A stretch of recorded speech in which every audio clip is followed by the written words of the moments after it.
The Warriors trailed by 12 points. In the final 35 seconds, Coach Kerr unexpectedly substituted in the waterboy, Lin Chung. The crowd was in disbelief, and fans erupted in outrage. Why bench Cook and bring in this Eastern player? Has Kerr lost his mind? The domestic livestream was even more explosive. Betrayer.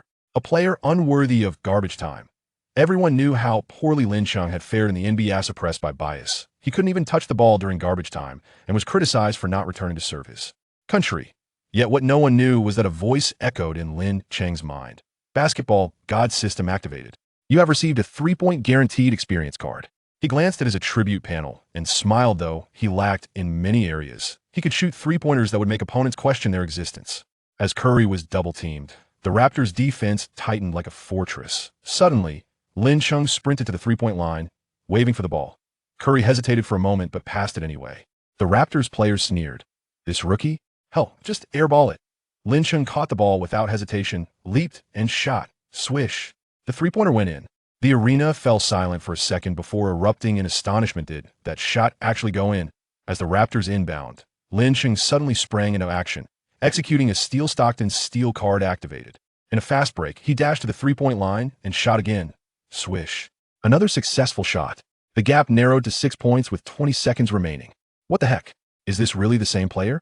The comments in the domestic livestream flipped in an instant. The Raptors panicked and quickly called a timeout. Gasping for breath, Lin Chung glanced at the system, still had 30 seconds on the 3-point guaranteed experience card. In the next play, as a Raptors player attempted to isolate, Lin Chung leaped for a block. Uncle Mew's block card activated. Possession returned to the Warriors, and Curry passed the ball back to Lin Chung. He could tee the three-point line. A defender closed in. Lin Chung drew a foul. Harden's deadly foul card activated. He sank all 3 free throws. The deficit was down to 3 points with just 10 seconds left.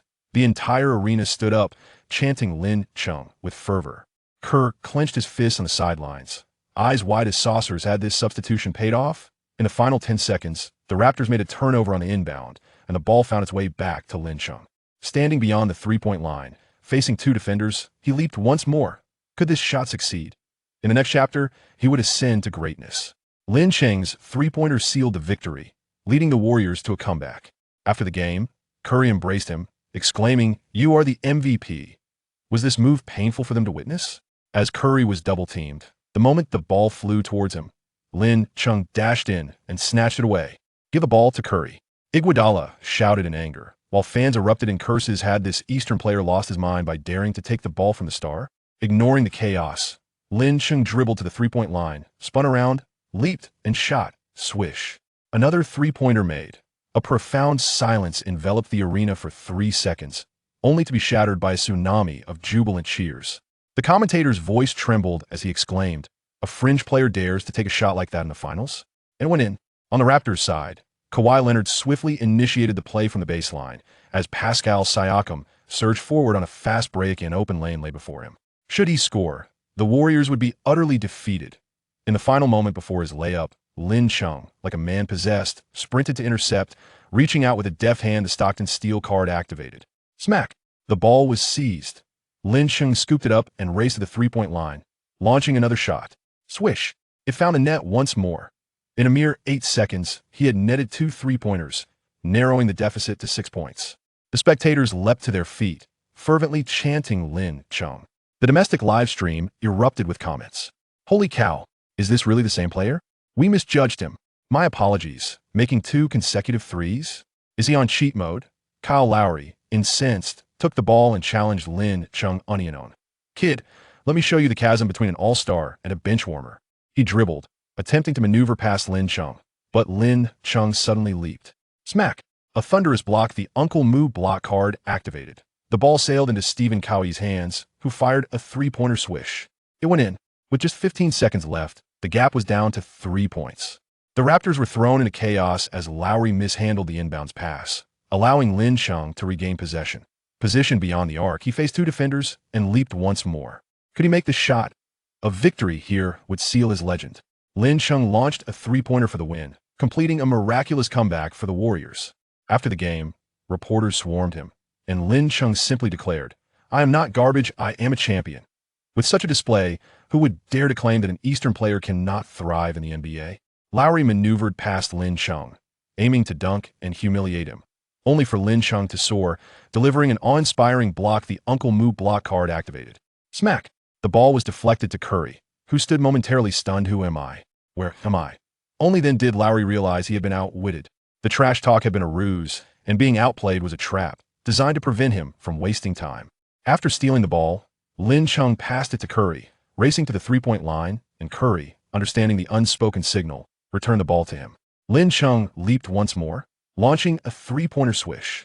Another one in. In just 17 seconds, he had amassed 9 points. The Oracle Arena erupted, with fans vociferously chanting, MVP, MVP. The domestic livestream went into a frenzy. This is even more explosive than the T-Mac moment. In the finals, where are those who previously mocked him? Come forward.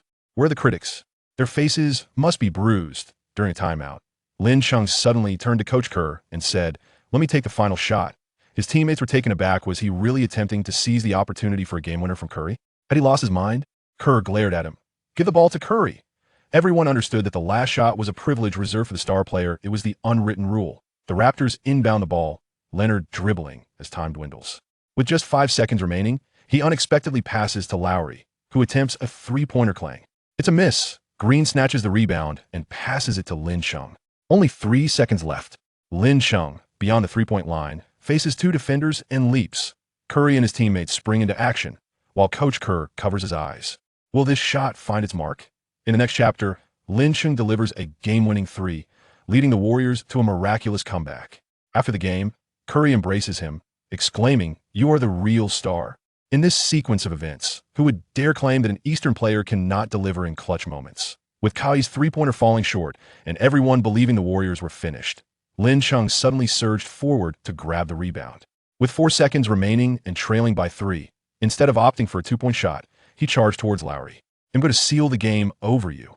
With a swift turn, he leaps and shoots. Lowry, in a panic, lunges to block the shot, but the referee's whistle blows foul. Harden's infamous foul card is in play. Lin Chung is knocked off balance but manages to release the ball midair.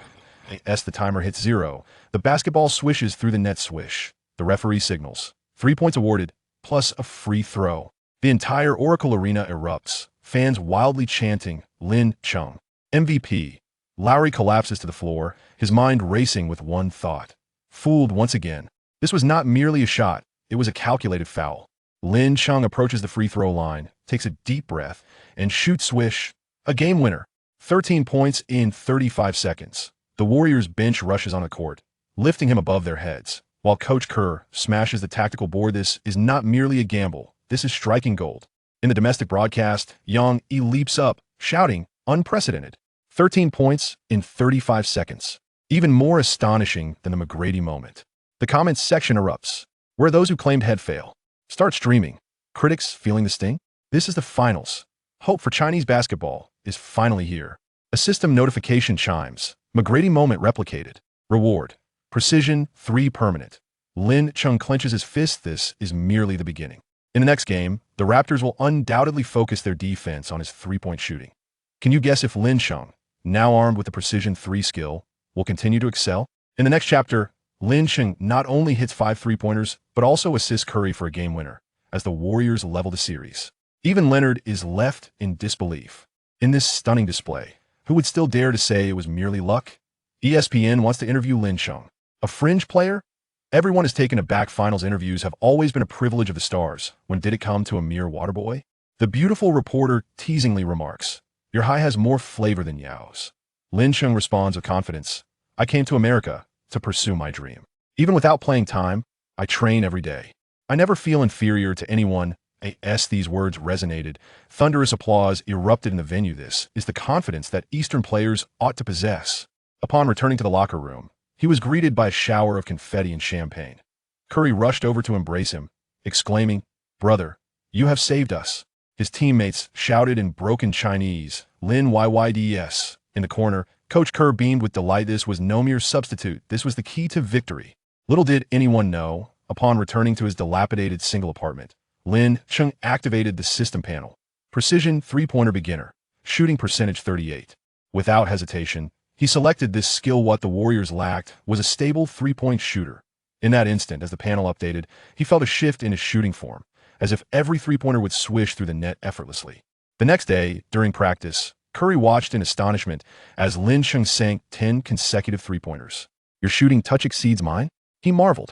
Lin Chung smiled. This was merely the beginner level. Once upgraded, he would truly showcase what it meant to be a master three-point shooter. On the Raptors side, Lowry declared, "In the next game, I will defend him to the point of existential doubt." Fans began to wager. Could Lin Chung continue his miraculous performance in the decisive Game 7? Can you guess if Lin Chung, armed with his precision three-point skill, will become the decisive factor in Game 7? In the next chapter, the arena erupted.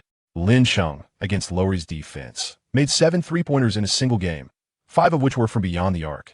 Curry was left awestruck, promptly bestowing upon him the nickname the Easter Marksman. Was this performance enough to cement his legendary status? System Task 1. Hit 600 three-pointers within 8 hours. Reward: three-point shooting percentage 5. Lin Chung's eyes sparkled. Currently at 38. An additional 5 would elevate him to 43, surpassing Ray Allen. At 4 a.m., the streets of Oakland lay deserted, save for a drunken man sprawled by the roadside. Lin Chung jogged towards the training facility, rousing a security guard who was initially disgruntled.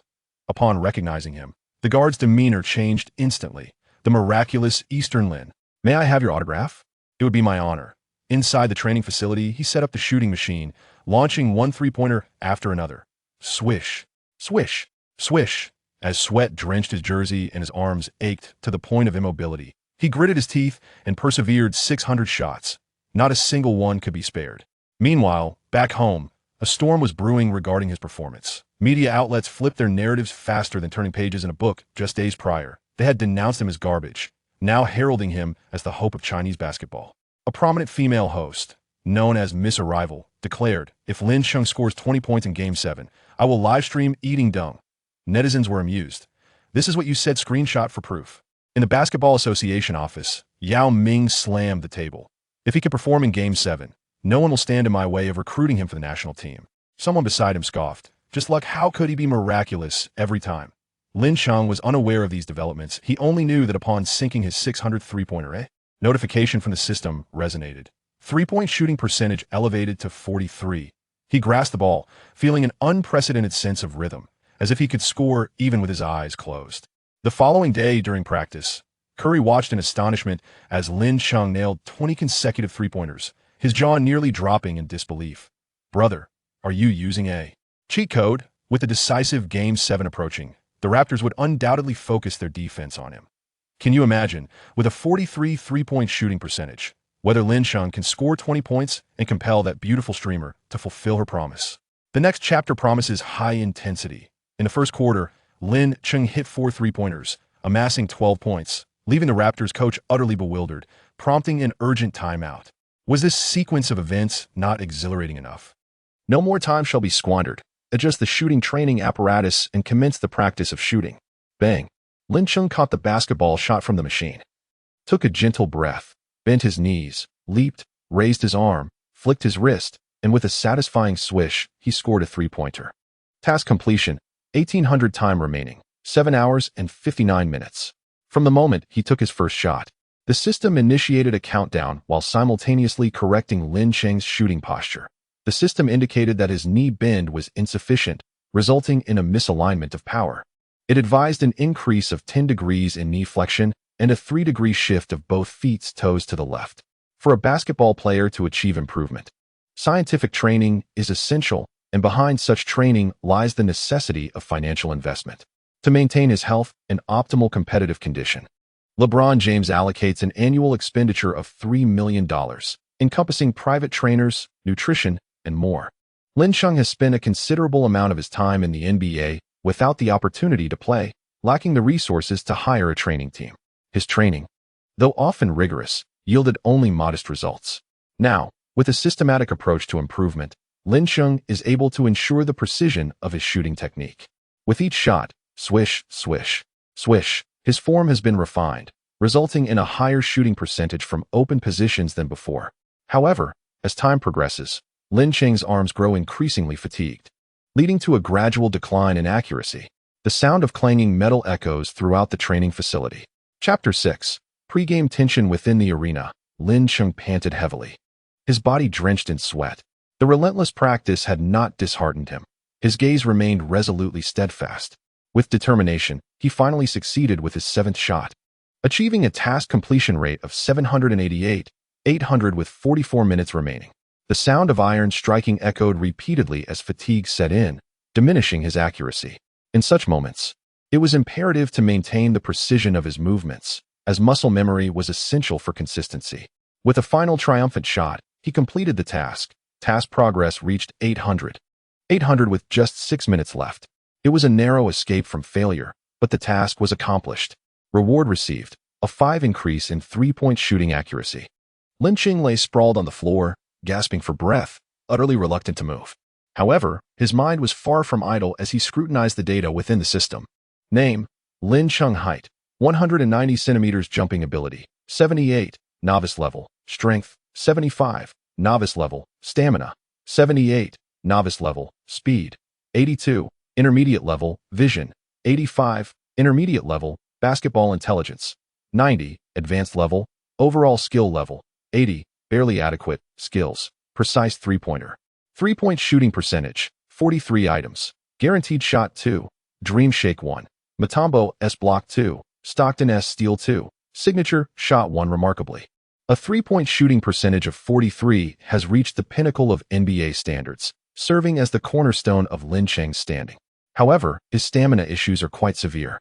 When fully energized, his open 3-point shooting percentage soars to 80, but when fatigued, it plummets below 10. The intensity of NBA games is formidable. Without stamina, everything becomes futile. System: can the training task to improve stamina continue? The system would reasonably arrange training content based on Lin Cheng's inherent conditions. One cannot bite off more than one can chew. It appears I must proceed gradually.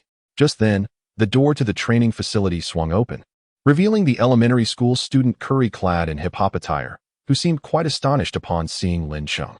He had always been the earliest player to arrive at practice, as the attitude of the team leader towards training often determines the team's ceiling. The Timberwolves possess the most extraordinary talent in the NBA. However, their leader, Towns, is reluctant to train, causing others to be marginalized despite their diligence, leading to annual first-round playoff exits. Curry and James have managed to maintain dominance over the years, largely due to their exemplary leadership. Hey Lin, I didn't expect to see you here so early. I was a bit excited, so I came to train early. Are you interested in a shooting contest with me? How shall we compete? 3-pointers. Last night, Lin Cheng's performance was truly astonishing, prompting Curry to challenge him, while also testing Lin Cheng's mettle. With Clay and Durant confirmed to miss Game 7 of the finals, Curry desperately needed support, as the shooting consistency of the other Warriors players was quite poor. When Coach Kerr arrived at the training facility, Lin Cheng and Curry were engaged in a closely matched competition, neither able to gain the upper hand, which made his eyes gleam with anticipation. Once all the other Warriors players were present, he called everyone together. Today, we shall hold an intra-squad scrimmage. Team A consists of Curry, Iguodala, Looney, Green, and Lin Cheng. Last night, Lin Cheng's extraordinary performance remains vivid in memory. He stepped in for Thompson on the first team, and there were no objections from anyone, except for Cook, who was visibly perturbed. With Durant and Clay injured, he was supposed to be the first choice. A commendable performance could lead to a lucrative contract next season, reaping both fame and fortune. However, Lin Cheng unexpectedly emerged as a formidable competitor. Cook was determined to outshine Lin Cheng, demonstrating to the coach and teammates who truly deserves their trust. Yet, while dreams are grand, reality can be stark. During the 25-minute training scrimmage, Lin Cheng was on fire, sinking 7 out of 11 3-point attempts, showcasing remarkable consistency, while also delivering 4 exquisite assists. Cook's defense was thoroughly exploited, and his offensive performance fell short of expectations, leaving him with a dismal expression. In contrast, Kerr was elated. Once the scrimmage concluded, he summoned Lin Cheng aside. Lin, are you familiar with the elevator door play? Yes. I often review the footage. Excellent. For the next 2 days, you will collaborate with Curry and Green to run the play, ensuring you master it. The elevator door play, originally designed by Mark Jackson for Curry, involves Curry pretending to screen for a teammate as he suddenly darts toward the arc's apex, while 2 teammates block defenders at the free throw line, allowing Curry ample space for a shot and maximizing his 3-point shooting potential.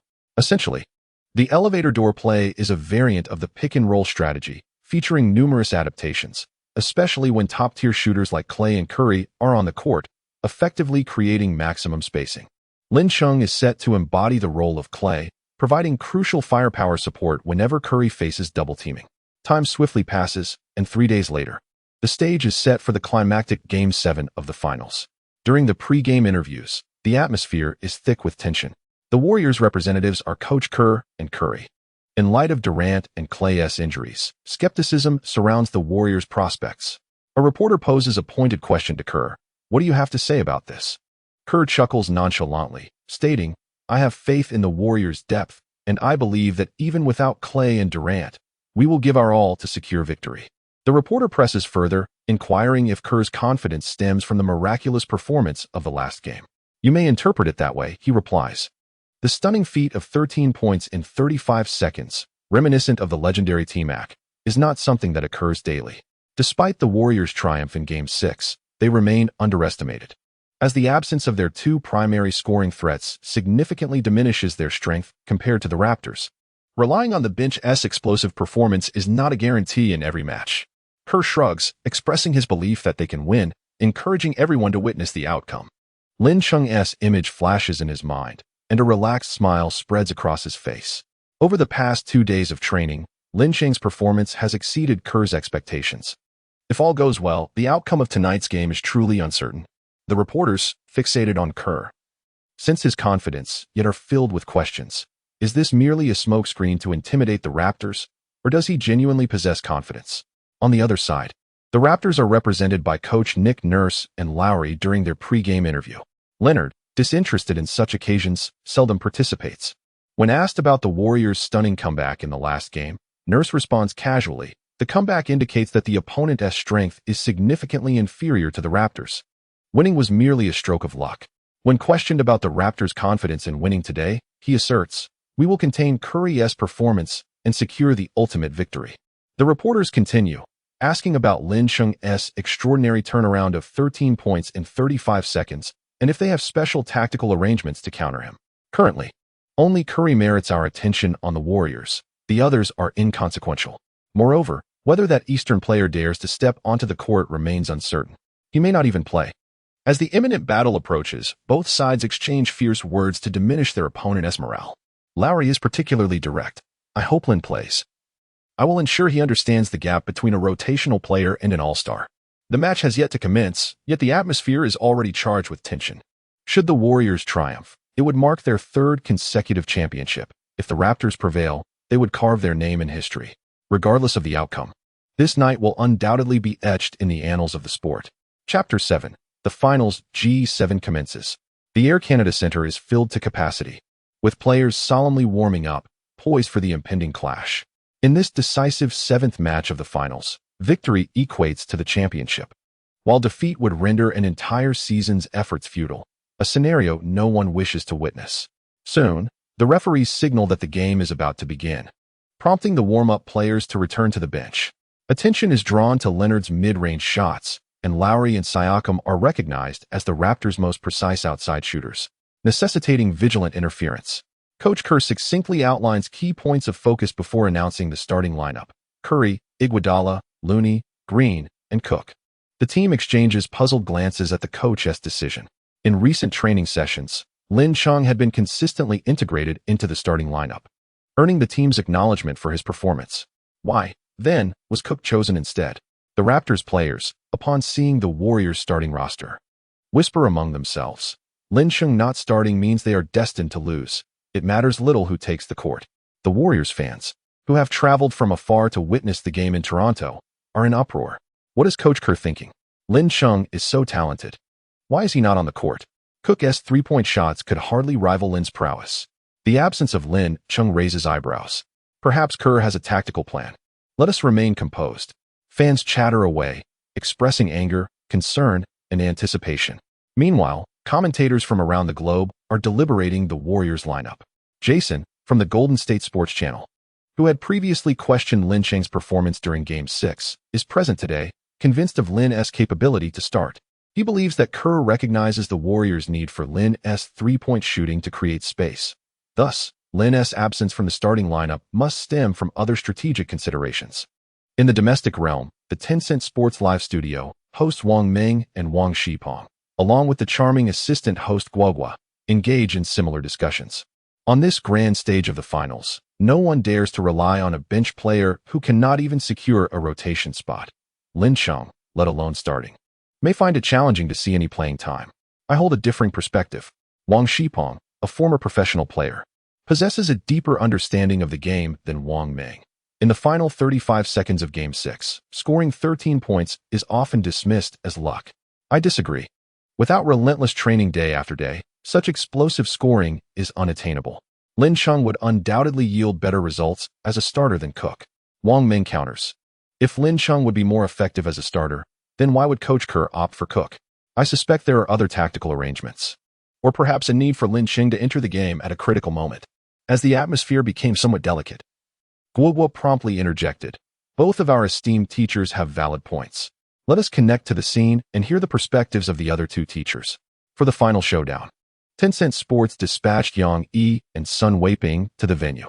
The camera shifted to the two gentlemen, who discussed the fact that Lin Cheng was not in the starting lineup. Zhang Weiping chuckled, stating, "Indeed, the previous match had an element of luck. Coach Kerr's starting lineup appears reasonable." Zhang implied that placing Cook on the court was more effective than Lin Cheng. While Lin Cheng's three-point shooting could significantly create space for the Warriors, his impact is vastly greater than that of Cook. It seems that Coach Kerr must have other considerations, and we shall await the outcome.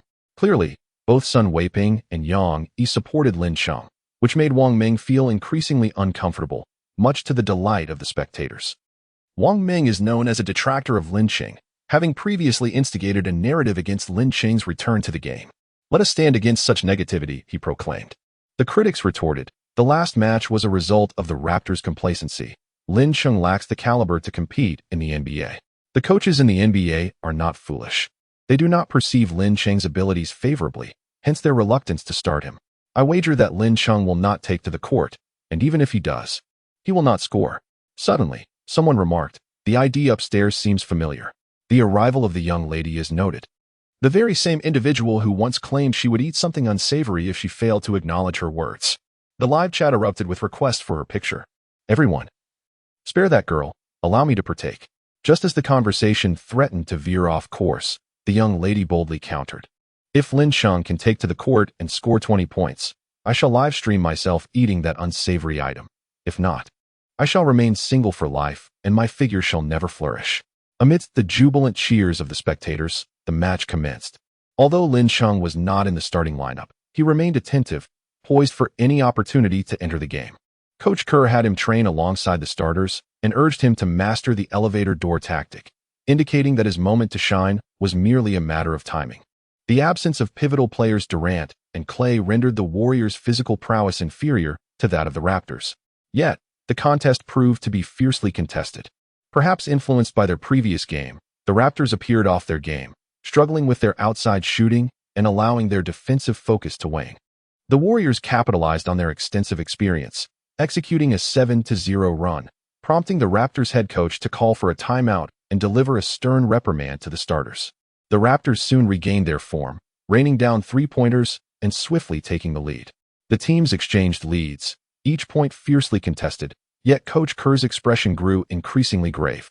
The Warriors pushed their offensive limits. Curry, closely guarded by Danny Green, managed to score 6 out of 7 attempts, while Green and Cook contributed 3 three-pointers. Yet this stellar performance failed to widen the gap.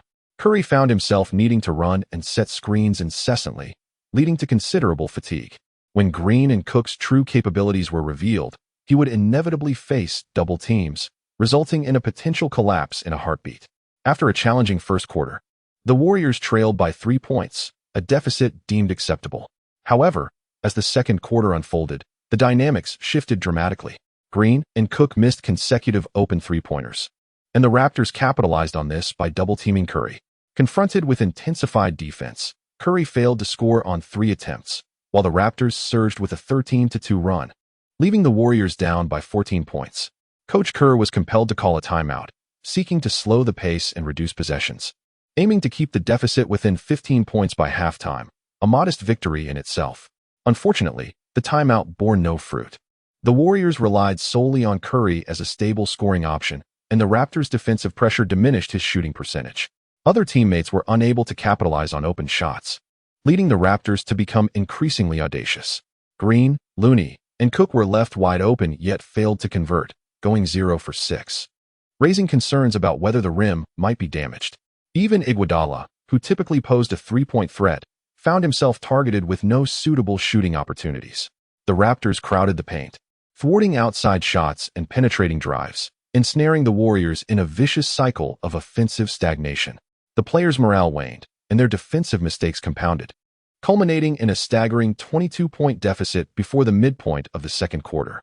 The overwhelming gap felt like a wake-up call, leaving both players and fans in dismay. Why was Lynching not on the court? What was Coach Kerr thinking?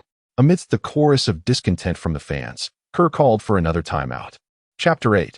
Remember the three-pointers on the Warriors bench? Teammates were breathless, their spirits dampened, and the atmosphere was remarkably somber. Coach Kerr took a deep breath and turned to Lin Chung. It's your time to enter the game. Many have questioned Coach Kerr's decision not to start Lin Chung. However, it is not a matter of desire on his part. During practice, he observed that Lin Chung's stamina could only sustain high efficiency for a mere 20 minutes. As fatigue set in, his shooting accuracy would significantly decline. Kerr's strategy was to focus on defense in the first half, maintaining a close score, and then unleash Lin Chung and Curry for a vigorous push in the second half. Yet, plans often fall short of reality, and with the Warriors trailing by 24 points, Lin Chung had to be brought in prematurely. As the timeout concluded, Lin Chung stepped onto the court, and in his mind, he heard the system notification, task assigned, equalized the score before the end of the second quarter. Task reward, 1 experience card for guaranteed three-point shots and a mysterious reward. A mysterious reward? Lin Chung was filled with curiosity. Meanwhile, the home fans had entered a mode of ridicule. The water cooler attendant is on the court. I declare the game over. Kerr must be out of his mind. Does he still wish to witness a miracle akin to Game 6? Dream on. Let us create the largest point differential in finals history and send the Warriors back home.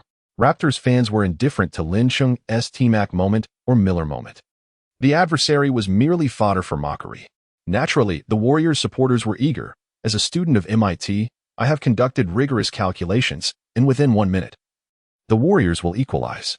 As a graduate of home studies, I recall during Game 6, Lin scored 13 points in 35 seconds. Strictly speaking, it should have been a lead change within 70 seconds, a humorous safeguard. It's clear Kerr has a strategy, and I eagerly anticipate the upcoming matches. Support Lin Chung. Support the Warriors. In the commentary booth, Zhang Weiping shook his head as he expressed his views. I do not comprehend Kerr's lineup. Why was Lin Chung not deployed sooner? Only bringing him in with a 24-point deficit is utterly unreasonable. Seated beside him in the commentary booth, Jason, an ardent fan of Lin Chung, proclaimed, I believe in Lin. He embodies the mystery of the East. I trust he can once again create a miracle and lead the Warriors to victory. Thousands of miles away in Huagua, Yao Ming was also watching the game, filled with anticipation as Lin Chung took to the court. He must give it his all. If Lin Chung performs admirably, he would have reason to forcibly summon him back to the national team. Amidst mockery and expectation, the game resumed. The Raptors, unaware of Lin Chung's entry, maintained their defensive strategy, still double-teaming Curry. Of course, even if they were aware, Coach Nurse would not alter his defense, a decision that would bear painful consequences. Without a dedicated defender, Lin Chung effortlessly maneuvered for open opportunities. Green swiftly passed him the ball, and without adjusting, he shot. Utilizing a shooting accuracy card, 100 success rate within 1 minute. His open shot success rate exceeded 80, not implying a guaranteed 100. During this unguarded stretch, the Raptors needed to score as much as possible. The basketball traced a perfect arc toward the hoop and swished through the net. Task completion progress, 324. Time remaining, 6 minutes and 53 seconds. Incredible! He came out strong. My blood was boiling. It felt like the Warriors would win tonight.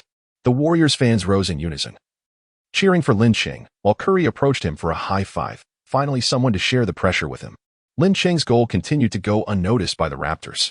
Lowry dribbled into the front court and passed the ball to Kawhi at a 45-degree angle. Perhaps due to their significant lead, Kawhi's offensive desire appeared subdued as he lobbed the ball to the interior for Marc Gasol. Gasol's offensive prowess was limited, yet he excelled at facilitating plays. In an instant, he spotted Siakam lurking in the corner and passed the ball to him. Looney, tasked with guarding Siakam, was slow on his feet and was easily outmaneuvered. Siakam, seasoned and shrewd, charged towards the paint, compelling Green to provide help defense. As Green positioned himself effectively, Gasol found himself open. Siakam swiftly returned the ball to Gasol, who, facing no defender, hesitated not for a moment. He rose to deliver a thunderous dunk, but suddenly, a ghostly figure appeared beside him, executing a Stockton-like steal. Bam! Gasol soared high, yet his hands grasped nothing but air. Incredible, incredible. Lynn, the Magnificent. My mother asked why I was kneeling to watch the television. Jason leapt to his feet, excitement spilling from his lips. Lynn executed a clean and swift steal, always bringing us surprises. Next door, Sun Weiping beamed with joy. Hey, Lin Cheng's positioning was unconventional, but a successful steal makes it perfectly reasonable.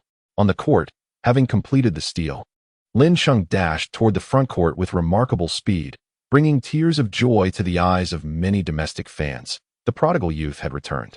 The speed of Lin Cheng is not particularly remarkable in the NBA. Just as he dribbled past half court, Lowry had already positioned himself in the paint. A slight smirk gracing his lips as he abruptly halted at the arc to leap for a three-pointer. Lowry? The audience? The fervent fan Jason. The comments on Tencent Sports went into a frenzy. Do you think you're Clay? Fast break three. Indeed, what a traitor. After sinking a three-pointer, he forgets his identity. Such reckless shooting. The critics clamored, while the devoted fans paid them no mind. Their eyes glued to that wretched basketball as it traced a parabolic arc. Swish. The crisp sound of the net confirmed to all that the ball had gone in. Incredible. Lin Cheng is magnificent. I want to have a child with Lin Cheng. Jason, his face flushed, shouted, It went in. It went in. This marked Lin Cheng's second three-pointer of the game, merely 10 seconds after the last. Zhang Weiping remarked. This shot was irrational, but a made basket is always rational. Lin Cheng. Lin Cheng. Lin Cheng. The Warriors fans roared his name. 2 three-pointers and a steal. He was simply divine. Damn it. He has outsmarted us again. Lowry fumed, astonished that Lin Cheng would opt for the three-pointer. What confidence he must possess. Marc Gasol was equally incensed, as a rare scoring opportunity was squandered. Leonard merely cast them a glance, saying nothing, and as a result, during the ensuing offense, Lowry and Gasol miscommunicated, allowing the Warriors to seize the ball. Curry dribbled into the front court. The Raptors set their defensive positions, and he signaled for a play. Green, understanding the cue, moved to receive the ball near the free throw line. Curry passed it, then began to maneuver, drawing defenders Green and Lowry to the strong side and creating space. Green passed the ball to the weak side to Lin Cheng, and all assumed that facing Kawhi Leonard, Lin Cheng would lack the courage to shoot. Without the slightest hesitation, Lin Cheng launched a shot directly at Kawhi. The usually silent Leonard was infuriated. How dare this bench player challenge him, the league's premier defensive forward? He leapt high, his large palm poised to block the ball. This is it. He is about to be rejected. Truly, the best defensive player. I can't bear to watch. With his height and reach vastly surpassing Lin Cheng's, just as he was about to touch the ball, Lin Cheng leaned back, releasing the shot at the very limit of his reach. The basketball's trajectory was straight, akin to a cannonball hurtling toward the hoop, clang. Warriors fans expressed their lament as they failed to score against the imposing defense of Kawhi Leonard. Meanwhile, Raptors fans reveled in schadenfreude, ready to celebrate, when the ball, having struck the rim, ricocheted high before descending straight into the net. Task progress, 924. Did it go in? Lin Cheng raised his right fist high, striking his chest, and let out a long, resonant roar towards the heavens. The fervent fans of the Warriors erupted in exhilaration, nearly lifting the roof of the arena. The Raptors coach, visibly pleased, opted to call a timeout. Chapter 9. A provocation, a lesson in humility on the Raptors bench, Coach Nurse bellowed, his voice penetrating the air so that even the spectators behind the bench could hear clearly. What are you all doing? Allowing a substitute to sink 3 consecutive three-pointers over you is an utter disgrace. Kawhi, as the leader of this team, I expect you to shoulder the responsibilities that come with your role. Coach Nurse did not conceal his dissatisfaction with Leonard. An exemplary team leader must not only rise to the occasion during challenging times, but also unite the teammates and control the rhythm of the game. Leonard had never been one to communicate openly with his teammates. When he noticed Lowry and Gasol were not in the right spirits, he failed to offer any reminders, which rendered him unworthy of the captaincy. The number of timeouts in each game is limited. Coaches cannot always soothe their players or manage the game. That responsibility falls to the leader on the court. Lowry, feeling somewhat regretful about his previous performance, interjected, "Coach, I request a matchup against Lin Cheng. I can effectively contain him." Nurse shook his head. "Danny Green will guard Lin Cheng. Focus your energy on offense and conserve your stamina." "Coach, trust me. I can limit Lin Cheng without hindering our scoring," Lowry insisted fervently. Coach Nurse recalled what Lowry had said before the game and the media reports over the past 2 days, highlighting Lin Cheng's 13 points in 35 seconds. With Lowry's name prominently featured, after a moment's contemplation, he decided to grant Lowry an opportunity. "If the matchup does not yield results, I will immediately switch Danny Green to defend." "Thank you, Coach." Nurse felt an inexplicable sense of foreboding creeping into his mind. On the Warriors bench, despite trailing by 15 points, they maintained an air of ease. "Lin, you're incredible. Go out there and sink 3 three-pointers in a row." "Did you see the expression on the Raptors, Coach? It was priceless." Coach Kerr waved his fist, his face beaming with delight. "They might assign someone to guard Lin Cheng at the start, but everyone needs to stick to our training strategies and create opportunities for Lin Cheng to help us close the gap. Let us go." As the referee's whistle sounded, both teams returned to the court. Lowry approached Lin Cheng directly. "From this point on, I will be matching up against you. Prepare to witness the stark contrast between an all-star and a substitute." Lin Cheng maintained a composed demeanor, preparing to utter a few sharp words when suddenly a chime echoed in his mind. The system detected a provocation, issuing a task: successfully defend against Lowry 3 times and score 2 three-pointers under his defense, teaching him a lesson. Task reward: 2 experience cards for Carter's dunk. The system certainly aimed to trap Lowry in a precarious situation. "Hey Lowry, how about we place a wager?" "A wager?" "In the next 3 rounds, we will face off one-on-one. The loser must don women's clothing and post a selfie on Twitter. What do you say?" This match had implications for the championship. If his duel with Lin Cheng affected the game, it would be a disservice to his teammates. Lowry hesitated. "What's wrong? Afraid? And you call yourself an all-star?" "Who said I'm scared? It's a deal." Seizing the opportunity to prevent Lowry from backing out, Lin Cheng returned to his half of the court. He possessed 2 block cards and a steal card, more than sufficient to defend against Lowry for 3 rounds. The Raptors initiated a baseline play, and Lowry indeed indicated for everyone to spread out. As Curry prepared to move forward, Lin Cheng stepped in first. "Let me handle this." Curry shrugged and relinquished his position to Lin Cheng. His defensive skills were notoriously porous, regardless of the opponent. Confronting Lin Cheng's defense, Lowry eschewed any flamboyant maneuvers, instead opting for a speed-driven approach, creating half a step of separation. Just as Lin Cheng anticipated a drive, Lowry pulled the ball back and launched a jump shot. At the moment Lowry took off, Lin Cheng found himself out of position. He exerted every ounce of effort to leap forward, utilizing Mutombo's block experience card. As the ball left Lowry's hands, Lin Cheng's right middle finger made contact with the basketball, altering its trajectory into a lofty arc, failing to even graze the rim. A fervent fan, Jason, sprang from his seat, exclaiming, "What a block!" A rejection from Lin Cheng. He just denied the little dynamo Lowry. Underneath the basket, Green retrieved the ball. Lin Cheng and Curry sprinted down the court, with Green passing the ball to Lin Cheng. Sensing an impending defender, Lin Cheng opted against a shot, instead finding Curry in a better position. Curry swiftly released a shot, sinking a 3-pointer. The Warriors trailed by only 12 points. The bench erupted, waving vibrantly colored towels and emitting ecstatic cries of "Oh my God." Lowry slammed his fist into the floor in frustration. He had underestimated Lin Cheng's ability to execute an extreme block under such conditions. "Give me the ball," he signaled to Marc Gasol, who was set to inbound. Lowry was determined to exert his full strength and teach Lin Cheng a lesson, but unexpectedly, Gasol passed the ball to Leonard, who was also calling for it. Leonard advanced the ball up court, utilizing his personal skills to execute a one-on-one play, hitting a mid-range jumper to stabilize the score, leaving the teams with a 14-point difference. On the Warriors' end, as Curry faced a double team, Lin Cheng found himself in a more advantageous position. The ball found its way into his hands, and facing Lowry, he opted for a pull-up jump shot, activating a 3-point guarantee experience card, ensuring a 100 shooting accuracy within 1 minute. Lin Cheng decisively opted to employ his final 3-point guaranteed card. With a swish, the ball effortlessly sailed through the net, leaving Lowry momentarily stunned, clearly taken aback by Lin Cheng's audacity to attempt a 3-pointer right in front of him. "Magnificent." The illustrious Lin Ching is truly remarkable. He replicates the moment of Tracy McGrady, even emulating McGrady's signature pull-up shot. One must tread carefully, lest McGrady seek retribution. Lin Ching's performance ignited a fire within Lowry. As Leonard dribbled past the half-court, he was surrounded by defenders and passed the ball to Gasol. Lowry exclaimed, "Give me the ball," with his teammates poorly positioned. Gasol hesitated for a moment before passing the ball to the more advantageous Lowry, who once again signaled for isolation.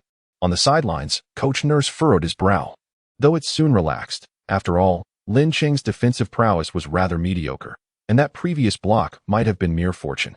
This time, Lowry did not merely rely on speed. He began with a series of between-the-legs dribbles, coupled with shoulder fakes.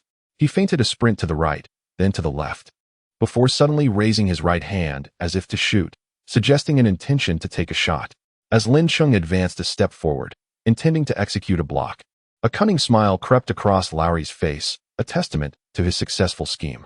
With a swift motion akin to a prayer gesture, he deftly maneuvered past him, heading straight for the basket. Green, anticipating the play, positioned himself for a block, yet Lowry, close to him, executed a delicate layup. At the moment the ball left his hands, a charming and confident smile illuminated his face, oblivious to the looming figure behind him. As Lin Ching was swiftly overtaken, he immediately pursued with fervor. Green's block afforded him a fleeting moment of respite, and at the instant Lowry released the ball, he leapt high, employing Mutombo's signature shot-blocking technique. His right arm arched in a manner reminiscent of a volleyball spike, forcefully slamming down upon the ball. Whack! The ball was sent soaring out of bounds, landing on the court with a series of thuds, the only sound echoing in the silent arena being the bounce of the basketball. "Oh my goodness!" Lin, the elder, delivered yet another resounding rejection to Lowry, and it seemed as though Lowry's composure was on the brink of shattering. Lin was truly remarkable. Task progress. Defense 23, three-pointers 12. This particular play bore the mark of Green's contribution, yet Lin Ching, concerned that the system might overlook it, sought reassurance. In a buoyant mood, he shook his head in disappointment at Lowry, as if to say, "Is that all you've got?" He deliberately aimed to provoke Lowry. Otherwise, if Lowry regained his composure and strategized effectively, the task would surely be unattainable. Damn! The previously collected Lowry was visibly agitated by Lin's expression, his countenance darkening as he resolved to obliterate Lin Ching. He had to dominate. Many years later, Lowry would recount in his memoirs, he was a godlike figure, not solely for his skills, but for his unparalleled understanding of human nature. Had I not been incensed that night, perhaps the outcome would have been entirely different. Chapter 10, Stalemate. Lowry, having failed in consecutive one-on-one attempts, was seething with pent-up frustration. As the Warriors launched their offensive, he clung tightly to Lin Ching, intent on using his robust physique to disrupt Lin's rhythm. Facing Lin Ching's defense, he opted for the most straightforward and forceful approach, receiving the ball and executing a jump shot. Towering over Lowry by 7 centimeters, he deemed elaborate maneuvers unnecessary during this crucial moment. All he needed to do was leap high and release the ball in front of Lowry. Swish! The basketball soared over Lowry's head, accurately finding its mark in the hoop. Task progress. Defense 23, three-pointers 22, with an 8-point gap between the teams. Coach Nurse's expression darkened, resembling Cole. Was he to call yet another timeout? It had barely been a minute since the last one. In the Raptors' backcourt, Leonard received the ball and gradually advanced it up the court, signaling to his teammates to slow the pace, which somewhat eased Nurse's concerns. Leonard's individual prowess remained formidable. He could manage the clock and minimize the number of possessions. "Give me the ball," Lowry commanded from the arc, gesturing for Leonard to pass it to him. NBA stars are inherently proud, and after being blocked consecutively, Lowry was determined to reclaim his honor. Failure to provide him the ball might earn Leonard Lowry's ire. After a moment's hesitation, Leonard relented and passed the ball to Lowry. Recognizing Lin Ching's defensive skills were rather mediocre, the unlikely occurrences of the previous 2 shots would not repeat themselves, whether it was Coach Nurse, Leonard, or other knowledgeable observers. They all discerned Lin Ching's defensive abilities were lacking. Ironically, he had managed to deliver 2 blocks against Lowry in their prior encounters, which they collectively attributed to mere coincidence and serendipity. Lowry was confident in his capacity to take Lin Ching one-on-one, oblivious to the fact that he was up against a formidable opponent. Receiving the ball, Lowry swiftly dribbled towards Lin Ching's left side, intending to outpace him. Lin Ching shifted laterally, and as Lowry stepped back, he pulled the ball back, retreating to the three-point line, poised to shoot in a manner identical to his first attempt. With no shot-blocking card to play, Lin Chung could only leap forth with all his might. Should Lowry truly shoot, he would be powerless to block it. At best merely able to disrupt the shot. Fate, it seems, enjoys playing tricks on people, perhaps haunted by the shadow of being blocked twice. As Lin Chung lunged at him, Lowry refrained from shooting, instead executing a swift dribble and effortlessly gliding past Lin Chung. Lin Chung had prepared himself for Lowry's shot. But to his surprise, the opponent opted for a drive. He exuberantly shouted within his mind, "Employ Stockton steal, successfully execute a steal." Smack. Lin Chung reached out with an uncanny posture to snatch the ball into his grasp, freezing the smile on Lowry's face as they brushed past one another. The task of teaching Lowry had been accomplished, yielding 2 dunk experience cards from Carter. Name: Lin Chung. Items: Dream Shake 1, Signature Shot 1, Carter's dunk experience cards 2. How could this be possible? Lowry was utterly bewildered. He had clearly maneuvered past Lin Chung, who had lost his balance. How could he have managed to steal the ball? The spectators, coaches, and players were equally perplexed. They had distinctly observed Lin Chung throw his body forward, seemingly rendering a steal impossible.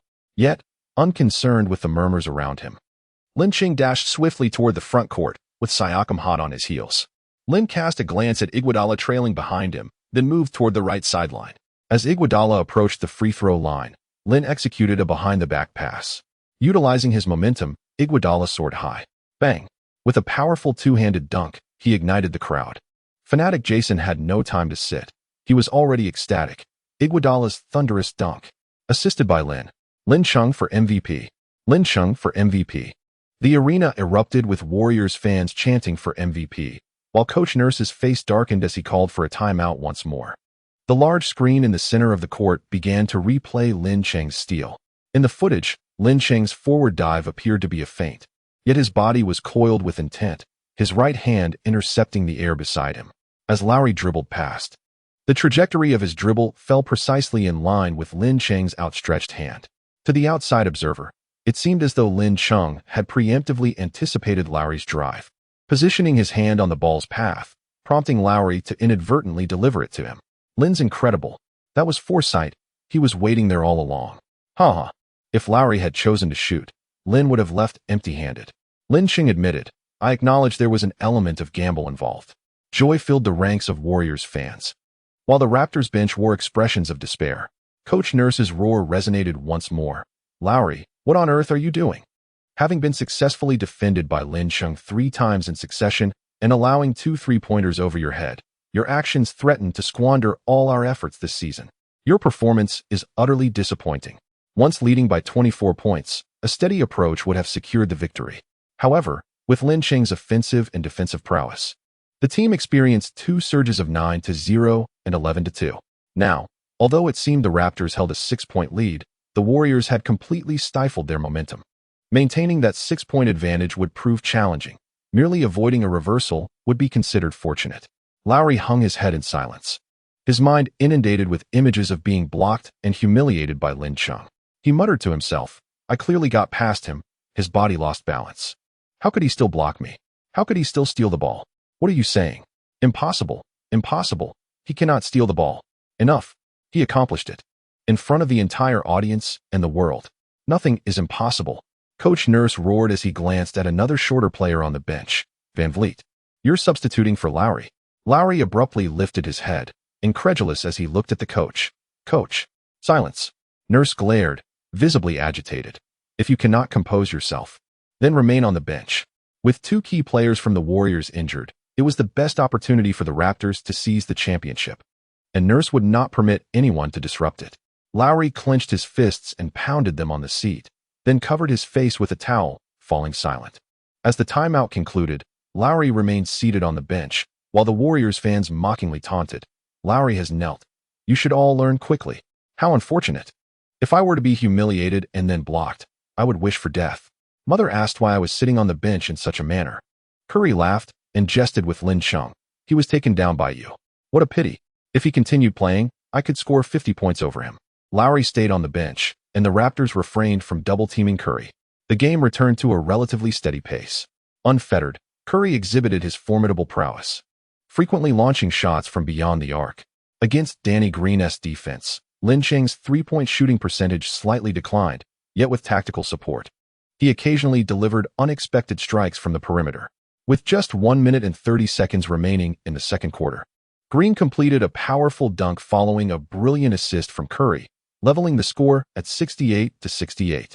Coach Kerr substituted both Lin Cheng and Curry, while the Raptors opted to momentarily withdraw, allowing both team starters to conserve their energy for a fierce battle in the second half. Chapter 11. A matchup with Leonard on the bench. Lin Cheng covered his face with a towel, breathing heavily. With the score tied, the mission was accomplished.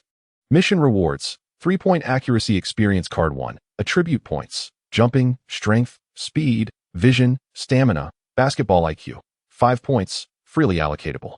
Attribute points.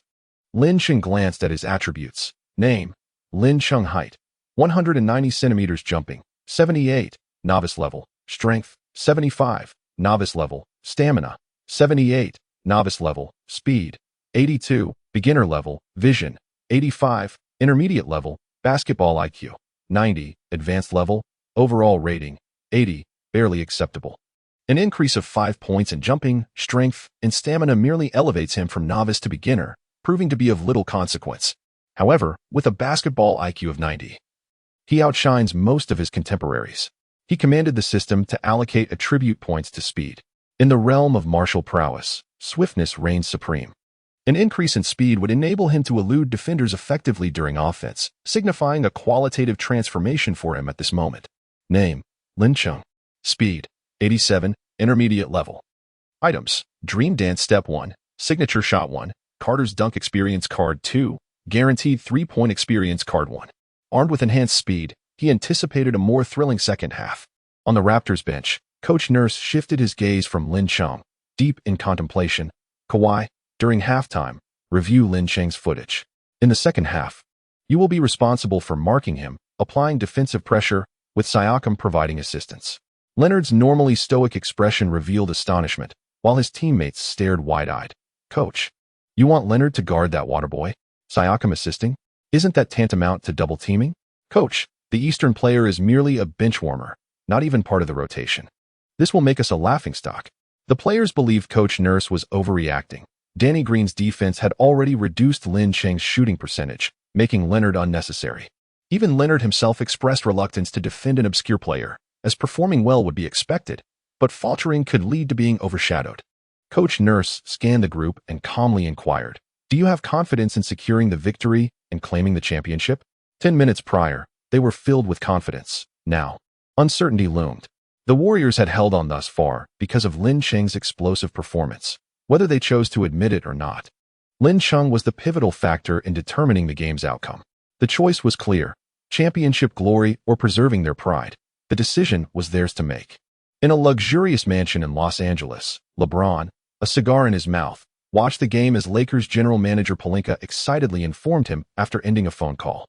The Pelicans have agreed to trade for Davis, but they want Hart, Ball, Ingram, and 3 first-round picks, including this year's 4th pick. Good. Let's see if we can acquire the 3rd pick from the Warriors. Pelinka's eyes widened. Hey LeBron, you actually want to sign that Eastern kid? His 3-point shooting is impressive. The Lakers need a shooter like him. Pelinka let out a hearty laugh, his tone laced with sarcasm and disdain. LeBron, do not be deceived by his fleeting moments of brilliance. I understand Lin far better than you do. He is ill-suited for the NBA. Oh. The Lakers once signed him to a brief 10-day contract. His physicality, speed, and jumping ability are subpar, his 3-point shooting inconsistent, and he is prone to injuries in high-pressure situations, making him unsuitable for the league. James hesitated for a moment, but insisted Lin's cost would not be prohibitive. He could serve as a valuable addition to the team. Pelinka shrugged. Since you are so adamant, I will attempt to sign him.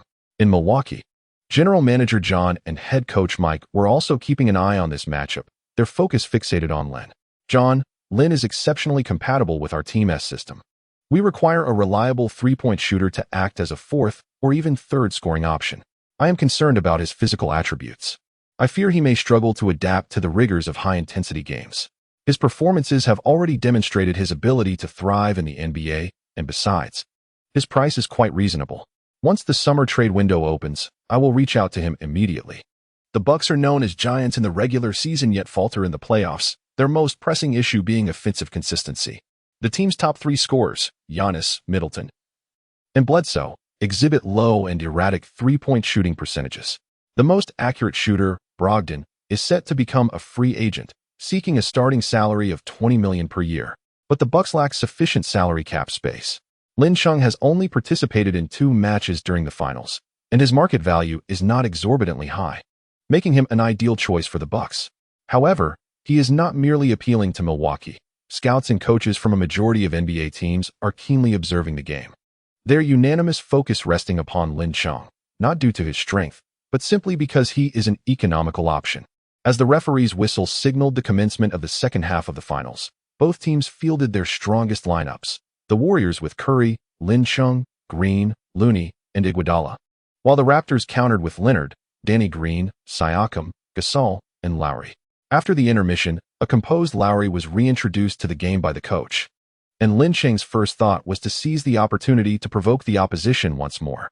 He dribbled past half court, mentally crafting his strategy, when an impassive face emerged before him.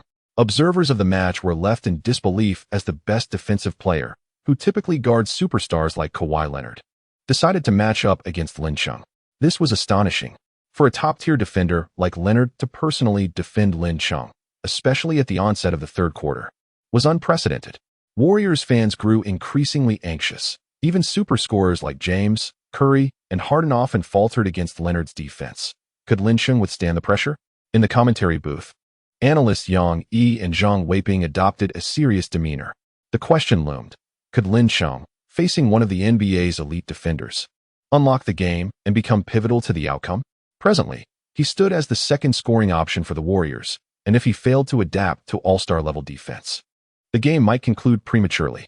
Coach Zhang, do you believe Lin Chung can showcase his talents against a defender of Leonard's caliber? I sincerely hope Lin Chung can swiftly acclimate and demonstrate his abilities. Chinese basketball is in need of a leader, and Lin Chung is the most fitting candidate. Yet, it is rare to find anyone in the entire NBA who dares to assert they can breach Leonard's defense, let alone Lin Chung. Coach Zhang is indifferent to victories or defeats. His primary concern lies with Lin Chung's mindset. Facing a player of Leonard's caliber requires immense courage. The greatest fear is succumbing to trepidation, ultimately leading to emotional instability and psychological shadows that could haunt one's entire career. Chapter 12. Completing 3 isolated plays. While many are apprehensive about Lin Chung's mental equilibrium, he himself is filled with a fierce determination. His combative nature, coupled with the assurance that no one can effectively thwart him, fuels his anticipation for a genuine showdown with Leonard, one that does not rely on experience cards. Dribbling, probing, and multiple attempts to find a weakness yield no success. Leonard seizes the moment, closing in as Lin Chung maneuvers the ball. With a swift motion, the ball is cleanly intercepted, and Leonard, akin to a leopard, races towards the front court. The Warriors players, caught off guard, realize it is too late to pursue. He dribbles into the paint and executes a thunderous dunk, igniting the arena as Raptors fans erupt in deafening cheers, significantly boosting the team's morale. After a first half where they led by a substantial margin only to see it equalized, they are brimming with pent-up frustration. This explosive dunk seems to declare the Raptors' powerful resurgence. Lowry, with a jovial demeanor, sidles up to Lin Chung, remarking, "This is the difference between an all-star and a bench warmer." Lin Chung smiled brightly, revealing a radiant grin. "I landed 5 3-pointers on the head of some so-called all-star." A chuckle escaped from Curry, causing Lowry's face to flush with anger as he fled in embarrassment. Curry then composed his expression and advised Lin Chung, "Do not confront Leonard directly. Instead, focus on tactical cooperation to create opportunities." Lin Chung serves as the Warriors' second scoring option, should he be restricted or experience a shift in mentality. The Warriors are destined for defeat. This year's championship holds immense significance for Curry. With the series extending to 7 games, both teams are thoroughly acquainted with each other's strategies. What remains to be tested is their mindset and experience. The Warriors' offense. Lin Chung sprinted towards the front court, contemplating whether to utilize the experience card. The ultimate shooting skill could only be activated in the final 30 seconds of the match, and he possessed merely 1 3-point accuracy card, 1 dream shake card, and 2 dunk cards from Carter. Should he deploy one now, he would have to rely entirely on his own abilities for the remainder of the game. significantly diminishing his chances of victory. Perhaps it would be wiser to first test the effectiveness of the tactics. Lin Cheng skillfully evaded Leonard's defense. Yet before he could even adjust his shooting posture, Siakam had already positioned himself for the block. A double team? The crowd gasped in disbelief.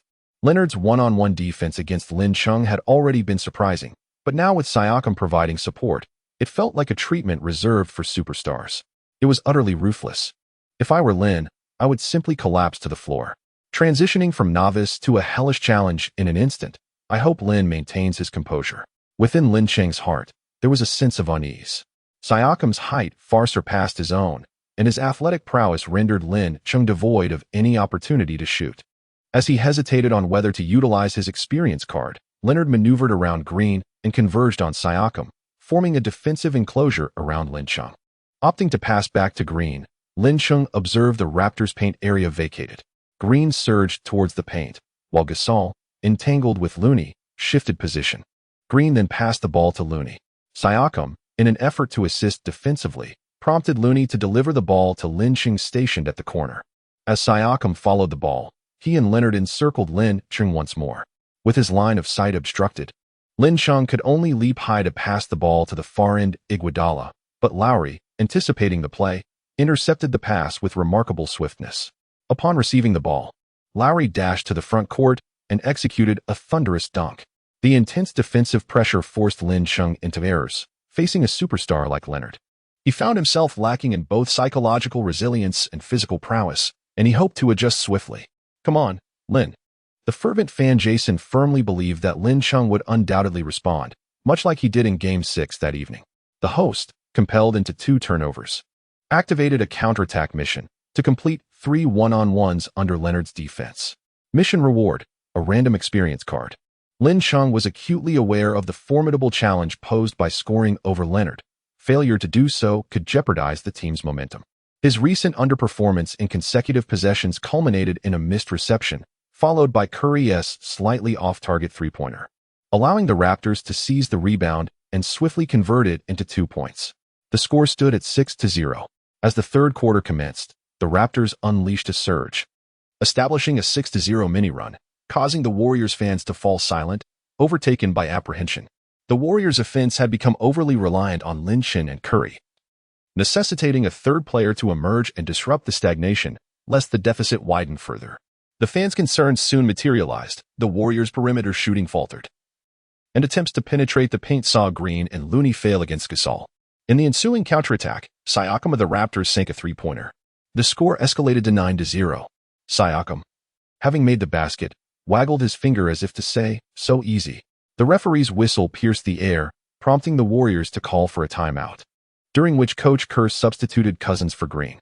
With an emphasis on spacing, if quality shooting opportunities were lacking, penetrating the interior would be imperative to enhance success rates.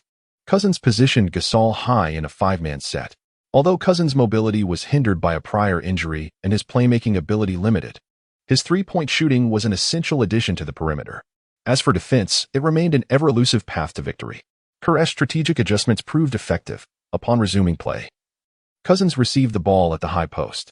His three-point threat compelled Gasol to close out, forcing him to retreat to the free-throw line, while Looney roamed near the paint, rendering Siakam reluctant to double-team. Under the cover of screens, Lin Cheng had just sprinted into a commendable position on the right side when Curry's pass soared towards him like a cannonball. As he turned to catch the ball, Leonard had already maneuvered around the screen, approaching him swiftly. There was no time to adjust his stance. Lin Cheng leapt into the air, releasing the ball in an awkward manner. Utilizing the three-point guarantee experience card, he sent the ball flying, only to crash onto the floor, sliding a considerable distance. He had no time to concern himself with possible injuries, as every gaze was fixed on the soaring basketball. The timing of his shot was poor, his body unadjusted, rendering it a mere desperate fling. The ball felt like a hot potato, and the trader was eager to discard it.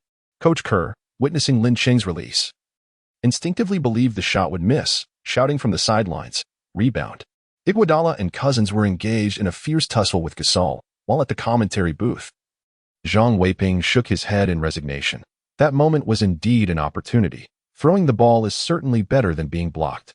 However, the shooting form is distorted, and controlling the shot mid-air is quite challenging. I'm afraid this one won't go in. with the astonished eyes of everyone upon him. The basketball struck the center of the hoop like a projectile. Zhang Weiping, momentarily dazed, exclaimed, "I knew that shot would go in." Yang Yi responded with enthusiasm. And the fans in the live stream erupted. Zhang is indeed the master of his craft, unfazed and unflustered, but thankfully everyone's focus remains on the court. Lin Cheng is phenomenal. A mother wonders why I am kneeling to watch the game. The Warriors fans erupted in a thunderous cheer. Lin from the East, you are the greatest. New Zealand dollars. Defeat the Raptors. The prior tension exploded at that moment, as fans screamed in frenzy, with Jason even more exuberant. The magnificent Lin from the East. He is a god. Chapter 13. Will the Warriors lose? On the court, Leonard stood in disbelief, unable to fathom how a shot he had perfectly contested could possibly go in. Kawhi Lowry approached him, observing Lin Cheng surrounded by teammates, his eyes glimmering. Doesn't it seem like the shots you think 1T go in, end up going in? The human senses can deceive you, but reality does not. Lin Cheng had made many unbelievable shots. Rather than questioning why the ball went in, they needed to consider how to contain him. Leonard, feeling a surge of determination, realized that dwelling on those bizarre shots would only cloud his mindset. He shook his head, casting aside the distractions in his mind. He needed to focus on defending Lin Cheng to secure the victory. Fueled by Lin Cheng's challenge, Leonard successfully executed a one-on-one against Iguodala in the subsequent play. With the Raptors maintaining an 8-point lead, Lin Cheng and Curry swiftly executed a baseline throw-in, advancing toward the front court before the Raptors players could return to defense. Leonard, pursuing closely behind them, increased his speed by 5 points, making a significant impact at that moment. Lin Cheng moved with remarkable speed, reaching the three-point line in mere breaths, halting without hesitation and leaping high. Another fast break three-pointer. It seemed illogical for the Warriors to be trailing by 8 points. Securing 2 points would have been the more sensible choice. A fast break layup would guarantee 2 points. Yet Lin Cheng opted once again for the risky three-pointer. What immense confidence. Amidst the astonished gazes of the audience, Lin Cheng's wrist flicked, sending the basketball soaring in a perfect arc toward the hoop. Swish. It entered the net without touching the rim. Oh my goodness. The Warriors fans erupted in jubilation, while the fervent supporter Jason danced with glee. Another fast break three-pointer. This is the confidence of Lin Cheng from the East. He exudes such dominance. He is a deity. Meanwhile, Zhang Wei sat steadfast as a mountain, his flushed cheeks and trembling voice betraying his inner excitement. Lin Cheng's play may indeed be irrational, yet a score is always justified.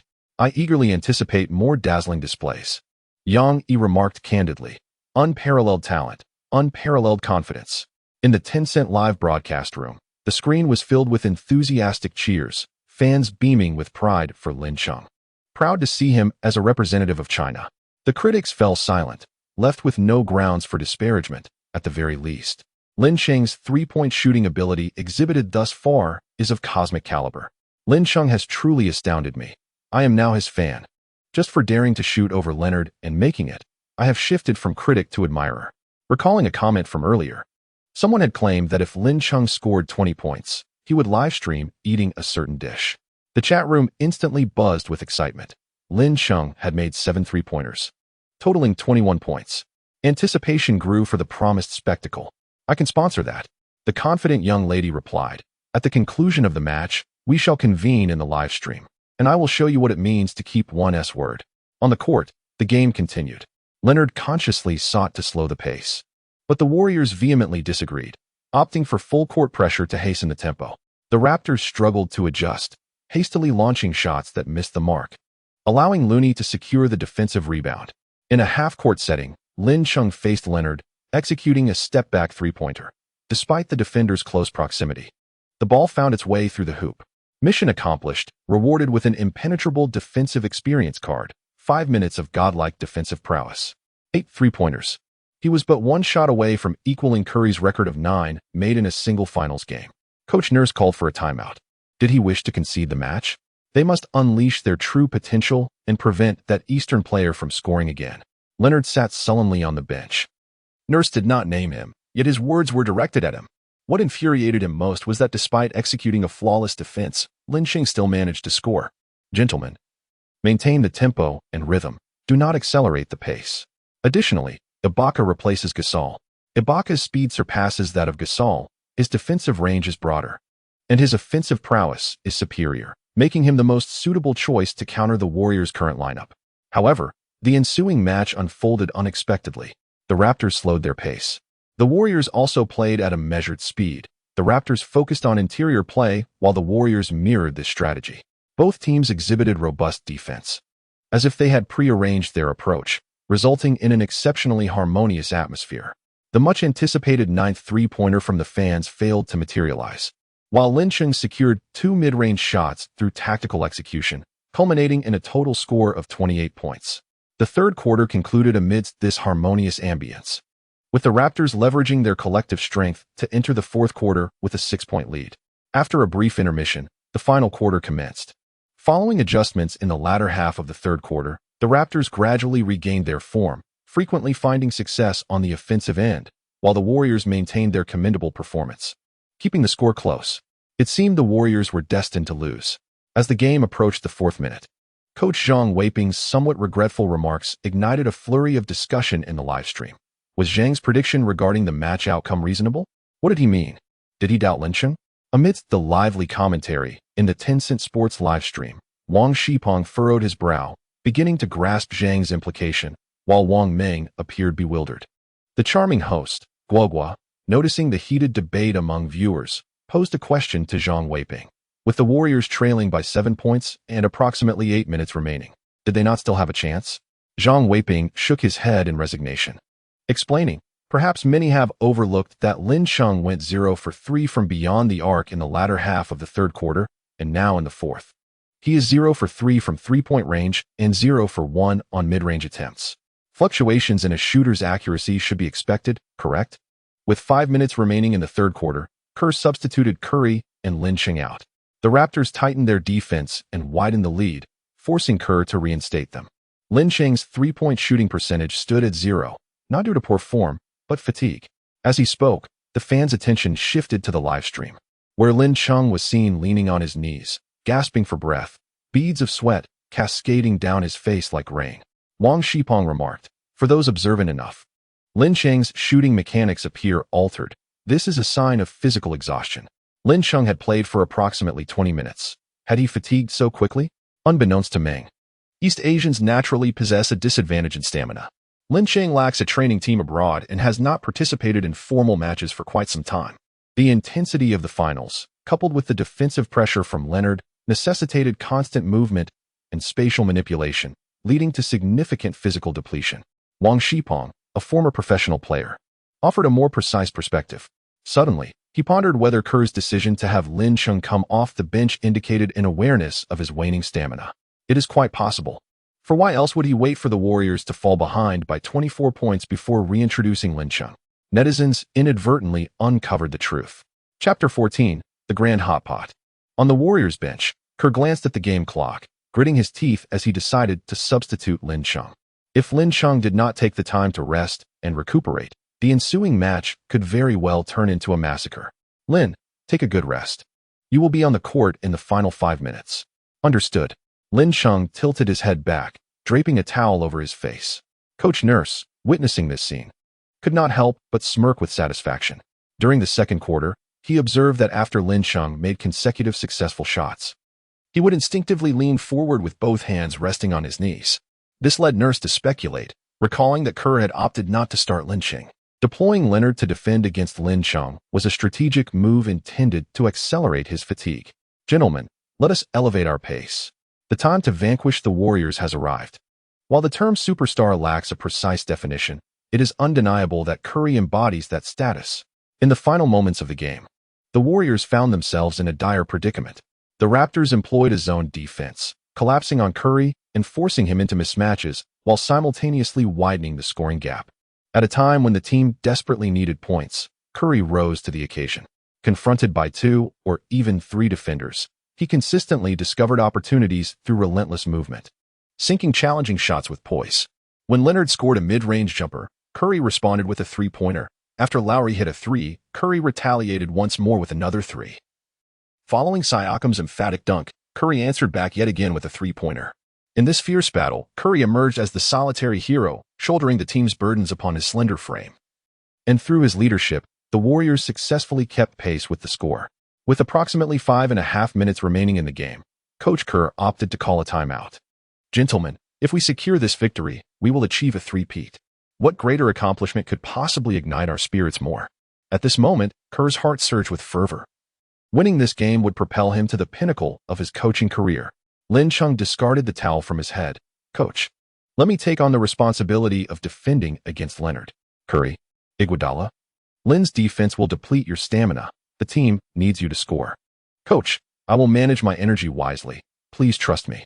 After a prolonged moment of contemplation, Coach Kerr ultimately acquiesced. "You may attempt it for 2 possessions. If the outcome is unsatisfactory, we shall revert to Iguodala." With a smile gracing his face, Lin Chung exuded an aura of unwavering confidence. Possessing an impenetrable defensive skill that could make even the formidable Big Yellow bow in submission. Victorious once more, he secured a remarkable three-peat. Under Lin Cheng's influence, the usually reserved Curry shouted the rallying cry, prompting the others to roar in unison. "Seize the game. Achieve the three-peat." Hush fell as the referee's whistle pierced the air. The final 5.5 minutes of the championship began, marking the ultimate showdown. As the match resumed, the Raptors opted for a zone defense, making no alterations to counter Lin Chung, perhaps eager to gauge his shooting rhythm. Effortlessly receiving the ball beyond the arc, Lin Chung faced Lowry and launched a shot with precision. Swish. The three-pointer hit its mark, bringing Lin Cheng's tally to 9, thus equaling Curry's record. With the score gap narrowed to 5 points, the Warriors found themselves with a chance to clinch victory. Now all eyes turned to the performances of the star players. The Raptors entrusted the ball to Leonard, the team's leader, who was compelled to respond. Dribbling past half court, a flicker of astonishment crossed his perpetually stoic face upon noticing his defender. "You wish to guard me?" In basketball, matchups typically feature the finest defender pitted against the premier offensive player. Iguodala, the Warriors' best defender, had been tasked with containing Leonard, yet in this critical moment, Lin Chu was assigned to defend instead? Lin Cheng's face radiated excitement, his eyes shimmering with an indomitable fighting spirit. Leonard, renowned as the most reliable scorer in the NBA, presented an exhilarating challenge to thwart. Upon noticing the fierce determination in Lin Cheng's gaze, an uncontainable fire ignited within Leonard. Even the most audacious dared to provoke him. With superior height and remarkable leaping ability, he required no unnecessary movements. Merely a straightforward jump shot, raw and powerful, akin to Lin Cheng's approach against Lowry. The Raptors DJ, filled with exuberance, exclaimed, "Witness Leonard's mid-range jump shot. Let us celebrate." Before he could finish, Lin Chung leapt into action, employing an impenetrable defensive experience card. Although Lin Cheng's height and jumping ability do not rival Leonard's, the mere touch of his right fingertip on the basketball altered its trajectory, causing it to fall to the ground behind him. DJ, resembling someone suffering from constipation, flushed red, unable to continue his commentary. Lin Cheng's block. Curry seized the ball and initiated a fast break, with Iguodala trailing closely, effortlessly securing 2 points. The score differential was reduced to 3 points. Leonard rarely displays his emotions, yet finding himself outperformed by the water cooler attendant ignited a fire within him, causing his composure to falter. Lowry dribbled the ball to the front court, and Leonard gestured for the ball. Lowry, recalling his earlier self in the first half, felt the urge to reclaim his honor after being repeatedly blocked by Lin Chung, resulting in a once commanding 24-point lead evaporating. After much hesitation, he chose to support. If Leonard did not respond, he would be mercilessly criticized. Leonard received the ball and signaled for others to spread out, driving towards the left side in an attempt to outpace Lin Chung. To his surprise, Lin Chung remained closely on his heels. "How did I notice that Leonard's speed seems to have increased since the start?" It truly appears so. Leonard does not rely solely on speed. He suddenly came to an abrupt halt near the key, leaving Lin Cheng a step behind as he leapt high to take his shot. The same script unfolded once again. Lin Cheng soared high into the air, his right middle finger grazing the basketball as it fell behind him. In a tussle for possession, Green and Ibaka inadvertently knocked the ball out of bounds. The audience was left in stunned disbelief. Did he really get blocked again? He had clearly been shaken off. How was he able to reach it? It was utterly astonishing. Leonard stood frozen in place, bewildered, having seemingly evaded the defense. How could he still be denied? The large screen replayed the moment. While it appeared Leonard had escaped, Lin Chung had not lost his position. Instead, He had anticipated and leaped towards him. His earlier steal from Lowry was also a matter of foresight. This was no mere coincidence. Coach Nurse wore a dark expression. Was Lin Cheng concealing his true abilities? If he were privy to Kerr's thoughts, he would surely choke on his soda in disbelief. During training, Lin Cheng's defense had been rather average. How had he suddenly developed such a keen defensive instinct? The Raptors prepared to inbound the ball, spreading out across the court. Green lofted the ball to Ibaka, who deftly maneuvered past Green, facing an open basket for an effortless jump shot. Thud! Lin Cheng appeared behind Green unexpectedly, leaping high to alter the trajectory of the ball. The sphere fell, and Lowry swiftly retrieved it, launching into a jump shot without a moment's hesitation. As Lin Cheng landed, he swiftly lunged forward and leapt again, crashing down on Lowry, who was simultaneously in possession of the ball. With a resounding thud, Lowry, along with the ball, was blocked. Ibaka seized the opportunity, roaring as he lifted the ball with one hand, ready to deliver a thunderous dunk. Lin Cheng leapt from the side, delivering a resounding block that sent the ball flying. Siakam, positioned at the far end, seized the opportunity as the basket lay unguarded, preparing to dunk. Suddenly, with a sharp sound, the basketball was forcefully swatted out of bounds, plunging the arena into an eerie silence. Chapter 15. The Reckoning of Ibaka. What does it feel like to achieve 5 consecutive blocks in a single round? At the Aerospace Center Arena, in Lin City, fingers pointed skyward, shaking incessantly, the Warriors fans were on the verge of uprooting the very roof of the arena. The fervent supporter Jason was engulfed in madness. Consecutive blocks, 5 uninterrupted rejections, and I could almost envision Uncle Moo standing there. The Tencent live stream was flooded with praises. A chorus of 666 and awesome, pledging lifelong loyalty to Lin the Great. Brother Chung is truly a man of grit, a paragon of fortitude. One must ponder the psychological impact on the Raptors. Coach Zhang was at a loss for words. Unreasonable, unreasonable. The sudden enhancement in Lin City's speed, vertical leap, and defensive acuity is simply illogical. Yang Yi, examining the data report, was astonished beyond measure. The official statistics indicate that Lin City has achieved 8 blocks. The live chat fell silent, as if all had vanished, only to be followed by a flurry of comments like snowflakes. Lin the Great, 666. Is he on track for double-digit blocks? He is treading an unconventional path. The Great One is aiming for a quadruple-double in the finals. What a thrilling thought. Yang Yi aptly reported Lin City's current statistics. With 5 minutes remaining, he had tallied 31 points, 8 blocks, 4 rebounds, 5 assists, and 2 steals. Achieving a quadruple-double seemed challenging, yet a triple-double was within reach. Coach Zhang shook his head. Lin City stands at 190 centimeters. The recent 5 consecutive rejections involved a stroke of fortune. It would be arduous to achieve 2 more. However, Wang Shipong offered a differing perspective. I believe that Lin City's speed and lateral movement have qualitatively improved. His primary role is in help defense, requiring impeccable timing and an astute understanding of the game, precisely Lin City's forte. While the live chat was abuzz with interaction, Coach Zhang suddenly exclaimed in astonishment, "Oh no! Lin City has received a technical foul." The live footage was replaying, revealing that as Lin gestured with his finger, the referee issued the foul. But the audience had been too engrossed to notice. In the NBA, only Uncle Moo can wag his finger. Lin had perhaps become overly self-satisfied. Character reflects skill. Traitors are but trash. Critics reared their heads again, only to be swiftly silenced. Meanwhile, Curry approached Lin City with a grave expression. "Do you understand the repercussions of this technical foul? I apologize for losing my composure. I will make amends on the scoreboard." A technical foul incurs 2 free throws, equating to a gift of points to the adversary at a crucial moment. In this regard, Lin City had indeed acted impulsively, though he bore no regrets. In the NBA, strength commands respect. Humility has little place here. One must exude dominance without restraint. Curry, stifling a chuckle, cautioned, "I'm not referring to the points, but to the fines." Lin Cheng's expression suddenly froze. He had forgotten that receiving a technical foul in the NBA incurs a fine, with the first technical foul in the playoffs costing a staggering 2-0-0-0. "Ha." Curry laughed heartily, saying, "The fine is on me. It's truly wonderful to have a wealthy teammate." Lin Cheng did not hesitate. His contract remuneration was barely sufficient for sustenance, rendering any insistence unnecessary. Furthermore, the sum of $2,000 was a mere trifle when juxtaposed with the fine paid by Carishan on behalf of Green. Leonard converted both free throws, bringing the score difference once more to 5 points, with possession still belonging to the Raptors. Should they score again, the Warriors would find themselves trailing by 7 or 8 points. Lin Cheng would not permit such occurrences. In defense, he consistently positioned himself at crucial points, casting a shadow over the entire Raptors team, leaving them hesitant to take shots. Ultimately, the ball found its way to Leonard.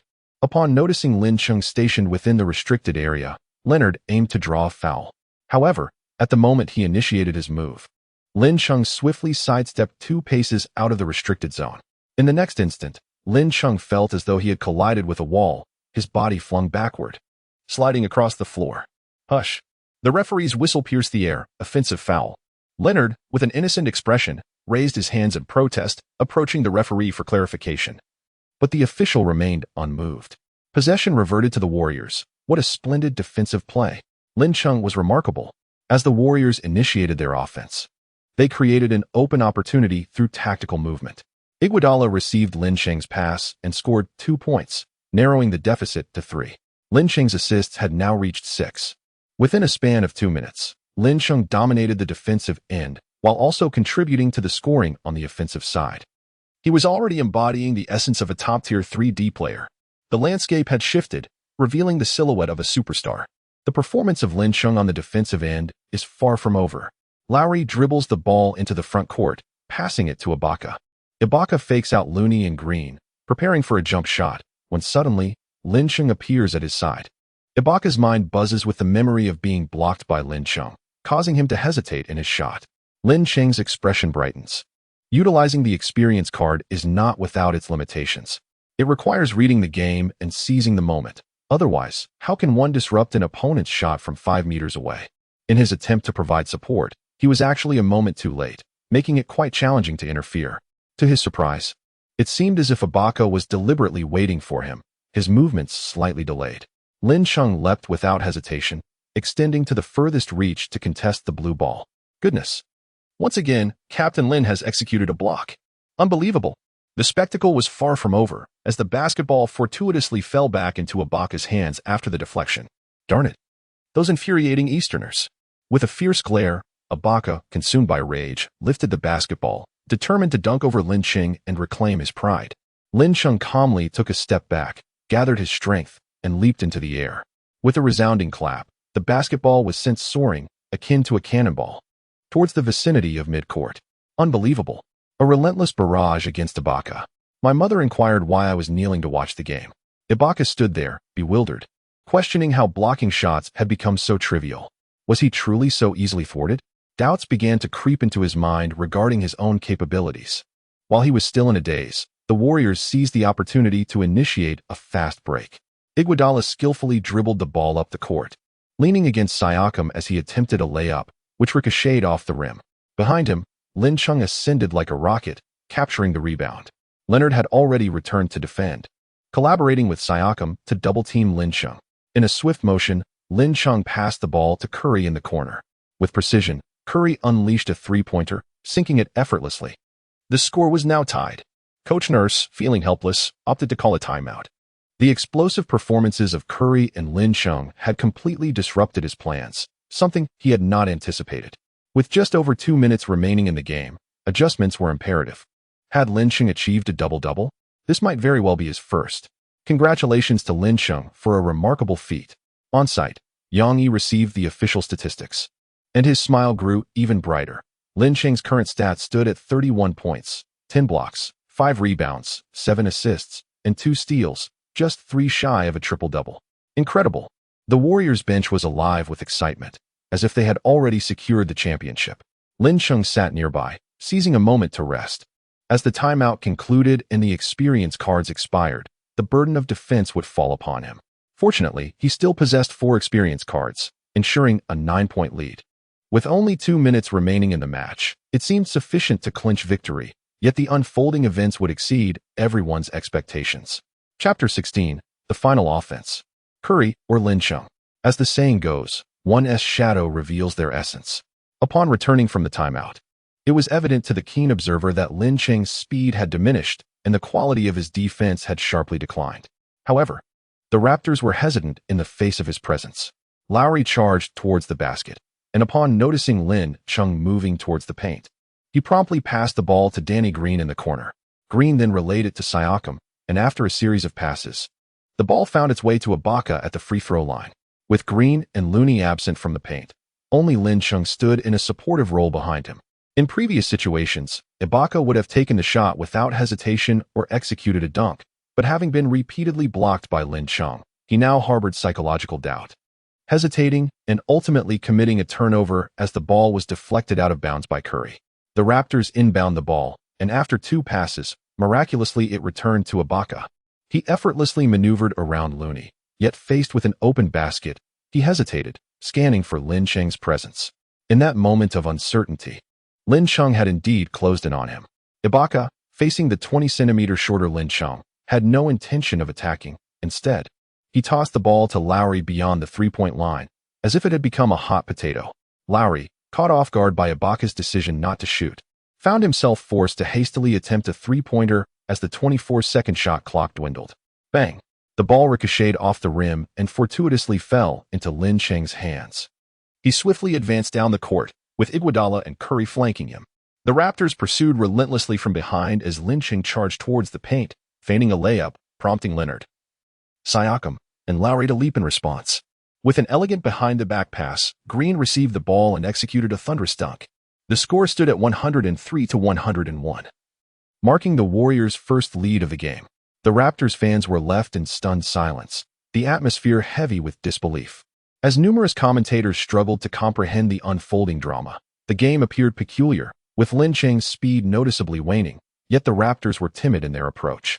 Why had Ibaka passed up an open shot and opted to pass to Lin Chung instead? In the subsequent possession, Ibaka faltered once more, indecisive in attack and hesitant in passing, causing the team's offense to stagnate like a blockage. Ultimately, as the shot clock approached expiration, he was forced into a desperate attempt that failed to connect, leading to a counterattack where Lin Chung assisted a teammate for another 2 points, extending the Warriors' lead to 4. Lin Chung's assists have subtly reached 9, placing him merely a step away from achieving a triple-double.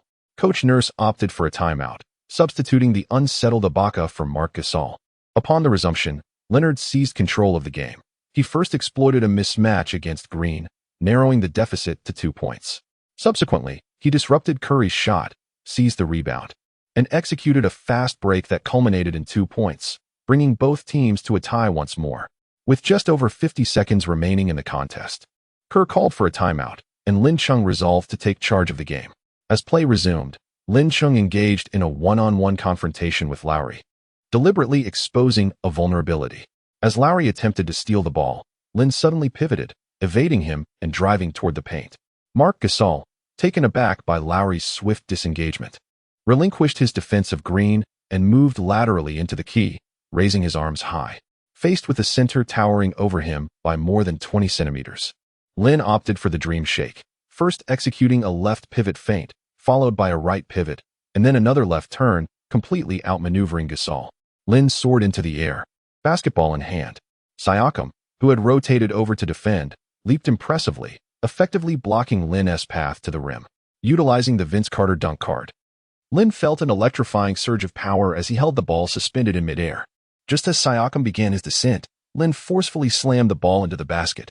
The sound echoed, and Siakam, who had contested Lin in midair, landed awkwardly, stunned by the realization that he had been dunked on by an Asian player. The arena fell silent, save for Lin's primal roar as he pounded his chest, sending shivers down spines. It was utterly breathtaking. When did a player from the East possess such athletic prowess, triumphing in a confrontation? It felt surreal, and fans back home erupted in jubilation. Lin Chung was likely the first Chinese guard to achieve a dunk of this magnitude in the NBA, a moment of sheer brilliance. While dunks are commonplace in the NBA, Lin's audacious maneuver, juxtaposed with his stature, created a striking visual impact. Coach Zhang's instructional session commenced.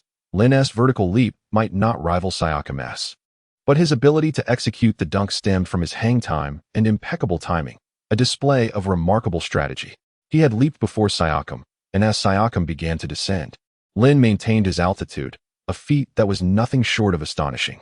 The large screen in the arena replayed the moment, highlighting that Lin's prolonged hang time afforded him the edge. Did anyone notice the resemblance in Lin's movements? They echoed those of Jordan. No, they resembled Carter's. Meanwhile, in a sun-soaked villa on Daytona Beach, the legendary Vince Carter was enjoying the NBA Finals with his family. "Oh my goodness, Lin just dunked on Siakam," he exclaimed. The Raptors faced a precarious situation. Carter cherished his youthful legacy with the Raptors, hoping fervently for their championship success. "My dear, I see your shadow in Lin," he mused. Curious, he scrutinized the replay, noting the striking similarity in Lin Cheng's dunking technique to his own. Lin Cheng's dunk has caught the attention of scouts from various teams, most of whom believe that Siakam was too careless and did not apply sufficient intensity. Otherwise, Lin Cheng would not have had the opportunity to dunk at all. Many of them harbor biases and disdain for Hua, thus showing little interest in understanding him. However, a small fraction perceives Lin Cheng's potential through the superficiality. The match continues as Leonard isolates Curry and sinks a mid-range jumper, leveling the score once again, pushing the game into a fervent climax. Curry advances the ball into the front court, unhurried in his approach. Two Raptors defenders rush in to apply pressure, prompting Curry to pass the ball to Iguodala, who subsequently dishes it out to Lin Cheng. Coach Kerr, shouting from the sidelines, urges his players to manage the clock and not rush their offense. Yet Lin Cheng opts for a swift 2 points. He dribbles closely alongside Danny Green, forcefully penetrating the paint. Upon witnessing this, Siakam inexplicably abandons Iguodala and charges directly at Lin Cheng. While he tolerated being blocked by Lin Cheng, he could not bear the thought of being posterized. In that split second as Lin Cheng ascends, Siakam leaps high, his eyes ablaze with fervor. Lin Cheng forcefully penetrated the paint, flanked by Danny Green on his left and the help of Marc Gasol on his right, with Siakam standing resolutely before him. Utilizing the dunk experience card, he felt an invigorating surge of strength coursing through his body, leaping high into the air and, with resolute determination, thrusting the ball into the hoop despite the hands of 3 defenders. Thud! The basketball soared through the net, while both Siakam and Lin Cheng were sent sprawling backward. Hush! The referee's whistle pierced the air, signaling that the 2 points were valid, accompanied by a bonus free throw. In an instant, the arena erupted with fervent cheers, as the only way to express the exhilarating emotion was through ecstatic shouts. The towel-waving brigade on the bench swayed their towels in unison, pulling and tugging at one another, anxious that someone might get too carried away and rush onto the court. An emphatic dunk. Once again, Siakam found himself on the receiving end of a posterizing dunk, leaving one to ponder the extent of his psychological scars. A fleeting moment of sympathy for Siakam lingered for 2 seconds. Why precisely 2 seconds? Lin Cheng stood at the free throw line, gazing at the crimson clock, which read 26 seconds. The power was entirely in his hands. Amidst the jeers of the crowd, Lin Cheng made the shot, bringing the score to 110-107, with the Warriors leading by 3, seizing the initiative. The Raptors opted to call a timeout to strategize, while Kerr responded with a defensive directive: focus on preventing 2-point shots and avoid fouling. The Raptors were acutely aware of their advantage. They aimed to secure 2 points and then commit a foul. If the Warriors converted both free throws, the Raptors would still have time to attempt a 3-pointer. Conversely, if the Warriors made only one of 2, the Raptors could score 2 points and push the game into overtime, leading to the Warriors' inevitable defeat. As the saying goes, plans often fall short of reality. Leonard's mid-range shot missed, and Gasol, fighting for the rebound, passed to Leonard again, who failed to score once more. The rebound found its way into Lowry's hands with a mere 7 seconds left on the clock. Lowry swiftly released a shot, miraculously sinking a 3-pointer, leveling the score once again. Kerr called a timeout to devise a final play, reminiscent of Game 6. Would it be Curry or Lin Cheng taking the last shot? Chapter 17. No ball to play. The first rays of morning sunlight streamed into Oakland. In the Warriors' training facility, Lin Cheng lay on the floor, drenched in sweat, staring blankly at the ceiling. 3 days had passed since the nail-biting Game 7 of the finals, and every reflection on the match filled him with profound regret. In a crucial moment, Kerr had chosen to place his trust in Curry, allowing him to take the final shot, which ultimately did not find its mark. Lin Cheng, in a desperate effort, secured the rebound and executed his signature lethal shot, yet the referee ruled that his release coincided with the end of the game. The video replay indicated that Lin Cheng's shot was released almost simultaneously with the game's conclusion. In an attempt to minimize controversy, the referee declared the basket invalid. With injuries plaguing the Warriors and a shortage of rotation players, the stamina of the starters waned. In overtime, both Curry and Lin Cheng struggled. while the other 3 players failed to score from beyond the arc, finishing with an abysmal 0 for 7. Ultimately, the Warriors succumbed to a 6-point defeat. Overpowered by their opponents, Lin Cheng made 2 3-pointers, completed 2 assists, and achieved an unconventional triple-double with 42 points, 10 blocks, and 11 assists, along with 5 rebounds and 2 steals. He surpassed Dwight Howard, becoming the player with the most blocks in a single finals game.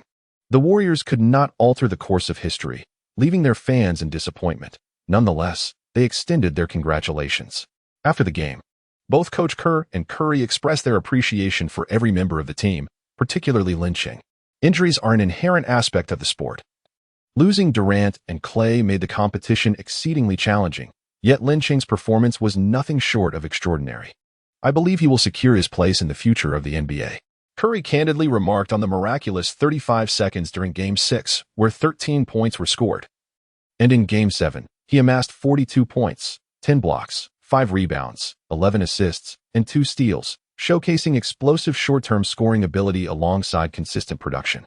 Moreover, he delivered remarkable performances on the defensive end, displaying unparalleled basketball intelligence. His future is boundless. At a press conference, a representative from the media in Hua raised a question that many are keenly interested in. With the summer trade window approaching, do the Warriors intend to re-sign Lin Cheng? What kind of contract might they offer? Coach Kerr shrugged, stating, "I will begin to enjoy my vacation. Let the management handle the rest." In the Warriors' general manager's office, owner Joe Lacob, senior advisor West, and general manager Myers were engaged in intense discussions regarding the core team's extension issues. If they were to extend Klay, Green, and Durant early, the team would face exorbitant luxury taxes and lack sufficient salary cap space for reinforcements next season. Myers, the team's manager, insisted on trading Klay and signing Lin Cheng to free up enough salary space to retain Green. Many fans struggle to comprehend the Warriors' preference for Green. However, he is irreplaceable within their system. Offensively, he coordinates teammates' movements, executes tactics, and creates opportunities for Klay and Curry, serving as the brain of the team and the starting point for their strategies. Defensively, with his agility, wingspan, and leaping ability, he possesses a fierce demeanor that can be intimidating, even if somewhat abrasive. I do not support trading Klay. West, known as the father of Splash Brothers, holds a deep fondness for Klay. Years ago, when Klay was just emerging, he clashed with the team's star Ellis, yet he insisted on retaining Klay and trading Livingston. Myers firmly opposed, stating, "Klay will be unable to play next season. Even if he recovers, he may not return to his peak form." Retaining Klay at a maximum salary is risky, while signing Lin Cheng aligns with the team's interests. The Eastern player has only played 2 games. Whether he can maintain a high standard remains uncertain. Is that not a risk? Does that not align with the team's interests? I have a compromise proposal. As the team's manager, Myers' primary consideration is the team's welfare. Yet he cannot be entirely unsympathetic. Klay could take a pay cut of $5 to $7 million to remain with the team, using that portion of the salary to sign Lin Cheng, thus ensuring the team's competitive strength for the upcoming season while retaining Klay. His proposal is a win-win solution, a rather suitable approach at this stage. However, West remains adamant. Klay must be retained at the maximum salary. Dongfang Lin, in terms of talent, defense, and physical stamina, is utterly subpar. He is not worth more than $1 million. He has the vast market of Hua country backing him. West scoffed, to my knowledge. He has refused to participate in national team competitions and has consequently been blacklisted. While they continue to debate the fate of core team members, Lin Cheng receives an unexpected phone call. After a morning of rigorous training, Lin Cheng accomplishes his training objectives, improving his stamina by 2 points, progressing from a novice level to a beginner level. Name: Lin Cheng. Height: 190 centimeters. Jump: 78, novice level. Strength: 75, novice level. Stamina: 80, beginner level. Speed: 87, intermediate level. Vision: 85, intermediate level. Basketball IQ: 90, advanced level. Overall level: 83, barely acceptable. Lin Cheng gazed towards the realms of strength and agility. Shedding the label of a novice, a formidable journey lay ahead. Just as he was about to make a call to his parents, an unfamiliar number appeared on his phone. "May I speak with Mr. Lin Cheng?" "Who is this?" "I am Mori, the general manager of the Rockets, a friend of Yao Ming." In Lin Cheng's mind, that momentous event immediately resurfaced, causing his tone to involuntarily grow cold. "Is there something you need? The Rockets are in search of players like you, and we are prepared to offer you a 2-year contract worth $2.8 $8 million. In the finals, you scored 13 points in just 35 seconds during the first game and achieved a triple-double with over 40 points in the second. While I cannot claim that a $10 million contract is guaranteed, a mid-level exception is certainly within reach. However, a 2-year $8 million deal is merely the minimum salary. As if we are bestowing upon you some monumental favor. Lin Cheng unhesitatingly rejected his invitation, not even allowing room for negotiation before abruptly hanging up the phone. Even without a game to play, he refused to sign with the Rockets. In the subsequent 2 days, Lin Cheng received offers from 3 teams, presenting contracts that were far more sincere than Maury's, with annual salaries ranging between $4 to $5 million. With the system in place, Lin Cheng has a clear vision for his career. He envisions himself as the team's third scoring option, with a certain degree of shooting authority. The team extending the invitation boasts a stable roster, and it is unlikely he would even rank as the fourth option, at best serving as a significant rotational player. Should he encounter coaches who harbor biases against individuals of Asian descent, it would be challenging for him to showcase his abilities. There are 4 teams in the NBA that would suit him well, although they have yet to extend any invitations. Lin Cheng intends to wait until the summer trade window officially opens before making his decision. Lin Cheng spent a week in training, and his physical statistics finally surpassed the threshold of 80 points, officially freeing him from the label of a novice. The NBA summer trade window has also opened, and the 4 teams that Lin Cheng is interested in are actively engaging in the trade market. However, none have extended an invitation to him. Lin Cheng began to experience self-doubt. Could it be that he lacked the necessary talent, rendering him undesirable to the team? Although he longed to remain steadfast in his choices, the pressing reality of survival loomed before him. Ultimately, Lin Cheng resolved to prioritize playing time and reached out to the teams that had previously extended invitations. To his dismay, the 3 teams that had sincerely sought him just half a month ago all declined, citing insufficient salary cap space. Lin City once again finds itself in the awkward predicament of having no games to play.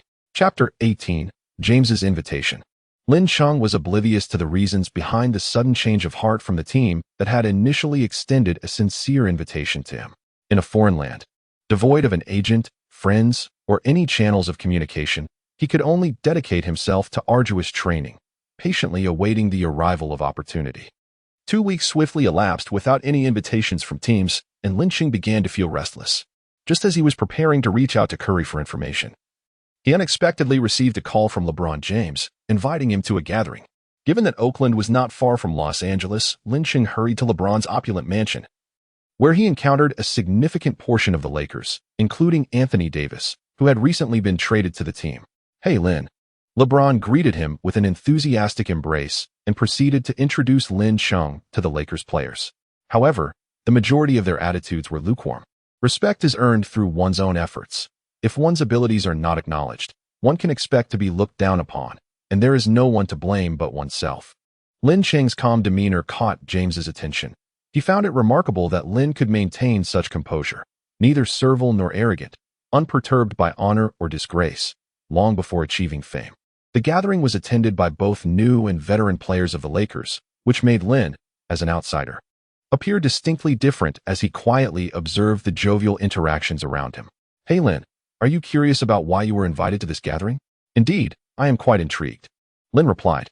"Haha, if you wish to know the answer, join me for a game." Having a vague inkling of the answer, Lin shrugged. "I would be delighted to oblige." James led the group to the Villa's basketball court, which was no less impressive than the Warriors' training facility. Wealth indeed grants one the luxury of indulgence. Typically, intra-team scrimmages feature a starting lineup against the substitutes, but James opted for a different approach, choosing to lead a team alongside Anthony Davis. Davis, along with Howard, Pope, Rondo, and Caruso formed one team, while James was joined by DeAndre Jordan, Kent Bazemore, Talen Horton-Tucker, and Lin Cheng on the opposing side. In Lin Cheng's memory of the 2019-2020 season, the Lakers clinched the championship with a starting lineup that included Anthony Davis, Dwight Howard, Kentavious Caldwell-Pope, and LeBron James, who was leading the bench against the starters. The reasoning behind LeBron's decision eluded him. Lin Cheng's focus was solely on maximizing his own abilities to earn LeBron's recognition. A system task was issued, relying solely on his own prowess. He needed to sink 7 three-pointers. The rewards for this endeavor were enticing.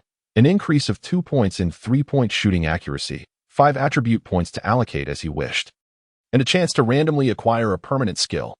As he stepped onto the court, the cold, mechanical voice of the system echoed in Lin Cheng's mind, heralding the generous rewards, though the task's difficulty was not to be underestimated. In a 20-minute scrimmage, achieving 7 three-pointers would depend on the opportunities provided by his teammates and the intensity of the defense, with a touch of luck playing a role as well. The match commenced, and Lin Cheng found himself matched up against Caldwell Pope, a fellow shooting guard. Their overlapping roles fostered a sense of rivalry, instinctively. Caldwell Pope exhibited a defensive intensity aimed at thwarting Lin Cheng's efforts. A fortnight earlier, without tactical coordination, evading his opponent would have posed a significant challenge. But now? Name: Lin Cheng. Height: 190 centimeters. Vertical leap: 80, rookie level, strength; 80, rookie level, stamina; 80, beginner level, speed; 91, advanced level, vision; 85, intermediate level, basketball IQ; 90, advanced level, overall skill level; 84, gradually improving. Lin Cheng's velocity has reached an impressive 91, mirroring that of Iverson, allowing one to imagine the swiftness he possesses at this moment. As he initiates his acceleration, he effortlessly creates a one-body lead, leaving Pop stunned and eager to catch up. James has already delivered the ball to Lin Cheng, who abruptly halts and leaps, executing a flawless shot that lands a three-pointer. Magnificent. James approaches Lin Cheng for a celebratory high-five, exclaiming, "Your speed seems to surpass that of the finals." Lin Cheng chuckles, "I share that sentiment. Perhaps it's due to the later development of Eastern athletes. What he initially perceived as a daunting task to sink 7 three-pointers has turned surprisingly manageable, thanks to the harmonious cooperation of his teammates. James consistently feeds him the ball, while DeMorris and Tucker set effective screens for him at the high post. In the initial 6 possessions, Lin Cheng has taken all the shots, achieving an impressive 4 out of 6 from beyond the arc. At this pace, it's not an exaggeration to say that in just 10 minutes, he could easily secure 7 three-pointers, prompting his opponents to adjust their defensive strategies specifically against him. Howard collaborates with Pop to trap Lin Cheng at the high post, while James relentlessly attacks the basket, frequently scoring. In a competitive match, allowing James such freedom to assault the interior would be unthinkable, yet this is not a contest. Their intentions are clear. Losing the game is acceptable. But Lin Cheng must be denied scoring opportunities, which only fuels his competitive spirit.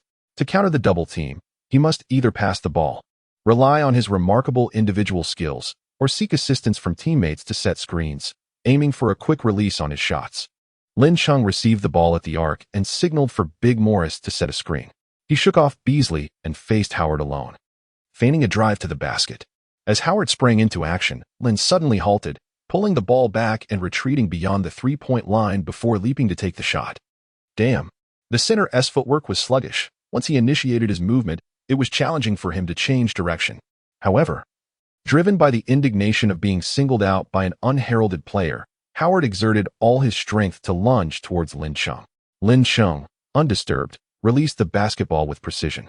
And at the very moment of his shot, Howard raised his massive hand and struck towards Lin Cheng's handsome visage. Swish.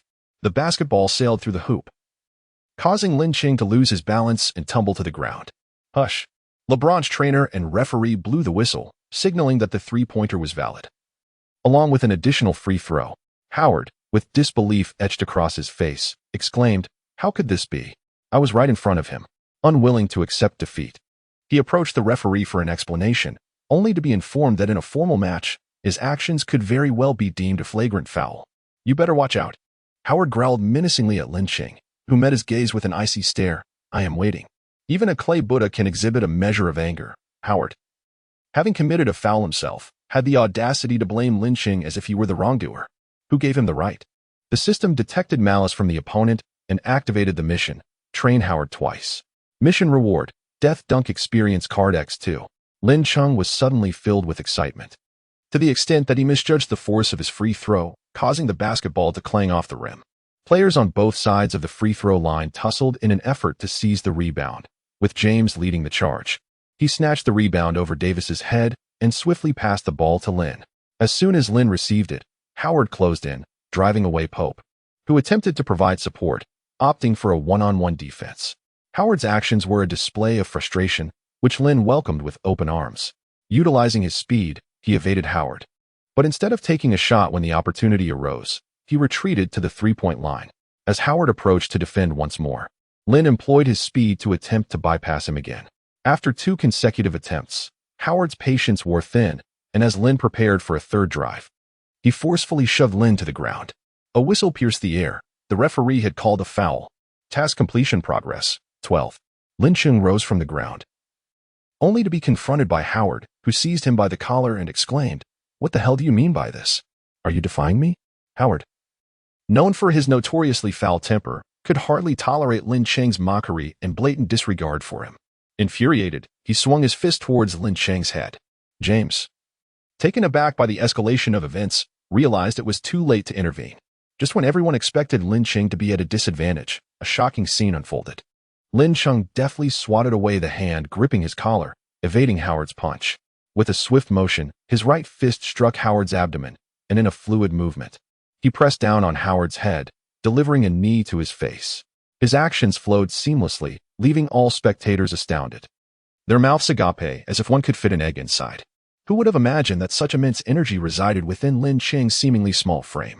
Chapter 19. Would you care to join the Lakers? Howard was sent to the hospital after being taken down, forcing the game to be halted. Lin Cheng seethed with frustration, lamenting the loss of 2 lucrative rewards that slipped away. Meanwhile, James was exceedingly thrilled, mimicking Lin Cheng's moves. "Hey brother, is this not the essence of Chinese martial arts?" Lin Cheng's lips twitched at the sight of James's rather cringe-worthy movements, which were hard to bear. Chinese martial arts encompass numerous schools, and my practice is Wing Chun. Should you possess an interest, I would be delighted to impart my knowledge. It was simply too impressive. James organized for the other Lakers players to revel in merriment while he led Lin Cheng to a tranquil spot. Although the game is not yet concluded, your prowess has already been substantiated. The Lakers are willing to extend a 2-year contract worth $12 million. Would you consider joining the Lakers? Among the 4 teams most suited to your talents, the Lakers are indeed one of them.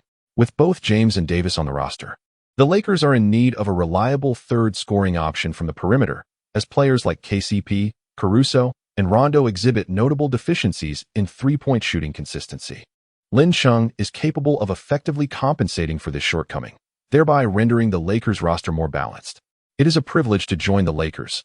I extend my gratitude to you, LeBron, for this opportunity. There is no need to thank me. You should indeed express your gratitude to Yao.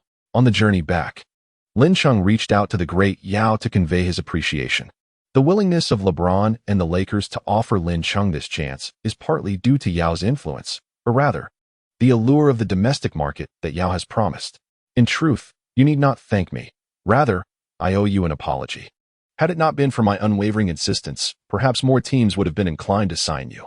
Lin Cheng remained unaware that his performance in the finals had captured the attention and interest of numerous teams. His shortcomings were glaringly evident. He possessed a slender physique, lacked physicality, stood at a modest height, showcased average leaping ability, exhibited deficiencies in stamina, and was not particularly swift among guards. However, his strengths were notable. He had a high basketball IQ, excelled in reading the game, possessed a certain playmaking capability, displayed proactive defense with a keen sense of positioning, was proficient in 3-point shooting, and demonstrated exceptional finishing ability. Indeed, players like Lin Cheng are highly sought after in the NBA, as their shortcomings can be rectified through training, while their strengths can be immediately transformed into on-court effectiveness. His affordability and high cost-performance ratio were likely reasons why teams reached out to him even before the trade window commenced. If all went according to plan, Lin Cheng could secure a stable mid-level contract, yet an unforeseen circumstance arose. Yao Ming hoped Lin Cheng would participate in the International Basketball World Cup in September, but certain individuals with grievances against him vehemently opposed this. They leveraged connections to dissuade NBA teams from signing Lin Cheng, thereby ensuring that no team would offer him a contract, which would allow them to justifiably reject Yao Ming's proposal. After all, no NBA team wanted a player that no national team required. If Lin Cheng possessed the requisite talent, how could NBA teams possibly overlook him? The NBA is a commercial league driven solely by profit, and teams would never willingly sacrifice the lucrative Chinese market for a role player like Lin Cheng. Mori, with his connections domestically, likely received benefits by spreading rumors of Lin Cheng's past injuries, further deterring teams from pursuing him. Were it not for Yao Ming's remaining influence in the NBA, Lin Cheng might have found himself without a team altogether. Thank you, Brother Yao. Lin Cheng is acutely aware that assisting him in seizing opportunities is not merely a matter of owing a favor. It likely entails considerable sacrifices, as relationships devoid of mutual benefit are seldom advantageous. Dedicating oneself to the sport is the greatest expression of gratitude one can offer me.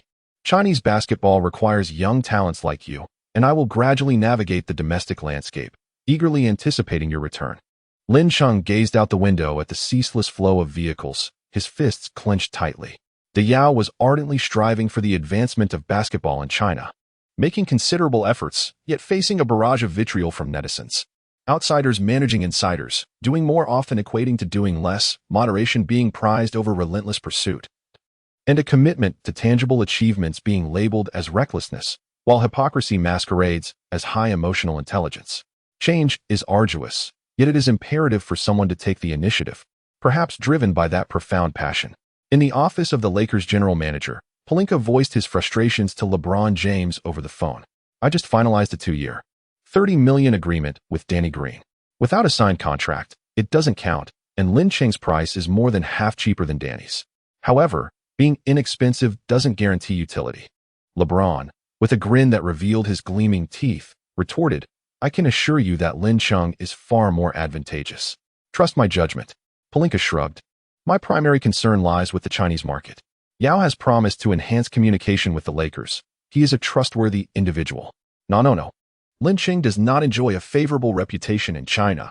Fans may not be receptive and could potentially redirect their ire towards us. Trust me, your concerns are unwarranted. As long as Lin Cheng can demonstrate his abilities, those issues will dissipate. Unbeknownst to LeBron, a tempest of public opinion was unfolding online in China, with Lin Cheng at its epicenter. Lin Cheng's performance in the finals has rekindled the fans' attention, naturally elevating their expectations for him. I wager a packet of spicy strips that Lin will secure a mid-level contract. The discourse has shifted, and the contract now seems secondary. Lin should be able to find a place in the rotation next season. I advise the discourse to broaden its horizons, at least to envision him as a starter.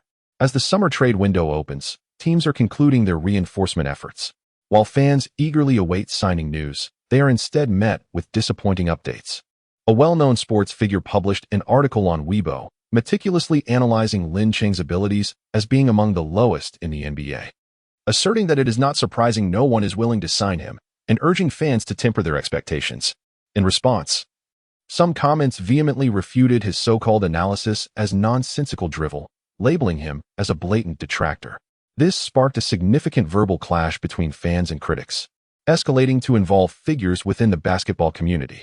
Whether this was an attempt to gain attention or simply the work of detractors, a prominent figure in basketball, Lin, issued a statement asserting that Lin Cheng's capabilities are limited, claiming that not only NBA teams overlook him, but even the national team does as well. Lin, who has been retired for many years, remains an influential figure in the basketball community, even capable of swaying decisions within the league. The discord between Lin Cheng and the Basketball Association initially stemmed from his actions. His statements, to a certain extent, carry a semi-official weight, leaving many fans in a state of confusion. Supporting Lin Cheng seems akin to opposing authority, while not supporting him evokes a sense of injustice towards their idol. Amidst this turmoil, sports commentator Zhou Hao stepped forward to advocate for Lin Cheng. Following last year's disappointing performance in the Asian arena, veterans of the sports world, led by Lin, criticized Lin Cheng for his refusal to return to the national team, which they claimed resulted in the team's failure. Now, Lin asserts that no NBA team has shown interest in Lin Cheng, nor has the national team. These contradictory statements raise questions about whether they stem from ignorance or a lack of integrity, or if there are deeper issues at play. Shortly thereafter, rumors circulated online, suggesting that Lin Cheng had indeed wished to rejoin the team, but certain old-timers had coerced him, ultimately preventing his return. Is the gossip upstairs credible? I have a friend involved in basketball-related work, and he confirms that Lin Cheng did indeed express a desire to return, only to be undermined by certain individuals. Furthermore, the notion that Lin Cheng was unwilling to play has been perpetuated by hired voices on the internet. The situation surrounding Lin Cheng has escalated dramatically online, spiraling beyond control. In Chapter 20, titled The People of Chaoyang District, Lin Cheng encounters Bill Duffy, the agent introduced to him by Yao Ming, at a CAF in Los Angeles. Bill Duffy is a renowned NBA agent, representing stars such as Yao Ming and Carmelo Anthony. His prowess is notable, having secured a 5-year, $153 million contract for Mike Conley with the Grizzlies in 2016. At that time, the largest contract in NBA history and the first to average over $30 million per year. In the 2022 season, when DeAndre Ayton became a restricted free agent, the Suns offered a qualifying bid of $16.5 million. Through Duffy's negotiations, the contract transformed into a 4-year, $133 million deal. An adept agent can secure greater benefits for players and liberate them to focus on honing their skills. Hello, Lin Chung. I have witnessed your remarkable performance in the finals, Duffy remarked. Thank you for the compliment, Lin replied. You are a fellow countryman of Yao, and I would be delighted to represent you. Here is the agency contract. Duffy promptly presented the contract, elucidating its details and key clauses, followed by a discussion of commission rates. The standard for agents is between 2, 4 and 4. According to Yao standards, a $50 million contract incurs a 4 fee. $50 million to $100 million incurs a 3 fee, and contracts exceeding $100 million are charged at 3. Sounds agreeable, Lin acknowledged. The standard fee for ordinary NBA players is $4 million. Bill Duffy offers Lin Chung an all-star level treatment, demonstrating remarkable sincerity.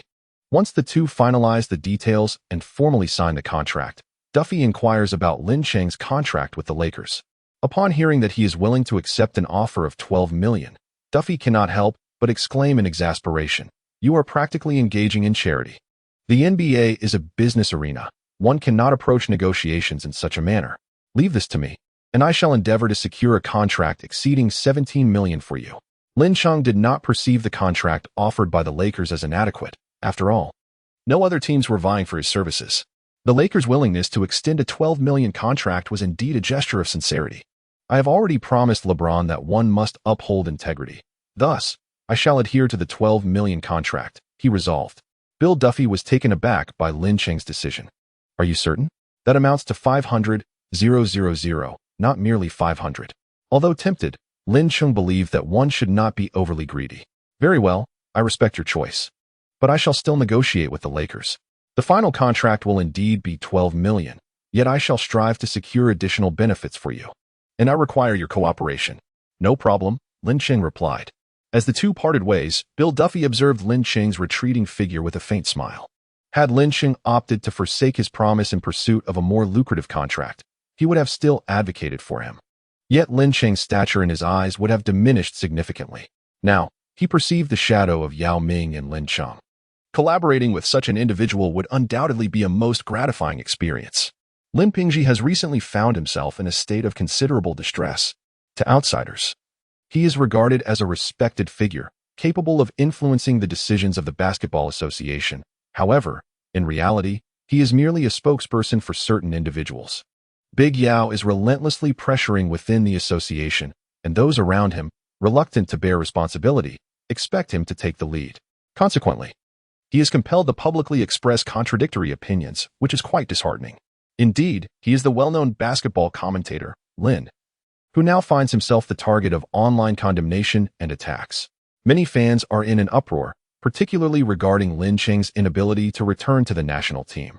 Attributing the blame to him, Lin Pingji feels more aggrieved than Do Yi herself. Overwhelmed with grievances, he invites a friend out for drinks. As the two indulge in alcohol, his friend, noticing Lin's lingering gloom, decides to take him to a hotel, arranging for a companion to engage him in conversation.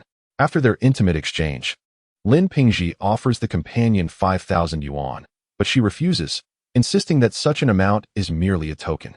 Lin, feeling extorted, argues that 5,000 is the standard fee. Unable to reach his friend by phone, they eventually come to a friendly agreement. In a drunken stupor, Lin Pingji transfers the money via WeChat and hastily asks the companion to leave, even suggesting that she ride a shared bicycle home. As the girl departs the hotel, contemplating the loss of her 5,000 yuan, she resolves to seek another client, returning to the same hotel. While diligently attending to her new customer, she unexpectedly encounters a raid. At the Zhaoyang District Police Station, a young officer, phone in hand, approaches his superior. During a surprise operation aimed at curbing illicit activities, they apprehend a girl and discover potential contacts of clients on her phone. The superior, perplexed, inquires why they did not detain her upon discovery. This individual's identity is somewhat unique, the officer replies. What have I taught you? We do not have any exceptions here. If the evidence is solid, we proceed with the arrest. The young officer nods eagerly. There are transaction records and photographs. The girl has confessed everything. Then let us proceed with the arrest. Lin Pingji is a seasoned veteran who typically deals in cash. However, after indulging a bit too much in alcohol today, he overlooked certain critical details and encountered a stern and uncompromising leader, resulting in his immediate arrest. The news of his apprehension swiftly spread across the internet. According to sources from the Zhaoyang district, a well-known basketball commentator with the surname Lin, boasting a following of 500,000 on Weibo, was detained for solicitation. The online community erupted with excitement, speculating whether this prominent commentator could possibly be Lin Pingji. Does anyone possess any common sense? Lin is already 65 years old. How could he possibly engage in such activities? Some argued. Men often remain youthful at heart. Is it truly inconceivable? With 500,000 Weibo followers and the surname Lin, it must be Lin Pingji. Reports from local sources indicated that after his encounter, Lin Pingji instructed someone to return via a shared bicycle. Seriously? How frugal. Amidst the frenzy, some of Lin Pingji's supporters rushed to his defense, declaring, "Spreading rumors comes with consequences. The authorities have not confirmed his identity, yet you hastily jump to conclusions. This is illegal. Do not believe or disseminate falsehoods." Given Lin's age, he could not possibly engage in such behavior. We hope the police will clarify this matter and restore his reputation. Indeed, many netizens tagged the Zhaoyang District Police, urging them to vindicate Lin Pingji. The most striking development was Lin Pingji's wife publicly releasing a statement asserting his innocence and demanding legal accountability for the slanderers. "I told you it was mere fabrication. We must impose severe penalties on those who spread rumors. We deserve an explanation." Lin is a person of great integrity who has devoted his life to the sports industry and should not be subjected to such slander. As the saying goes, those who seek melons will indeed reap them. The onlookers, merely spectators, seemed to revel in the drama, while fans appeared almost eager for Lin Pingji to face adversity. The Zhaoyang District Police issued a statement detailing the operation and Lin's specific information, though they refrained from naming him directly, rendering it nearly equivalent to revealing his identity. Lin Pingji's wife has also deleted her post, and the fans have quieted down. When Dayo received the news, he was nearly taken aback. He intended to leverage social media to gradually unveil the truth behind Lin Cheng's absence from the competition, using Lin Pingji as a point of leverage to exert pressure on those old-timers. No one anticipated that Lin Pingji would end up in trouble, thus thwarting his plans. Meanwhile, Lin Cheng, far away in the United States, found the news somewhat amusing yet disconcerting. Lin Pingji finds joy in his misfortune, yet attempting to leverage his situation to exert pressure on those who truly control the Basketball Association proves futile. It seems unlikely that he will participate in the World Cup this September. Life is not always perfect. It encompasses both regrets and rewards. After Lin Pingji's incident, those behind him adopted a more discreet approach. Although they continued to oppose Lin Cheng's return to the national team, they refrained from further interference in other matters. The official interactions between Dayo and Lin Cheng signify that NBA teams will treat him with due regard, which bodes well for his future development. The plan devised by Bill Duffy also gained momentum following Lin Pingji's troubles. Chapter 21. Formal contract signing. Bill Duffy announced on social media his new role as Lin Cheng's agent, disseminating news of the Lakers' intention to sign him. At that time, the domestic situation was uncertain and no teams made offers, which put him at a disadvantage during his initial contact with Pelinka. Shortly thereafter, Lin Pingji's incident occurred, prompting his associates to adopt a low profile. Dayo publicly supported Lin Cheng, and the scent of opportunity quickly drew offers from NBA teams. The Nets and the Knicks extended the highest bids, with annual salaries reaching $10 million. New York exemplifies a market where Na'vi wealth abounds. The Nets were already in the process of being sold, with the new owner, Tsai Chongqing, keenly focused on the Chinese market. In a surprising turn, 8 NBA teams officially submitted offers for Lin Cheng, with the Knicks and Nets presenting annual salaries soaring to $10 million.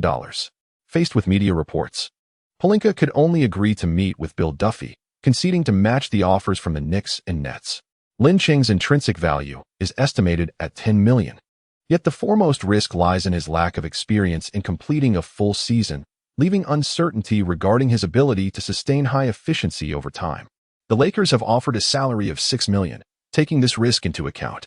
With Yao Ming's robust support for Lin Cheng, the Lakers stand to reap greater rewards from the Chinese market, making Lin Cheng a lucrative investment. However, Pelinka was taken aback when Bill Duffy declined the offer. The owner insisted that, during the most challenging times, the Lakers were willing to provide a contract, emphasizing the importance of integrity in business. Thus, the contract would remain at $6 million. Pelinka was left in a state of bewilderment, pondering the existence of such principled individuals. Of course, there were two stipulations: a 1-1 contract with a player option for the second year, along with the inclusion of non-guaranteed bonus provisions. The NBA contracts come with a myriad of variations, and the contract proposed by Duffy consisted of a base salary of $6 million supplemented by non-guaranteed bonuses. For instance, hitting a three-pointer would yield $2,000, while a block would earn $8,000. Additionally, bonuses for attendance exceeding 80% would amount to $200,000. Weekly accolades would grant $500,000, monthly awards $1 million, and an MVP title would fetch $5 million. Though it may be exceedingly challenging for Lin Cheng to secure the weekly or monthly accolades, let alone the MVP, it was prudent to include these possibilities within the contract. Mr. Pelinka, while the owner emphasizes integrity, my duty as an agent is to advocate for my client's interests. This is my final condition. Your terms are quite reasonable. Let us finalize this. The news of the Lakers signing Lin Cheng soon broke, as he turned down offers from the Knicks and the Nets to join the Lakers on a 2-year, $12 million deal. Lin Cheng remains largely unnoticed in the United States. His signing has garnered little attention, yet the Los Angeles Lakers command a significant following. The management of the Lakers seems to have lost their senses, offering $12 million for a player deemed surplus by many. To those who mindlessly criticize, it is important to remember that Lin Cheng achieved a remarkable triple-double in Game 7 of the Finals, setting a record for blocks, demonstrating his undeniable talent. Understand the notion of fleeting brilliance. If Lin Cheng averages 10 points per game, I would metaphorically eat my words. This brings to mind a certain young lady. Many domestic fans enjoy circumventing restrictions, with some sharing screenshots in a WeChat group known as Chenggu Fan Gathering. Sister Weiwei, there are those vying for your business. This joke may not hold up much longer. The group is abuzz, with the group leader, Chenggu, being humorously exposed as my husband. Amidst a flurry of exclamations, is it too much to ask for some peace during the day? Sister Weiwei, how can you still find time to sleep when Chenggu is being criticized? Who dares to speak ill of my husband? After Lin Cheng's signing with the Lakers, some fans have been disparaging him, calling him worthless and unworthy of the price. With a wave of her hand, Sister Weiwei declares, "Children, follow me into battle. Let the outsiders see the prowess of Chenggu's family. Charge forth." With the determination of a live streamer, Sister Weiwei is ready to take on the world. That is chocolate indeed. Li Weiwei, once a critic of Lin Cheng, has now transformed into a staunch supporter, having gained notoriety for her chocolate-themed broadcasts. At the Warriors training facility, Lin Cheng successfully sinks a three-pointer. Task accomplished, his three-point shooting percentage rises by 2, now reaching 45. In the annals of NBA history, only Steve Kerr has achieved such a feat. With further effort, he could reach 50, ensuring that 30 points could be attained with just 20 attempts, a tantalizing prospect. Tomorrow, he will depart Oakland for Los Angeles. Lin Cheng opts not to practice further, instead returning to his apartment to pack his belongings. He is aware of the Lakers fans' sentiments online, and with his temperament, he remains unfazed. However, he is eager to prove himself. He intends to demonstrate to Lakers fans that the $6 million investment is well worth it. Early the next morning, Lin Cheng arrives at the Lakers training center, where Rob Pelinka and Bill Duffy await his arrival, along with LeBron James. Pelinka warmly greets him. "Lin, on behalf of the Lakers, I welcome you. You are too kind." Lin replies. After a brief exchange of pleasantries, Pelinka leads Lin to the office, where they present the contract. Duffy confirms that everything is in order, and both parties affix their signatures. "Lin, officially welcome to the Lakers.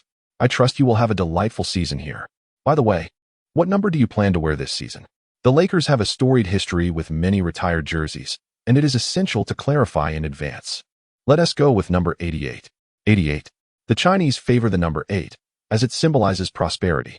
Subsequently, James guided Lin Cheng on a tour of the training facility and accompanied him to a real estate agency to explore several apartments. Ultimately, Lin Cheng opted for a modestly sized apartment of over 80 square meters, conveniently located near the training center. Given that the majority of his time is dedicated to training, he deemed a simple living arrangement sufficient.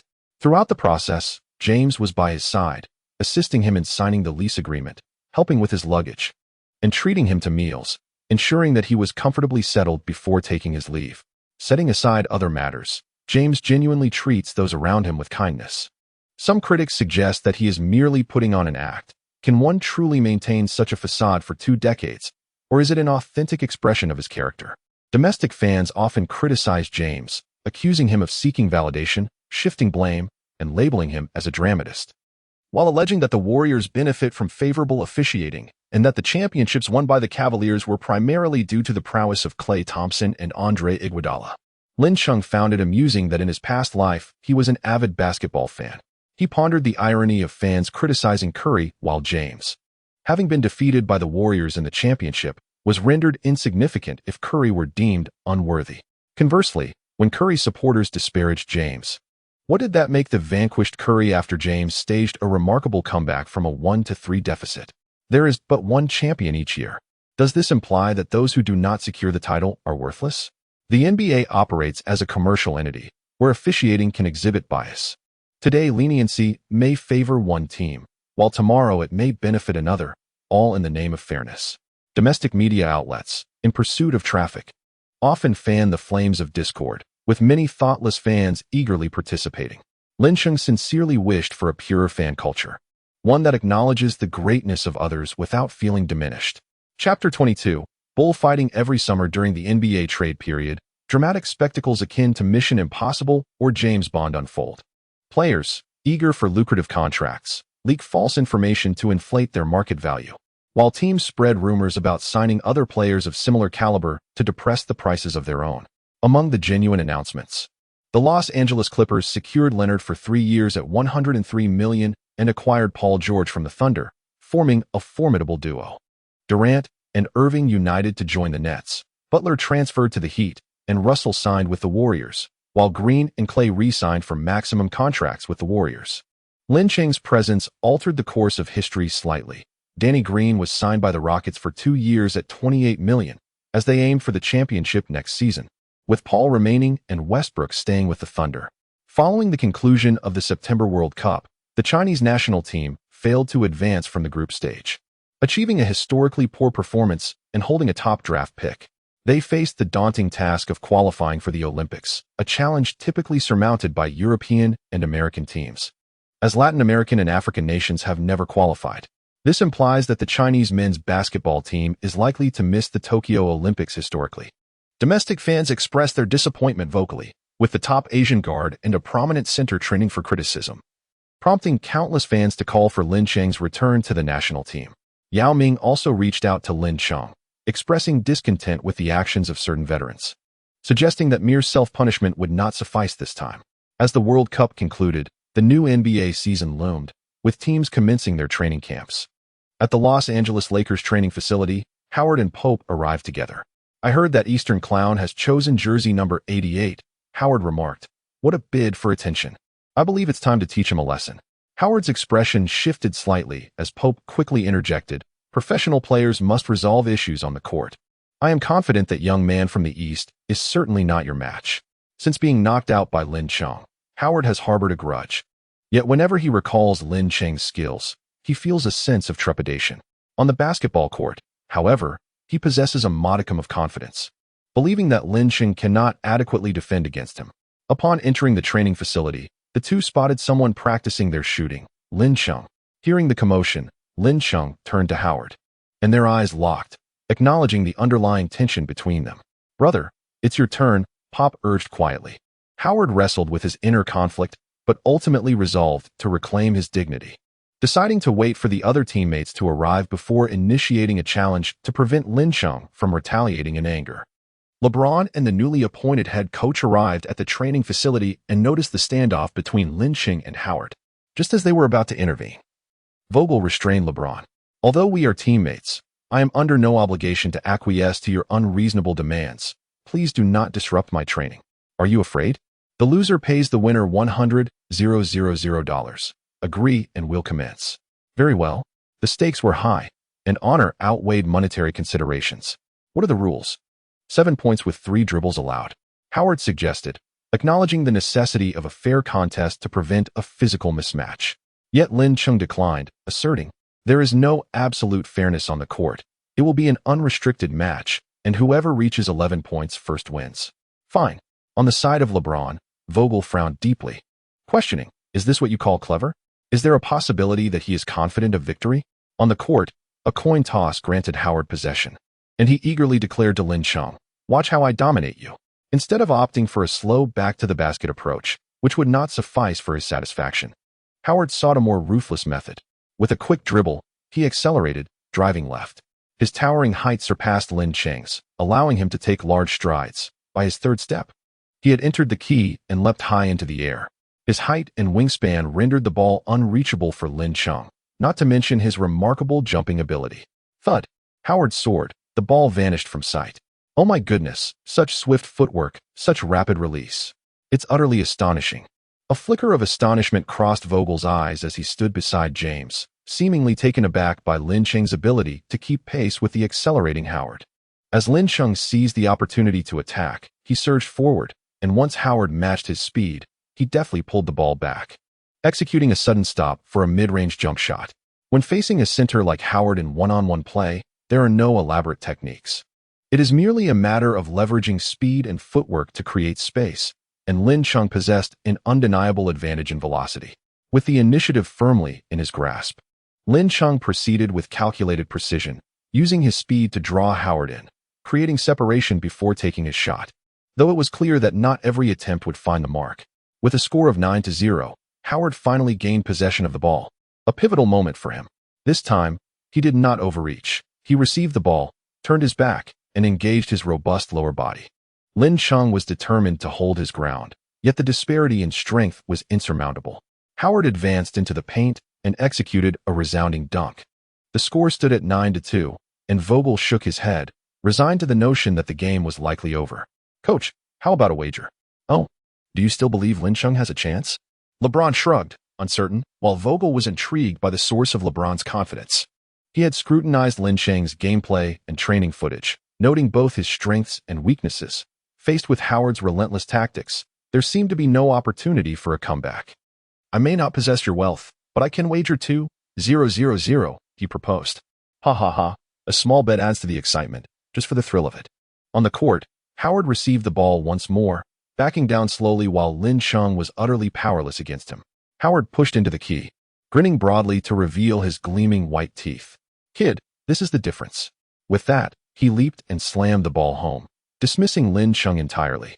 As he did not believe Lin Chung could even disrupt his shot, Lin Chung took a step back, leaping high into the air, his heart roaring with determination.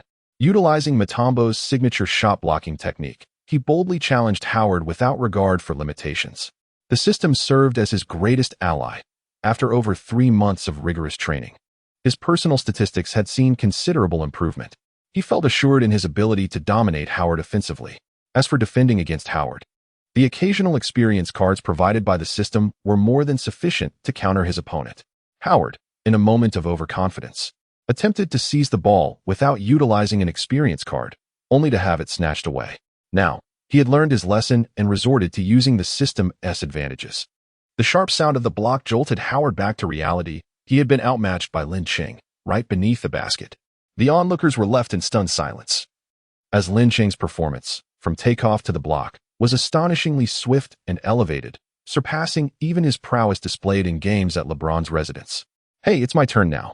With a smile on his face, Lin Chung sensed a chill emanating from Howard. Chapter 23, The Coach's Bias. The crisp sound of the net swishing echoed through the training facility, as Howard, standing at the three-point line, breathed heavily, his face flushed. He had lost not only his pride, but also a substantial sum of 100,000. Seeing that the moment was ripe, Vogel stepped forward, introducing himself. "Hello everyone. I am Vogel, and I will be coaching the Lakers this new season." The title of head coach still held significant weight, prompting enthusiastic applause from the players, which somewhat alleviated the tension. Once the clapping subsided, Vogel continued. "Howard performed admirably in the previous match, refraining from bullying the less experienced. Lin Chung showcased his speed as well. Our team must embody unity and harmony. I propose we consider this a draw." James furrowed his brow. Vogel's veiled remarks were ill-timed. and his unilateral call for a draw was a blatant display of favoritism. If Lin Chung insisted on holding Howard accountable for the wager, he would offend the coach. Yet, if he chose to remain silent, he would suffer in silence. Coach, it is quite common for men to wager amongst themselves. If Howard fails to honor his bet, he will not only lose face but also be deemed unable to accept defeat. Allow me to cover the wager, James proposed. Vogel seemed taken aback by James's intervention. He neither opposed nor supported the suggestion, appearing to await Lin Cheng's response. Having endured the complexities of human relationships, Lin Chung was uncertain of Vogel's motives, but understood well the repercussions of offending a coach in the NBA. He had not yet attained the strength to disregard the coach's authority and felt compelled to endure. Just as he was about to speak, Howard preemptively declared, "I will pay the 100,000, as I am willing to accept my losses." With the principal party having spoken, Vogel found it difficult to intervene further. He gathered the players and reiterated the importance of stability within the team. It became evident to everyone that he harbored a dislike for Lin Chung. The subsequent training arrangements confirmed the suspicions of the team. Lin Chung was assigned to the B team, the reserve squad, while James, Davis, Pope, and Howard formed the starting lineup. Lin Chung, exhibiting remarkable restraint, transformed his anger into motivation, successfully landing 3 consecutive three-pointers in the first 3 rounds, establishing a 9-2 lead that provoked Vogel's fury.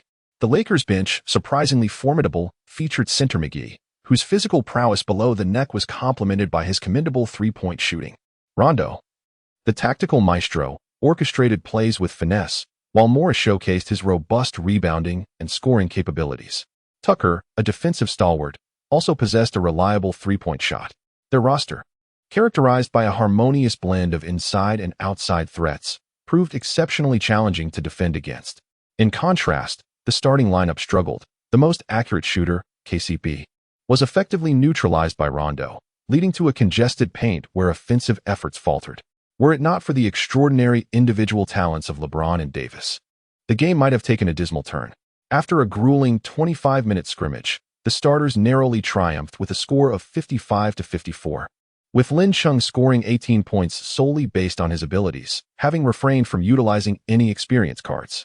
Post-training, LeBron lingered to converse with Vogel, suggesting that without an outside presence, Chung would be more suited for a starting role, as his and KCP's shooting could create essential spacing for the team. Vogel, visibly displeased, retorted that a starting position could not be determined by a single scrimmage and asserted his understanding of personnel management.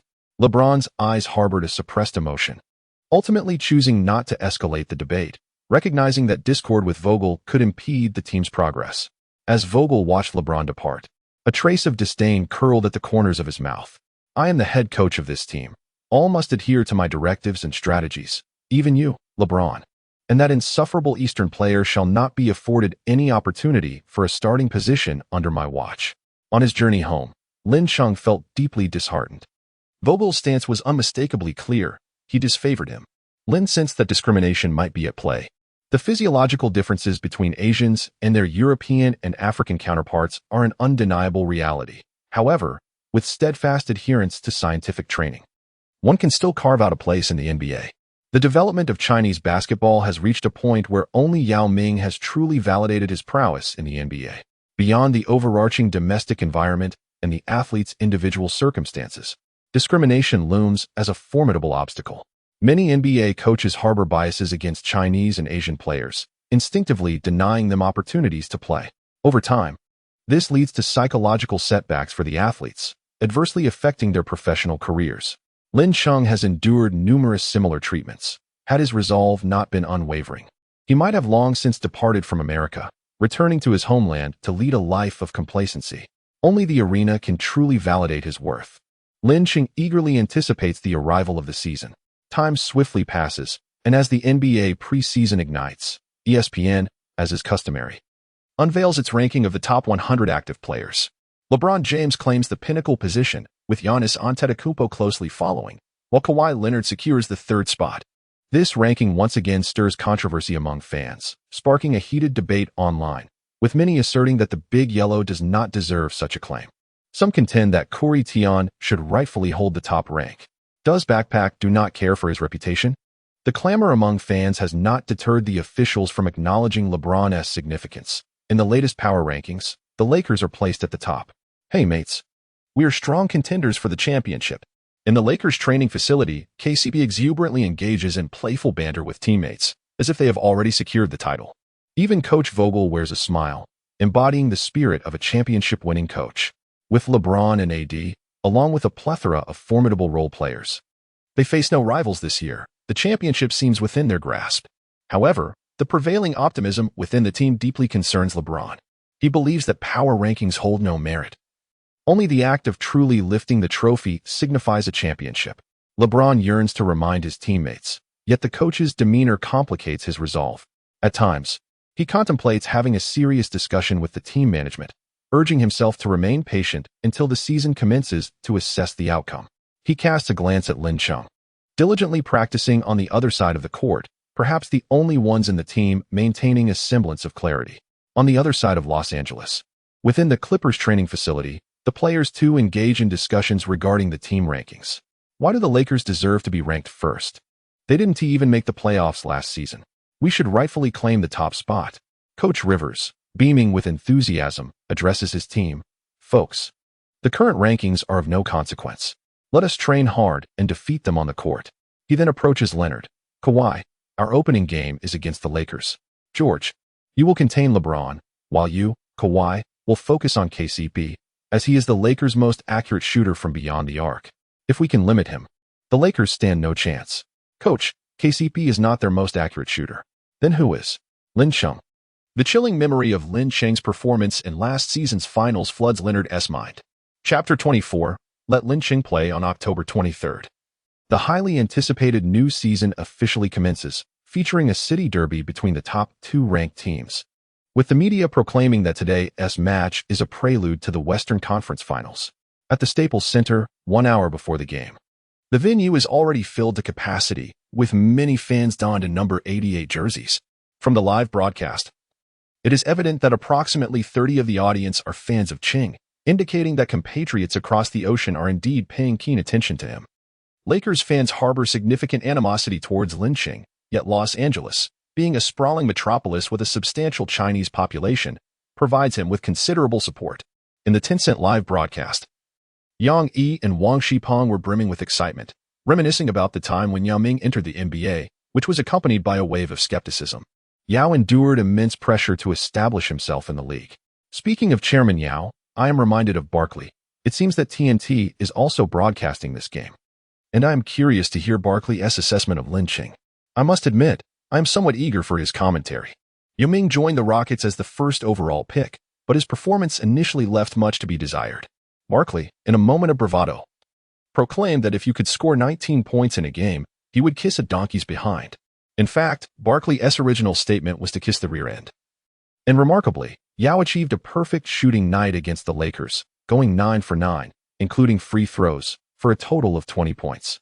Someone deliberately brought a donkey onto the live set to challenge Barkley, who, in a moment of boldness, ended up kissing the donkey's behind, becoming a delightful topic of discussion among fans. In the TNT studio in Los Angeles, the comedic duo of Shaquille O'Neal and Barkley found themselves engaged in a discussion about Lin Cheng. When reminded of the embarrassing bit concerning Yao, Barkley's face flushed momentarily before he quickly regained his composure. I admit I underestimated Yao Ming back then. How about we make a wager today on how many points Lin Cheng will score? Yao, being a center and a disciplined individual, was a reasonable first overall pick. Lin Cheng, however, entered the league without being drafted and plays as a guard, having participated in only 2 games in over 2 years in the NBA, and more accurately, 1.5 commendable performances. Moreover, he possesses physical limitations, which would restrict his playing time, suggesting he would score no more than 25 points. O'Neal, incredulous, covered his head. Oh my God, you might as well say he won T exceed 50 points. Huh, I won T be fooled again, Barkley retorted.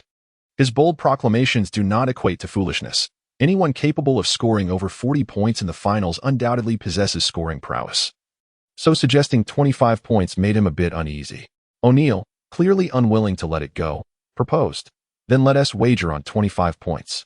Whoever loses must kiss a donkey's behind. So, do you really believe in Lin Cheng? He challenged Barkley, pressing him to accept the bet. On the court, the Lakers had warmed up for half an hour when Anthony Davis arrived, glancing around at the packed stands in disbelief. The Pelicans' attendance rate barely reached 70, and he couldn't even fathom 100. It was evident that the allure and exposure of a big city were far superior, leading to greater financial gains. Filled with fervor, he seized the basketball and executed a thunderous dunk. However, the crowd remained unresponsive, while Lin Cheng sank a three-pointer, eliciting a thunderous cheer from the audience. Among the spectators, 30% were fans from the Chinese community, who felt an inexplicable surge of excitement upon seeing Lin Cheng don the number 88 jersey, while Lakers fans deliberately booed. The discrimination against players from the beautiful nation was stark, mirroring Vogel's baseless disdain for Lin Cheng, a sentiment echoed by many Lakers supporters. They simply could not appreciate athletes from China, with the exception of Yao Ming, of course. Both KCP and Howard felt a twinge of jealousy witnessing Lin Cheng's numerous fans in attendance, and even the photographers were keen to capture Lin Cheng. Understanding that topics of discussion translate to attention, which in turn equates to wealth. As warm-up times swiftly concluded, the game commenced with the starters taking the court. The Clippers' starting lineup included George, Leonard, Morris, Zubac, and Beverly, while the Lakers' starters were James, Davis, Howard, KCP, and the seasoned coach. With Lin Cheng's fans erupting in disbelief at his absence from the starting lineup. Was the head coach out of his mind? How could Cheng not be a starter? Not only was there a lack of judgment, but the situation was downright absurd. Lakers fans reveled in the moment, laughing heartily, proclaiming that the Eastern rookie was unworthy of a starting position, applauding Vogel for his decision. Go back to China, they jeered, as if a rookie who had wandered for 2 years could ever aspire to start. The domestic broadcast of the match was not limited to Tencent, but also included the CT5 channel, with audiences nationwide rallying for Lin Cheng's cause. Meanwhile, Lin remained unfazed. The Lakers had invested $6 million to sign him, recognizing not only his three-point shooting, but also the market potential he represented. No matter how much Vogel might dislike him, he couldn't deny Lin a chance to play. As long as Lin had the opportunity to step onto the court and make an impact, the pressure would ultimately fall on Vogel. During the game, Beverly, George, and Leonard took turns defending James from the perimeter, with the aggressive Beverly employing particularly ferocious tactics. James, opting not to engage excessively, given the match had just begun and the time for fierce competition had not yet arrived, entrusted the offensive organization to the seasoned coach, often standing with his hands on his hips at the three-point line, at least drawing one defender's attention. The Lakers enjoyed favorable fortune as they converted 2 out of 3 shots from beyond the arc, ending the first quarter tied, with 3 successful three-pointers out of 4 attempts. Notably, in the last 2 minutes of the first quarter, during the substitutions, Vogel still denied Lin Cheng the chance to play, keeping him firmly rooted on the bench. Just maintain this. Vogel's encouragement bore no substantial effect.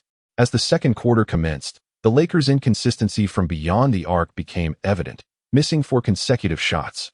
LeBron James and Anthony Davis aimed to penetrate the interior, but the Clippers deployed a 23-zone defense, leaving gaps in their perimeter defense that compromised their ability to guard the paint and mid-range shots. Beverly began to focus exclusively on James, while Leonard and George intensified their offensive efforts, raining down three-pointers, which quickly widened the gap to 10 points. Vogel was compelled to call a timeout to adjust the lineup, substituting McGee and Caruso for Howard and Rondo, yet the outcome was even more dismal. Lacking Rondo's playmaking, the team's organization relied solely on James, who faced tight coverage from Beverly, leading to severe fatigue and ineffective orchestrations, thus exacerbating their offensive struggles and allowing the deficit to balloon to 18 points. In the TNT studio, Shaquille O'Neal scowled and exclaimed, "What is Vogel thinking? Why isn't Lin Cheng on the court? Even a fool knows that the best way to break a zone defense is with three-point shooting, and Lin Cheng is the Lakers' most accurate shooter." Barkley chimed in gleefully, "I'll personally prepare a donkey for you." Meanwhile, in the Tencent live stream, domestic fans were expressing their disdain for Vogel, questioning his intellect for not deploying Lin Cheng at such a critical juncture. Vogel felt the heat intensifying as if he were being roasted alive. With the Lakers leading, it seemed inconsequential to send Lin Cheng on for just 2 minutes. However, trailing by so much, if Lin Cheng were to close the gap or even tie the game, Vogel would find himself in an awkward position. James could no longer contain himself. "Coach, put Lin Cheng in." His tone was not one of inquiry but of undeniable authority, making it clear that he would unhesitatingly choose the team's success over the coach's decisions. Although it was merely the first game of the regular season, The opponent was the Clippers, their city rivals, and a significant hurdle for the championship. James would not allow failure. Chapter 25. The Rabid Dog Beverly on the Sidelines. Vogel gazed at Lin Chung on the court, internally resolving that if there was no evident improvement from the Lakers within 5 minutes, he would substitute him out. Lin Chung was perceptive enough to grasp Vogel's intentions, compelling him to make an immediate impact on the court, thereby leaving no opportunity for Vogel to substitute him. Presently, his three-point shooting percentage stands at an impressive 45, ranking among the elite in the NBA. However, it is insufficient, necessitating the assistance of the system's power. Name: Lin Chung. Height: 190 centimeters. Jump: 82, beginner, strength; 82, beginner, stamina; 80, beginner, speed; 92, advanced, vision; 85, intermediate, basketball IQ; 90, advanced, overall level; 85, proficient, skills, precise three-point shooting; 45, accuracy. Items: Mutombo's Block Experience Card X1. Stockton's Steal Experience Card X1. Guaranteed 3-point Experience Card X1, a total of 3 experience cards, encompassing both offensive and defensive capabilities, should suffice to create a brief surge in momentum. Ding. System task: issued season task. Average 5 3-pointers per game. Rewards: 1 permanent skill, 10 permanent skill points, 5 physical attribute points. Random Experience Cards X10. This game task: achieve the season's first victory. Reward: Random Experience Cards X3. This game task: score 26 points in a single match as the referee's whistle echoed. The Lakers executed a baseline throw-in. James dribbled the ball into the front court, while the Clippers continued with their 2-3 zone defense. Without hesitation, James passed the ball to Lin Chung. Defending Lin Chung was a mismatched Beverly, who opted to create space rather than closely guard him, defending against drives, but not against shots. Leonard internally lamented the situation. The Lakers' other players could be left open. But Lin Chung's three-point shot was not to be underestimated. He had learned this lesson the hard way. Beverly, get closer. Leonard's warning came too late. Lin Chung received the ball, made a slight adjustment, and decisively released a three-point shot without interference, choosing not to utilize his experience card. The basketball soared in a high arc, descending towards the hoop. Swish. The crisp sound of the net was music to the ears, prompting the Lakers bench to spring to their feet, exuberantly waving towels in celebration. Fans from Huagua erupted in cheers, while Lakers supporters were left in stunned silence, unable to reconcile the fact that the Oriental player they had underestimated had executed the shot with remarkable finesse. It must have been a fluke. Yes, it was pure luck. The Lakers fans sought a rational explanation, believing only a blind cat could stumble upon a dead mouse. Yet they were soon to witness Lin Chung's prowess firsthand. Transitioning to defense, the Clippers mounted their offense. Beverly, noticing Lin Chung approaching to guard him, unleashed a torrent of trash talk. Eastern scrub, go back to your country. The NBA isn't meant for you. I just hit that three-pointer in your face, Lin Chung retorted. That was merely a warm-up. Beverly scoffed. Only women make excuses. Bring it on. I will demolish you. All right, let us engage in a manly duel. You attack, I defend. I will show you what true defense looks like. In the realm of the NBA, engaging in verbal sparring and displaying competitive spirit is a common occurrence. Patrick Beverly, often referred to as Mad Dog, possesses a notoriously fiery temperament and cannot abide any form of disdain directed towards him, particularly from individuals of Eastern descent. Hey George, allow me, he exclaimed. Without a moment's hesitation, George, who was dribbling the ball, passed it to Beverly, fully aware of his intentions. True camaraderie calls for unwavering support. Upon receiving the ball, Beverly was filled with exhilaration, not missing the opportunity to taunt. You shall witness the prowess of an NBA starting point guard. A ball handler who cannot handle the ball? The mockery of Lin Chung is not particularly harmful, yet it is profoundly insulting. Beverly's role within the team is to defend and shoot upon receiving the ball, rarely engaging in ball handling. The point guard never controls the ball, striking at his vulnerable point. You scoundrel, let me demonstrate my prowess. Beverly executed a series of swift crossovers, fakes, and bursts of speed, only to retract and accelerate once more, causing Lin Chung to lose his footing. A smirk of disdain curled at the corner of his mouth. Is that all you've got? However, in the next heartbeat, the smile on his face froze. His dribbling motion halted, his mind buzzing. Where's the ball? It had been stolen. Lin Chung, having seized the ball, charged toward the front court, with Leonard hot on his heels, cursing Beverly vehemently in his heart. Just 2 days prior to the game, He had specifically urged his teammates to review the footage of Game 7 of the finals, paying close attention to Lin Cheng's deceptive defense, yet Beverly fell for it. Oh, Leonard realized that Lin Cheng's speed was akin to lightning. Despite exerting all his strength to sprint, he could not catch up, even though Lin Cheng's velocity had not been this formidable last season. As Lin Cheng dribbled past half-court, he cast a glance at Leonard, who trailed by 2 body lengths. To merely score a layup would lack impact. He aimed to strike at the heart. With 2 swift steps, he reached beyond the 3-point line, abruptly halting and leaping high into the air. Goodness, a fast break three-pointer? You fickle fan, the fast break three-pointer is Lin's signature skill. A fundamental practice of 6-6-6. Leonard, propelled by inertia, lunged towards Lin Cheng, his long arms extending. His palm just a breath away from the ball. Yet, after a mere moment, the ball would surely find its home in the basket. As Lin Cheng had chosen to employ an experience card, though it felt somewhat unfair, it was his satisfaction that mattered. Utilizing the 3-point guarantee experience card, the ball soared from his fingertips toward the hoop. Upon landing, Lin Cheng did not even glance at the ball, with his back turned to the basket. He faced the audience and signaled a 3 with his hands.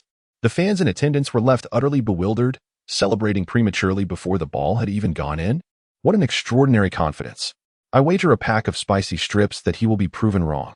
Swish. Indeed, he was proven right. And it was the Lakers fans who were left with egg on their faces, as the ball effortlessly sunk into the net.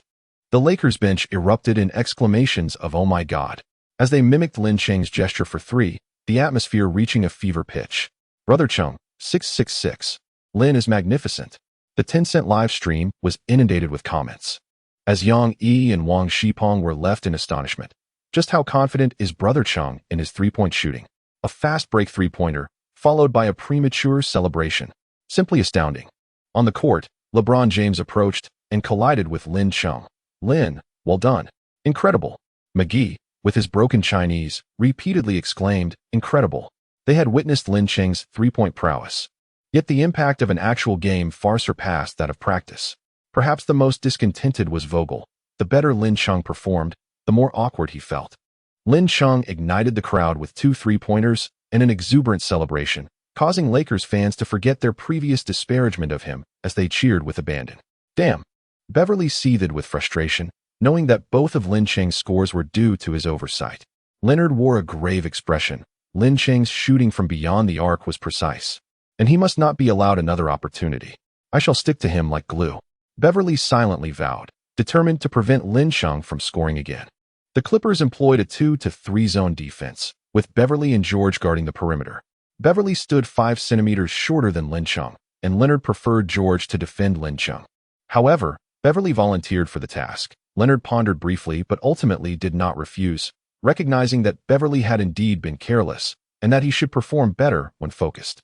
Chapter 26. My brother Cheng is a genius. As the Clippers initiated their offense, Leonard brought the ball up court, deliberately consuming time rather than rushing into an attack. As the Lakers were gaining momentum, he aimed to suppress the pace of the game. With less than 10 seconds remaining on the shot clock, Leonard suddenly quickened his dribble, executing a crossover to bypass James and driving straight into the paint. The entire Clippers team began to move. McGee, observing that James had lost his defensive position, stepped up to obstruct Leonard's path.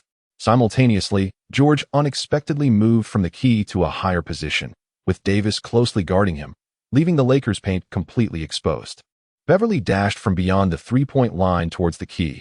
As he arrived at the ball, he received Leonard's pass and leaped skyward. Just as he was about to dunk the ball, a figure suddenly appeared before him. Smack! The sharp, resonant sound of the ball being struck echoed throughout the arena, and the previously raucous crowd fell into stunned silence, their eyes wide with astonishment at the sight of that figure, reminiscent of a war god. Beverly's head buzzed. How had this individual, who had been at the arc, suddenly arrived in the paint? Lin Cheng possesses a remarkable basketball acumen, demonstrating an exceptional ability to read the game. He has familiarized himself with the Clippers' tactics. As Leonard drives, George pulls up from the edge of the paint to the high post, drawing the interior defender away, allowing Beverly to cut sharply towards the basket. Should the defense rotate effectively, Beverly opts to pass to the open man. If not, he capitalizes on the opportunity to score directly. As George shifts to create space, Lin Cheng decisively abandons his perimeter defense and charges into the paint. delivering a thunderous block on Beverly. The Lakers players on the court erupt in excitement, rushing to high-five Lin Chung, while LeBron envelopes him in a celebratory embrace, exclaiming in exhilaration, "Well done. Splendid." With only 3 seconds remaining on the Clippers shot clock, George hurriedly attempts a shot that fails to find the mark, leading to Davis securing the rebound for the Lakers. Beverly, closely shadowing Lin Chung, engages in various covert tactics, pulling, shoving, and even pinching, while hurling insults. "Rookie, your show ends here. I will lock you down. Do you have insurance?" After this physical contact, you might have to leave the Staples Center on a stretcher. Known as Mad Dog, Beverly employs a defensive strategy characterized by aggressive play, taunting, and intimidation, preying on the timid to induce psychological errors, while those with greater fortitude find themselves exasperated, struggling to maintain their composure. Lin Chung will remain unaffected by his influence. Furthermore, he reciprocates in kind, employing the same tactics against his adversaries. In the realm of basketball, the subtle antics and banter exchange between players are integral components of the competition. NBA players have all encountered this, and Lin Chung is no exception. Lin Chung deliberately maneuvered around his teammate, with Beverly closely trailing his movements. He cleverly utilized his teammate to obscure the referee's line of sight, and during a sudden halt and reverse run, he unleashed a concealed punch directly into the opponent's chest. The action was subtle. Even the footage captured by the camera appeared as an ordinary flick of the arm, seemingly lacking force. Yet in reality, Lin Chung had employed a hidden strength. Beverly let out a pained grunt, feeling as if his chest had been struck by a heavy hammer, prompting him to ponder whether Lin Chung had intended this and whether he should feign a fall in response. Lin Chung noticed that Beverly was still following him closely, and he headed straight towards the towering Anthony Davis. Understanding the cue, Davis positioned himself to block Beverly, allowing Lin Chung to find an open space. LeBron's pass was perfectly timed. Beverly managed to squeeze past Davis and lunge towards Lin Chung, who grinned mischievously as he assumed a shooting stance, his left elbow jutting out directly against Beverly's chest. The impact felt akin to a speeding car colliding with a stone pillar, leaving Beverly in agony on the ground. Seizing the moment, Lin Chung took his shot uncontested, and the basketball sailed smoothly through the hoop. 3 attempts, 3 successes. At that instant, George swiftly initiated a baseline throw-in, aiming for a surprise attack. However, LeBron, sensing his intent, successfully intercepted the ball and promptly passed it back to Lin Chung. In Lin Chung, there was not a trace of hesitation as he swiftly executed his shot. Whoosh! The basketball sailed through the net, and the entire arena momentarily fell into a hushed silence before erupting into a cacophony of cheers. My goodness, I have witnessed a miracle. Just when it seemed that Corey Tion was invincible, who is this warrior? Goodness! In less than a minute on the court, he had made 4 out of 4 attempts. I confess, I was mistaken. Lin Chung is truly a deity. One must acknowledge the precision of Lin Chung's 3-point shots. The Lakers fans ought to offer their apologies. The Lakers supporters continued to fervently chant Lin Chung's name when suddenly, the referee's whistle pierced the air. Coach Rivers of the Clippers called for a timeout. Although his team still led by 6 points, their momentum had been thoroughly stifled. "Beverly, I don't care what methods you employ. You must contain that Eastern player and prevent him from making any more 3-pointers. Rivers fumed. Beverly nodded solemnly, accepting the undeniable responsibility of allowing Lin Chung to score 4 out of 4 under his watch. "Coach, I suggest we double-team Lin Chung," Leonard interjected. In a live broadcast from Hua Tencent, it was almost unbelievable. Brother Chung had been on the court for less than a minute, scoring 12 points from 4 attempts, effectively halting the Clippers. The Lakers fans and certain media outlets should now silence their critiques and acknowledge the truth. Yang Yi and Wang Shipeng displayed their admiration and defense for Lin Chung with unabashed enthusiasm, almost urging those who had previously scoffed to kneel in respect. The fans in the live chat were even more direct. "A genius. My brother Chung is a genius. I hope to see the media kneel and sing his praises." Kneel? The upper levels are ready to roll at any moment.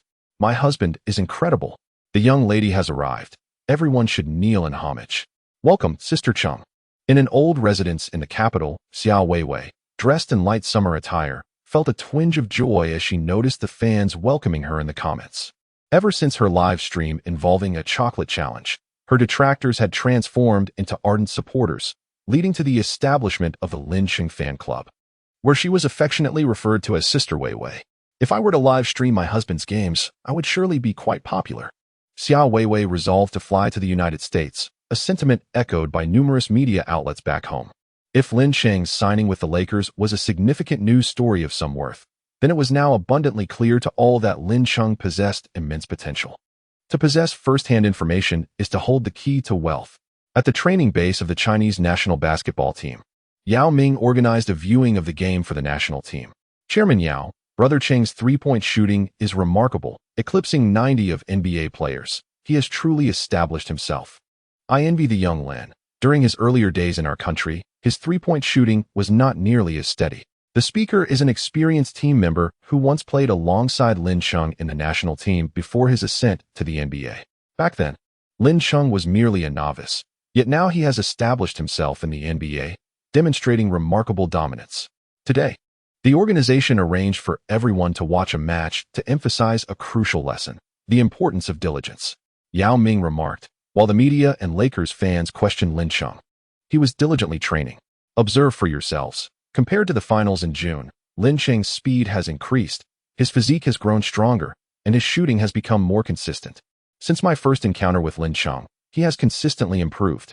Meanwhile, some among us, indulging in egg pancakes and proclaiming themselves the best center in Asia, lack the drive to train diligently in the NBA, merely passing the days. He continued, in the upcoming Olympic qualifying rounds, the national team selection criteria will shift towards a younger roster, so I urge you all to reflect on your actions. Yao Ming gazed at Lin Cheng on the live broadcast, envisioning the future of Chinese basketball. Lin Cheng, shine in the NBA and help create history for Chinese basketball. Chapter 27, Bring the Donkey Over. Upon resuming after the timeout, the Clippers adjusted their defensive strategy, shifting from a 23 zone to a 32 zone, intensifying their perimeter defense. With Beverly assigned to closely guard Lin Cheng, while others swiftly provided double teams. Under the pressure of a staunch defense, Lin Cheng missed 2 shots. As the third quarter commenced, he began to pass, revealing the vulnerability of the Clippers' interior defense within their 32 zone, which was further compromised by the need to double-team Lin Cheng. The already fragile Clippers' front line was relentlessly bombarded by Davis, Howard, and James, leading to a porous defense. By the end of the first half, the Lakers astonishingly held a 13-point lead, leaving the media in disbelief, as they had largely anticipated an easy victory for the Clippers. In the preseason, the Lakers had a dismal record of 1 win to 7 losses, while the Clippers boasted 7 wins to 1 loss. Although the preseason serves to refine team rosters, familiarize players with strategies, and enhance communication among teammates, it does not necessarily reflect the true capabilities of the teams. Nevertheless, the issues plaguing the Lakers were glaringly apparent. The substitution of starter Kuzma with King Kawhi and the later introduction of Rondo failed to rectify the instability on the perimeter and the inability to generate offensive spacing, a problem that would be magnified in tonight's game. The media's analysis was astute, identifying significant spacing issues for the Lakers, and their predictions were not unfounded. Yet, Lin Cheng emerged unexpectedly. In just 1 minute on the court, he made all 4 of his three-point attempts, recorded 1 steal and 1 block, igniting a 12-0 run that narrowed the deficit to 6 points, putting the Clippers in jeopardy. In the TNT studio, Shaquille O'Neal's insights were met with opposition from Charles Barkley, who noted that following a timeout, Beverly's defensive intensity increased, rendering Lin Cheng unable to adapt, resulting in 2 missed shots. Yet, the Clippers still had a chance. No. Lin Cheng's impact transcends mere scoring. He draws double teams on the perimeter, allowing Pope to capitalize on his three-point shooting. The Clippers cannot afford to collapse their defense, granting Davis and James ample space to penetrate the paint. This effective inside-outside combination escalates the difficulty of the Clippers' defensive assignment significantly. O'Neal, a true connoisseur of the game, understood this perfectly. When Lin Cheng is absent, the Lakers' perimeter offense relies solely on KCP, with LeBron serving as a supplementary option. Opponents' defensive strategies focus on conceding outside shots while compressing their interior defense. The limited offensive space hinders both Davis and LeBron from showcasing their full potential. Coupled with the inability to convert from beyond the arc, the Lakers' offense often resembles a state of constipation. In the previous match, Lin Cheng's presence on the Lakers' perimeter created significant challenges for the opponent's defense, preventing them from effectively collapsing, thus allowing both Davis and James to relentlessly attack the basket. With Lin Cheng in the lineup, the Lakers' composition became markedly more coherent, resulting in a qualitative transformation driven by quantitative change, epitomizing the most exquisite chemical reaction.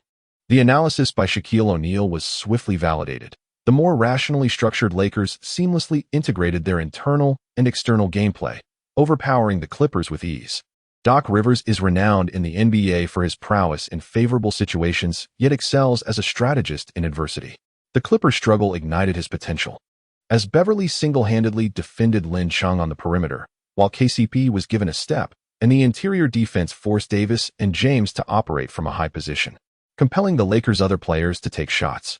Rivers' tactical adjustments were well-founded. KCP's dismal shooting in the second half and Lin Cheng's lack of receiving opportunities justified his gamble.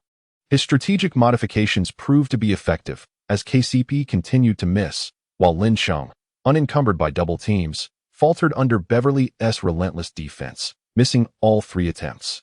Rivers boldly tightened the interior defense, allowing the Clippers to gradually close the score gap. Beverly remained tenacious, and it seemed Lin Chung had missed 5 consecutive shots. The Clippers' targeted defense rendered Lin Chung uncomfortable, revealing him to be an ordinary player, not even worthy of a starting position. The opportunity for the Clippers was now at hand. Is Lin Cheng's inability to score truly attributed to Beverly's formidable defense? Not at all.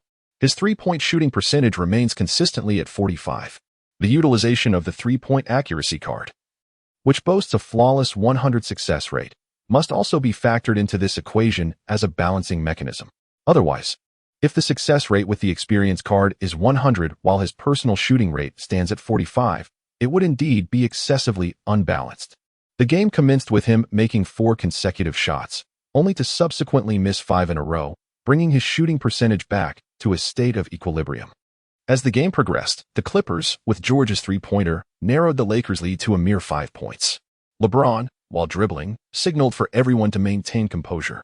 Observing the minimal distance between Davis and McGee, Lin swiftly maneuvered through the middle. With McGee and Davis executing a well-timed closeout, Beverly was effectively isolated behind them, leaving Lin completely unguarded as he called for the ball, though the opposing team hesitated slightly. Lin Chung had missed 5 consecutive shots, and LeBron James seemed to be losing a bit of confidence. Moreover, the Clippers' defense was being activated, making it increasingly probable for him to score on a drive. James, one-on-one. Vogel shouted from the sidelines, already preparing to substitute Lin Chung. At that moment, if Lin Chung were to score, it would certainly be awkward. James pondered the implications of making this shot. What would happen on the ensuing offensive play? There was little space, and the situation would only become more challenging. In a flash, James opted to pass the ball to Lin Chung. As Lin Chung received the pass, Beverly had already maneuvered past the screen and was closing in. Bending his knees, he leaped, flicking his wrist, and the basketball glided effortlessly through the net. Subsequently, Lin Chung commenced a display of personal offense. With the support of his teammates, he required no ostentatious dribbling moves, merely executing a shot following the screen. Swish, swish, swish. In Lin Cheng's hands, the basketball resembled a missile equipped with a tracking system, finding its target with unerring precision as it sank into the hoop, achieving 4 out of 4 shots. Once again, he performed the remarkable feat of piercing through the defense with remarkable accuracy, leaving the Clippers reliant on Leonard and George's mid-range shots for survival. Beverly, you must contain Lin Cheng, contain him. Rivers erupted in fury, slamming the tactical board onto the floor. If this continued, the Clippers might as well surrender.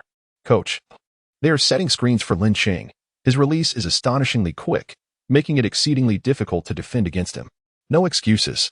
If you cannot manage, I will substitute you. Beverly hung his head in despair, feeling a deep frustration. Lin Cheng's sudden accuracy was truly unmanageable. Swish.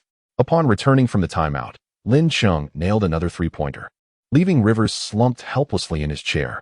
Double-teaming LeBron and Davis led to chaos, while neglecting Lin Chung invited disaster. It was a deadlock either way, yet one had to make a choice. MVP. MVP. The entire crowd erupted in fervent chants of MVP. Ha ha ha.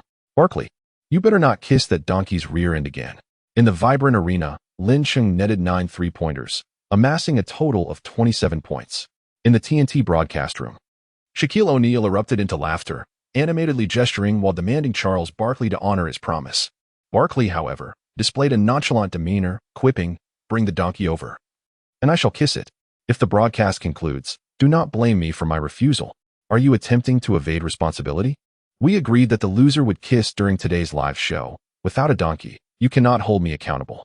Barkley, brimming with confidence, realized that there was little time left to fetch a donkey. Suddenly, O'Neal burst into laughter, exclaiming, "Bring the donkey forth." To everyone's astonishment, the staff indeed managed to present a donkey. Barkley, visibly flustered, remarked, "You had a donkey prepared all along. How clever. Aren't you afraid of losing?" With bravado, he dismissed the concern, stating that if he lost, O'Neal would be none the wiser about the donkey's presence. With his bravado on full display, Barkley found himself cornered and approached the donkey, bending down to plant a kiss upon it. This act was second nature for him, eliciting roars of laughter from the viewers. Barkley's repeated kiss on the donkey's rear was sure to make headlines in no time. Chapter 28. Victory and System Upgrade with the sound of the referee's whistle. The NBA season opener concluded, with the Lakers triumphing over their city rivals, the Clippers, with a score of 118-99. Who would have imagined such a decisive victory for the Lakers, laden with drama? Both teams exhibited similar prowess, trading blows in the first half. Yet the Clippers inexplicably surrendered in the second half. You're a fake fan. What could the Clippers do if they refused to give up? Lin Cheng was annihilated by three-pointers. While the interior defense was dismantled, it was a matter of death by different means. A nugget of wisdom, Lin Cheng played for a mere 15 minutes, sinking 9 out of 14 three-point attempts, alongside 5 assists, 3 rebounds, 1 block, and 2 steals. Oh, Lin Cheng's efficiency was remarkable. The only one capable of containing Lin Cheng was Lakers coach Vogel. Many Lakers fans seemed to have defected, captivated by Lin Cheng's prowess, and as the game concluded, they began to voice their discontent with the head coach. During the post-game interview, Vogel, LeBron James, and Lin Cheng represented the Lakers. Reporters first congratulated the team on their victory, then swiftly turned their focus to Vogel. "Coach Vogel, there appear to be issues with the Lakers starting lineup. Are you aware of this? Lin Cheng is the most accurate shooter on the team. Why was he not a starter? Coach Vogel, why did you wait until the Lakers trailed by nearly 20 points to put Lin Cheng in?" The media craved sensational topics, and Vogel was certainly cognizant of the starting lineup's issues. His insistence on not starting Lin Cheng hinted at deeper complications. The Chinese media, infused with dissatisfaction, thrust the microphone toward Vogel's face. With a cunning demeanor, Vogel paused momentarily before responding. "The team's objective is the championship. As we approach the playoffs, we must continually refine our roster. If a player cannot adapt, then I must conclude that he is not suited for the NBA." In response to the incessant inquiries regarding the starting lineup, it appears that Lin Cheng may be struggling to adapt to the NBA. A journalist from China persistently probed, "Could you comment on Lin Cheng's performance tonight?" Undoubtedly, Lin Cheng performed admirably. However, the Lakers' victory was a collective achievement. With Lin Cheng playing for 15 minutes, will his playing time be increased in the upcoming games? Players serve the team. And with Lin Cheng's 15 minutes on the court resulting in a win, does anything else truly matter? Vogel exhibits a remarkable sense of logic. After all, the team emerged victorious. And my strategies are justified. To insist on increasing Lin Cheng's playing time would only suggest that he is being unreasonable. LeBron furrowed his brow, understanding that a wise individual should acknowledge Lin Cheng's contributions in front of the media, thereby solidifying his position as a key starter, rather than sidestepping the issue and using the team's success as a pretext for evasion. As Vogel failed to provide the desired news, the media turned their attention to Lin Cheng. "Lin, are you satisfied with your performance? What are your thoughts on not being a starter? With 14 attempts resulting in 27 points, will you increase your shot attempts moving forward?"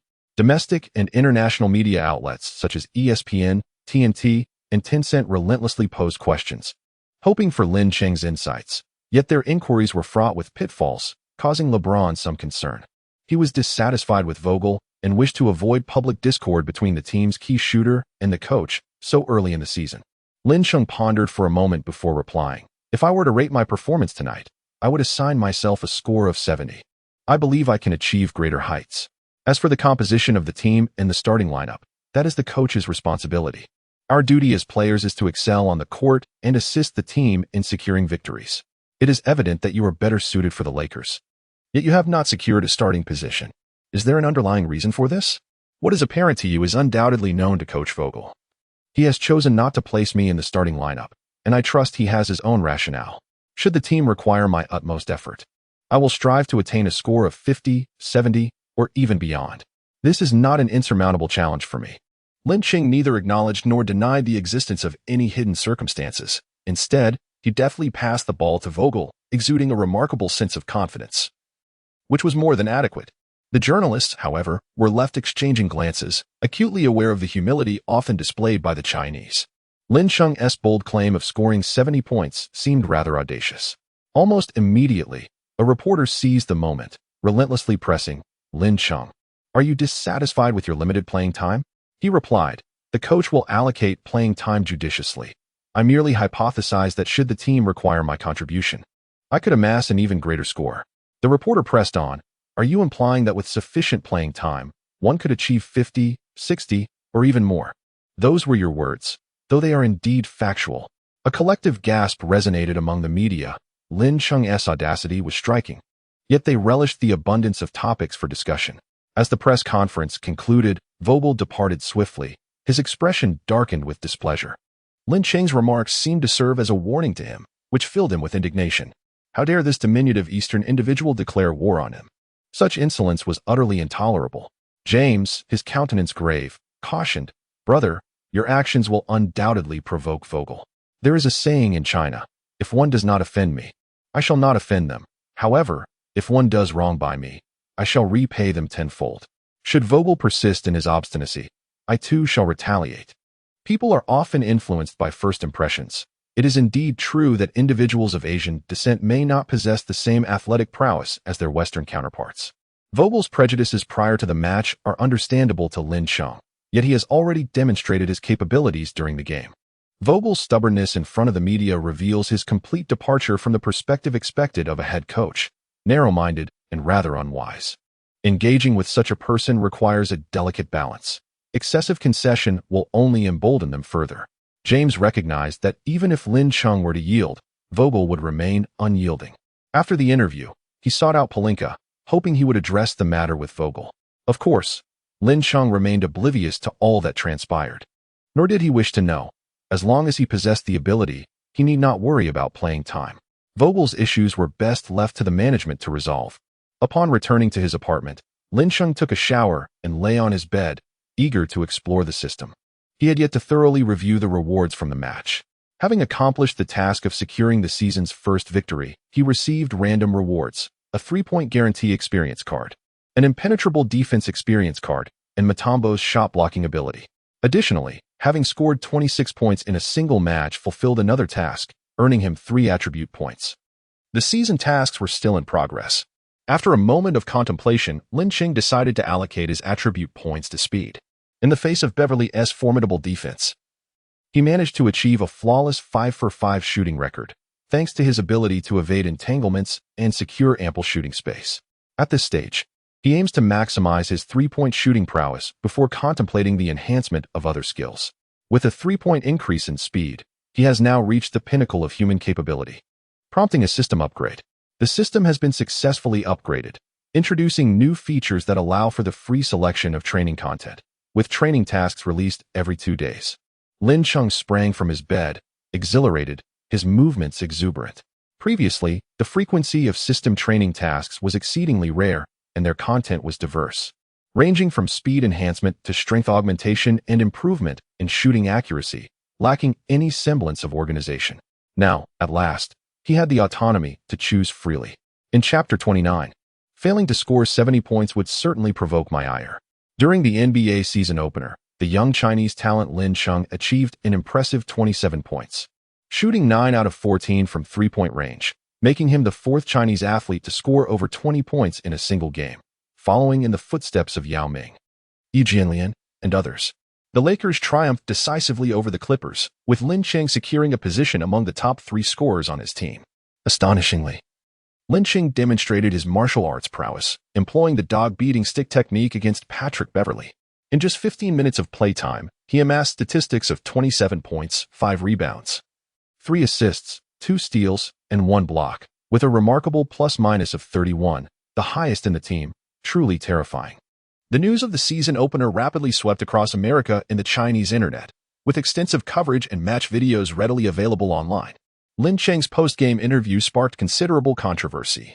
Who gave you the audacity to casually score 60 or 70 points? In the annals of NBA history, scoring over 60 points is a rare occurrence, with only 5 players having achieved 70 points in a single game. Is this NBA vagabond brazenly boasting?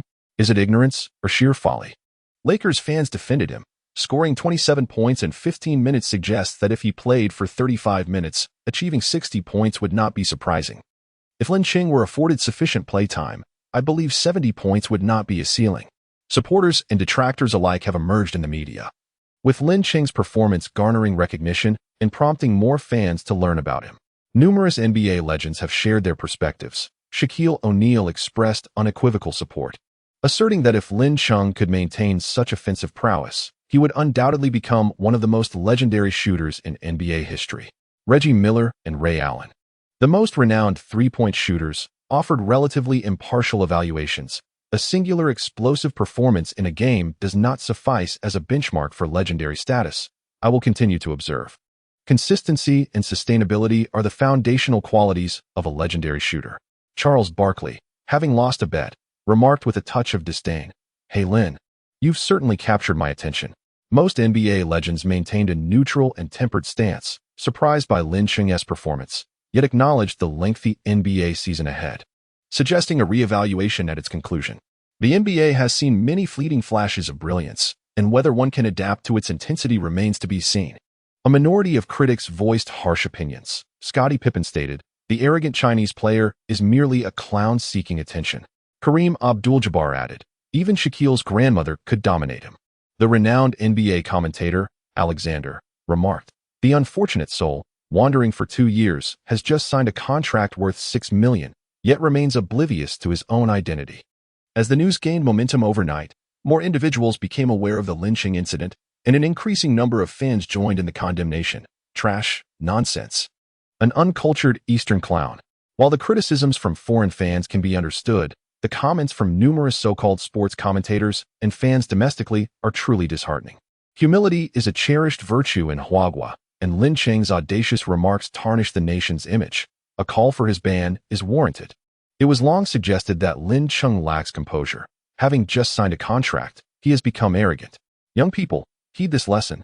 Initially sympathetic towards him, I found myself disillusioned upon witnessing his reckless statements.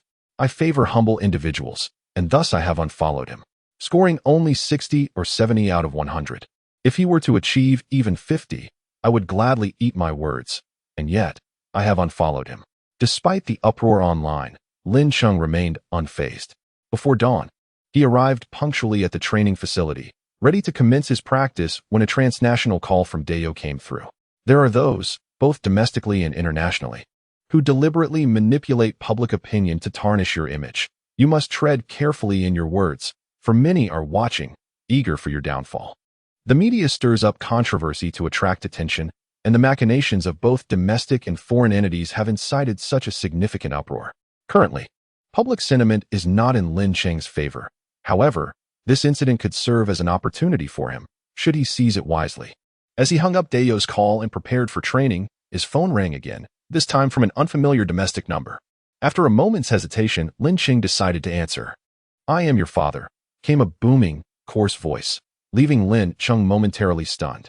Born into a family of martial artists, his father had always hoped he would inherit the family legacy, teaching him martial arts from a young age. However, upon discovering basketball in middle school, Lin Ching fell in love with the sport and, defying his father's wishes, embarked on a professional path, leading to a strained father-son relationship. Even with accolades of genius, he had never received his father's support. His journey in the NBA was communicated solely through conversations with his mother. His father had never answered his calls, nor uttered a word to him. Never did he expect his father would reach out. "Father," Lin Ching began, "the bones may be fractured, but you are still my father." After a prolonged silence, his father finally spoke. "I am aware of the happenings online. I will not return. I love basketball," Lin Ching asserted. Silence. His father's voice boomed with rage. "How many times have I told you? A man must be assertive. Those foreigners look down upon us. Teach them a lesson. You have truly embarrassed yourself. Look at your pitiful state. In these 2 years in America, you have not dared to utter a word, submissive and timid. All that I taught you has gone to waste. Let me make myself clear. In the next match, I will watch the live broadcast.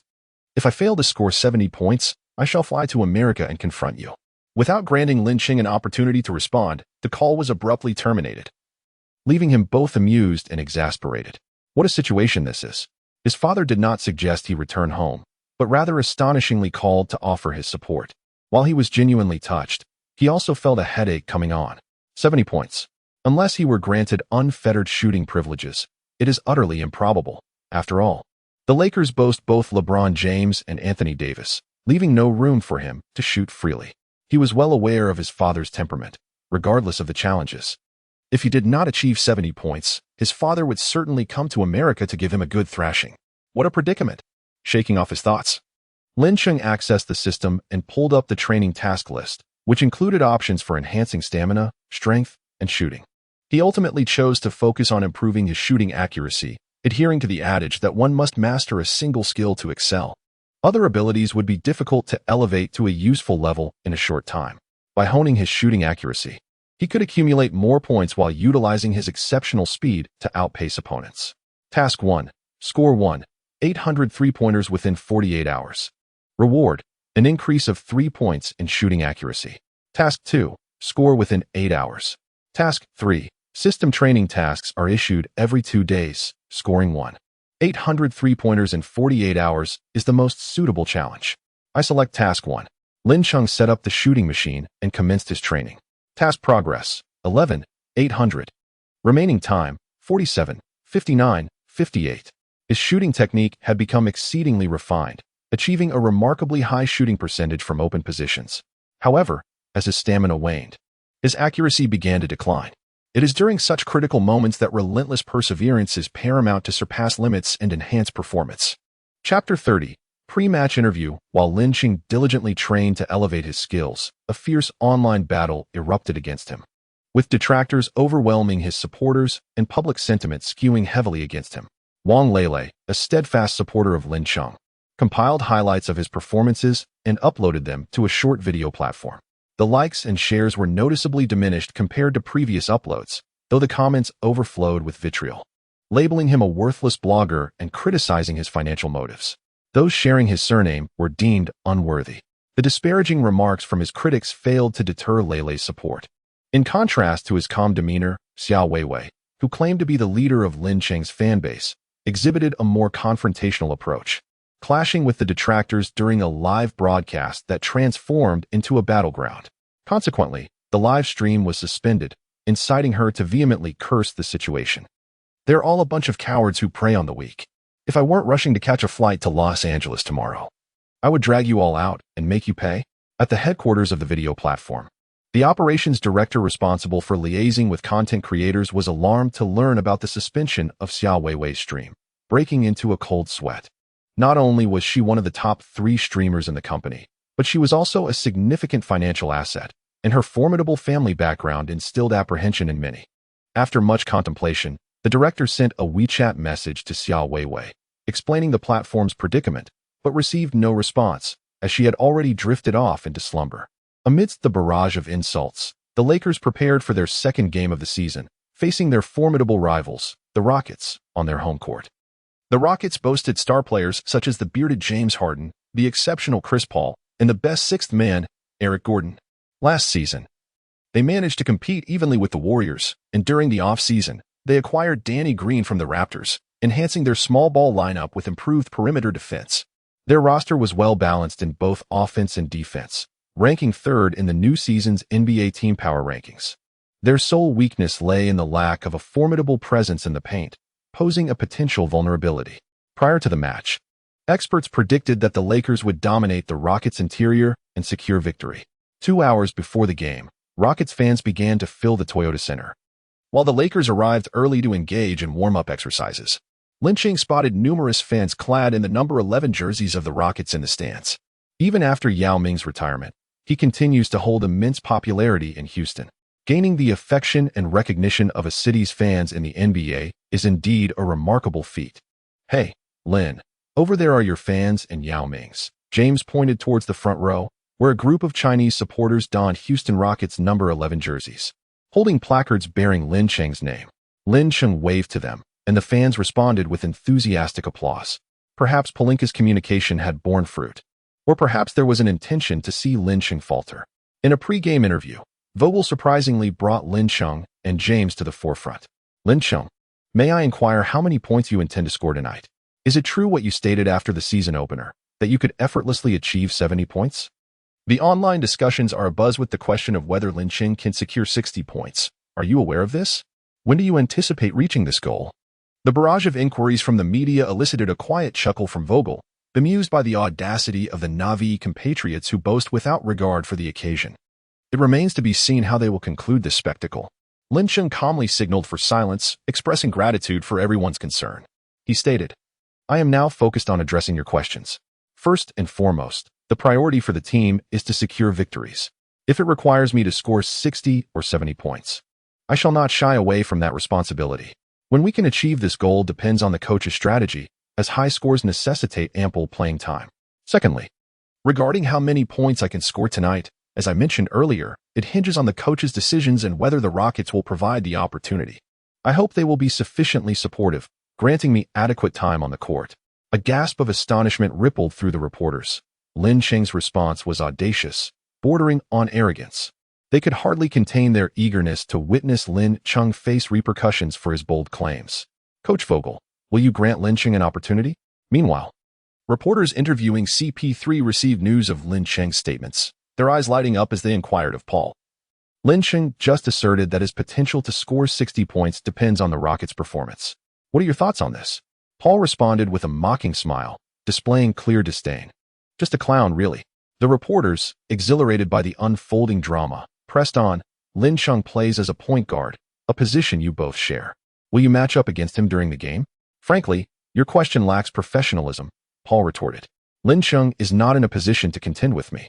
I am an MVP-level player, while he relies solely on his mouth for attention. My teammates will teach him a lesson.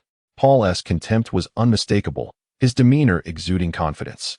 While only Harden appeared pensive, he had meticulously reviewed Lin Chung's game footage and noted that, compared to Game 7 of the finals, Lin Chung's shooting was more consistent and his speed greater. As both teams prepared to take the court, there was no necessity for harsh words at this juncture.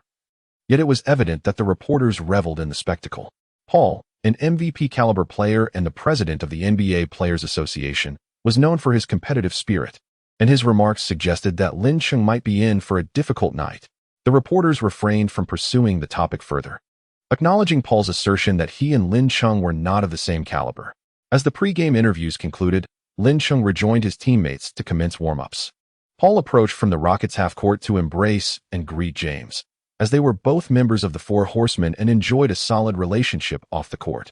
Unexpectedly, Paul addressed Lin Chung, saying, Hey kid, boasting is unbecoming of a man.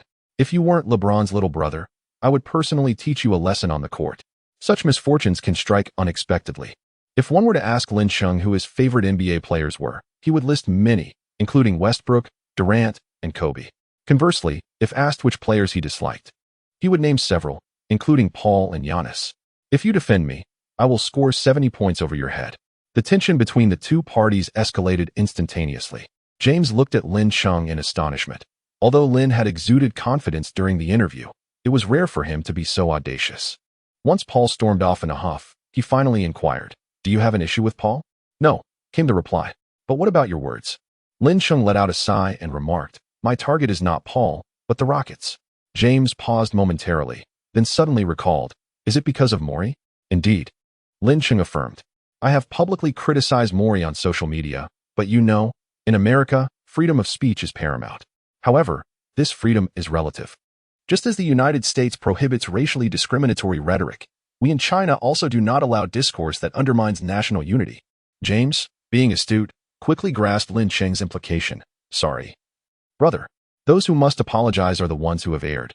If the opportunity arises, please pass the ball to me tonight if I am on the court. Lin Chung fervently yearned to outperform the opposing team in the Rockets game, not solely due to the clamor of online discourse, but more significantly because of the Morey incident.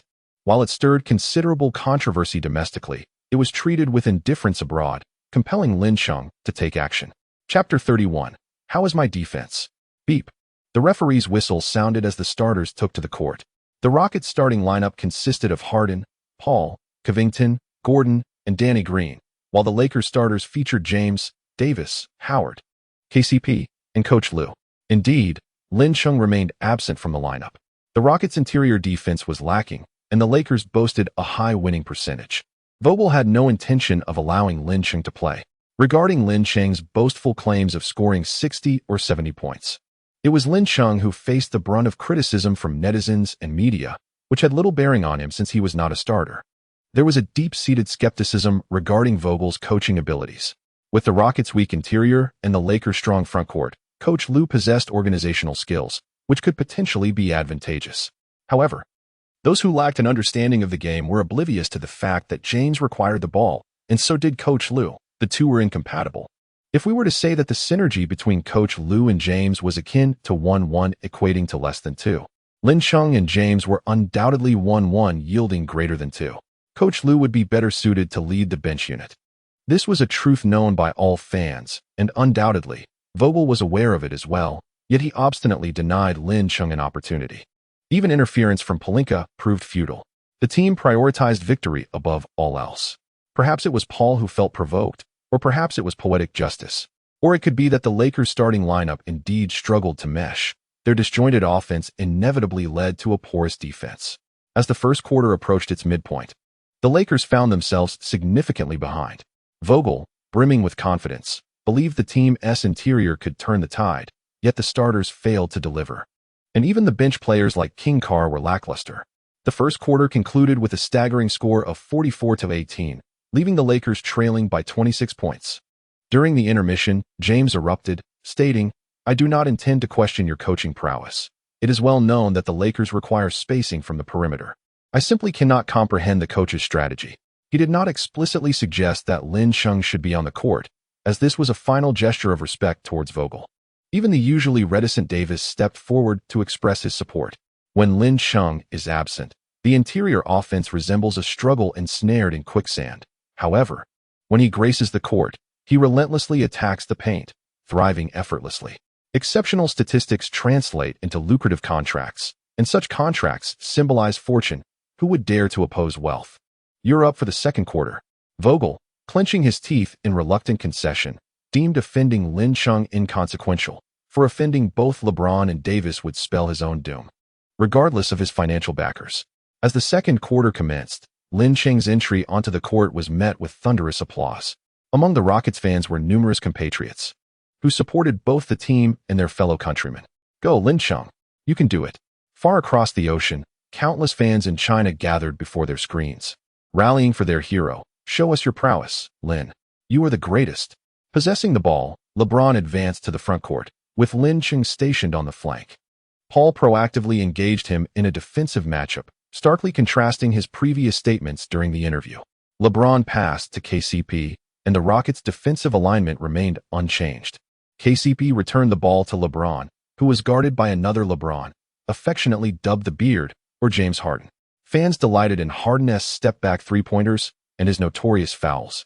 Yet they remained oblivious to the fact that the Beard could defend positions 1 through 5 with aplomb.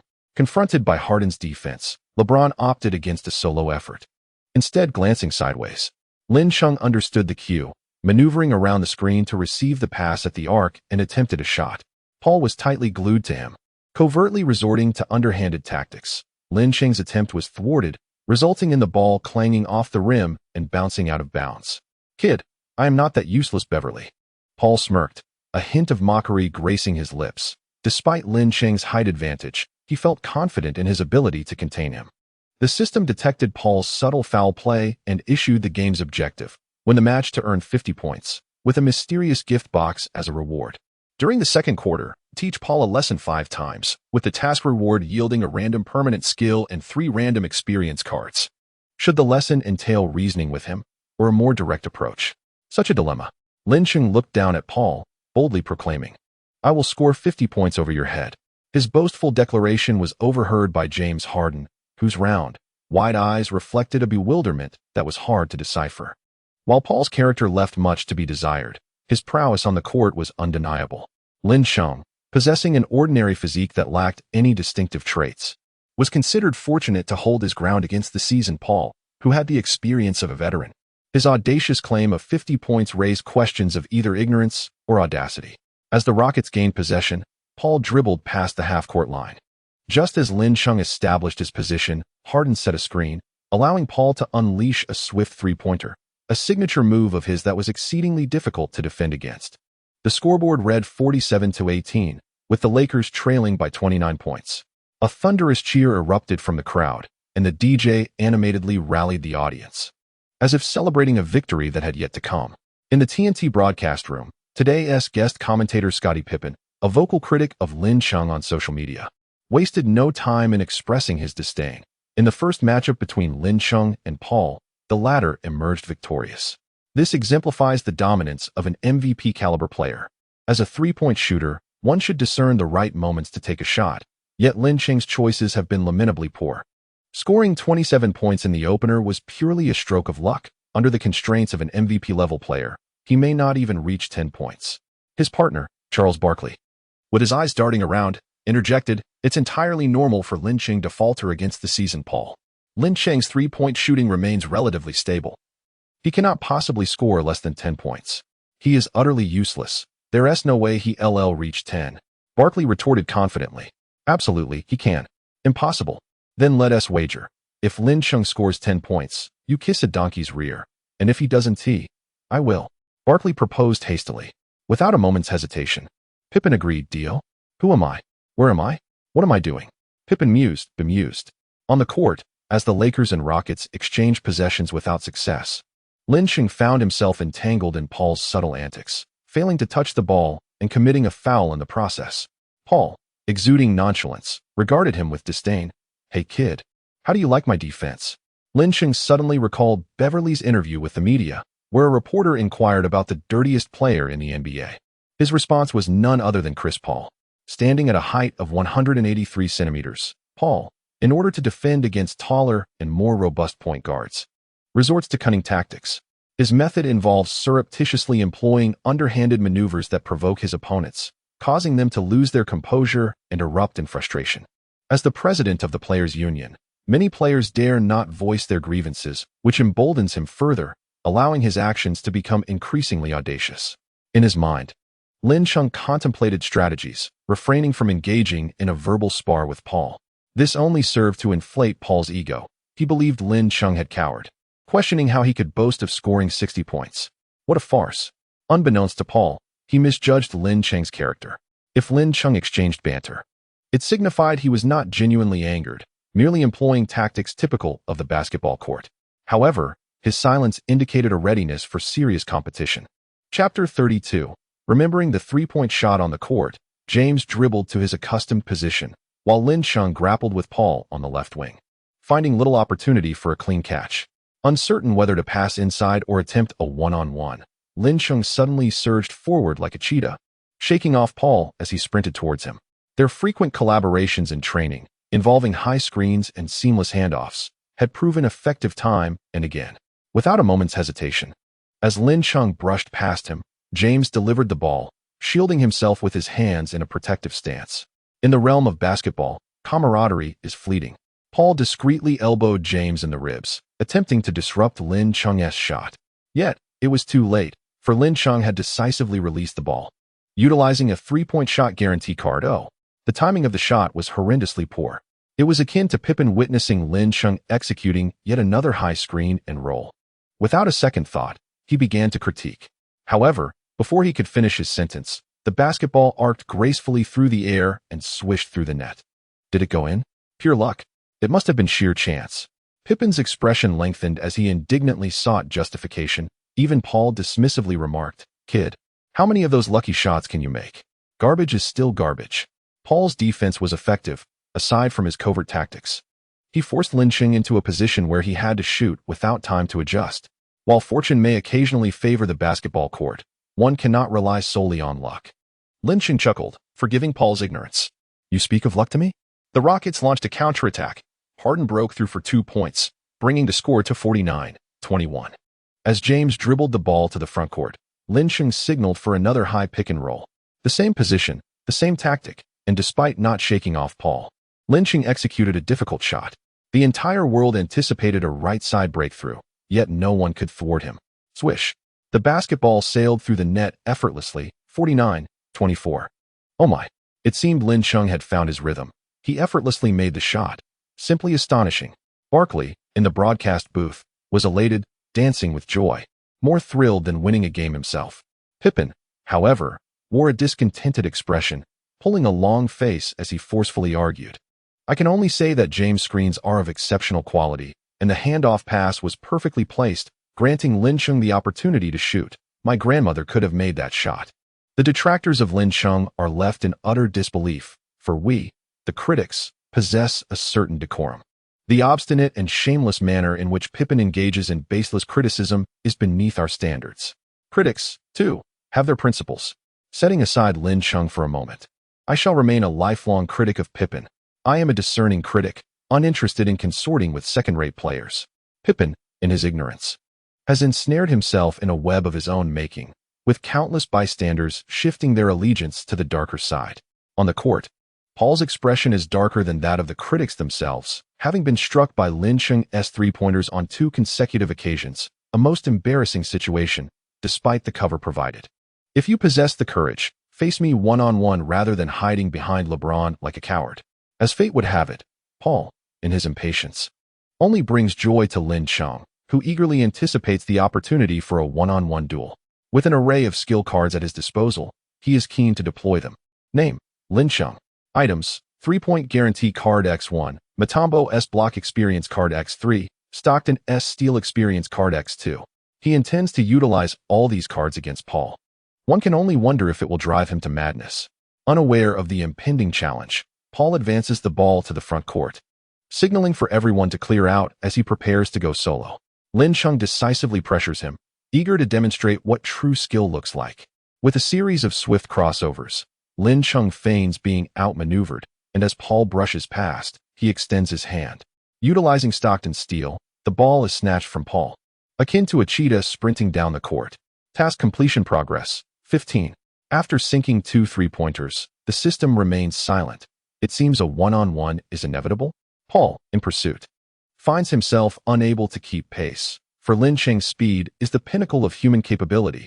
Bolt himself would struggle to match it, let alone Paul, who is not renowned for his speed. Oh, what a surprise. Lin Chung has stolen the ball from Paul.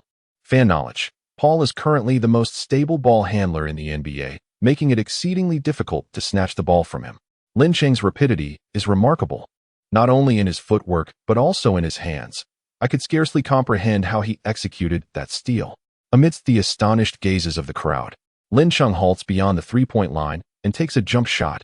Swish. The ball finds the net. 49-27. Lin Chung consecutively sank 3 three-pointers, leaving the Rockets fans in a state of disbelief as they beheld his remarkable performance on the court. Suddenly, someone shattered the silence, exclaiming, "The Eastern player's shooting accuracy is astonishing." Hitting 3 consecutive three-pointers, including one during a fast break, demonstrated an immense level of confidence. An exuberant fan from the Chinese community excitedly remarked in English, "The fast break three-pointer is Cheng's signature move." A signature move? Perhaps akin to the enigmatic art of Huaxia Kung Fu? Quite possibly.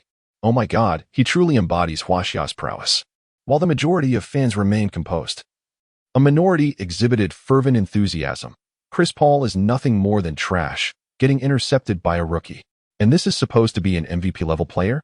On the bench, the Rockets head coach requested to substitute Green to defend Lin Chung, but Paul, with a sullen expression, stubbornly refused, declaring, "Today, I must teach him a lesson."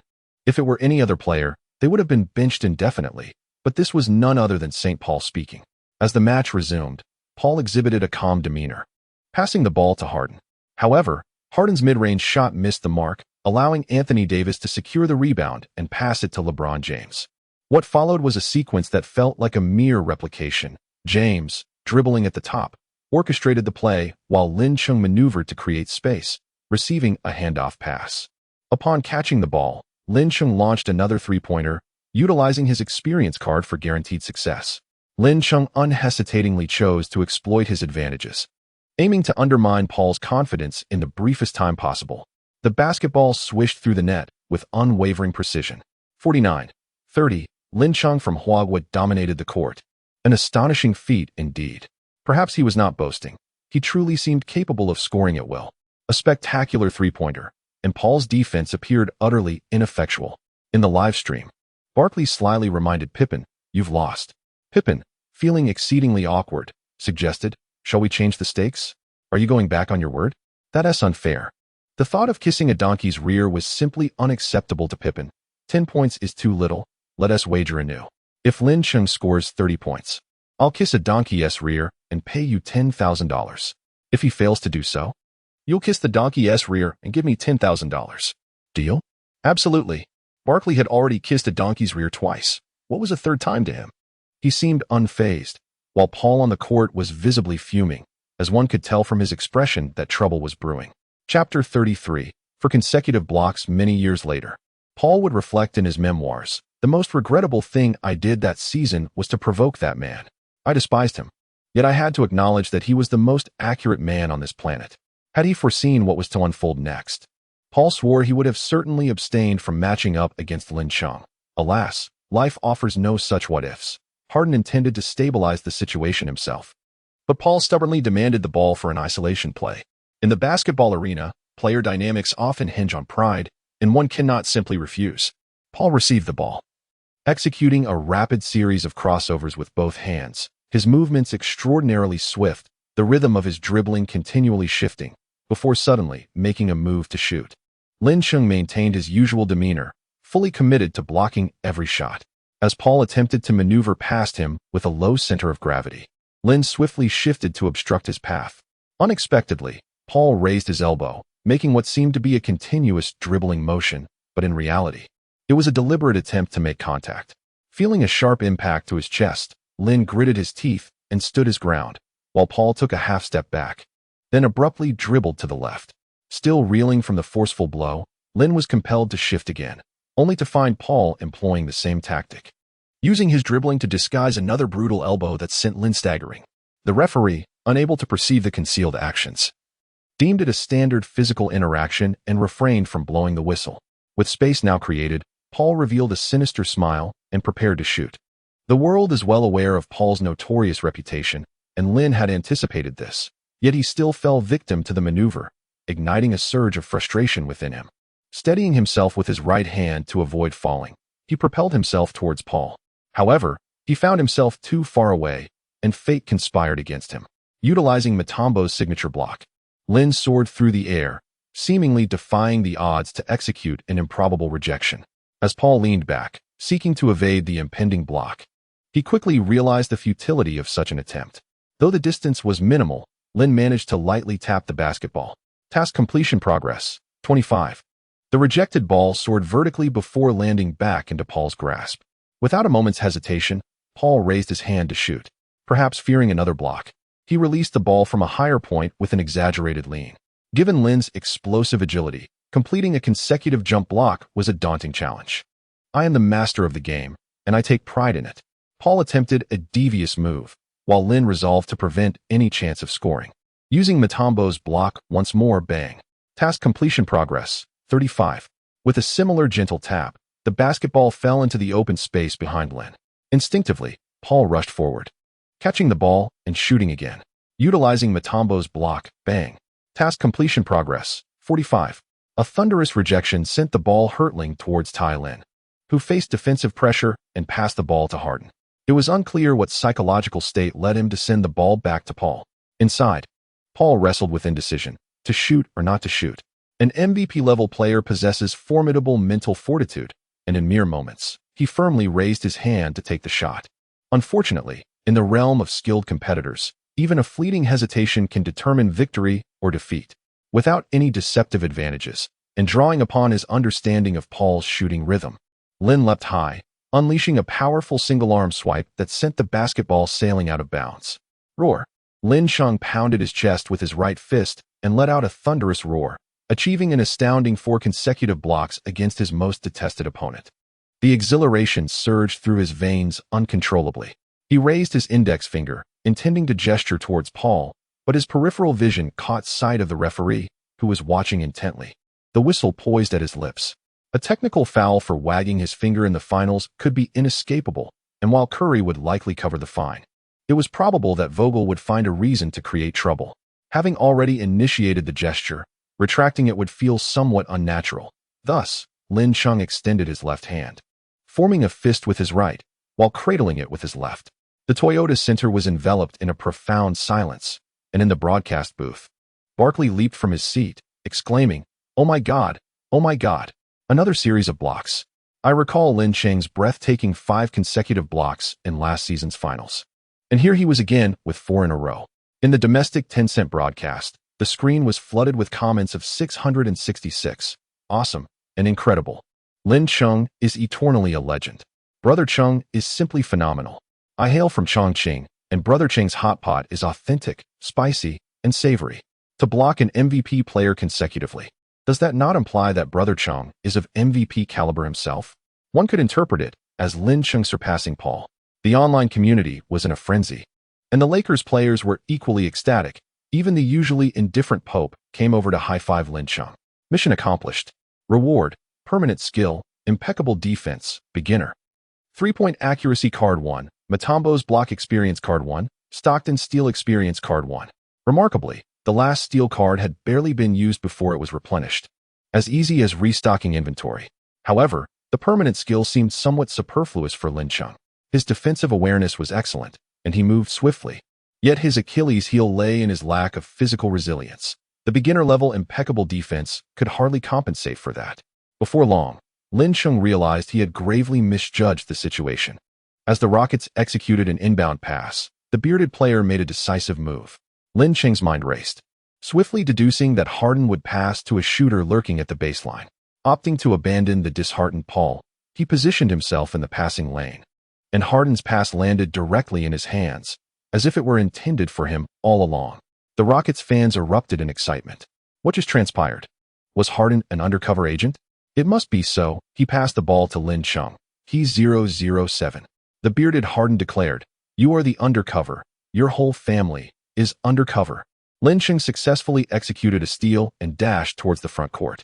Paul attempted to draw a foul but failed to make any contact, facing an entirely unguarded hoop. He unleashed a fast-break 3-pointer once again. The previous sideline throw had exhausted the time on his experience card, and this time he chose not to utilize it. Although utilizing cheats comes with its drawbacks, based on his understanding of the system, it was likely that he would miss 4 consecutive shots next. But that was under conditions of defensive interference. In this instance, however, he was unmarked. Lin Cheng exudes confidence. With a score of 49-33, the gap has narrowed to a mere 16 points. A 3-pointer.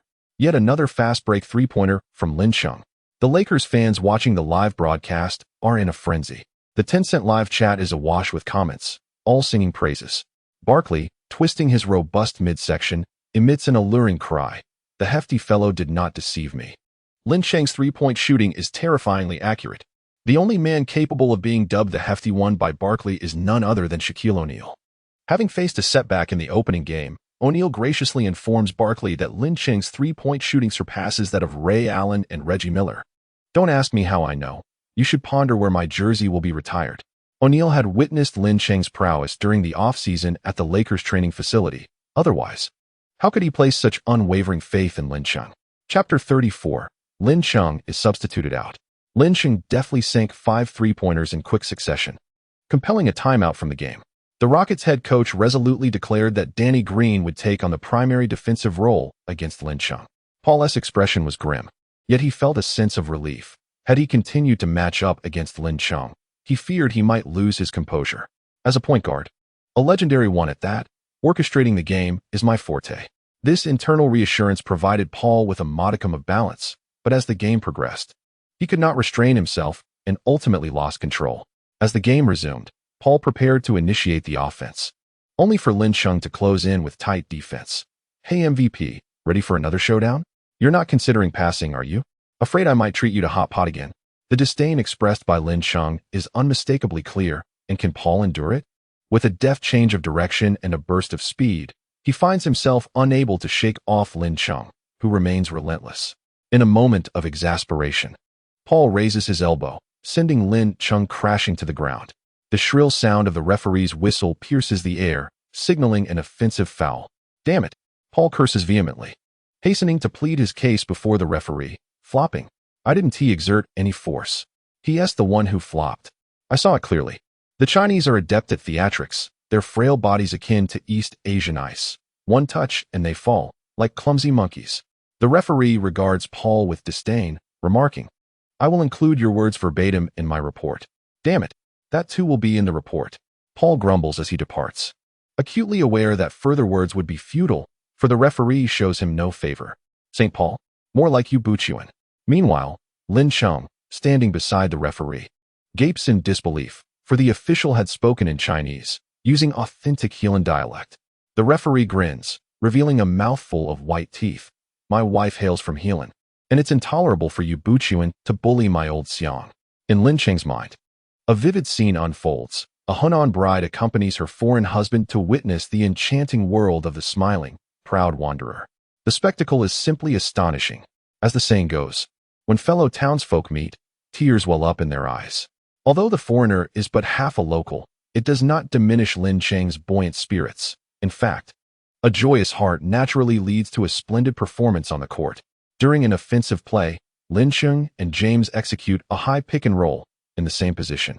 Employing the same formula, with the same delightful outcome, the basketball gracefully swishes through the net. 49-36. Oh my goodness. It is utterly remarkable. 6 consecutive three-pointers. What an extraordinary display of skill. Barkley can hardly believe his eyes, and even Pippen, who is known for his sarcastic remarks, is taken aback. Unable to suppress his astonishment. "I underestimated this Chinese player." "Oh, it seems your perception of Lin Cheng has undergone a transformation." Realizing his words may have backfired, Pippen quickly retorts, "I acknowledge he possesses some talent, but scoring 50, 60, or even 70 points is an impossibility." Well then, let us await the outcome. Lin Cheng's consecutive three-pointers had a profound impact on the morale of the Rockets, who struggled to find their offensive rhythm. In stark contrast, the Lakers players exhibited an overwhelming momentum. Pope proactively set a screen for Lin Cheng, creating a mismatch for the defender. Once again, Paul found himself matched up against Lin Cheng, while James and Lin Cheng seamlessly executed their pick-and-roll strategy. Without the use of an experience card, Lin Cheng is currently in exceptional form. The world is aware that he will break through from the right side, yet no one can thwart him. Everyone knows that Lin Cheng and James intend to run a high pick-and-roll, yet Paul remains powerless to stop it. Truly a disgrace. The thought of Lin Cheng sinking so many three-pointers in his face, coupled with the memory of Lin Cheng's consecutive blocks against him, caused a complete eruption of pent-up negative emotions. Lin Cheng confidently released the ball, and before it even touched the ground, Paul collided with him from the side. Swish, bang, beep. The basketball sailed through the net with a perfect swish, while Lin Cheng lost his balance and crashed onto the floor. The referee's whistle pierced the air. Paul had committed a foul, and the three-pointer counted with an additional free throw, bringing the score to 49-39. All the Lakers players surged towards Paul, who muttered curses under his breath. As the Rockets players also advanced, the tension escalating between the two teams. Paul's foul was indeed unnecessary and could have warranted ejection from the game. The notorious Dirty Paul had truly lived up to his reputation. The referee intervened, separating the players, before heading to the technical area to review the footage and determine if Paul's foul was intentional. After a thorough examination and discussion, the officiating crew concluded Paul had committed a flagrant foul, resulting in 2 free throws and an additional possession. Unbelievable. Barkley found himself at a loss for words to convey his astonishment. Lin Cheng had played for merely 5 minutes, achieving an impressive 7 out of 8 from the field, amassing 21 points, 1 steal, and 4 blocks. Truly a display of extraordinary talent. Pippen refrained from arguing this time. 7 three-pointers and 4 blocks in just half a quarter was indeed a staggering statistic. If given 20 minutes, scoring 60 points seemed almost inevitable. Damn it. How could this Chinese player be so precise? Lin Cheng executed a 3-1 foul and 2 free throws for malicious fouls, accumulating 24 points in total. The Rockets called for another timeout, their coach spitting words in frustration, leaving the players with their heads bowed in silence. Only Danny Green ventured to speak, remarking, "That kid is truly accurate. No one can defend against his pick and roll." "Are you suggesting we concede defeat then?" The coach retorted, "What I mean is we should consider a double team. The NBA is filled with superstar talents whose offensive prowess is unmatched. The most effective way to contain them is through a double team, denying them the ball. Isn't that a privilege reserved for all-stars? By doing so, are we not acknowledging Lin Cheng's status?" Paul was not pleased. He had just disparaged the player in a pre-game interview, And now a double team? What about my reputation? He thought, unaware that numerous videos of him being repeatedly blocked were circulating online, mocking him as the most lackluster MVP-level player. His reputation was already tarnished. The Rockets head coach was entirely different from Vogel. His singular belief was in winning, with all other factors set aside. Tucker, you and Danny double-team Lin Chung. The Rockets' strategy was sound, but Vogel denied them the chance.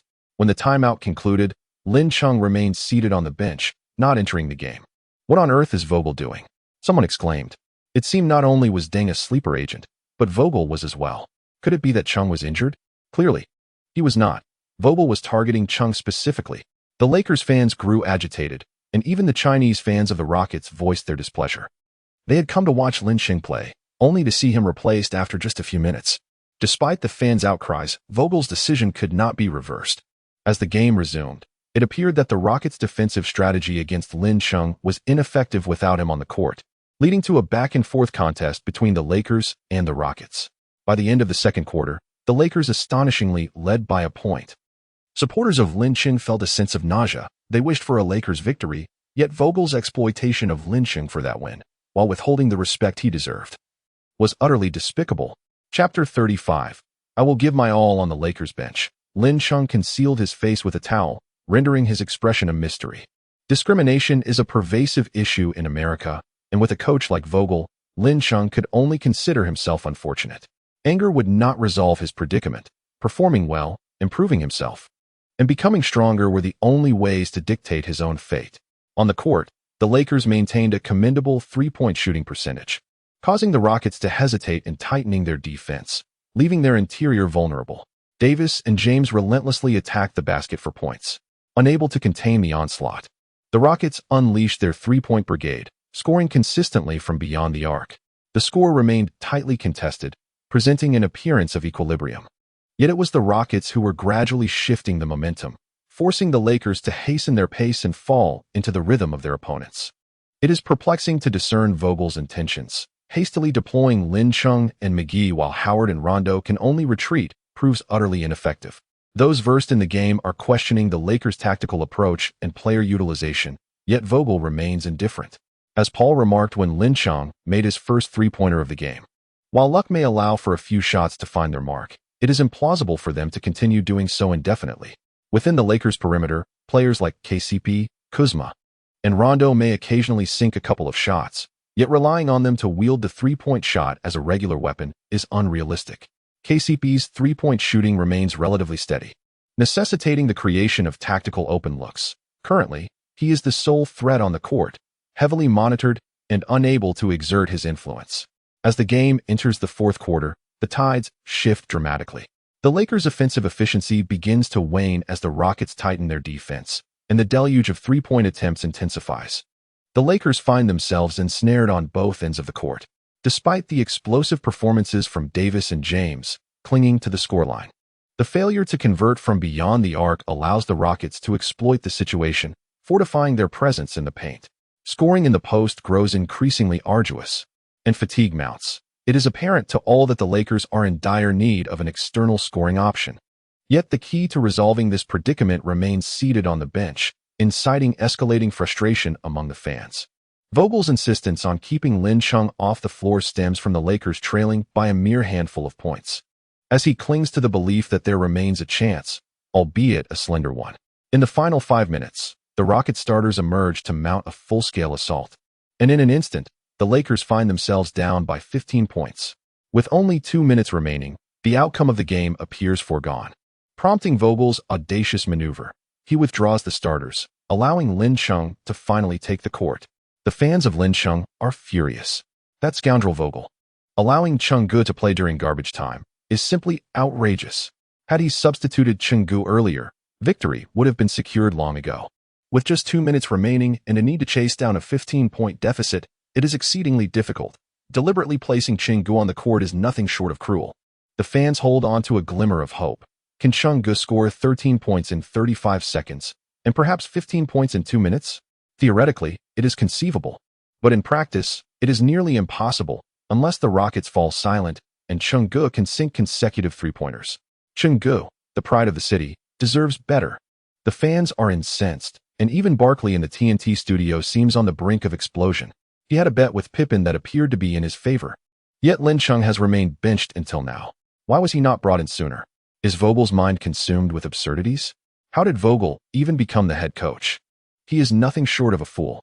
Pippen's lips quiver, almost in tears, as he exclaims, "What on earth is Vogel doing putting Lin Chung in during garbage time?" Amidst the fury, Barkley suddenly realizes that even with only 2 minutes left, scoring 6 points does not seem insurmountable for Lin Chung. I might actually win. For Lin Chung, scoring 6 points in 2 minutes is quite feasible. The real question is whether he wants to exert the effort to strive for victory. Everyone has their breaking point, and Lin Chung is no exception. When the team is trailing, they call upon him to fill the gap, yet when the team is ahead, they confine him to the bench, treating him like a mere tool. Who can endure such treatment? It makes one want to abandon the game altogether. Deliberately losing not only insults the beloved sport of basketball, but also narrows one's own path, a cost that far outweighs the benefits. Lin Chung has made up his mind. Name: Lin Chung. Skill: accurate three-point shooting, 50 accuracy. Skill: stalwart defense, beginner level. Items: 3-point accuracy experience card X, 1 Matombo's shot block experience card X, 1 Stockton Steel experience card X. 2. The side effects of the experience cards seem negligible. And with the added benefit of stalwart defense skills, he can hold the score steady for the first minute on his own. In the final minute, he can unleash his potential, using 3 defensive cards to fend off 3 rounds, while sinking 3 to 4 three-pointers. Theoretically, there is a chance, but the Rockets must cooperate. Rockets, we dare not. Lin Chung's explosive scoring ability could very well orchestrate a remarkable comeback. With all the Rocket starters on the court, they are determined not to concede any opportunities. Perhaps out of a sense of dignity, or perhaps believing that a 15-point lead could be maintained through standard defensive strategies. They choose not to double-team Lin Chung, leaving him to face Danny Green one-on-one. Coach Long, are you resigned to defeat? The odds of a turnaround seem slim. Why not give it a try? In truth, there is no need for an all-out effort. A wise conversation knows when to cease.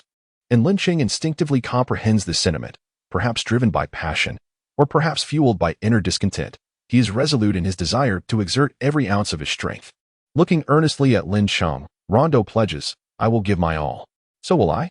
JaVale McGee chimes in, his large forehead nodding in agreement. During intra-team training, Lin Chung pairs with Coach Long and McGee, their synergy and camaraderie evident, and at this moment, they are unwavering in their support. For the first minute, everyone commits to intense defense, ensuring that the point differential does not widen, while on offense, they aim for simplicity, employing the familiar elevator screen play practiced in training. Lin Chung extended his hand, encouraging his teammates in the most straightforward manner. "Let's go." McGee and Rondo placed their hands atop his, and the other two, inspired by their fervor, joined in as well. "Let us go. Let us go." The audience gazed in astonishment, wondering if they were truly prepared to fight on. Spectators who were about to leave paused, sensing that the forthcoming match would be nothing short of thrilling. In the TNT studio, Barkley wore an unusually solemn expression. Lin Chung was indeed a true warrior. Even in garbage time, he did not succumb to despair, maintaining his indomitable spirit, which even ignited his teammates' enthusiasm. Pippen, rarely one to agree, remarked, "Today's players often lack tenacity. Regardless of Lin Chung's skills, I admire his indomitable spirit." In Kobe's home in Los Angeles, after completing an interview, he turned on the television just in time to witness the unfolding scene. His daughter Gianna eagerly inquired, "Daddy, can Lin win?" "It's difficult. I hope he can win." "Oh, he resembles you, Daddy." Kobe, too, saw a reflection of his younger self, competitive and relentless.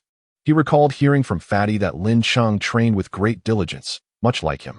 Unbeknownst to many, Lin Chung had always regarded Kobe as a paragon of inspiration.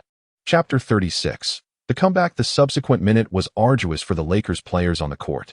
The Rockets were unhurried in their attacks, utilizing each possession to pass the ball and consume time, fully exhausting the 24-second shot clock. The Lakers needed to constantly move and switch defenses, as any misstep could lead to a defensive lapse. Lin Chung possesses formidable defensive skills, always appearing at crucial moments to fill the gaps where needed. With the collective effort of the team, the Rockets secured 4 points through a mid-range shot. In the Lakers' offensive play, McGee scored 2 points, while Lin Chung made 1 out of 2 three-point attempts. leaving the Lakers trailing by 14 points as the clock dwindled to the final minute. Coach Long held the ball at the high post, and as McGee moved from the low post to the high post, Lin Chung swiftly maneuvered between the two, effectively closing the elevator door on Danny Green, who was left outside. Paul attempted to provide support, but Lin Chung disregarded the defense and executed a smooth three-point shot over him. Utilizing the three-point guaranteed experience card, the ball swished through the net with certainty. The deficit was now reduced to 11 points. As the Rockets prepared for the inbounds play, Lin Chung signaled for full-court pressure. Harden faced a double team and passed to Paul. Lin Chung approached confidently as Paul taunted, "The game is over. You will never score 50 points. You are merely boasting. I have already scored 30 points over you, and that number will only rise." He had to admit that Lin Chung was impressive, yet he still had not reached 50 points, let alone 60 or 70. Everyone in the world knew he was merely bragging. Although both the offensive and defensive ends were overwhelmed, the reality remained that Lin Chung had not scored 50 points. Lin Chung was deftly distracting Paul's attention. Utilizing Stockton's steal, Paul was dribbling the ball with his back against Lin Chung, consuming precious time, when suddenly he felt an emptiness in his hand.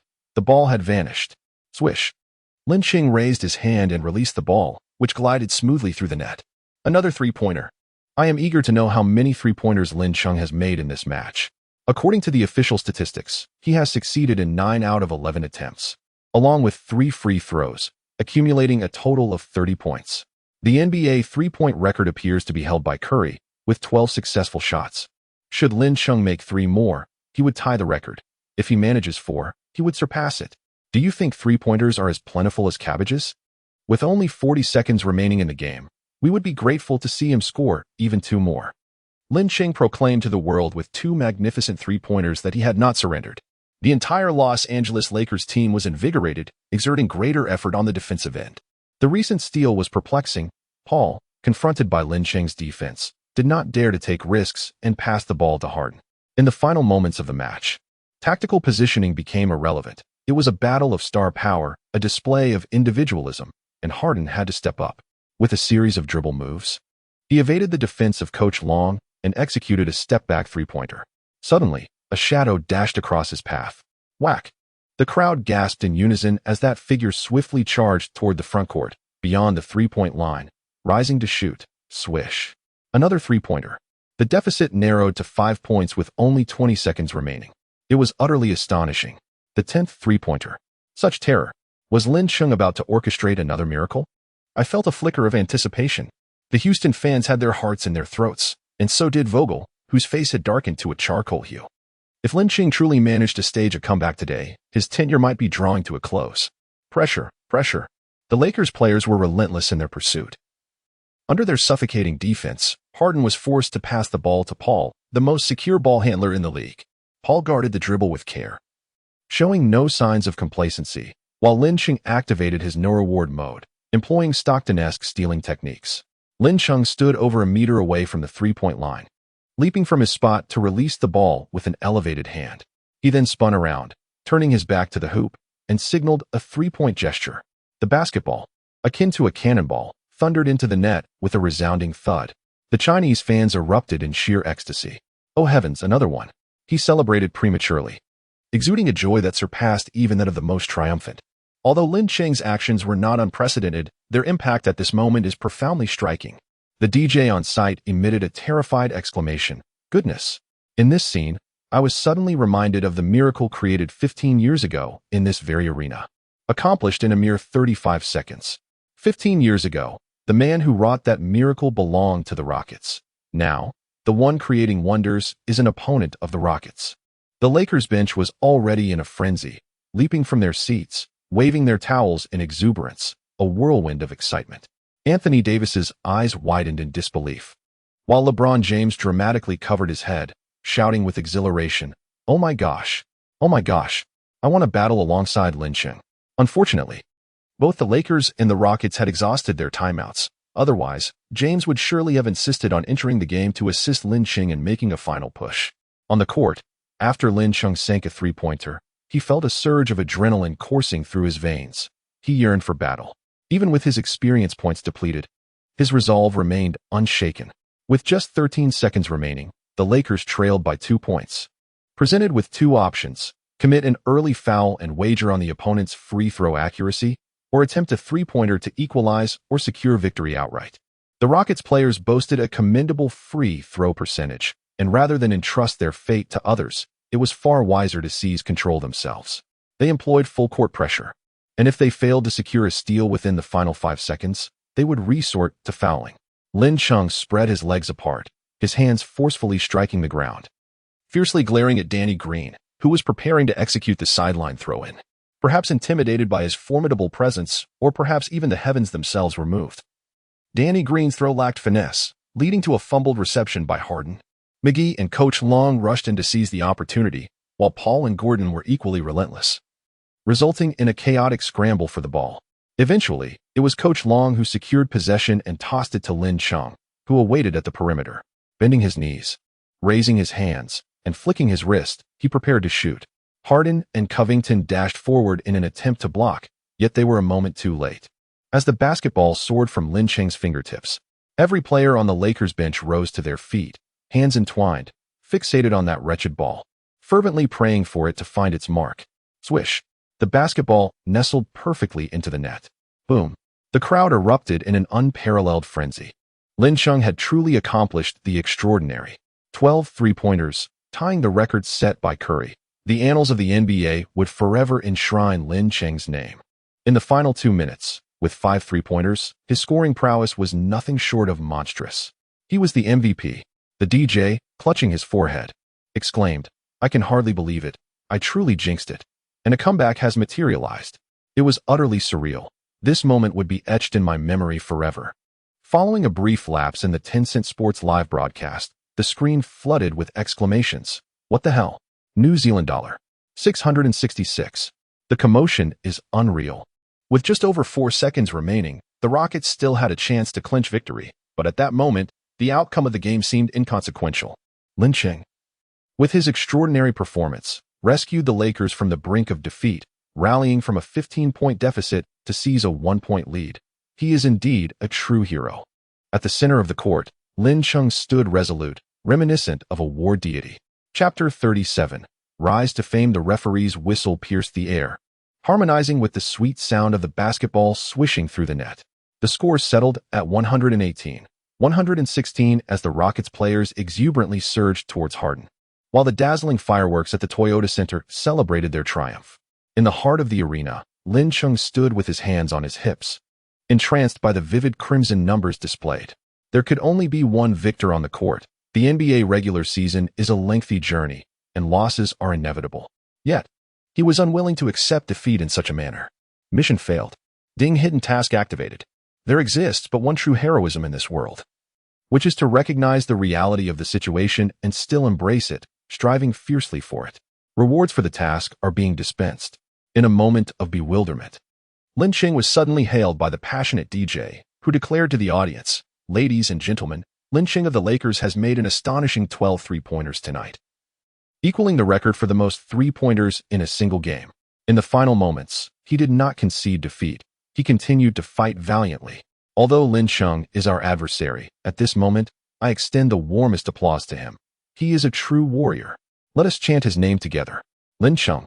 Under the DJ's fervent encouragement, the entire venue erupted in a chorus of Lin Cheng's name. Many years later, fans reminiscing about this moment would feel a pang of nostalgia. They had thought they were witnessing a spectacle akin to Sparta, only to realize it was the birth of an empire. As TNT broadcasted the scene, Scottie Pippen was overwhelmed with emotion. The Lakers may have lost the game, but Lin Chung earned respect. In just 8 minutes, he achieved an impressive 39 points, 5 blocks, 3 steals, and 2 assists, captivating the Rockets fans with such extraordinary efficiency that even the divine would be hard-pressed to replicate it. I shall remember this name, Lin Chung. His performance tonight was impeccable. Charles Barkley, with a broad smile, reminded, "Don't forget our wager. Bring the donkey forth." It was evident that Pippen had not anticipated that Barkley had already prepared the donkey. On the court, James Harden approached Lin Chung and embraced him warmly. "You are formidable. Your performance is astonishing. You are a worthy adversary.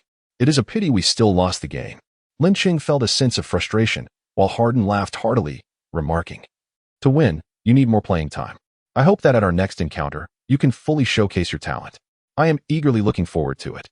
After this brief exchange, Lin Cheng retreated to the locker room, while Coach Vogel accompanied James and Davis for the post-game interview. Coach Vogel, could you explain why Lin Cheng did not attend the press conference? The Lakers faced significant deficits twice during the game, revealing apparent flaws in the roster. Lin Cheng managed to narrow the gap, yet he was granted merely 8 minutes of playtime, with a staggering plus-minus of 34 in those 8 minutes. Why was he not allowed to remain on the court? The media reporters, akin to cats sensing blood, relentlessly posed questions, showing no regard for Vogel's dignity. This match conveyed a wealth of intriguing information, with numerous stories ripe for the picking, and they were eager to uncover the sensational details. Vogel seemed to anticipate such a scenario, maintaining a facade of calm. The NBA regular season consists of a lengthy 82 games. It is impossible for us to win every match, and losses are inevitable. We faced deficits twice during the game. Yet our ability to equalize and even take the lead is a testament to the team's hard work and resilience. The players' performances were commendable. Regarding Lin Cheng, his performance was noteworthy, with impressive statistics. However, the harsh reality remained that the team lost, rendering even the most stellar data inconsequential. What is shamelessness? What does it mean to speak falsehoods with open eyes? Vogel distorted the truth and muddled the logic, unwilling to acknowledge his own shortcomings. The reporters showed no mercy.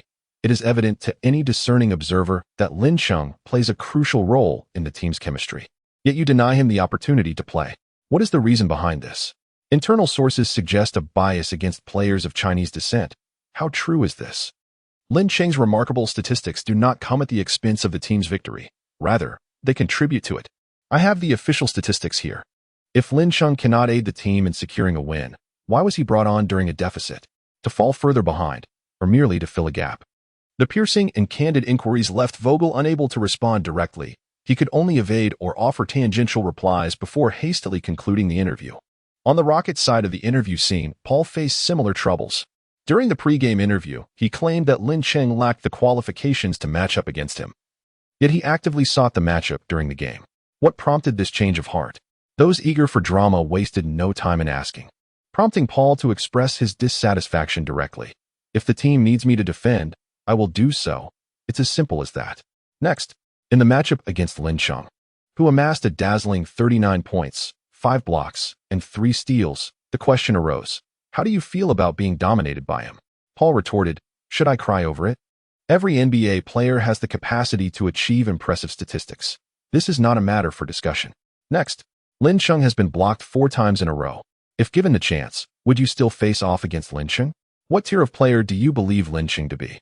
Paul, with a face as dark as ink, claims Lin Cheng is worthless, yet when he himself is blocked and dominated, does that not render him even more negligible? To commend Lin Cheng would be akin to slapping oneself in the face, would it not? Next, we transition to Harden's interview segment. For inquiries, direct them to him. Paul has no intention of addressing questions, leaving reporters with no choice but to shift their focus to Harden before the game. Lin Cheng stated that his scoring was contingent on the Rockets' performance. What are your thoughts on Lin Cheng's display tonight? His three-point shooting ability is unparalleled, without exception. He could have amassed even more points had his playing time not been so limited. The reporter's eyes gleamed with intrigue. Are you implying he is more accurate than Curry? My words are hardly cryptic. Prior to the game, Lin Cheng boldly proclaimed he could easily score 60 or even 70 points. What is your perspective? He possesses that capacity. The only limitation to his scoring is the coach. Laughter erupted among the reporters. Tonight is destined to belong to Lin Cheng. The North American Sports Report proclaimed on its media platform 12 three-pointers in a single game, tying the record in just 8 minutes. He is certain to become the record holder. TNT remarked that declaring a casual 60 points is not arrogance, but confidence. ABC, with a flavor of Chinese culture, highlighted the historical 39 points in 8 minutes, a feat unmatched in history. ESPN declared that a superstar is rising. The renowned NBA veteran, Miller, voiced on social media an extraordinary performance. He is undoubtedly the most accurate three-point shooter in NBA history.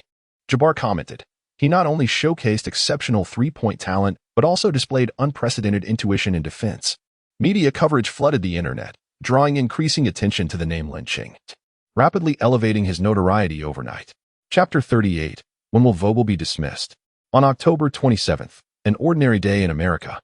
5-year-old John eagerly held his father's hand as they entered the official Lakers merchandise store, impatiently asking the staff, "I want Lin's jersey." His father reminded young John to be polite. The chubby-faced little boy, with a serious demeanor, amused those around him. The staff member chuckled and bent down, saying, "Little one, which jersey do you need? Annie will get it for you." John, with wide eyes, exclaimed, "I want the jersey of Eastern Lynn, number 88. The staff member smiled wryly. "The 88 jersey is already sold out. It will be available tomorrow."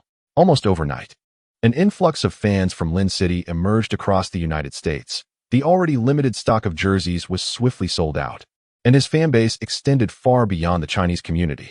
Unbeknownst to Lynn City, he arrived punctually at the training facility the following day, adhering to his routine despite having returned to Los Angeles only in the early hours. Today's training regimen included core strength training, with each exercise comprising 8 sets. 1. Weighted squats, primarily targeting the quadriceps and glutes, aimed at enhancing knee extension and hip flexion capabilities. 2. Pull UPS, designed to improve the coordination of the shoulder and hip joints, thereby increasing vertical leap height and jump speed. 3. Straight leg deadlifts, focusing on strengthening the hamstrings and glutes to boost running speed and acceleration. Training cycle, 1-day training reward, an increase of 2 points in strength and vertical leap. The match from yesterday.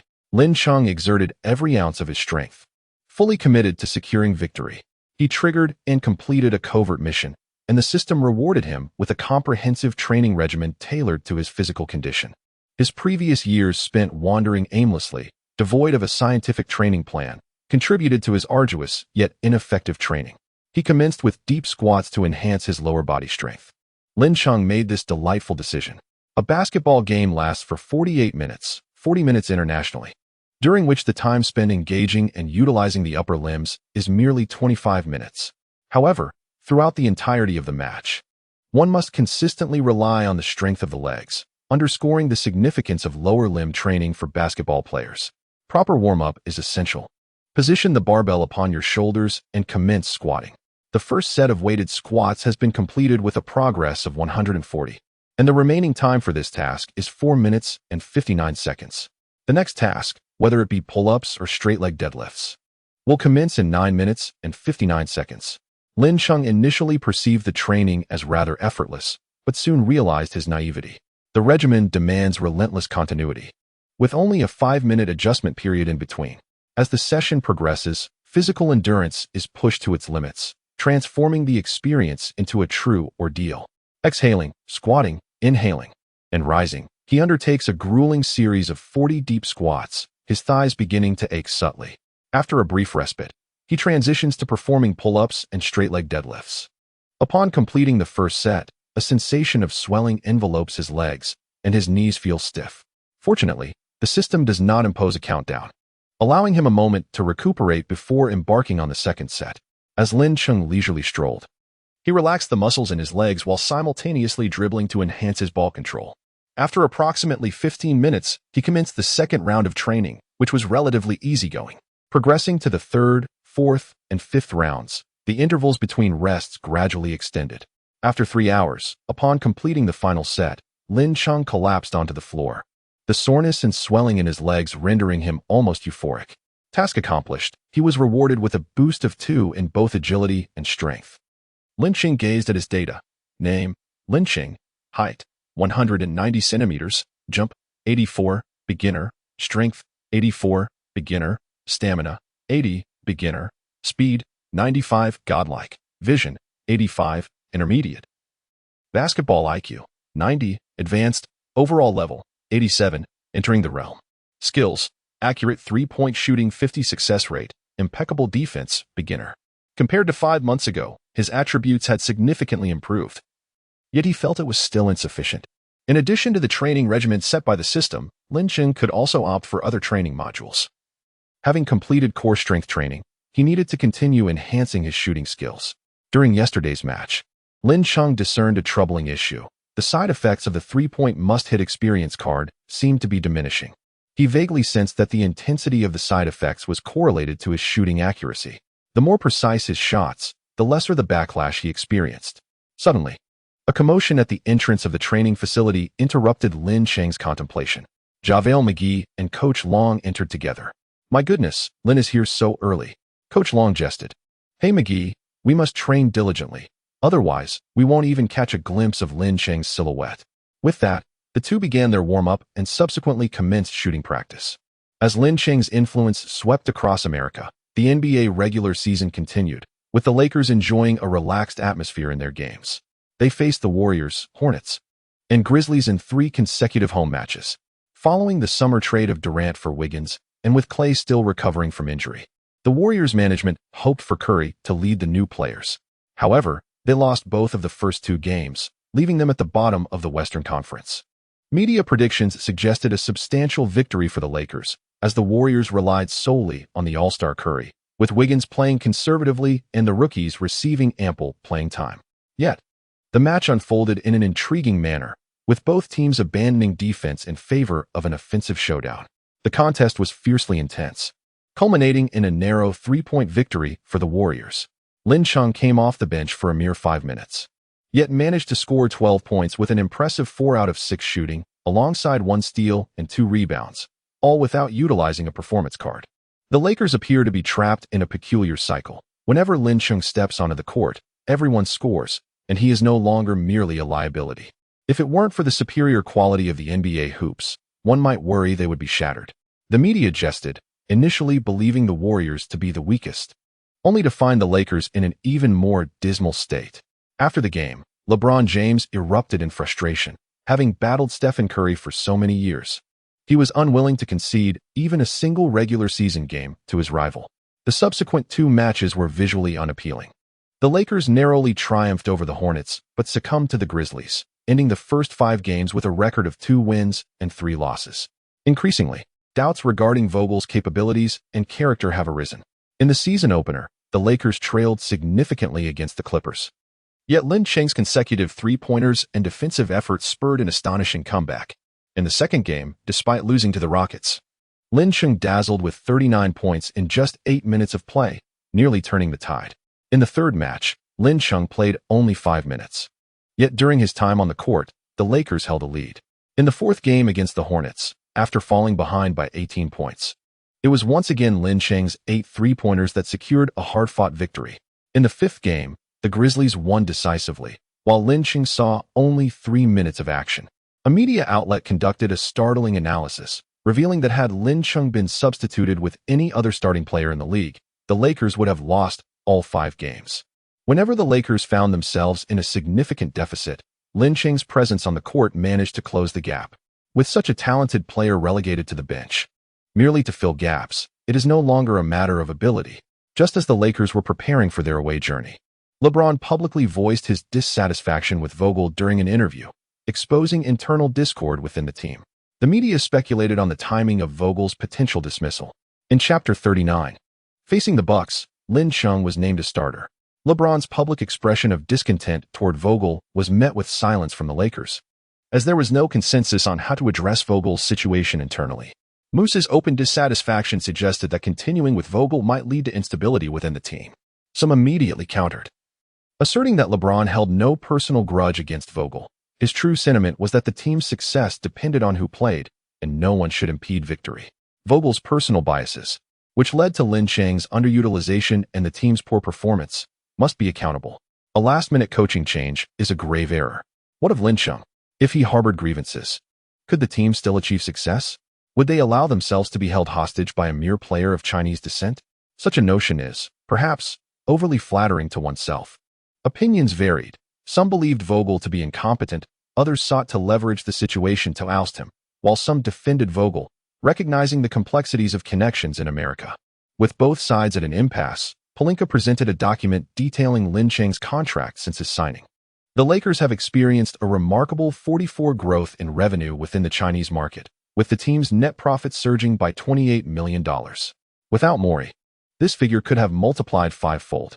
In North America, Lin's jersey sales reached 130,000, and following the conclusion of the game against the Rockets, total sales soared to 290,000. His fan base has expanded beyond the confines of the Chinese community. Most importantly, Lin has the potential to lead us to victory. Should he deliver an extraordinary performance in the upcoming matches, He could very well become the second Yao Ming. Speaking of Yao Ming, he remains a figure of admiration and envy. In 2002, the Rockets selected Yao with the first overall pick, marking the commencement of his illustrious NBA career. With a staggering 50 million fans supporting the Rockets in China, the team's value multiplied 5 times over the course of 10 years, while annual revenue quadrupled, propelling a franchise that once languished at the bottom of the league to the forefront, with sponsors eagerly lining up to invest. Yao took on the role of CBA chairman, actively facilitating exchanges between CBA teams and the Rockets, offering terms that left the other 29 teams in the league green with envy. Had it not been for Morey's missteps, the Rockets owner could have effortlessly reaped the financial rewards. The question of profitability for the team seems straightforward. Lin is a lucrative asset. However, can Lin truly deliver an extraordinary performance? In Milwaukee, at the Bradley Center, the Lakers were partaking in pre-game interviews, with Vogel undoubtedly the center of attention. When asked about LeBron's public doubts regarding his coaching abilities, Vogel maintained a composed demeanor. Despite the visible strain on his face, the team is facing challenges, and I will implement changes to enhance our performance. The reporters gleaned key information from his words. Are you planning to adjust the Lakers roster? Will you consider utilizing Lin more and increasing his playtime? Vogel refrained from providing a direct answer, stating, the Lakers have exceptional players like LeBron, Anthony, KCP, Rondo, and McGee. There are numerous areas for improvement, and winning requires collective effort. The reporters internally grumbled, cunning old fox. In the Bucks interview room, journalists posed simple questions before inquiring about the Lakers' situation with head coach Mike Budenholzer.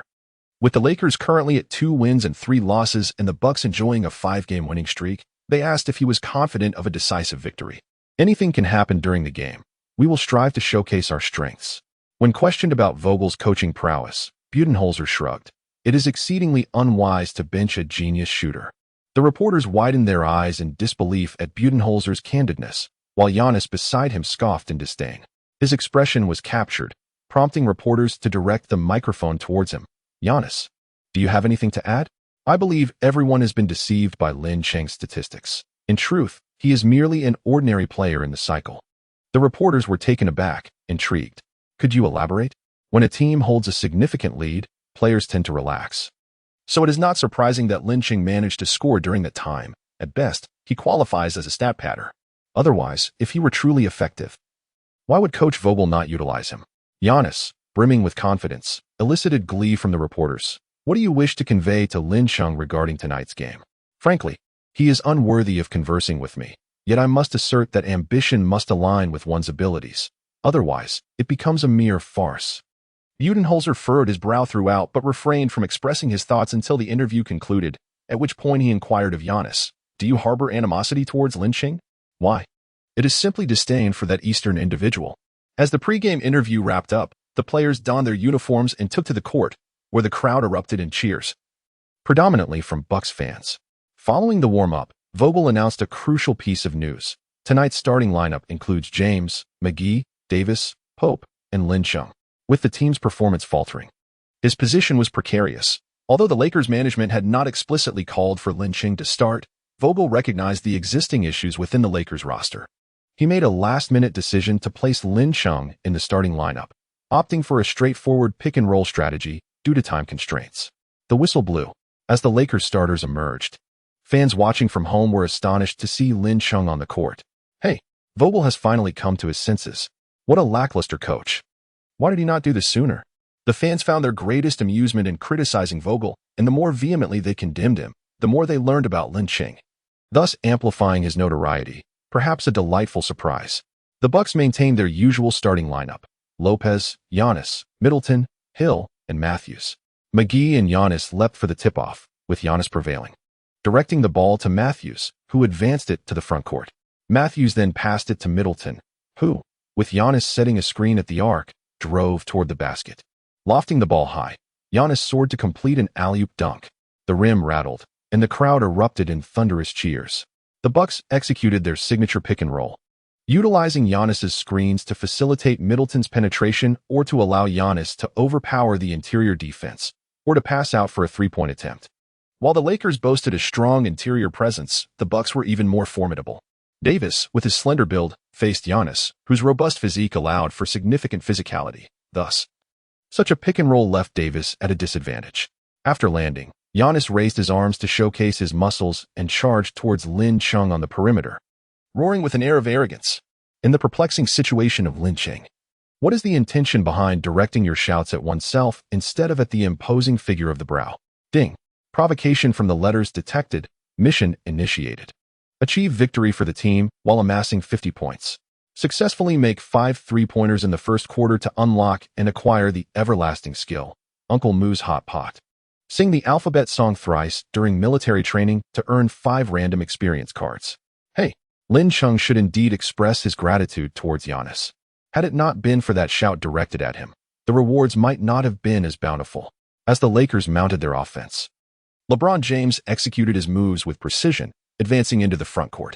A screen and roll resulted in a mismatch, and KCP seized the opportunity for an open shot, only for Giannis to swoop in and deliver a resounding block. The basketball landed in George Hill's hands, who quickly assisted Middleton for a 2-point score. Giannis asserted his dominance, proclaiming his sovereignty within the Bradley Center, declaring himself the deity of this arena. Chapter 40, Full Throttle, 1. Giannis's commanding performance ignited the passion of the fans, shouting, "Back to Los Angeles. I shall bring my talent to Milwaukee." LeBron, the Lakers star, often finds himself the target of trash talk, yet this is merely a minor spectacle. As the Lakers prepared for a baseline inbound, LeBron dribbled into the front court, signaling Lin Chung to set a familiar high screen. As they maneuvered, the ball found its way to Lin Chung, while LeBron moved to the 45-degree angle. With Middleton and Matthews caught in a defensive switch, Lin Chung passed the ball back to LeBron, who launched a 3-pointer. The shot had a bit too much force, causing the ball to bounce off the rim. JaVale McGee snatched the rebound and passed it to Lin Chung at the arc. Without hesitation, he shot over Middleton, who was caught off guard. Swish. The ball sailed through the net, smooth and effortless. Roaring with excitement, Lin Chung made his mark, indicating that his shooting touch was sharp. Lin Chung's sharpshooting is unrivaled, swift and precise. The Bucks' transition between offense and defense was remarkably fast. Just after Lin Chung's 3-pointer, they utilized a pick-and-roll with Middleton and Giannis to draw the defense, passing the ball to Hill in the right corner.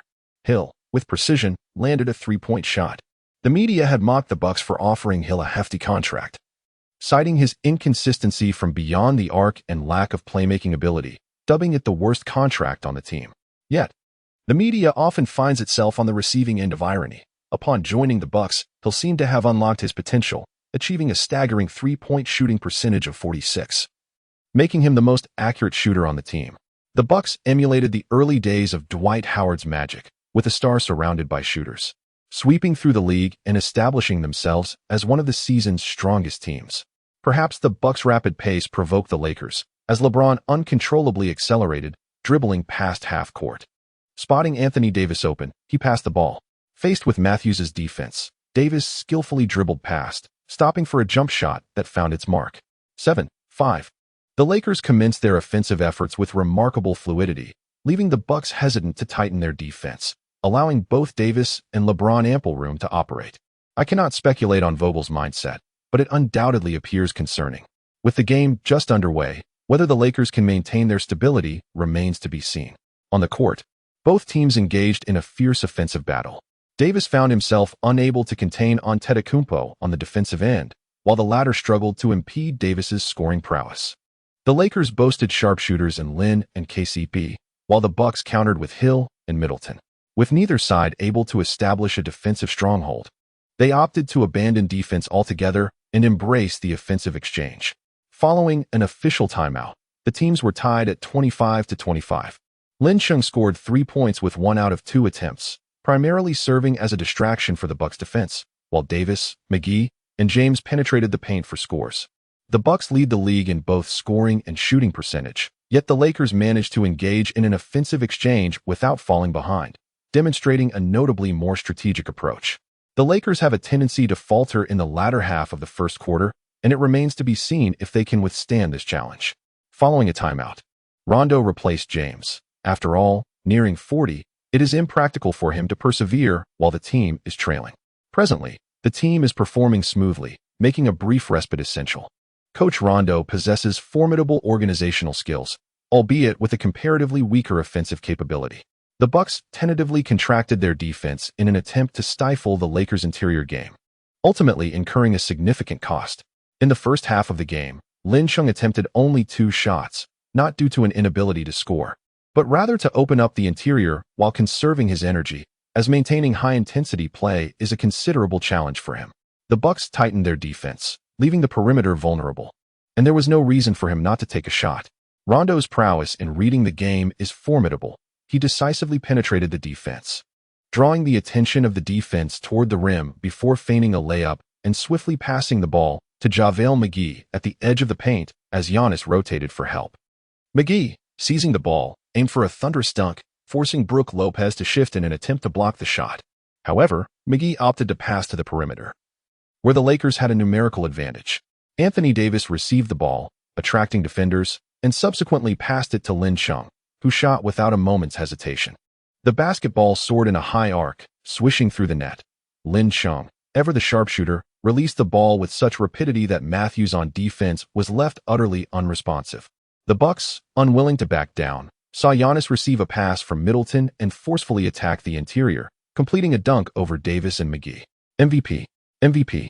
The chorus of cheers from the crowd had not yet subsided when Rondo quickly inbounded the ball, and Lin Chung, in perfect synchronization, caught it at midcourt before effortlessly shaking off Matthews with astonishing speed. He launched a three-pointer from the top of the arc, swish. The familiar rhythm, the same silky smooth release. The crowd's cheers seemed to echo solely for Lin Chung. His confidence was palpable, audaciously attempting three-pointers that bordered on the miraculous. Who is he? And how can he be so accurate? A female Bucks fan gasped in astonishment, while a friend beside her rolled their eyes. Lin Chung, the prodigious three-point marksman. Oh, how I adore a man who can shoot with precision. Just how terrifying is Lin Chung at full throttle? As teammates with Rondo and McGee in practice, their familiarity and synergy were evident, attacking the paint while the perimeter was ever ready to fire. With Davis on the inside, the Bucks dared not relax their interior defense. Yet their perimeter defense faltered, allowing Lin Chung and Kentavious Caldwell-Pope to flourish. As the first quarter concluded, the score stood at 42-37, with the Lakers leading by 5 points. This season, the Lakers had seldom played with such fluidity. Lin Chung played the entirety of the first quarter, shooting 5 of 8 for 15 points and 2 assists. While his efficiency was slightly below that of previous games, he had enabled his teammates to shine brighter. LeBron, Caldwell-Pope, Davis, and McGee all played with greater ease and purpose than before, though the Lakers' interior defense required attention. In truth, both the Lakers' interior and the Bucks' perimeter defenses needed adjustments. The second quarter would reveal who would adapt first. On the Bucks bench, Giannis angrily complained, "Damn that yellow-skinned monkey. He only dares to shoot threes from the outside. If he comes inside, I'll make him cry with my blocks. And you all, double-team him. No more three-point shots." Budenholzer frowned, reminding, "I will determine the strategy of this game. Coach, are we just going to watch Lin Chung score at will? How many three-pointers can Lin Chung make? Scoring 60 points would be utterly meaningless if it results in a loss." In the second quarter, there should be a heightened focus on attacking the interior, as Davis has already committed 3 fouls. Budenholzer is destined to be a championship coach, possessing both remarkable skill and keen insight. The greatest threat to Lin City lies in its containment. With the Lakers possessing Lin City, a blend of both interior and exterior strategies will apply pressure on him, resulting in the Bucks' frontcourt bearing an even greater burden. The tactical nucleus of the Bucks' offense revolves around Giannis. Thus, offensive strategies must be directed towards him, while defensive responsibilities also fall heavily on his shoulders. This dual pressure could potentially lead to complications on both sides of the court. The most prudent approach would be to neutralize Davis, as he serves as the defensive linchpin for the Lakers. By undermining him offensively, opportunities will arise. As for defense, it is well known that Lin City struggles with stamina. Vogel's decision to have Lin City play the entirety of the first quarter, followed by increased intensity in the second half, could lead to a collapse on both ends for the Lakers. What Budenholzer can discern, Vogel surely understands as well. However, he finds himself without an alternative. Should Lin City's resting lead to a loss for the team, he would have to resign in disgrace. Chapter 41. Unleashing Full Firepower 2. The Lakers bench. Lin Chung lowered his head, gasping for breath. Although the Bucks' defensive intensity was not overwhelming, his off-ball cuts and pick-and-rolls required constant movement in search of opportunities, leading to significant physical exertion. having successfully completed the task of sinking 5 three-pointers in a single quarter. He unlocked and obtained a permanent skill, Uncle Moo's Block. This active skill, usable once per game, grants the ability to achieve 100 blocks for a duration of 3 minutes. With a three-point shot in his arsenal, impenetrable defense, and Uncle Moo's Block, he would undoubtedly be a top-tier 3D player. As the brief intermission came to an end, the second quarter commenced. The Bucks maintained their rotation, and Vogel aimed to rest both James and Lin Chung. However, there was a noticeable disparity between the starters and the bench. Howard's athleticism had diminished since his prime, yet his rim protection remained elite, nevertheless. His slow mobility made him susceptible to being outmaneuvered by the opposing team. On the offensive front, Rondo's passing prowess was exceptional, but his own scoring ability was insufficient. The Bucks opted to allow him to attack, while focusing on preventing his passes, resulting in a dismal offensive display. Within 3 minutes, the Bucks surged with a 12-4 run, narrowing the score to 46-49, drawing closer to the Lakers. With Lin Chung and McGee as starters, their lineup displayed nearly flawless offensive and defensive synergy. In contrast, the bench led by Rondo and Howard exhibited glaring deficiencies. When McGee, Lin Chung, and Rondo played together as substitutes, they complemented one another, leveraging their respective strengths to match the firepower of the opponent's starters, often narrowing the scoring gap. For the Lakers to secure the championship, careful consideration of the rotation was imperative. Vogel was acutely aware of the issues within the Lakers roster. However, with no alternative on this particular day, he opted to start both McGee and Lin Chung. When the bench struggled, he resorted to a blunt 5-4-5 substitution, deploying the starters en masse. James and Davis swiftly scored in the paint, regaining the lead as the Bucks also brought in their starters. Lin Chung faced Matthews in defense, with no intention of double-teaming from the Bucks. Unyielding, Lin Chung executed a seamless pick-and-roll with James, resulting in a crisp three-pointer. Swish. The basketball sailed through the net with unwavering precision. Lin Chung felt rather perplexed. Although he was not a superstar, given his remarkable accuracy from beyond the arc, it seemed only logical that he should be matched up against a more formidable defender. Even without any double-teaming, the Bucks appeared to be allowing him to take easy shots, which struck him as somewhat unusual. Lin Chung struggled to comprehend the intentions of the Bucks, while Vogel harbored a vague suspicion, his expression consistently grim. He fervently wished that the accursed Easterners would rise to the occasion and establish a significant lead in advance. Vogel detested this feeling, knowing that his fate hinged on the efforts of those he loathed. Where there are people, there exists a world of intrigue. Lin Chung remained utterly oblivious to the deeper significance behind this match. Even if he were aware that a defeat could result in Vogel's dismissal, he would not resort to such a strategy. He would never leverage basketball as a bargaining chip. On the court, James also discerned the Bucks' negligence in defending Lin Chung, frequently facilitating opportunities for him. Confronted with Matthews' defense, Lin Chung showed no mercy, consistently hitting shots from beyond the arc. The Bucks, relying on the synergy between Giannis and Middleton, along with the league's most potent offensive prowess, managed to prevent the score from escalating further. As the second quarter concluded, the Lakers held a 14-point lead. In this segment, Lin Chung displayed an impressive performance, shooting 5 out of 7 attempts in the first half and concluding the game with 10 out of 15, amassing a total of 30 points, 3 assists, and 1 rebound, showcasing a terrifying display of skill.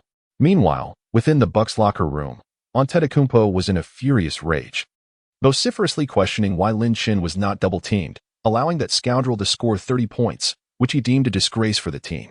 The veteran's ire left the other players in silence, wary of incurring his wrath. Budenholzer refrained from offering any explanation and summoned Middleton out of the locker room. Was there a conflict between him and Lin Chung? Middleton, who maintained a cordial relationship with Antetokounmpo, was indeed aware of the underlying issue, due to the Morey incident. Antetokounmpo had voiced his support for Morey, which resulted in Lin Chung's harsh criticism of him as a thoughtless brute. At that time, Lin Chung was not widely recognized, and the media largely overlooked this matter, failing to generate significant public discourse. Budenholzer found himself at a loss. The political motivations behind the Morey incident were quite evident, and the demand for NBA stars to take a stand was clearly a trap that other stars sought to evade, yet Antetokounmpo, with his stubbornness, rushed headlong into it. He suddenly felt a pang of regret, pondering whether such a mindset could truly lead the team to a championship. If the first half of the game was merely a warm-up, the second half would undoubtedly turn into a fierce battle. The Bucks intensified their defensive efforts, switching to a 3-2 zone defense with the 2-1-meter-tall Middleton assigned to closely monitor Lin Cheng, aiming to curtail his shooting accuracy from beyond the arc. In his brief 5-minute appearance, Lin Cheng showcased his remarkable prowess by making 2 out of 4 attempts, maintaining a commendable standard. Meanwhile, LeBron James and Anthony Davis capitalized on the vulnerabilities in the interior defense, frequently attacking the basket. As the third quarter concluded, the Lakers held an impressive 18-point lead, seemingly on the path to victory. However, Vogel's expression betrayed a sense of gravity. Lin Cheng was substituted midway through the third quarter due to emerging concerns regarding his stamina. In the fourth quarter, his coach advised him to rest, indicating his trust in Lin's judgment. Lin Cheng's pallid visage transformed into a radiant smile, and Vogel suddenly perceived that this Eastern lad was not so intolerable after all. At the very least, he refrained from compelling Vogel to elucidate, thus preserving his dignity. In the TNT broadcast studio, the dynamic duo of Shaquille O'Neal and Charles Barkley were once again embroiled in a wager. O'Neal, ever the optimist, placed his faith in Lin Cheng, asserting that, after 3 quarters, Lin Cheng had amassed 36 points. Shall we wager? I bet Lin Cheng will score 50 points. Lin Cheng's stamina is faltering. Are you certain he can secure over 14 points in the fourth quarter? Barkley countered, urging O'Neal to be forthright in his daring.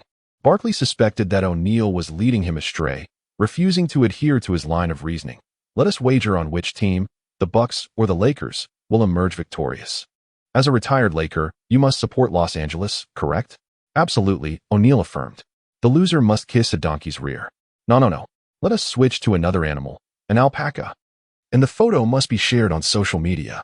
Barkley, already accustomed to the taste of donkey's rear, mused that an alpaca might not be so different.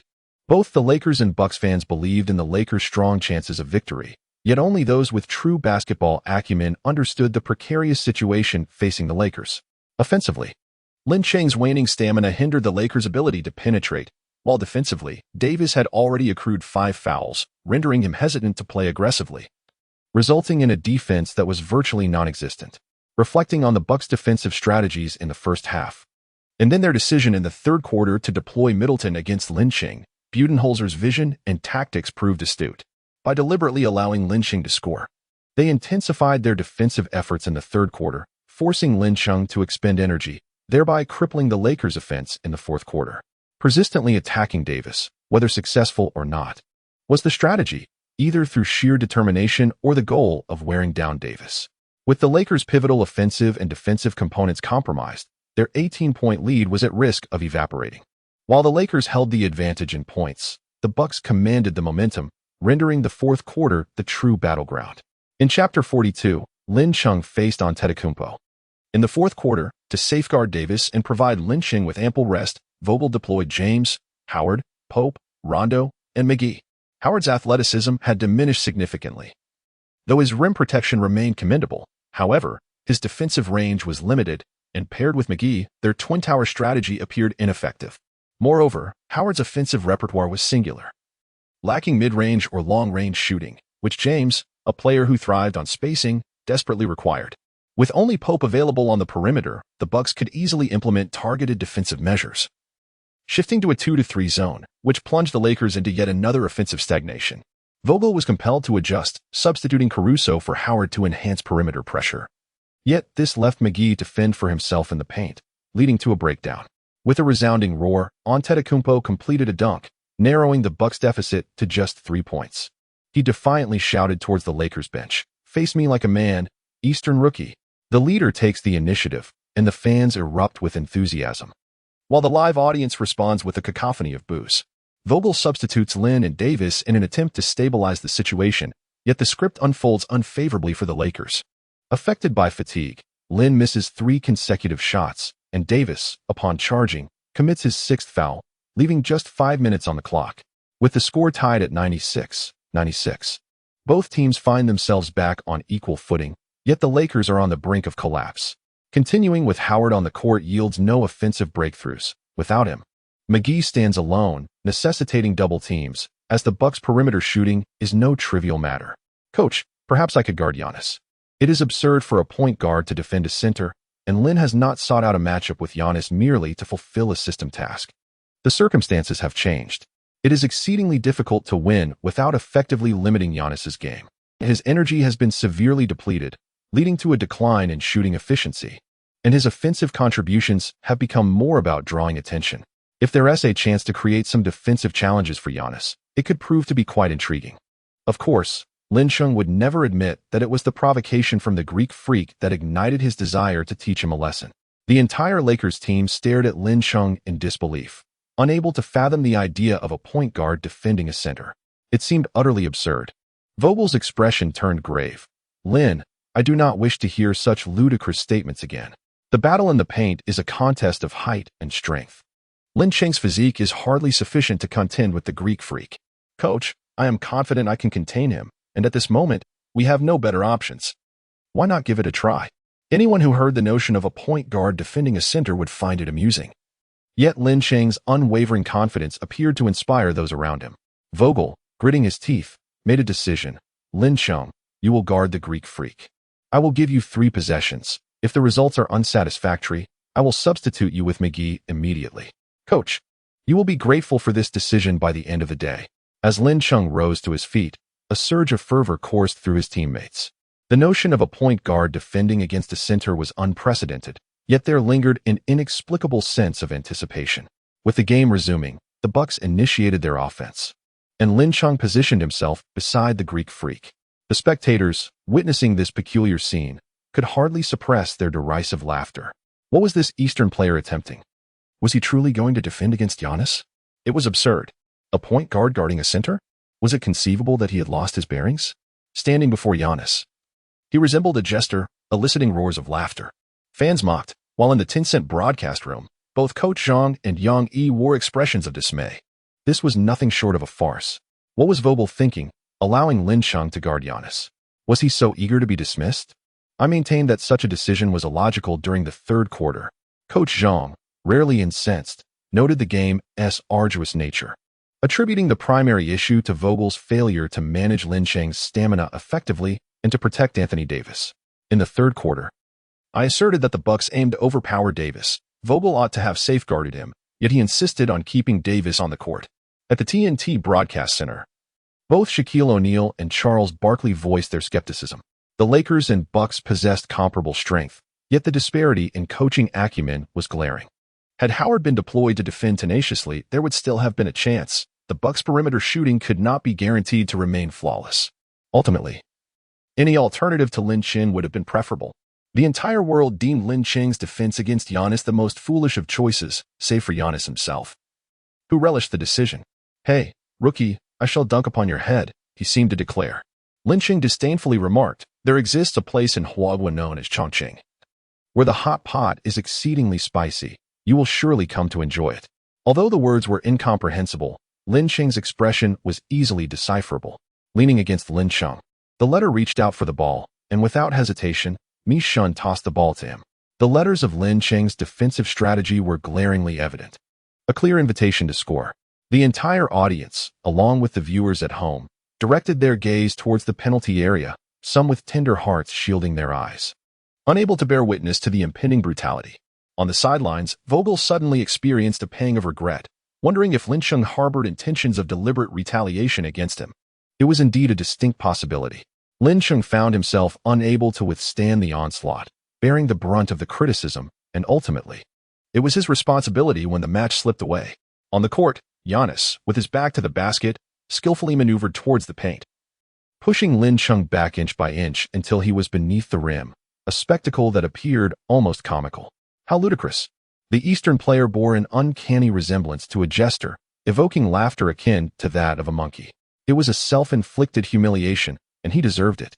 Meanwhile, Bucks fans reveled in mocking Lin Cheng when suddenly a young woman beside them, engrossed in live streaming on her phone, stood up, shedding her outer layer to reveal a Lakers jersey emblazoned with the number 88. "Go, darling. Giannis is just a clown," she shouted in Chinese, a language that, if misunderstood, could lead to significant repercussions. As Giannis descended towards the basket, he exerted tremendous force, shoving Lin Chung aside, leaping high with a roar, poised to unleash a thunderous dunk. Although Lin Chung had lost his position, he instinctively adjusted, pushing off with his left foot and leaping upward, employing the skill known as Uncle Moo's block. The countdown for Uncle Moo's block ticked down, 2 minutes and 59 seconds. With a sharp crack, the sound echoed throughout the arena as the basketball was swatted away. Giannis, propelled by inertia, hung heavily on the rim, missing his dunk entirely. Oh my goodness! What just transpired? Did it seem as though Lin Cheng had blocked Giannis? Let us be confident and remove the word seemed. The Greek Freak was bested by the Eastern Monkey, an astonishing turn of events. In the TNT broadcast room, Shaquille O'Neal cradled his sizable head, exclaiming in exaggerated disbelief, "Wow, wow, wow. Lin Cheng actually blocked Giannis. It's simply unbelievable." The wonders of the Eastern realm. The remarkable prowess of Chinese Kung Fu. In the Tencent broadcast room, Yang Yi and Coach Zhang leaped with excitement. Incredible. Lin Cheng's matchup against Giannis was indeed unreasonable. Yet he blocked him. Now that is entirely justified. As Bucks fans gasped and debated in astonishment, Lin Cheng seized the basketball that had been blocked, flinging it forward where LeBron James caught it and executed a thunderous dunk that rendered the arena silent. On the sidelines, Vogel jubilantly pumped his fist. That block ignited a fervor among the crowd. Chapter 43, Exploding the Greek Freak. Instances of point guards blocking centers exist in the NBA, typically as a result of help defense. Yet a point guard single-handedly denying a center and delivering a resounding rejection is truly rare. Oh, how delightful is the authentic flavor of spicy hot pot from the Middle Kingdom. Lin Cheng communicated in English, albeit not fully grasping the letters, yet he discerned a provocation. "I have been careless. Next time, I shall undoubtedly shatter your head." The Greek Freak, filled with fury, found himself humiliated by the very Eastern Monkey he despised. A profound disgrace that demanded retribution. The fast break culminated in a score of 98-96, with the Lakers holding a slender 2-point lead. It was now the Bucks' turn to attack, and the Greek Freak eagerly positioned himself to teach Lin Cheng a lesson. Middleton passed the ball, confident in the Greek Freak's prowess to overpower Lin Cheng. The earlier block was merely a moment of negligence on the Greek Freak's part. How could Lin Cheng possibly defend against him? What a laughable notion. The entire Bucks team awaited the Greek Freak's domination over Lin Cheng, while the audience anticipated the spectacle of the Eastern player being schooled. "Hey buddy, your dunks aren't impressive. I was just being careless. So go ahead and dunk again. I can block you once more, believe it?" The court is a battleground not solely of skills and tactics, but also of mentality. McGee stood ready to assist in defense near the paint, while the Bucks had 4 options beyond the arc. If the Greek Freak feigned an attack, drawing McGee in, and then passed to the perimeter, it would undoubtedly create an open shot, posing a disadvantage for the Lakers. Lin Cheng provoked him with words, knowing that the irritable character was likely to take the bait. "Let us see if you can surpass me." The character, muscles taut with tension, roared as he dribbled and pivoted, taking a substantial leap forward. With a powerful run-up, he soared into the air, aiming to execute a slam dunk over Lin Cheng's head. Lin Cheng took half a step back to avoid any physical contact, simultaneously propelling himself off the ground with a powerful push from his right leg, soaring into the air as he unleashed his iron palm strike. It must be said that the physical prowess of the lettered player was truly remarkable. With the assistance of the system, Lin Cheng managed to barely make contact with the ball. At the very moment of contact, he felt an overwhelming surge of power. Summoning every ounce of strength, he deftly snatched the basketball from the lettered player's grasp from the side. A resounding slap echoed through the air. Military training progress for the lettered player, 23. The audience watched in wide-eyed disbelief, captivated by the familiar scene unfolding on the court. However, the spectacle was far from over. The disparity in jumping ability and strength between Lin Cheng and the Greek letter is stark. The force of his block is insufficient, allowing the basketball to descend and be retrieved once more by the Greek letter. With a roar of fury, he leaps again, intent on slamming the ball into the hoop. Almost simultaneously, Lin Cheng also ascends, having anticipated the moment in advance. With a resounding clap, the two engage in a brief aerial confrontation. Lin Cheng striking the ball away, but losing his balance in the process, stumbling backward upon landing. The arena falls into a hushed silence, broken only by the sound of the basketball thumping against the ground. The military training mission of the Greek letter is completed, earning him a random reward, a 3-point shooting guarantee card, a Stockton steal, a signature shot, a mid-range jumper from Jordan, and a block from Uncle Mo. Consecutive blocks? Incredible. I can scarcely believe my eyes as the Greek letter is thwarted 3 times in succession by a mere guard. You know nothing. Lin Cheng possesses an extraordinary knack for blocking. If he does not block, It is merely a matter of circumstance, but when he does, it is always in twos. To be honest, I find myself rather fond of this Chinese player, capable of both scoring and defending. He is nothing short of perfection. I can't help but feel a twinge of envy for the fans in Los Angeles.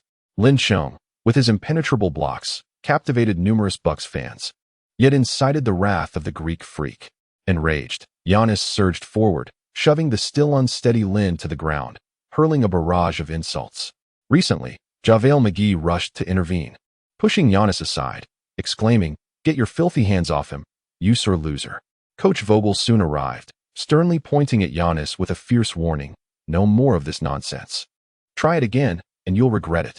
Players from both the Lakers and Bucks gathered around, and the referee, sensing the tension, blew his whistle, signaling Giannis with a technical foul. 2 free throws and a possession. The referee's decisive call effectively quelled the escalating situation, and Giannis refrained from any further reckless actions, retreating to a safe distance with the help of his teammates. The conflict was swift to ignite and just as quickly extinguished. Lin Xiong's 3 blocks had invigorated the Lakers, while the Bucks suffered not only a loss but also a loss of composure due to Giannis' irrationality. Mike Budenholzer called for a timeout, admonishing Giannis to regain his composure, or else he would find himself benched. Upon returning to the court, Giannis appeared to have calmed down. Lin Xiong stepped up to the free throw line for the Lakers, sinking both shots. The Lakers initiated their offense, but LeBron's layup was contested, allowing Giannis to secure the rebound and pass it to Middleton. As they crossed half court, Giannis and Middleton executed their familiar pick and roll, with Giannis rolling to the basket and dishing it out to the wide-open Matthews. With a clang, Matthews transformed into a blacksmith, successfully missing his shot. Lin Xiong secured the rebound and passed it to James, who, aware of Lin Xiong's fatigue, deliberately slowed the pace, leisurely dribbling the ball up the court. The Bucks pressed forward aggressively. James, seizing the moment while Antetokounmpo was momentarily distracted, passed the ball to McGee, hoping to exploit the interior. Antetokounmpo, furious, felt as though everyone was trying to take advantage of him. Suddenly, McGee was blocked, tumbling to the floor as the basketball soared to the perimeter, fortuitously landing in the hands of Lin Xiong, who had just positioned himself. With only 3 seconds left on the shot clock, time was of the essence. The god of basketball sought to protect the rebound near the free throw line. Lin Xiong executed a swift bounce pass, as he could barely leap, relying solely on his willpower, and fortune favored him. Swish! The ball went through the net, extending the Lakers' lead to 9 points, 105-96. Antetokounmpo's expression darkened. Did that count as an assist for him? Concerned about his mental state, the god of basketball approached to remind him, only victory in the game makes one a true champion. Antetokounmpo nodded, acknowledging his understanding. In the ensuing possession, the god of basketball and Antetokounmpo engaged in a pick-and-roll. McGee was drawn in by the god of basketball, who then passed to Antetokounmpo and positioned himself beyond the arc. Faced with Lin Xiong's defense, Antetokounmpo hesitated for the first time. Should he continue to drive or distribute the ball? Employing Stockton's technique, he hesitated. But Lin Xiong did not share his indecision, cutting through with determination and passing the ball to James, who opted against a fast break, instead choosing to methodically orchestrate a half-court offense. Lin Xiong, panting heavily, maneuvered to the front court, taking his position outside the arc as a mere facilitator. Observing his pale visage, Mi Shun was genuinely concerned that he might topple over. Seizing an opportunity from a mismatch, Bo Pa shook off his defender, and LeBron passed the ball to him. Mi Shun hesitated briefly before opting to abandon Lin Xiong to contest Bo Pa. With his towering height and long arms, Mi Shun's interference caused Bo Pa to miss his shot entirely. McGee managed to tip the ball away, fortuitously landing it back in Lin Xiong's hands. He found himself in a comical predicament. LeBron deliberately slowed the pace, and with little time left to pass, Lin Xiong had no choice but to take the shot. Summoning every ounce of strength, he launched the ball, acutely aware that his technique had completely faltered, as if he were merely hurling the ball. Clang! The rim trembled under the impact. Regrettably, Lin Xiong was operating solely on sheer willpower. His role on the court was to distract. Millsap, recognizing that Lin Xiong was on his last legs, wisely relinquished his defensive duties. Just as the commentator's words trailed off, the ball, having soared high, descended vertically, striking the edge of the rim and mischievously bouncing twice before rolling into the net. Millsap had made a sagacious error in judgment. The crowd erupted in astonishment. Chapter 44. Score. Victory of the match. There is an ancient saying in Huagua: when things go smoothly, they tend to flow effortlessly. The system's task for this match was to secure a victory and attain 50 points. But Lin Cheng had already resigned himself to the fact that his current state was inadequate. In the final moments of the game, timeouts were frequent, and utilizing experience cards yielded little effect. As a result, the Greek Freak converted 2 free throws, and 2 opportunistic three-pointers found their mark. If memory serves, he should have accumulated 44 points, just 6 short. With a score of 108, 96, and less than 2 minutes remaining, the Bucks had exhausted their final timeout. Perhaps there was a glimmer of hope? The system task did not mention any rewards, and the more elusive the reward, the more substantial it seemed. Exchanging a 3-point guarantee experience card was hardly a loss. We were leading by 14 points. Do you want to come out and rest? No. I feel invigorated. Let me play for another minute. His teammates shot him skeptical glances, questioning how someone with such a pallid complexion and trembling legs could claim to be filled with energy. Fortunately, with the Lakers ahead by 14 points, Lin Cheng scored 2 consecutive baskets, and Mi Shun dared not leave him open, proving to be a distraction. Vogel did not insist further. As the match resumed, time was running short. The Bucks aimed for a 3-pointer, and Mi Shun, facing the defense, sank a crucial shot. 108-99. The Bucks still clung to the hope of a comeback, but it was swiftly dashed. Upon contemplating rewards, Lin Cheng was invigorated, akin to a surge of adrenaline. Gritting his teeth as he maneuvered around James to seize a narrow opportunity for a shot. Utilizing the 3-point guarantee experience card, he launched a decisive shot from beyond the arc swish. The score stood at 111-99. In a swift transition from offense to defense, Giannis, leveraging his ability to draw McGee's attention, found the perimeter open for a shot from the Greek Freak, which, unfortunately, did not find its mark. However, Giannis soared above both McGee and Lin Cheng to secure the rebound. With the guidance of his coach, Giannis had regained his confidence. Despite Lin Cheng's valiant defense over several exchanges, he remained an indomitable force. Upon landing, he sprang once more to attempt a thunderous dunk. McGee leaped, but was utterly unable to reach him. The entire audience rose in exhilaration, for the team's leader was not to be vanquished. His presence remained as commanding as ever.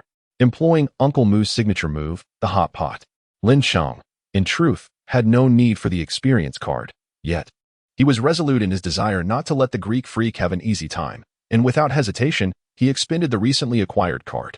A resounding clap echoed throughout the venue, as the audience stood in stunned silence, gazing at Lin Cheng, who stood at the center.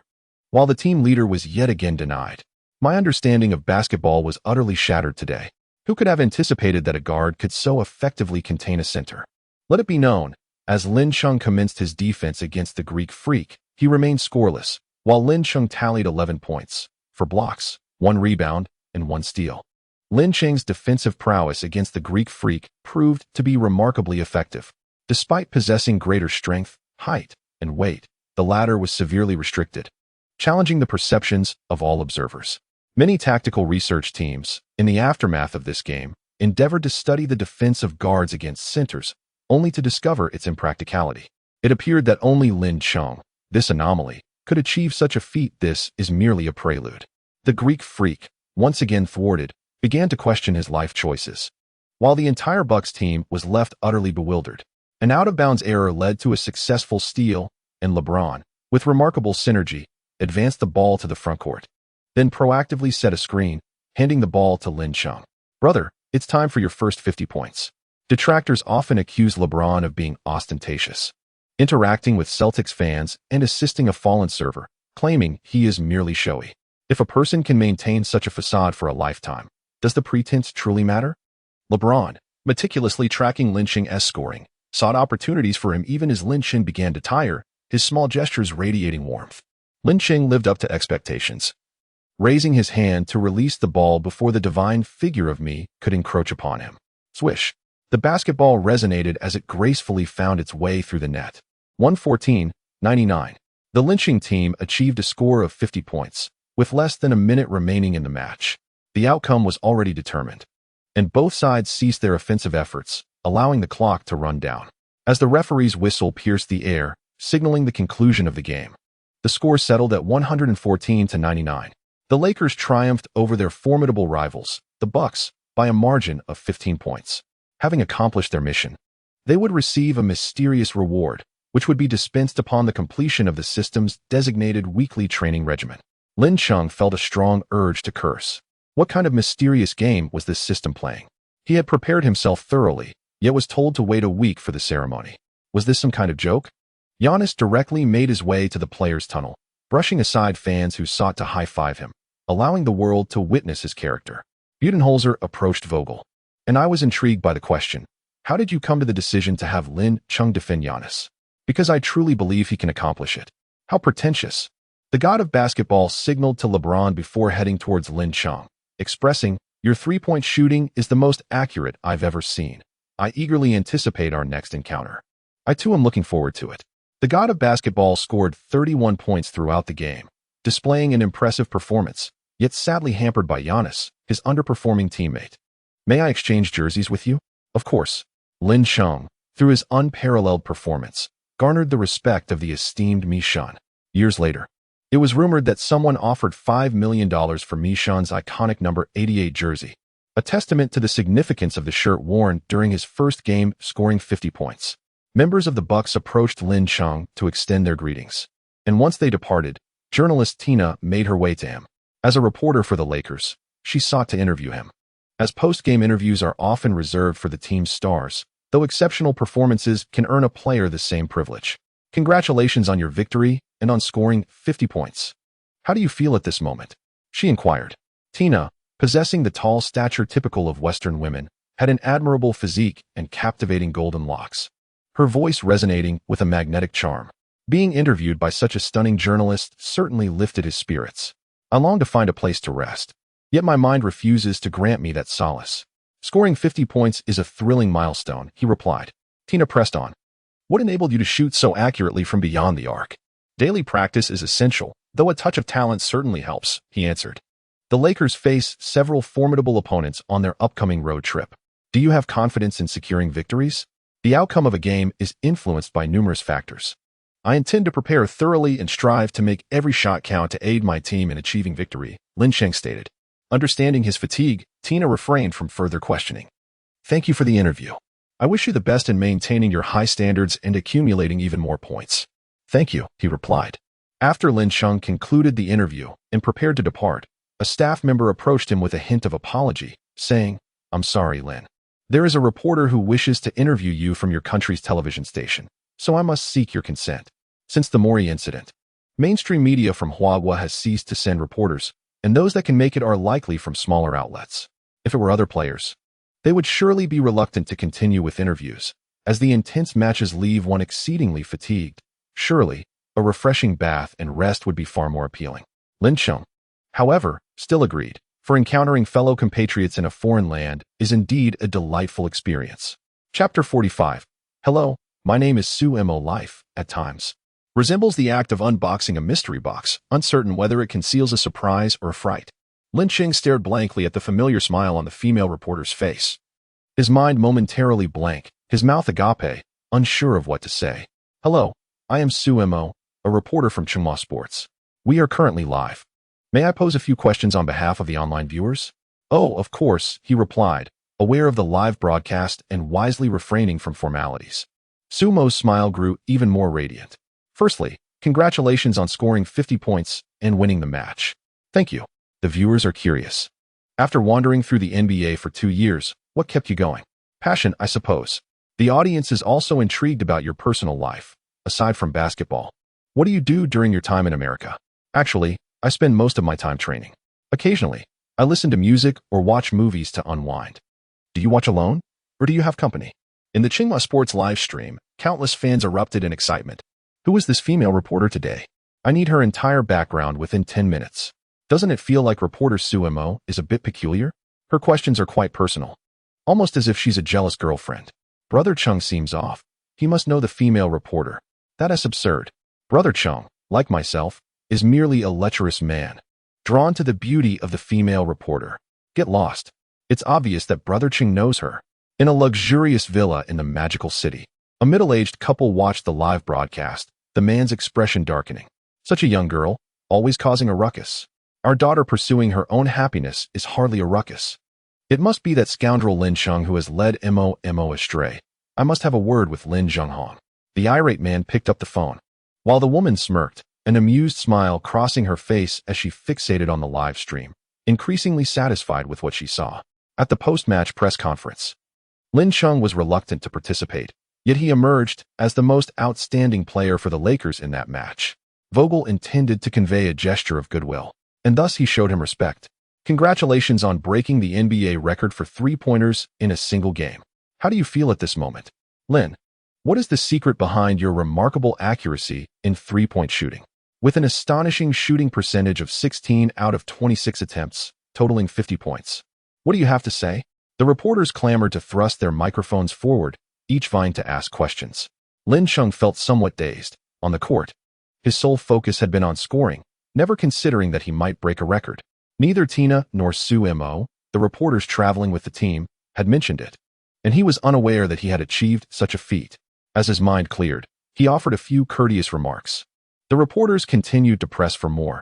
Earlier in an interview, you mentioned that scoring 60 or 70 points would be effortless for you. When do you plan to accomplish that? Sensing an ulterior motive, Lin Cheng responded with a philosophical touch. There is a saying in Huagua, when the water flows, the team wins. The most important thing is for the team to succeed. As for when I score 60 or 70 points, I believe it will be when the team requires it. Not receiving the desired response, they probed further regarding the incident in the fourth quarter with Giannis on the court. Do you have any comments? That was not a conflict. It was a violation of sportsmanship by the other party. I am the victim. Apologies. Let me rephrase. What is your perspective on the technical foul called on Giannis in the fourth quarter? I was merely a spectator. Just joking. Lin Cheng straightened his posture, contemplated for a moment, and then uttered a startling remark. If his prowess could match his boasts, perhaps I wouldn't have overwhelmed him. Furthermore, I must assert that should I encounter him again, I will undoubtedly prevail. The reporters were left in astonishment. Lin Cheng is exceedingly audacious. Even the peak version of O'Neal wouldn't dare claim he could overpower him. Lin Cheng's triumph tonight does not guarantee future success. He is clearly riding high on his own success. I find it quite amusing. The journalists sought to delve deeper into the subject of his confrontation. Yet Lin Cheng chose to defer the discussion to Vogel, leaving them no choice but to shift their focus. How did you come to decide that Lin Cheng should guard Antetokounmpo? It was Lin Cheng who proactively requested the assignment. I have faith in him, and he possesses an even greater confidence in himself. The reporters, taken aback, turned their gazes toward Lin Cheng, and a singular thought emerged in their minds. Could it be that Lin Cheng's earlier comments were not mere bravado, but rather an assertion of reality? Suddenly, there was a heightened anticipation for the next clash between the Lakers and the Bucks. On the other side, the atmosphere at the Bucks interview venue was notably somber, as the disappointment of defeat weighed heavily on everyone. Coach Budenholzer, do you have anything to say regarding this loss? The players exerted tremendous effort and executed my tactical demands admirably. However, I believe our defeat can largely be attributed to Lin Cheng's performance. Budenholzer's tone revealed a sense of resignation. Despite their apparent fatigue, they managed to contain Antetokounmpo and even land crucial three-pointers. Truly, it was a perplexing scenario. If you were to face the Lakers again, do you have a better strategy in mind? We must play with greater aggression and tenacity. How would you assess Lin Cheng? After a moment of contemplation, Budenholzer replied, he is an exceptionally talented player. This game will undoubtedly raise his profile, and given time, he will surely carve out a place for himself in the NBA. Lin Cheng's remarkable performance in the competition swiftly became the focal point of NBA news. The prodigious talent from China, Lin Cheng, shattered records with an astounding 16 three-pointers in a single game. The Lakers triumphed over the Bucks, with Lin Cheng achieving a phenomenal tally of 50 points, alongside 4 blocks, 4 assists, 2 rebounds, and 2 steals, shooting 16 out of 26 from beyond the arc. Vogel, the tactical genius, left everyone in awe.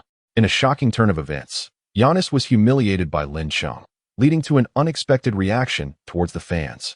An avalanche of news flooded the internet as media outlets, self-proclaimed experts, and fans unleashed their disdain upon Giannis, marking the end of the center era. Overwhelmed by guards. This truly reflects Giannis's genuine level of play. The so-called MVP, more like a mere shadow of his former self. If I were Giannis, I would consider retiring on the spot. Not only did he lose the game, but he also lost face. Engaging in altercations with young fans. Is this the behavior expected of an NBA player? Even legends stepped into the fray for attention. Kareem Abdul-Jabbar, a figure of great esteem, boldly stated that if Giannis were to compete in our era, his career debut would also be his farewell. Magic Johnson and Shaquille O'Neal offered more balanced perspectives. The NBA indeed venerates the three-point shot, and centers must possess the ability to stretch the floor. Yet a center must first dominate the paint. Giannis's aggression in the paint is insufficient, and his gameplay lacks intelligence.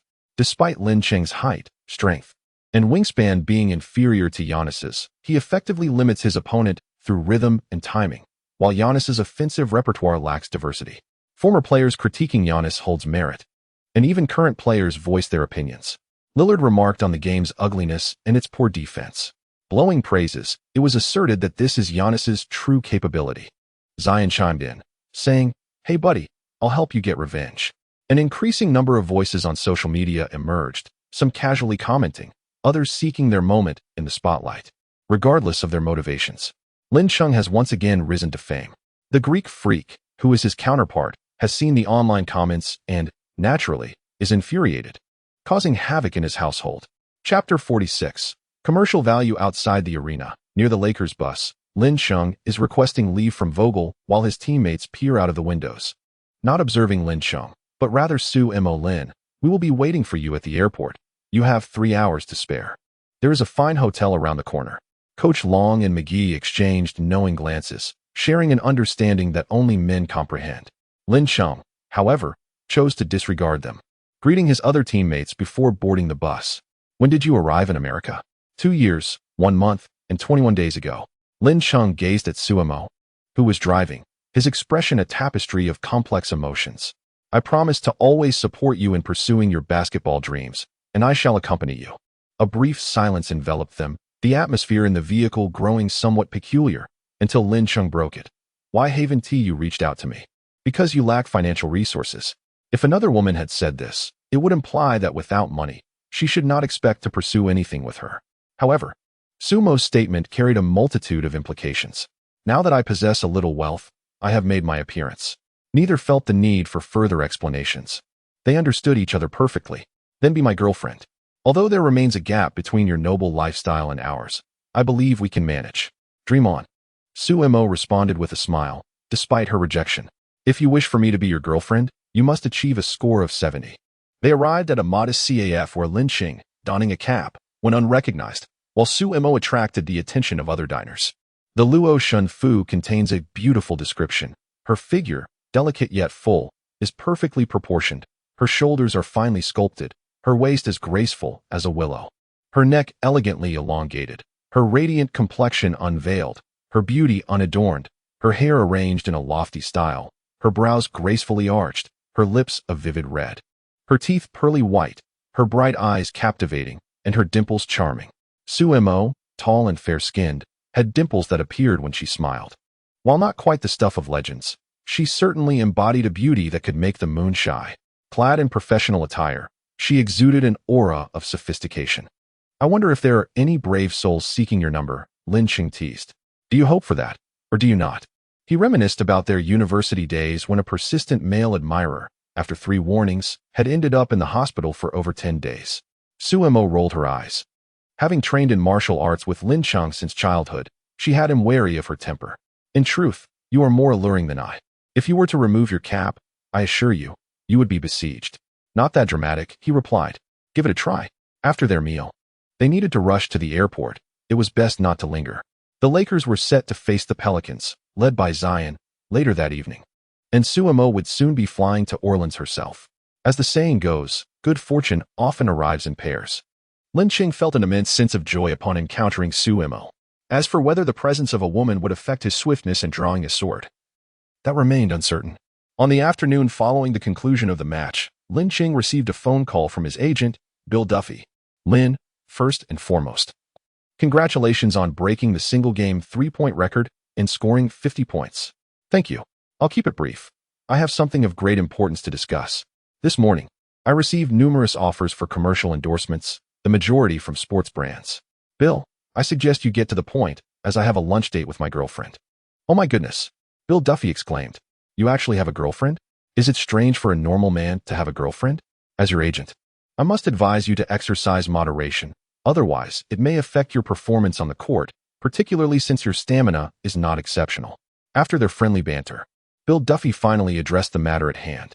The Lakers' coaching change had sparked a wave of popularity for Lin Chung.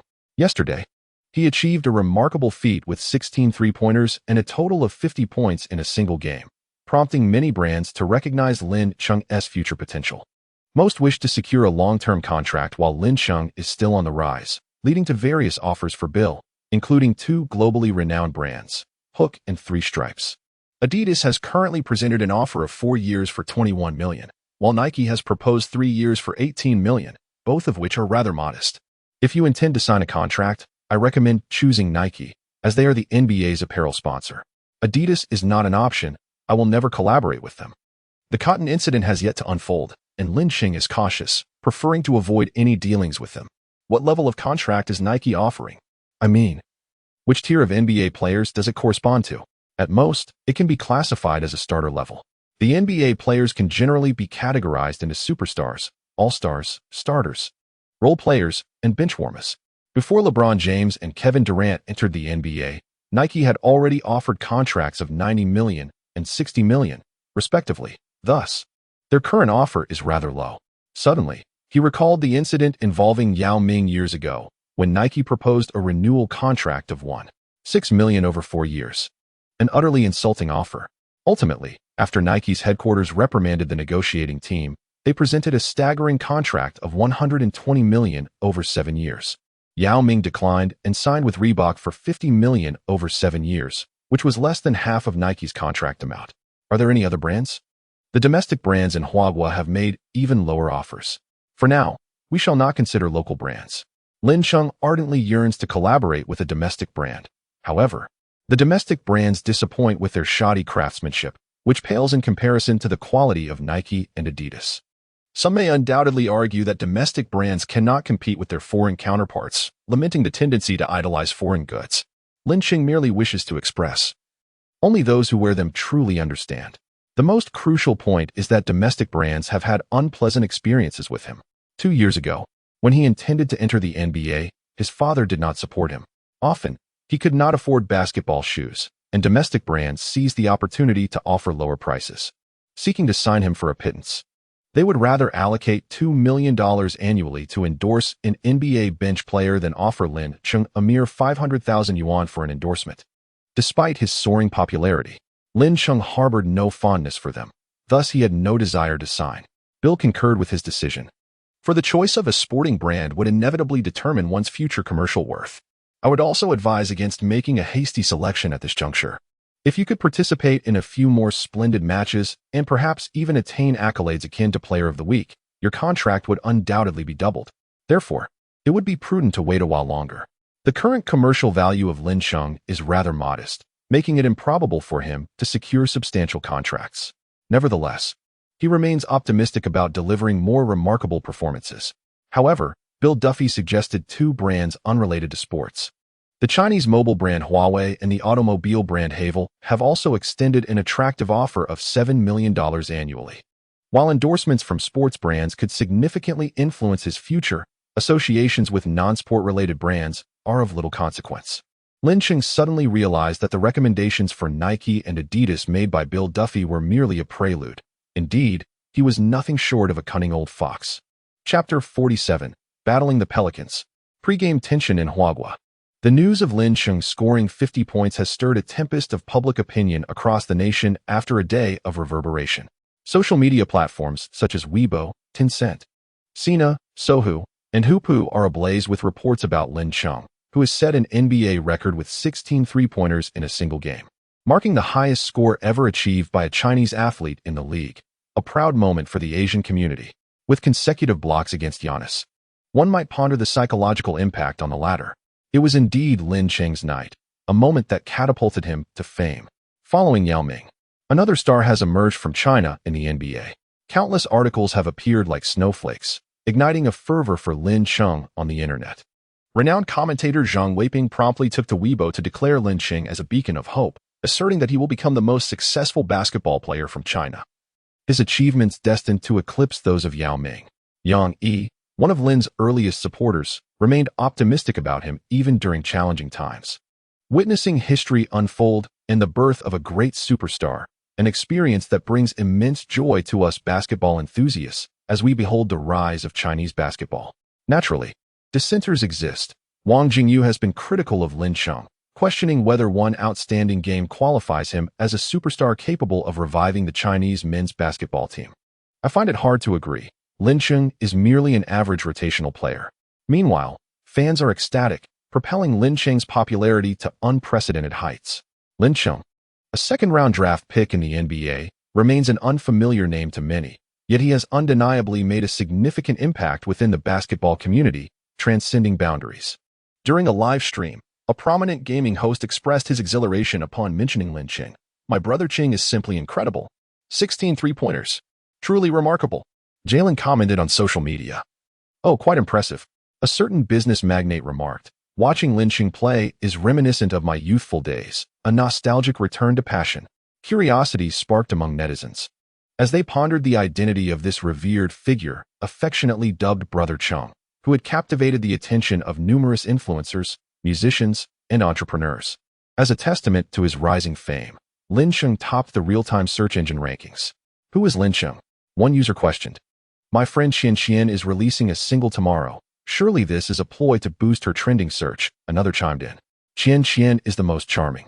Lin Cheng is unworthy of even carrying her shoes." Some ardent fans of various idols began to hurl insults, igniting a heated confrontation with basketball enthusiasts, who rallied to defend Lin Cheng's honor. "Brother Cheng is a true man. Can Qian Qian even compare?" they declared, dismissing Qian Qian as inconsequential in comparison to Lin Cheng. The clash between sports fans and idol followers intensified, with the latter adept at manipulating comments, while the former boasted a larger following. Suddenly, someone shouted, "Quick, check the official Weibo of the central bank."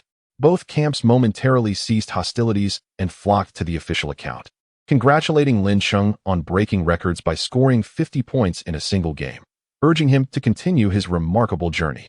Beneath the headline lay a compilation of Lin Cheng's highlights, scoring, blocks, and steals, accompanied by stirring background music that stirred the soul. It became clear that such a talented guard emerged from Huaguo. Each time I witnessed the top Asian point guard in action, a pang of bittersweet nostalgia washed over me. Now I realized that my sentiments were substantiated.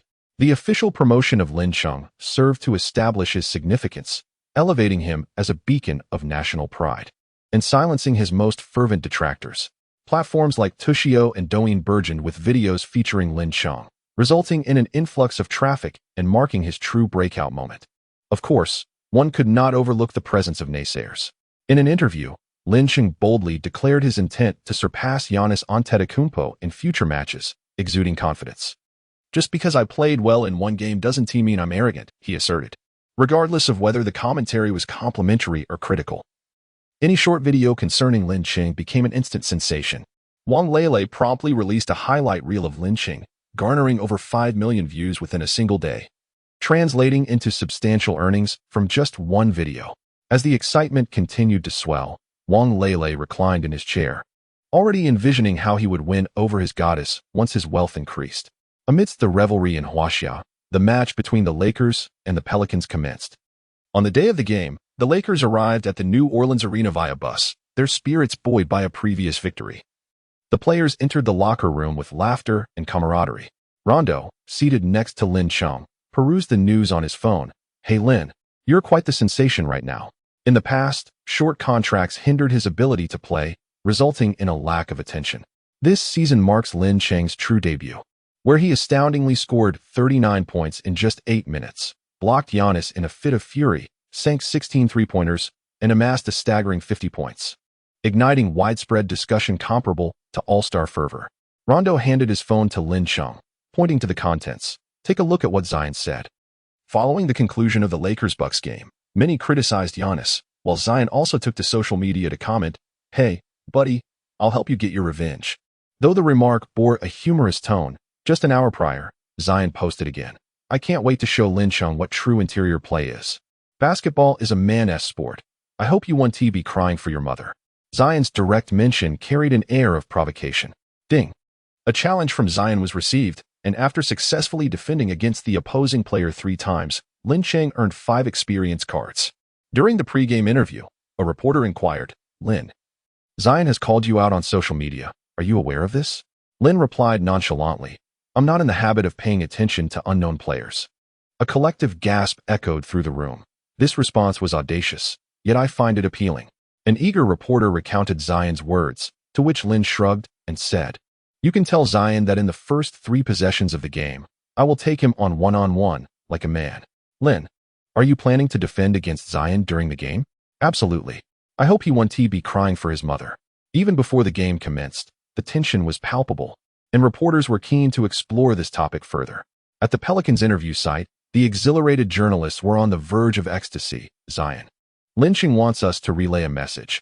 He'll go one-on-one with you for the first 5 possessions. Do you accept the challenge?" Before the Pelicans head coach could respond, Zion readily agreed. "I'll go one-on-one with him for the first 3 possessions. I want to demonstrate that the paint belongs to the Giants. It's not something he can just waltz into." Reporters relished Zion's boldness. Lin Cheng successfully contained Giannis. "Do you believe you can teach him a lesson?" they asked. "He stands at only 190 centimeters. His physical attributes are merely those of a standard rotation player. Being able to limit Giannis doesn't mean he can limit me." Zion's words were audacious, indirectly suggesting that Giannis pales in comparison to him. Though hailed as LeBron's successor, his high-profile demeanor without substantial achievements could easily lead to a backlash. Anticipation among reporters for the upcoming game surged. Would Zion overwhelm Lin Cheng, or would Lin perform yet another miraculous feat of containing a larger opponent? The pre-game interview was dispatched with utmost urgency, and even before the game began, the excitement was at an all-time high. Chapter 48, The Duel with Zion. 3 blocks in the New Orleans arena, the home fans arrived early, displaying fervor despite the city's relatively modest size. Today, the commentary booth welcomed 2 heavyweight analysts, the amusing duo of Shaquille O'Neal and Charles Barkley. "Hello, Charles, feeling well? Thank you for your insincere concern. I am quite well," Barkley retorted through gritted teeth, the lingering scent of alpaca behind him inciting a desire to drag the hefty O'Neal outside for a scuffle. O'Neal, ever the provocateur, remarked, "I specifically checked your Twitter today. Still no photo of you and the alpaca." Barkley silently admonished himself, Stay composed, stay composed. I will post it after the game. Shall we continue our bets?" "Just a reminder, you have yet to win against me. Do not say I do not grant you opportunities." O'Neal winked mischievously, only to be ignored by Barkley, who vowed never to wager with the rotund man again. He was far too cunning. Before the game, it was known that Lin Cheng and Zion would engage in a one-on-one showdown for the first 3 possessions. Who do you think will gain the upper hand in this matchup? Lin Cheng, undoubtedly. So confident. Shall we place a bet? As the whimsical duo chatted, the game was about to commence. The Lakers retained their starting lineup: LeBron James, Anthony Davis, JaVale McGee, Lin Cheng, and Kentavious Caldwell-Pope. The Pelicans featured Brandon Ingram, Zion, Drew Holiday, J.J. Redick, and Lonzo Ball. The referee blew the whistle, and Davis tapped the ball into Lin Cheng's hands. Lin passed it to James, who advanced to the front court, only to return it to Lin Cheng, who positioned himself in the corner, granted ample space by his teammates. Both Lin Cheng and Zion were aware of the stakes. Lin's teammates were eager to provide him with opportunities, confident in his abilities. Even if Lin found himself at a disadvantage, it was merely 3 possessions, akin to conceding 10 points to the Pelicans. Zion, not one to back down, approached Lin Cheng to defend him. His strategy was to stay closely attached, denying any space for a shot, effectively neutralizing his opponent. Pelicans coach Alvin Gentry observed Zion's positioning and pondered whether to intervene, reminding him that even while defending the 3-point line, one shouldn't be overly aggressive. Did he truly believe Lin Cheng only possessed a 3-point shot, with speed being irrelevant? Before he could voice his thoughts, Lin Cheng had already initiated his move.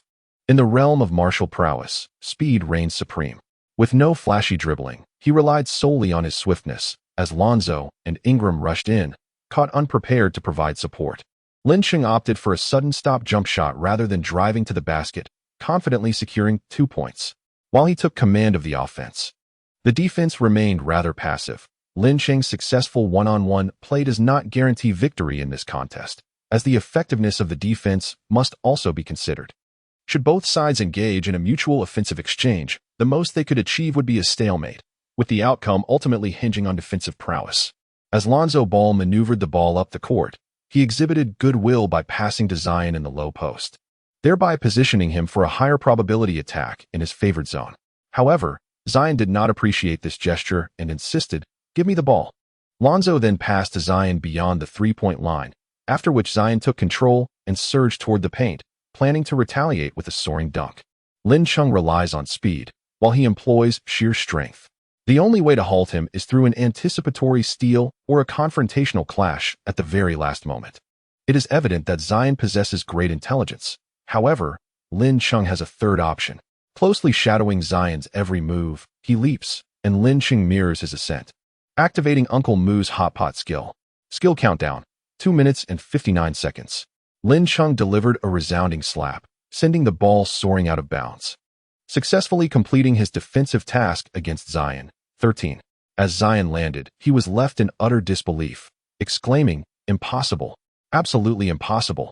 His confidence in overpowering Lin Chung was rooted in sheer strength. He believed that no one could leap high enough to thwart his grasp on the basketball.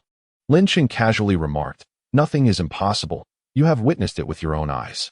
The atmosphere in the arena was eerily silent, as Lin Chung demonstrated an uncanny ability to defend the paint with precision. "Oh my God!"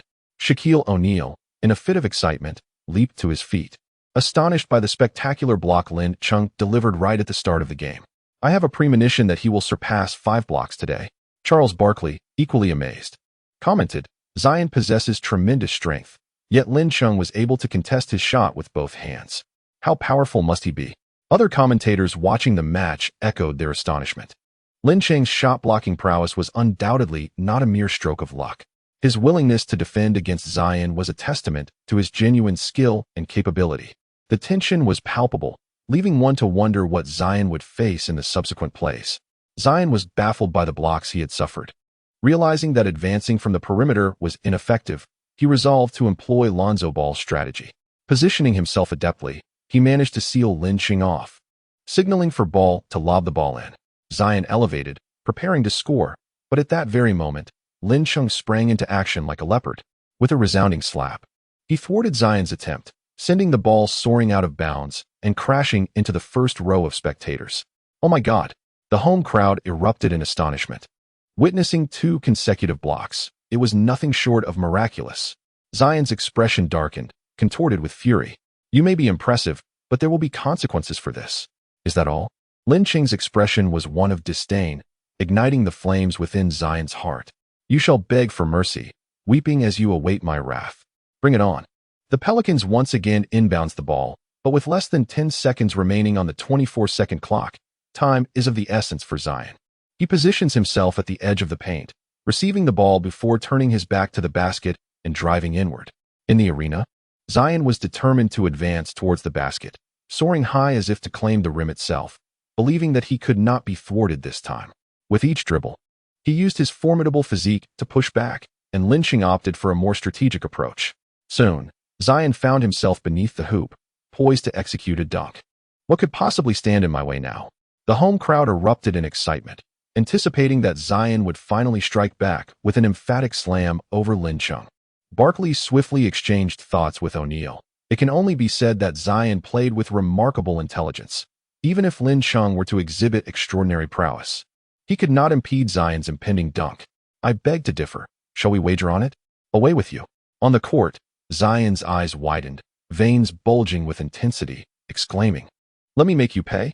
As he dunked the ball, Lin Chung's 2 blocks became inconsequential, as this act of posterization carried an even greater sense of humiliation. Lin Chung sprang up, a sneer gracing his lips, proclaiming, "I am on fire, and I shall dominate you." He aimed to confront his opponent head-on. Zion's powerful dunk was poised in his right hand, and for a brief moment, the two engaged in a fierce tussle midair. Lin Chung felt an immense force collide with him, sending the ball soaring, while he himself was propelled away. The entire audience in the gymnasium wore identical expressions, mouths agape and eyes wide with astonishment. Chapter 49, Springtime for Chung Gu. Mission accomplished, defending against Zion. Rewards: 1 guaranteed 3-point experience card, 2 steals from Stockton, and 2 dunks from Carter. The small warehouse in Lin Chung is once again filled, featuring props such as Carter's Dunk Cards X2, 3-point guaranteed experience cards X2, Stockton steel cards X3, a lethal shot card X1, and Jordan's mid-range shot card X1. Lin Cheng's current strength is insufficient. He must rely on the power of experience cards. Holding a card brings a sense of calm. In the commentary booth, O'Neal was animatedly gesturing. While the first two blocks may have involved some cleverness, the third block was visually striking, as Lin Cheng, standing 10 centimeters shorter, boldly blocked nearly 2-meter-tall Zion. Watching the game live is far more exhilarating than on television. After a brief moment of astonishment, the Lakers bench erupted, waving towels and exclaiming with wide-open mouths, "Oh my God!" In the front row VIP seats, Su Mo excitedly clenched his fist and leaped from his seat, shouting, "Awesome!" Although the Pelicans fans could not comprehend Chinese, it was evident even to the uninitiated that this woman was an adversary. The VIP section was filled with prominent figures, who, despite their discontent, refrained from making any unruly gestures. In contrast, Xiao Weiwei and the general audience did not enjoy the same fortune. The Bucks fans, while not fluent in Chinese, were generally amicable and no conflicts arose.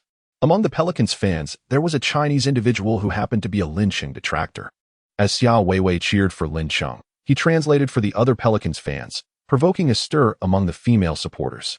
Security was stationed near Xiao Weiwei, otherwise, she might have faced a mobbing. The guards escorted her to the area where Lakers fans congregated, bringing the situation to a close.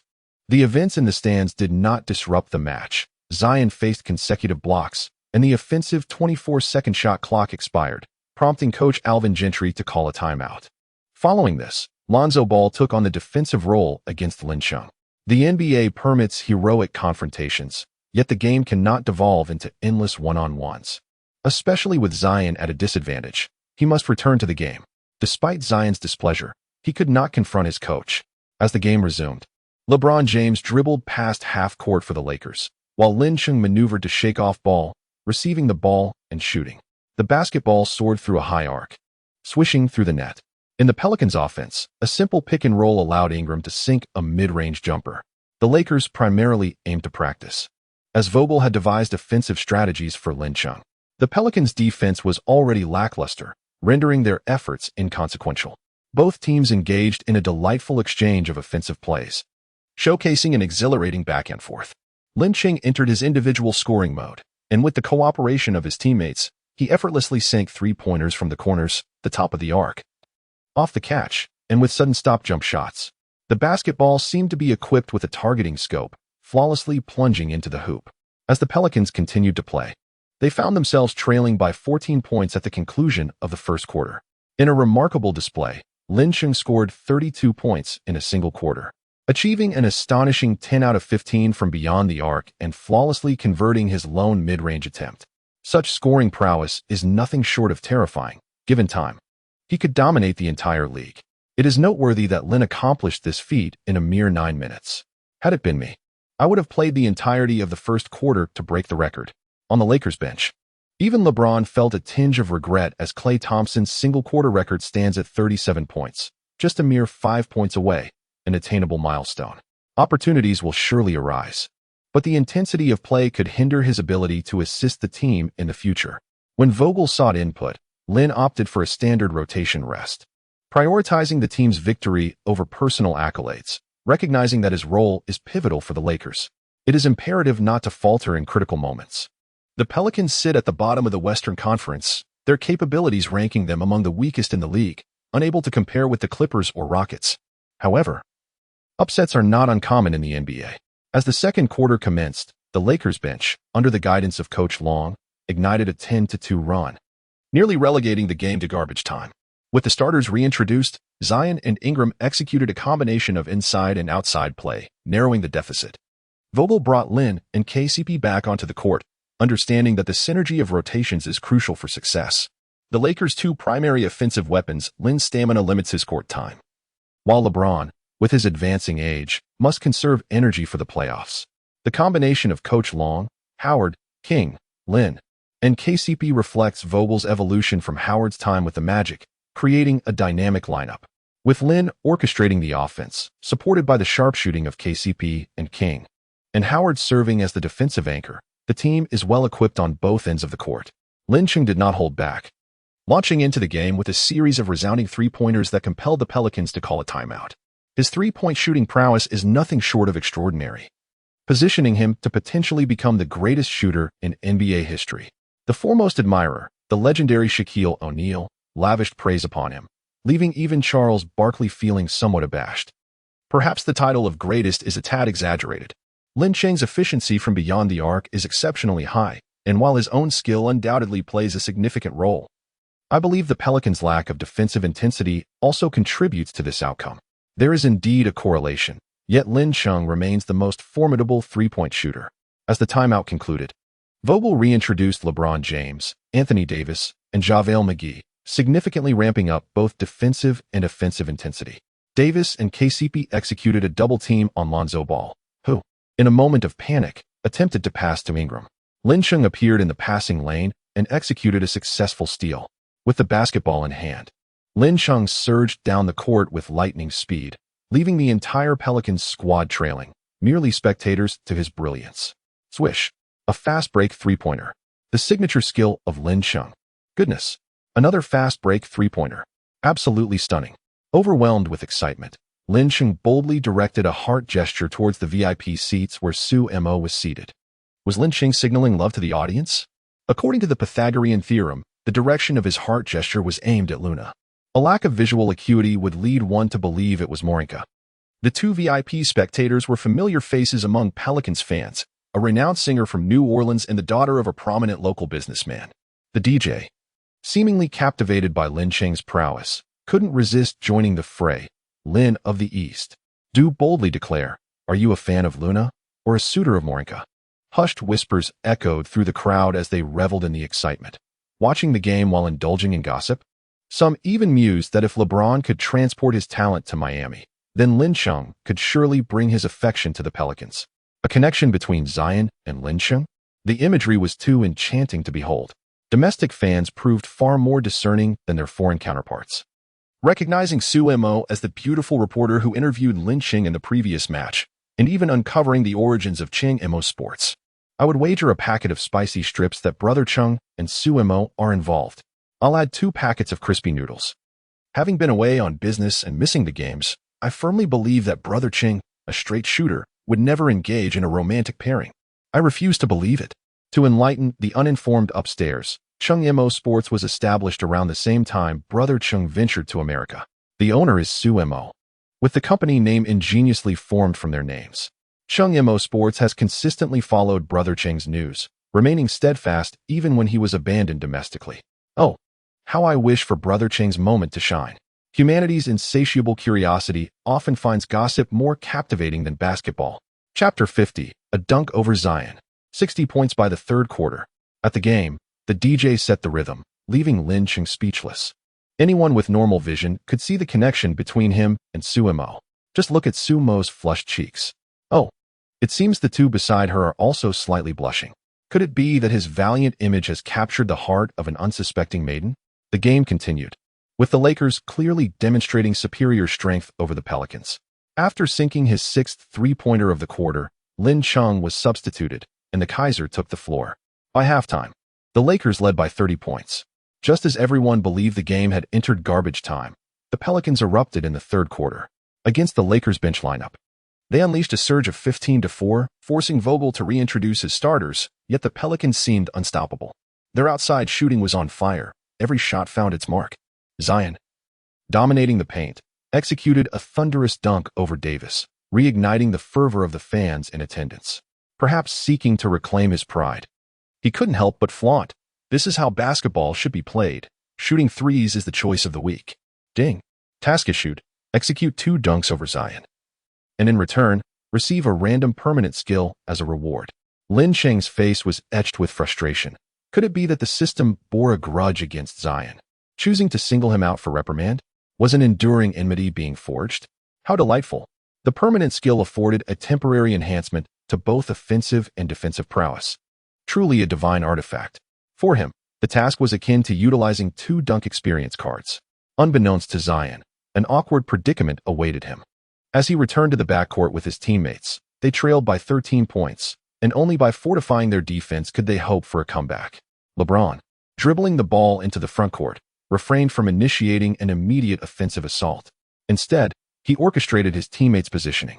As the 24-second clock dwindled past its halfway mark, he suddenly surged towards the basket. Observing Ingram being left behind, Zion positioned himself to assist, but LeBron passed the ball to the unmarked McGee, who leaped for a dunk. Lonzo Ball converged to assist defensively, while Zion, utilizing his exceptional athleticism, rushed back on defense. Unexpectedly, McGee's feigned attack morphed into a genuine assist.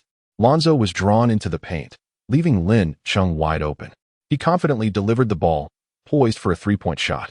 Lin Chung refrained from taking the shot. Instead, he suddenly dribbled towards the paint, leaving everyone astonished. Oh my goodness, what is Lin Chung doing? The team desperately needs his three-point prowess to steady their nerves. Yet he chooses not to shoot. I am filled with curiosity about Lin Chung's intentions as he charges into the restricted area. Both the audience present and those watching from their screens are left pondering the same question. What is Lin Chung up to? Lin Chung swiftly provided an answer. He dribbled through the defense into the paint, charging directly at Zion. With a remarkable leap, he executed a dunking motion. Wait, is this kid really going for a dunk? To be precise, he aimed to dunk right over Zion's head. The online community in Huagua erupted in excitement. Lin Chung had lost all sense of self as he attempted to posterize Zion. I can vividly envision that moment. It would be utterly ferocious. Why do I find myself filled with anticipation? Just like that. Trust in Chungu. I am an ardent fan of Chungu. The most exhilarated among them was Zion, who had been seeking an opportunity for retribution, and now it was presented to him. He soared into the air, raising his enormous hand. Clearly, Lin Chung would not allow him to succeed. He executed a dunk reminiscent of Vince Carter's iconic style.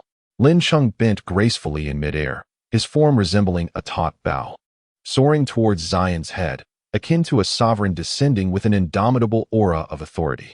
With a resounding thud, the basketball sailed over Zion's head and struck the rim, catching the inattentive Zion off guard, causing him to stagger backward and fall to the ground.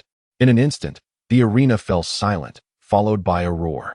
Lin Chung roared skyward, while the Lakers players on the bench, once again assuming the role of the towel brigade, waved their towels fervently. On the court, LeBron, with his mouth agape, covered his head, for the previous scene was simply exhilarating. In the VIP section, Suemo leapt from his seat, his eyes sparkling with excitement, while Luna and Marinka beside him displayed a hint of exhilaration. How handsome Lin is. Had he just professed his affection for me, I would surely have him turned into a soft-shell shrimp. Such masculine allure. Lin Chung too has already risen. Oh my. Lin Chung's stunning dunk over Zion is undoubtedly destined for the top 10 plays of the season. Unbelievably, the 190 centimeters Lin Chung has dunked over Zion. What a spectacle. Zion, pulled up by his teammates, finds his mind blank as he realizes he has become a mere backdrop to Lin Chung's greatness. Hey, my friend, you were a bit careless. Next time, block him. In the realm of basketball, anything is possible, so do not dwell on it. The Pelicans are a team of youthful players, and the atmosphere within the team is exceptionally positive. His teammates are eager to restore Zion's pride, and in the ensuing offensive play, Lonzo Ball connects with him for an alley-oop. Roaring, Zion bellows, seemingly revitalized, as the audience erupts in cheers, the momentum surging momentarily before fading. As the Lakers advance, Lin Chung demands the ball, effortlessly outpacing Lonzo Ball and charging towards the paint, specifically towards Zion. Enraged, Zion is not content with just one dunk. He seeks vengeance with a second. What the uncle can tolerate, the aunt cannot. He surges forward, leaping simultaneously with Lin Chung, as the two engage in yet another face-off. Utilizing a dunk reminiscent of Vince Carter's, the clash resounds. Lin Chung evaded Zion's grasp, soaring above him to deliver a thunderous dunk that made the rim tremble in anguish. The crowd fell into a profound silence as Zion, momentarily stunned, stood despondently on the court, his eyes vacant. Having been posterized yet again, this time by a guard 10 centimeters shorter than himself. What words could adequately express the turmoil within Zion's heart? Were it me, I might feel a desire for oblivion. Yet, in the realm of professional basketball, enduring numerous posterizations is par for the course. If every instance drove one to despair, the grass atop the grave would surely flourish high. The consecutive dunks over Zion were almost unfathomable, leaving the fans transfixed by the sight of the Asian player. An inexplicable dread washing over them. LeBron and Anthony Davis approached Lin Chung, delivering a fist bump, exclaiming, "Brother, your dunks pack a punch just like your three-pointers." I roared with excitement. It was simply exhilarating. With 2 consecutive dunks over Zion, the team's morale surged while the Pelicans faltered, allowing the Lakers to extend their lead to 30 points, with both teams fielding their bench players in the fourth quarter. Shaquille O'Neal, still wanting more, was interrupted by Charles Barkley, who suddenly observed, "I've come to a startling realization. Wait, did Lin Cheng just score 60 points?" The match was so enthralling that many overlooked Lin Cheng's statistical achievements. O'Neal was momentarily taken aback. In the first quarter, he made 10 of 15 three-point attempts and scored 32 points. In the second quarter, he shot 6 of 8 for 18 points. In the third quarter, he added 4 points from 2 dunks and 6 points from 2 of 5 three-point attempts. Oh, incredible. Lin Cheng managed to score 60 points in just 3 quarters. I suddenly thought of Kobe. Lin Cheng achieved this with merely 30 shots, while Kobe required 45. Meanwhile, in Los Angeles, Kobe Bryant watched the game, bemused by O'Neal's commentary, realizing the heavy-set former player was inadvertently comparing him unfavorably. Nevertheless, Lin Cheng's efficiency was astonishing, 60 points from 30 attempts without a single free throw. An accomplishment unparalleled in NBA history. "I must see Lin play. He is even more charismatic than you," someone remarked. Kobe felt a twinge of jealousy, sensing the unsettling shift in his daughter's affections. Chapter 51. An explosive revelation. The Lakers triumphed over the Pelicans with a resounding score of 140-109. LeBron James, defying expectations, achieved a remarkable triple-double with 21 points, 10 rebounds, and 20 assists, setting a new career high for assists. Anthony Davis contributed 20 points and 10 rebounds, primarily focusing his energy on defending against Zion, resulting in slightly lesser statistics. Lin Cheng exhibited a somewhat eerie presence throughout the game, particularly during the initial 3 quarters, where he impressively shot 21 out of 31 attempts, including an astounding 18 out of 28 from beyond the arc, amassing a remarkable 60 points along with 3 assists, 2 blocks, 1 steal, and 2 rebounds. As the match concluded, numerous young talents from the Pelicans approached to greet the illustrious LeBron James. Lonzo Ball and Brandon Ingram, who had forged a bond with James during their time with the Lakers, were present, while Zion Williamson, often heralded as the next LeBron, shared a notable connection as well. A palpable tension arose when Zion, after exchanging pleasantries with James, made a beeline towards Lin Cheng, causing a wave of apprehension among onlookers. The atmosphere, initially harmonious, left one pondering whether it might escalate into a more aggressive confrontation. Fortunately, the anticipated conflict did not materialize. Instead, Zion extended his hand, his expression still tinged with discontent. "You are formidable," he declared, "but when we meet again, I shall emerge stronger, and I will undoubtedly defeat you." Lin Cheng, too, refuses to be outdone. Many have uttered these words, yet none have fulfilled them to this day. Audacious, utterly audacious. Such is the essence of American culture. It can be flamboyant. It can be brazen, provided there is strength to back it up. If Zion calls out, and Lin Cheng fails to respond, it is not humility or modesty. It is cowardice. If he does not impose his prowess upon Zion on the court, would Zion ever extend a greeting? Dream on. The commanding presence of Lin Cheng has completely won over Zion. "May I exchange jerseys with you?" Of course. In the NBA, the act of requesting a jersey swap signifies a level of skill that commands respect from one's opponent. Zion has truly been humbled, unlike some petty individuals. During the post-game press conference, when questioned about his pre-game social media banter with Lin Cheng, Zion found himself blushing after being schooled by Lin in the match. Lin Cheng is a worthy adversary, and facing him has made me acutely aware of my own shortcomings. I eagerly anticipate our next encounter, as I firmly believe I can overcome him. The reporters yearned for a sensational remark from Zion, yet he ended up praising Lin Cheng instead, demonstrating a maturity beyond his years. Meanwhile, in another interview, Lin Cheng reciprocated with compliments for Zion, engaging in the usual commercial flattery that anyone can manage. The reporters, wearing expressions of despair, wished they could voice their frustrations. "Wouldn't it be better to express our grievances openly? It makes our jobs exceedingly challenging." After the press conference concluded, Lin Cheng returned to the locker room to shower and change, having greeted his coach before departing alone. The upcoming away game is 3 days hence, allowing for a leisurely evening off, and naturally, Lin Cheng intends to enjoy some quality time with a special companion. "Hey, Lin." As Lin Cheng arrived at the parking lot, Luna slipped him a small note before swaying away with her alluring and seductive form. Just before entering her vehicle, she cast a flirtatious glance back at him. Still in a state of bewilderment, he found himself unable to comprehend the situation when Marinka bashfully handed him her business card before hastily departing. Lin Cheng stood in the wind, disheveled, pondering the scene. "Oh, still watching?" Su Mo, who had long since appeared, leaned against the car with a beaming smile. Only speaking after Mo Linka departed, her words tinged with a hint of acidity. "You are no more beautiful than I am. I beg to differ. We shall feast on dumplings later. It would be a waste to have too much vinegar." Su Mo kicked him playfully, then continued. "Do you know why Zion is making a fuss on social media?" "No, I do not. You rejected Nike's offer. They aim to suppress your spirit through this." Lin Cheng shrugged, ultimately managing to bring Zion around. "Such a foul temper you possess.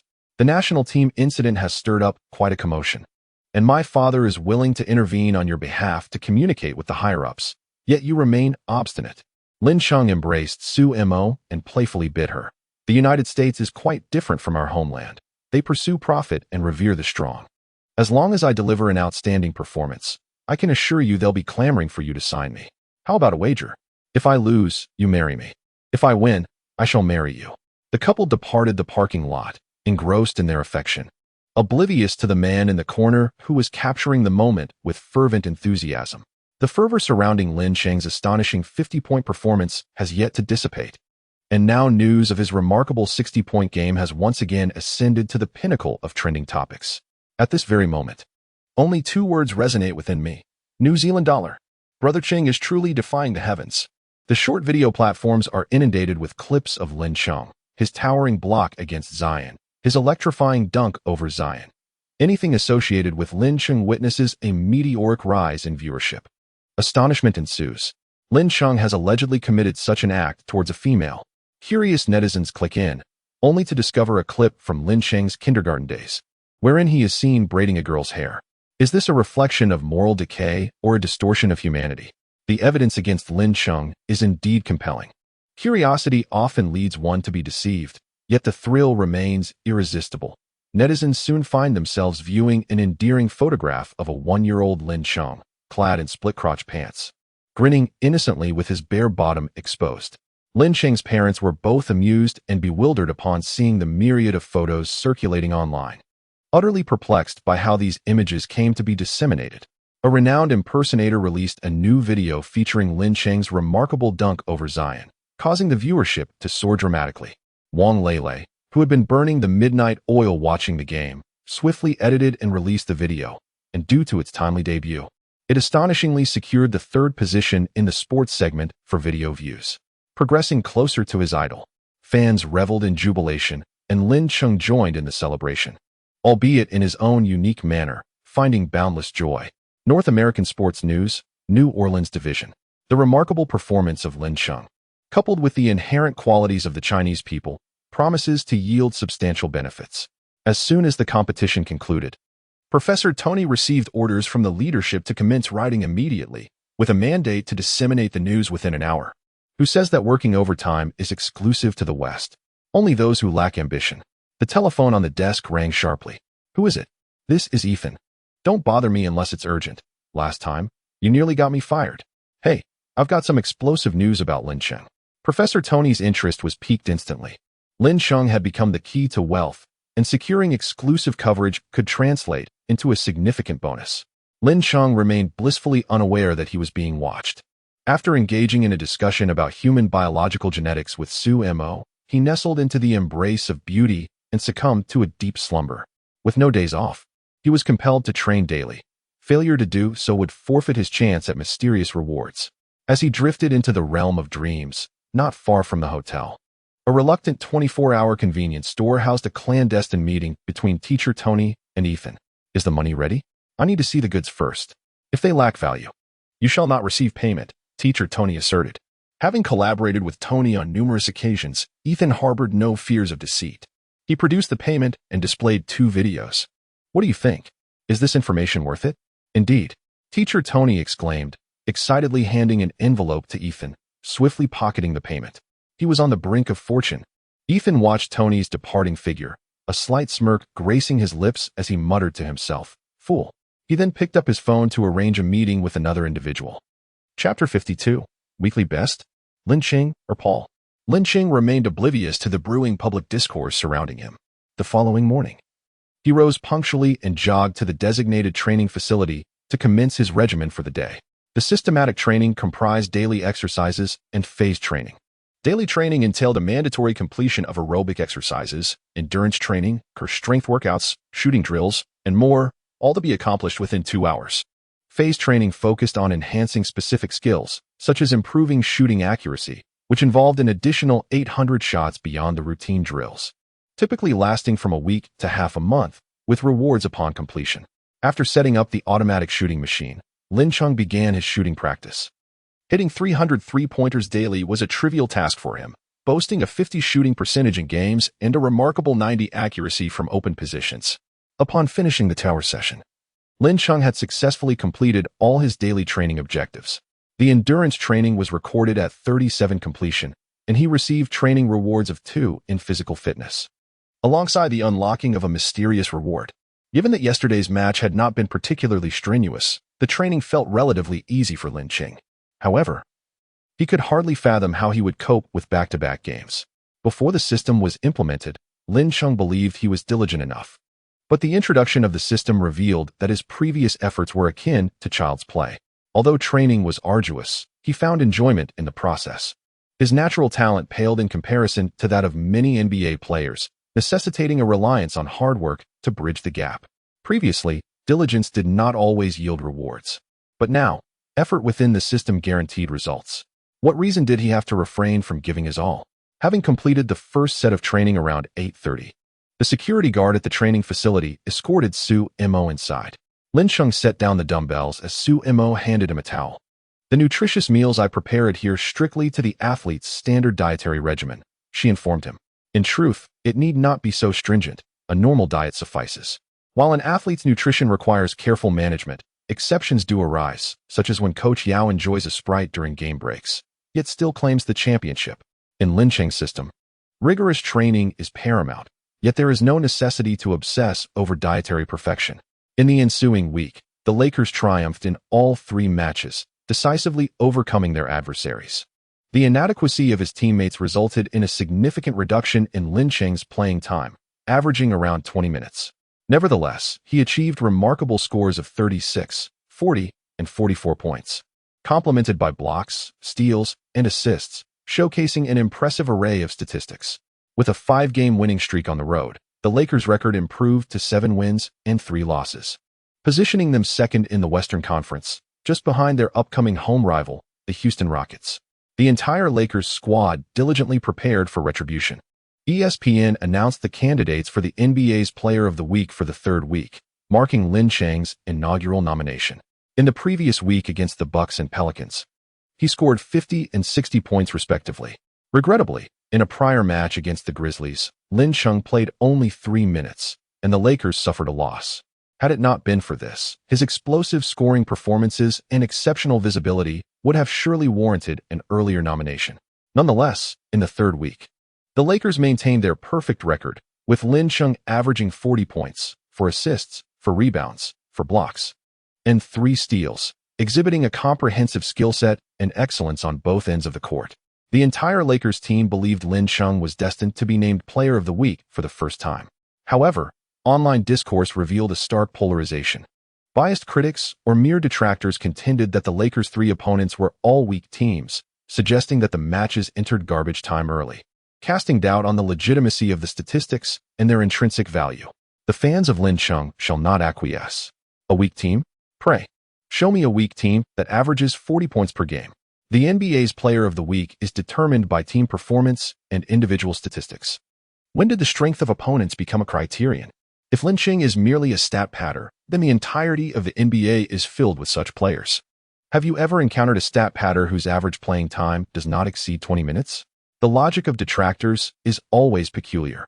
If one plays less than 20 minutes, it is attributed to Lin Cheng's lack of stamina, thus rendering him unworthy of the Player of the Week title. A player who cannot even manage 20 minutes is unworthy of such recognition. As the online discourse surrounding Lin Cheng's candidacy for the award escalates into a fervent debate, An article suddenly emerges amidst the cacophony. It critiques Lin Cheng's character as a candidate for Player of the Week, portraying him as suave on the court, yet flamboyant off it, suggesting that such a persona is unworthy of the honor. The fervor surrounding Lin Cheng is at an all-time high, with the news igniting a veritable tsunami of public discourse. The report features both video and images, prominently showcasing two leading ladies, Su Mo and the illustrious Xia Weiwei. Go, husband. The letters are but a gesture. In the footage, Xia Weiwei dons a Lakers jersey emblazoned with the number 88, surrounded by fervent Bucks fans, while a translator conveys her words in English, exclaiming, "Husband." The article clearly establishes the context, depicting scenes captured by fans at the Bucks game on that momentous day. It is evident from the report that the husband she refers to is none other than Lin Cheng. In stark contrast, Su Mo's portrayal is rather straightforward. The two are seen hand in hand entering a hotel, while Lin Cheng expresses affection at the game. There is no need for further elaboration on their relationship. Amidst this backdrop, the Eastern Conference Player of the Week is awarded to the Philadelphia 76ers, Joel Embiid, who averaged 28 minutes of playtime, amassing impressive statistics of 24 points, 12 rebounds, and 4 assists, leading his team to a triumphant 3-0 record in the East. However, the selection for the Western Conference Player of the Week has sparked immense controversy. No player in the entire Western Conference, or indeed the league, can rival Lin Cheng's performance, leading fans in China to assert that he deserves the title. Despite the critics' disdain, they too acknowledge that Lin Cheng is likely the rightful recipient. Yet, when the announcement is made, shock reverberates through the community. The Western Conference Player of the Week is awarded to Chris Paul, who played for 33 minutes, scoring 18 points, dishing out 11 assists, securing 3 rebounds, and averaging 1.6 steals, while his team also boasts a perfect record of 3-0. Compared to Lin Cheng's stellar statistics, this performance is starkly inferior. A conspiracy is suspected, an obvious injustice, as 40 points, 4 assists, 4 rebounds, and 4 blocks, along with 3 steals, are overshadowed by a mere 18 points, 11 assists, 3 rebounds, and 1.6 steals. Fans flock to the NBA's official account, demanding an explanation. Lin Cheng boasts a remarkable plus-minus of 33, while Paul stands at 12. Lin Cheng outscored Paul by a staggering 22 points, secured 1 additional rebound, and achieved 4 more blocks alongside 1 for more steals. The only area where he falls short is in assists, trailing by 7. When factoring in the 7 assists as equivalent to 14 points, Lin Cheng still emerges victorious by a margin of 8 points, not even accounting for the scoring opportunities generated through blocks and steals. This situation is utterly ludicrous. NBA officials have been compelled to provide an explanation. Lin Cheng's role within the team is that of a shooter, a pure scorer, while Paul serves to connect the team, with assists being the most evident manifestation of this. Fans are incensed, questioning the very essence of the game. What is the ultimate objective of a match? What is the purpose of an assist, if not to score? Do not speak to me of team synergy. How many points does it generate? Many domestic basketball commentators vehemently criticize the NBA's selections as mere child's play. What I perceive is not fairness or justice, but blatant discrimination. To respect the rules is to respect oneself. Lin Cheng himself was not particularly agitated. However, some individuals delight in stirring trouble. Paul's remarks on social media ignited a public uproar. Firstly, my recognition as the Player of the Week is truly deserved. Secondly, one's character reflects their performance. Those lacking integrity will similarly falter in their game. Paul even shared that article, amplifying his considerable fame, making him increasingly known to the public. The values held worldwide are fundamentally shared. They embrace open-mindedness, yet this does not permit duplicity. In an instant, Lin Cheng's character was thrust into the eye of the storm. Chapter 53. Amassing attention. Did Lin Cheng desire the title of Player of the Week? Undoubtedly, for such accolades signify recognition of one's prowess. The contract with the Lakers includes additional rewards, with a handsome sum of $500,000 for being named Player of the Week. Who would turn away from such monetary incentives? Nevertheless, should he miss out on this honor, Lin Cheng would neither complain nor harbor resentment. In time, he will undoubtedly accumulate numerous accolades: Player of the Week, Player of the Month, Scoring Champion, Best Defender, Steals Leader, MVP, Finals MVP, and a championship title. It is merely a matter of time. And there is no need for haste. What weighs more heavily on his mind are the disparaging reports circulating online and Paul's comments. After concluding their daily training at the Lakers facility, Lin Chung set up obstacles and passing rings on the court, preparing to practice his dribbling and passing skills. With an exceptionally high basketball IQ, he possesses the potential to become a master passer. However, with LeBron James handling the ball, he primarily focuses on off-ball play and scoring. For the time being, Lin Chung does not intend to develop his organizational skills, yet the system insists he must train in this area. 5 days prior, he had completed a week of physical training, successfully activating a mysterious reward. The system then indicated that to formally receive this reward, he must complete 5 days of skill training. Half an hour later, upon completing the skill tasks, the mysterious reward was finally dispensed. Curious about the nature of this enigma, he eagerly anticipated its revelation. To achieve greatness, one must be well-rounded. Mastering control and executing dazzling assists are essential skills to elevate to the highest level. What a revelation that would be.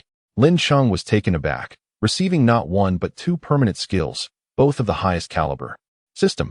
Could these be exchanged for defensive and classification skills? He pondered, yet the silence from the system suggested little hope. Name: Lin Chung. Height: 190 centimeters. Jumping ability: 84, beginner, strength; 84, beginner, stamina; 82, beginner, speed; 95, divine, vision; 85, intermediate, basketball intelligence; 90, advanced, overall level; 87, proficient, skills, precise three-point shot, hit rate; 50, impenetrable defense, beginner, Uncle Moo's block; beginner, active, unanswerable mid-range shot, beginner, stable ball control, divine, splendid assists, divine, items, 3-point guaranteed experience card 2. Stockton's steal 3, ultimate shot 1, Jordan's mid-range shot 1. Lin Chung lay on the ground, his mouth wide open in a radiant smile. At this moment, he truly embodied both offense and defense. His only weakness lay in his innate talent. If he could enhance his jumping ability and physical stamina, he would indeed possess no vulnerabilities. With a creak, the door of the training facility swung open, and James entered, accompanied by his teammates, including the likes of Kwa Huang and Pants Ma. Ha ha, I've won. STR, Lin is actually here. In truth, I was more curious. Is Lin a beast, or is he worse than a beast, still having the energy to train? Last night, Lin Cheng returned home with Su Imo, and the footage was shared online. Before the teammates arrived, they had placed bets, and it turned out that Rondo knew Lin Chung better than the rest. Each wagered 200, and the payment was settled promptly. The teammates laughed and joked, while James felt a sense of contentment. He hoped to secure 2 more championships before his retirement. The Lakers increasingly exuded the aura of a championship team. All these transformations were due to Lin Chung. His diligence and determination inspired everyone. Previously, players would not show up before 10, but now each one began their training before 9. James approached Lin Chung, saying, "You will inevitably earn the Player of the Week title, just don't let it affect you." Yet, there was a hint of regret. After all, $500,000 had slipped away.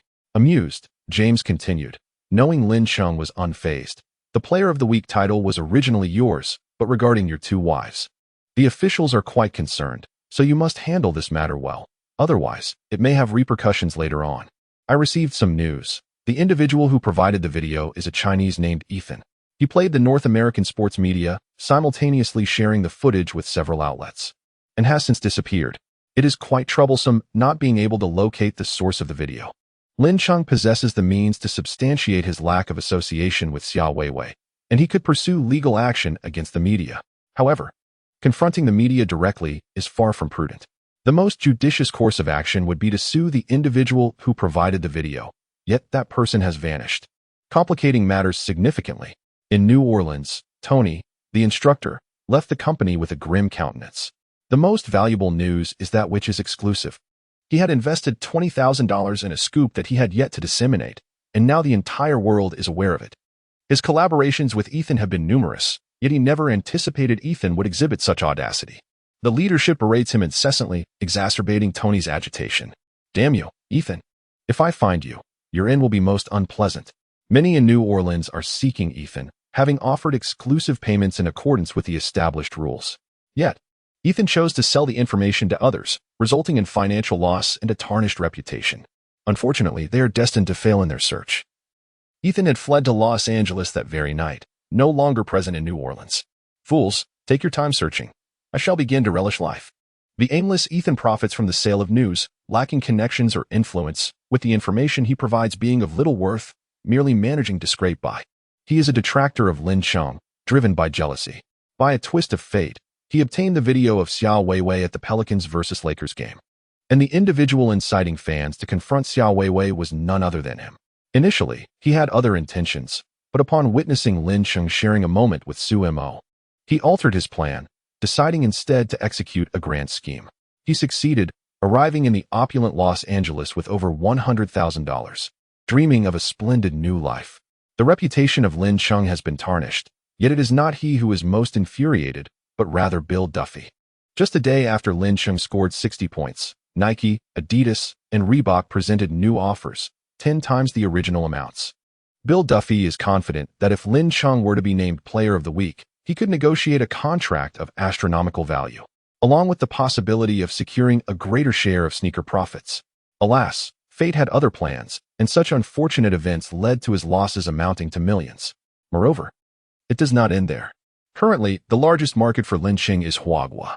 The situation has escalated to such an extent that even a certain company that was initially poised to sign a contract with Harvard Motors has withdrawn from negotiations. It is conservatively estimated that his loss in agent commissions amounts to no less than $5 million. How could Bill not be infuriated? He contacted local media in Pelican to manage public relations and mitigate the exposure of this incident. His assistant, filled with concern, informed him that they had already reached out. But the media had chosen to ignore their efforts, claiming the right to report freely. Let us sue a media outlet until they go bankrupt. Bill Duffy's amiable nature does not imply that he is to be bullied. He has thoroughly grasped the entirety of the situation, recognizing it as a mere blunder. With the media's portrayal, he is confident in pursuing legal action against them. However, he intends to select a softer target to make an example out of them. Boss, will filing a lawsuit truly impact Lin Chung? No, not only will it not affect him, but it could also generate a wave of publicity. A renowned agent has the ability to transform a crisis into an opportunity, and Bill Duffy plans to seize this moment to recuperate his losses. Chapter 54, Player of the Week vs. The snubbed candidate. On the day of the competition, Lin Chung arrived at the Staples Center early. Although he did not particularly care about the title of Player of the Week, his desire to compete was fervent. He was determined to give his all, aiming to outshine Paul and the Rockets. Upon his arrival, Paul was besieged by reporters, eager to discuss the clash between the Player of the Week and the one who was overlooked, generating considerable buzz. Do you have confidence in winning tonight's game against the Lakers? They inquired. How do you feel about being named Player of the Week? In truth, Paul could have chosen to ignore the reporters' questions, yet he could not resist responding. Firstly, the Lakers are our previous adversaries. Our ultimate goal is the championship. Secondly, receiving the Player of the Week title is a trivial matter for me, hardly worthy of mention. Will you be matched up against Lin Chung tonight? That depends on the coach's strategy. If I do, I will certainly outplay him, he replied. The reporters were delighted. Paul was indeed more charming than Zion. They pressed on. What do you have to say about Lin Chung's block against you in the last encounter between the Lakers and the Rockets? Paul shot a fierce glare at the reporter, irritated by the reminder of an inconvenient topic. The matchup was brimming with intrigue. Lakers versus Rockets, LeBron versus LeBron, Player of the Week versus the overlooked contender, Paul versus Coach Long. The pre-game press conference was conducted without the presence of Lin Chung and Paul, as both parties wisely opted for composure amidst the swirling excitement. In the Tencent live broadcast room, the commentary team comprised Yang Yi and Wang Ming, with the female host Jia Yi. Hello everyone. Welcome to the Tencent Sports live broadcast. I am Yang Yi. I am Wang Ming. And I am Jia Yi. They expressed their anticipation for the evening's match, noting Lin Chung's missed opportunity for Player of the Week and Paul's recognition, framing this game as an ideal chance for Paul to prove himself while hoping for Lin Chung to showcase his true potential. At the Staples Center, both teams began their warm-ups. Whether by intent or chance, Paul started shooting three-pointers, making them consecutively. While it is well known that Paul primarily orchestrates the offense with somewhat limited scoring ability, his sudden display of three-point prowess was, in fact, a declaration of war against Lin Chung. The situation in Lin Chung is somewhat peculiar. Rather than practicing his three-point shooting, he has opted to work on his dribbling and passing with Coach Long. Meanwhile, the adept playmaker Paul is honing his three-point shot, while Lin Chung, known for his proficiency in three-pointers, focuses on his passing. Could it be that both are determined to conquer each other by exploiting the other's strengths? How exhilarating. Soon, the warm-up concludes, and the starters take the court. The Lakers lineup remains unchanged with LeBron James, Anthony Davis, Kentavious Caldwell-Pope, JaVale McGee, and Lynching. The Rockets field their starters, James Harden, Chris Paul, Robert Covington, Eric Gordon, and Danny Green.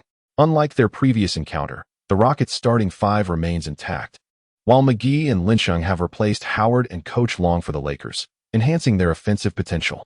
As the referee's whistle signals the commencement of the game, Davis passes the ball to LeBron. The Rockets establish their formation, while the Lakers press into the half-court. Lynching finds himself matched up against Danny Green. As LeBron orchestrates the play from the top of the arc, a staple tactic for the Lakers involving a high pick-and-roll with Lynching. The Rockets are prepared for defensive switches, yet their efforts prove futile. Vogel has crafted an array of strategies for Lynching, ensuring he has the comfort to take his shots. Suddenly, LeBron accelerates towards the basket, drawing Davis and McGee away from the paint, pulling them towards the sides of the key. The interior defense must prioritize rim protection, leaving Davis and McGee open. As LeBron delivers the ball to Davis, Lynching springs into action, weaving around Caldwell-Pope's screen, effortlessly shaking off Danny Green, while the pass from Davis arrives. Both LeBron's drive and the positioning of Davis and McGee serve as decoys, designed to draw the perimeter defenders out. Of course, should the perimeter defenders fail to rotate, Davis would be poised to take the shot. Defensively, the player closest to Lynching is none other than Paul, who hesitates at that moment, his movements inadvertently slowed. Lynching naturally would not wait for him. He leaped, raised his hand, flicked his wrist, and upon landing, he did not glance at the ball but turned to the audience, gesturing a three-pointer. The Lakers bench rose in unison, mimicking his gesture, and the fans followed suit. Some, bewildered by the situation, were left questioning if it truly had to go in. Swish. The basketball sailed effortlessly through the hoop. The entire crowd lowered their hands in sync and, spurred on by the DJ, erupted in a chorus of three-pointer. It was magnificent. Explosive. The first shot of the game ignited the arena. Home court advantage indeed. The most talented shooter lived up to his reputation, exuding confidence in his shot. I hesitated momentarily, sensing that today Lynching was poised to unleash his full firepower. Tonight, Lynching aims not only to unleash his full prowess, but also to ensure that Paul has an unforgettable evening. As the Rockets mount their offense, Paul handles the ball, and Lynching boldly approaches, initiating a direct confrontation. Paul's expression darkens with intensity. Should he refrain from playing, it would suggest a sense of insecurity. Yet, to force a play could reveal his trepidation, reminiscent of scenes where he faced rejection through blocked shots. Is he not incensed by the absence of a weekly accolade? After losing to us previously, must he endure another defeat today? Paul's psychological tactics have proven ineffective, as Lynching merely regards him with indifference. You lack the audacity to challenge me one-on-one. That weekly honor will only serve as your greatest humiliation. Trust me. I shall deny your attempts at scoring. Kid, I will execute a slam dunk over you. While speaking, Paul discreetly observes his teammates' positioning, perhaps presuming a one-on-one play, leaving them immobile. He internally chastises them as fools. Reluctant though he may be, he must engage. He dribbles continuously, feigning moves before attempting a forceful breakthrough. Fortunately, his teammates are not entirely oblivious. Once he initiates his motion, they spring into action as well. Paul feels a surge of relief if a strong play fails. He can always opt to pass, with Danny positioned favorably. Suddenly, a sound disrupts the moment. In a fleeting moment of distraction, Lynching deftly maneuvered the ball away, requiring not even a single experience card. Damn it! Fall back. Paul aspired to pursue, but ultimately found himself chasing shadows. Lynching's speed was akin to lightning, dribbling the ball into the front court in mere moments, stopping just beyond the three-point line for a jump shot. What's? He exclaimed. A fast break three-pointer? You faux fan. Chung possesses three remarkable skills: premature celebration, fast break three-pointers, and what is the last? Flirting during the game, under the gaze of the entire audience. The basketball soared in an elegant arc swish. The sound of the net was music to the ears. Lynching. Three-pointer. The live DJ extended the last note, while the arena erupted with thunderous cheers. Such confidence and audacity. A fast break three-pointer executed only with absolute assurance. Just as the game commenced, two three-pointers. Alongside a commanding presence in both offense and defense, Paul was in for a rough time. The fervor among Chinese fans reached a fever pitch. Workers leapt from their desks, drawing curious glances from colleagues. On the bus, a boy suddenly sprang up, shouting exuberantly, while the elderly passengers looked at him as if he were mad. In this world-class league, Chinese athletes ignited the arena. As fellow descendants of Yin and Huang, how could one not feel pride and honor? The trolls in the live chat were left speechless. With your extraordinary performance, how can we criticize? If we don't criticize, where will our views come from? Without views, how can we make a living? Chapter 55. Eating, sleeping, and battling. Paul a minute into the game. A timeout was called as the Rockets coach could no longer contain his frustration. Defense, defense. If this is your attitude, how can you contend for the championship? Paul's expression darkened, resembling a piece of coal. Lin Cheng's 2 shots and 1 steal are all related to him. Is the coach subtly hinting at something? Unfortunately, there is no evidence. Paul, you must connect with the entire team. Facilitating plays is your strength. As the name suggests, refrain from isolating and focus on passing the ball. Upon returning from the timeout, Paul consciously attempts to evade the situation, yet Lin Cheng relentlessly pursues him, actively positioning himself in front to defend. Damn.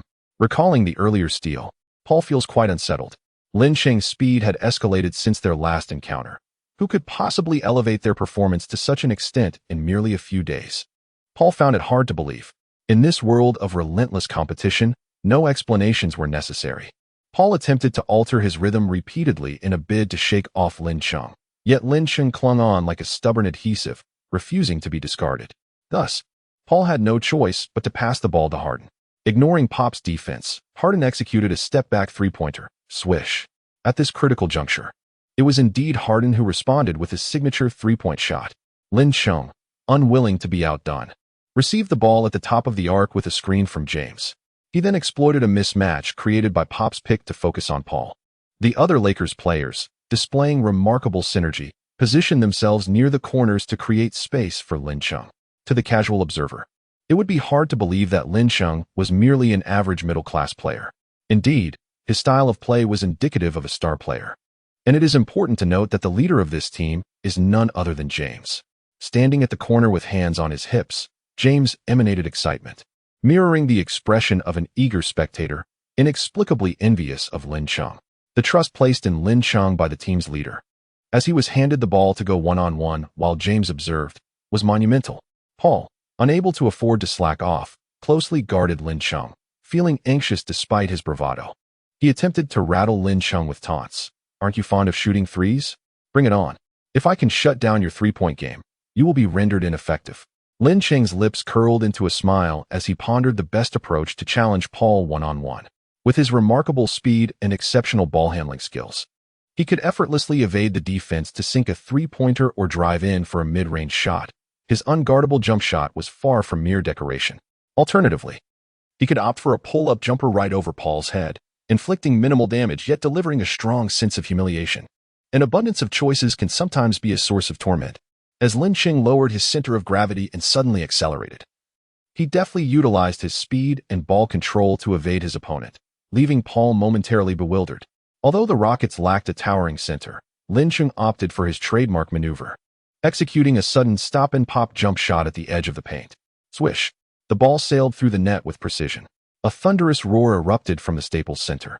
The breathtaking drive was nothing short of spectacular. The commentators, overwhelmed with emotion, were on the verge of tears, astonished by Lin Cheng's impeccable three-point shooting and razor-sharp penetration. Simply extraordinary. My goodness, did you notice how reminiscent his drive was of Allen Iverson's? It felt like a nostalgic trip back to 2001, when the answer was unassailable. The fans, with their discerning eyes, recognized that Lin Cheng's movements were a tribute to his idol, Iverson. Meanwhile, Paul was left in a haze, perplexed by the sudden leap in Lin Cheng's speed and ball-handling prowess, truly uncanny. As the Rockets pressed forward, Harden opted not to pass to Paul, instead dribbling into the front court and connecting with Gordon for a three-pointer in response. Lin Cheng continued to exploit mismatches against Paul, employing the same tactic to create space for a mid-range jumper that found its mark. Damn it!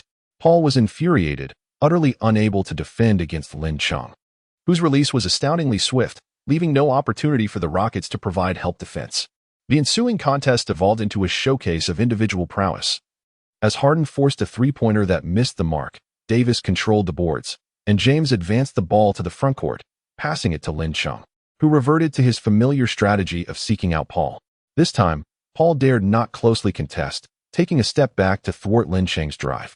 Yet Lin Chung responded with a smooth pull-up jumper, swish. Another three-pointer sank. The relentless isolation against Paul proved insurmountable.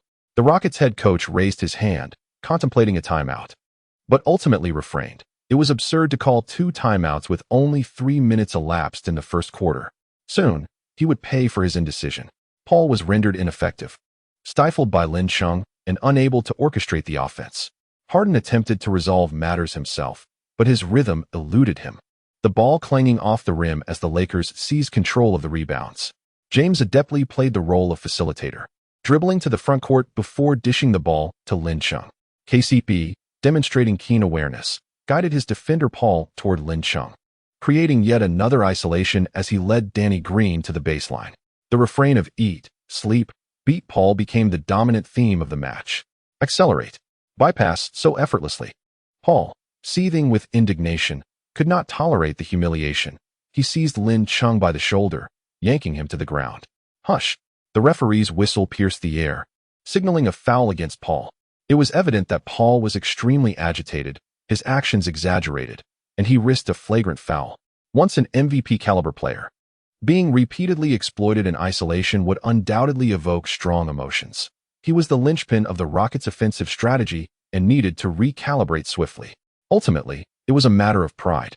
Paul, overwhelmed by Lin Chung, resorted to fouling to halt his opponent, at least to maintain a semblance of dignity.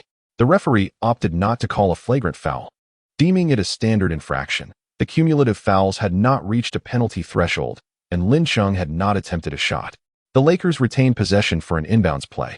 KCP tossed the ball to McGee, who then delivered it into Lin Cheng's hands, guarded by Danny Green, Lin Cheng's longtime adversary. In the previous season's finals, Danny had managed to disrupt him, but now, Lin Chung can be entirely disregarded. With a swift acceleration, he breaks through, steps back, and launches a three-pointer, swish. The sound of the basketball finding its net is exquisitely smooth. The crowd erupts once more. The DJ exclaims, 3 points. From Lin Chung. The fans of Hwagwor roar with fervor, celebrating the emergence of such a prodigious talent. How can they not aspire to stand atop the world?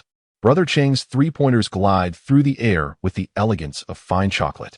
His shots are as smooth as silk stockings. His three-pointers are as delightful as a sweet delicacy. Apologies, I merely wish to create a rhyme. The online community of Hwagwa is in jubilant spirits, while the Rockets coach calls for a timeout. He is resolute. Substituting Paul for Jay Green. Double-team Lin Chung. Do not allow him to sink that dreaded basketball any longer. The coach's strategy carries a risk. For a double team implies that a Lakers player may be left unmarked, and should Lin Chung pass the ball, scoring becomes highly probable. He wagers that Lin Chung lacks the peripheral vision to execute such a play. Soon enough, he finds himself proven wrong. Lin Chung, with the ball in hand, executed a pick and roll with Davis. Danny was obstructed by Davis, while Tucker and Green converged to defend. Lin Chung leaped, with both defenders desperately attempting to block his shot. However, he cleverly faked a shot and delivered a precise pass, sending the basketball soaring like a cannonball towards the paint. McGee caught the ball and ascended with great force. Bang! The rim rattled. Chapter 56. James injured. A splendid assist. The Rockets' double team was decisive, yet Lin Chung remained remarkably composed, making the optimal choice to assist McGee. Lin Cheng's offensive prowess was overwhelming, forcing the Rockets to adjust, which ultimately led to defensive lapses, granting other Lakers players opportunities to score. The Rockets faced a formidable dilemma: double-team Lin Chung and risk being overwhelmed, or allow him to isolate, potentially facing dire consequences. They resolutely opted for the double team, understanding that while the game could be lost, Lin Cheng's eruption could not be tolerated. Sensing the alteration in the Rockets' defensive strategy, Lin Chung modified his approach, drawing the double team on the strong side before passing to an open teammate on the weak side. Swish, swish, bang. His teammates were exhilarated, reveling in the gameplay. But soon misfortune struck. With 4 minutes remaining in the first quarter and the Lakers preparing for substitutions, Vogel intended to wait until the offensive possession concluded. The Rockets maintained their aggressive double team on Lin Chung, while James made a cutting move to the basket. As Lin Chung delivered the ball, James surged upward for a thunderous dunk. Suddenly, disaster struck. James slipped on the perspiration slicking the floor, his left foot forward and right foot back, executing a split that resulted in an injury. Vogel opted for a full five-man substitution, bringing in the bench players, while the Rockets kept their starters on the floor, aiming to close the gap. At the end of the first quarter, the Lakers led by 8 points. In the Tencent Live studio, Zero Cents presented the thrilling moments, inviting viewers to purchase Zero Cents moments on Dongdong, proclaiming their affection for Zero Cents moments. During the intermission, we reviewed Lin Cheng's statistics. In 8 minutes of play, he shot 6 for 7, with 3 out of 4 from three-point range and 3 for 3 on two-point attempts, accumulating 15 points, along with 6 assists and 1 steal. Lin Cheng's dazzling performance overshadowed Paul, rendering the notion of player of the week somewhat ludicrous. However, James' injury was a disheartening development for the Lakers. If the Lakers were to lose the game, Lin Cheng's stellar performance would hold little significance. The injury to James clouded an otherwise clear situation. Rondo possessed sufficient playmaking ability but lacked offensive potency, placing the onus of scoring on Lin Cheng's shoulders. The Lakers held a definitive advantage in the paint, while Lin Cheng relentlessly attacked Paul from the perimeter, finding relative success offensively, yet struggling defensively. The Rockets lineup was a true embodiment of a death lineup. And once they found their rhythm, their firepower was formidable, rendering defense nearly impossible, as their offense flowed effortlessly. Both teams exchanged blows, unable to seize momentum and widen the score gap. As the second quarter concluded, the Lakers still maintained a 9-point lead. The Rockets erupted offensively, while the Lakers relied on the firepower of Davis and Lin Chung to achieve a balanced 55-45, yet we must not overlook Lin Cheng's stamina issues. The rotation has been far from ideal, leaving Lin Chung with scant opportunities for respite. He has already played 20 minutes in the first half, and the outlook for the second half appears grim. The absence of LeBron has rendered the second unit devoid of any formidable threats. Vogel's decision to keep Lin Chung on the court for the entirety of the second quarter was a reluctant choice. In the latter half, Vogel opted to bench Lin Chung. The Lakers' offense, lacking perimeter firepower, became less fluid than in the first half. However, Davis stepped up, utilizing his height to attack the rim aggressively, showcasing his superstar capabilities. Unfortunately, the Rockets were exceptionally accurate. Harden unleashed his full arsenal, and the entire Rockets roster exhibited an astonishing shooting percentage. With Paul no longer hindered by Lin Cheng's defense, the ball movement became fluid, and the Rockets grew increasingly relentless. This team is currently the most ferocious offensive force in the league, their three-point shooting proving insurmountable for any opponent. While the Lakers struggled to penetrate the paint, the Rockets effortlessly rained down threes, making it increasingly challenging for Los Angeles to keep pace. The defensive issues demand urgent attention. Engaging in a shootout with the Rockets seems futile. The Lakers must fortify their defense. Vogel is also contemplating defensive strategies to counter the death lineup. The only viable approach is to play small against small. The sluggishness of the interior defense hampers their ability to contest shots beyond the arc. To comprehensively stifle the Rockets, the Lakers must enhance their perimeter switching speed, with dominant big men like Davis, McGee, and Howard.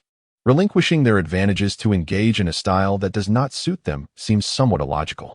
As Vogel hesitated, the Rockets embarked on a 13-4 run, prompting him to adjust his lineup, substituting McGee for Caruso and positioning Davis at center. This tactical shift evidently bore fruit, as the Rockets' previously extraordinary shooting percentage regressed to a more manageable level. However, even this normal level was still enough to trouble the Lakers. Midway through the third quarter, the Rockets led by 3 points, prompting Vogel to reintroduce Lin Chung. At long last, Lin Chung finally entered the game. The Lakers' performance during the past half-quarter had been akin to constipation, frustratingly stagnant, leaving fans yearning for Lin Chung's brilliance. In truth, managing to keep the score within 3 points is a commendable achievement. The real battle is just beginning. In the first round of the match, Lin Chung adhered to the customary approach of seeking out Paul. The ever-perceptive coach long understood immediately, for no one harbored greater disdain for Paul than he. The fans at Staples Center fell into a hushed anticipation, raising their hands in a gesture for a three-pointer, eagerly awaiting Lin Chung's celebratory moment following a successful shot. Paul, visibly agitated, closed in, caught in a dilemma of whether to defend against a drive or a three-point shot. Before he could decide, Lin Chung executed a smooth jump shot right before his eyes. Damn it, Paul realized too late that he could not interfere. The ball soared over his head, and as Lin Chung landed, he pivoted and sprinted toward the Lakers' half of the court, signaling for a three. Swish. The ball danced through the net. The entire arena synchronized in lowering their hands as the DJ exuberantly announced, 3 points from Lin Chung. Lin Chung. Lin Chung. The crowd erupted in fervent cheers, chanting his name, for in that moment, he reigned as the king of Staples Center. Wow. Returning to the game with a resounding three-pointer, the Lakers leveled the score. Watching Lin Chung play is truly a delight. His three-pointers are nothing short of artistry. When my mother inquired about my constipation, I simply replied, because Brother Chung is so smooth. Paul felt a prickling anxiety.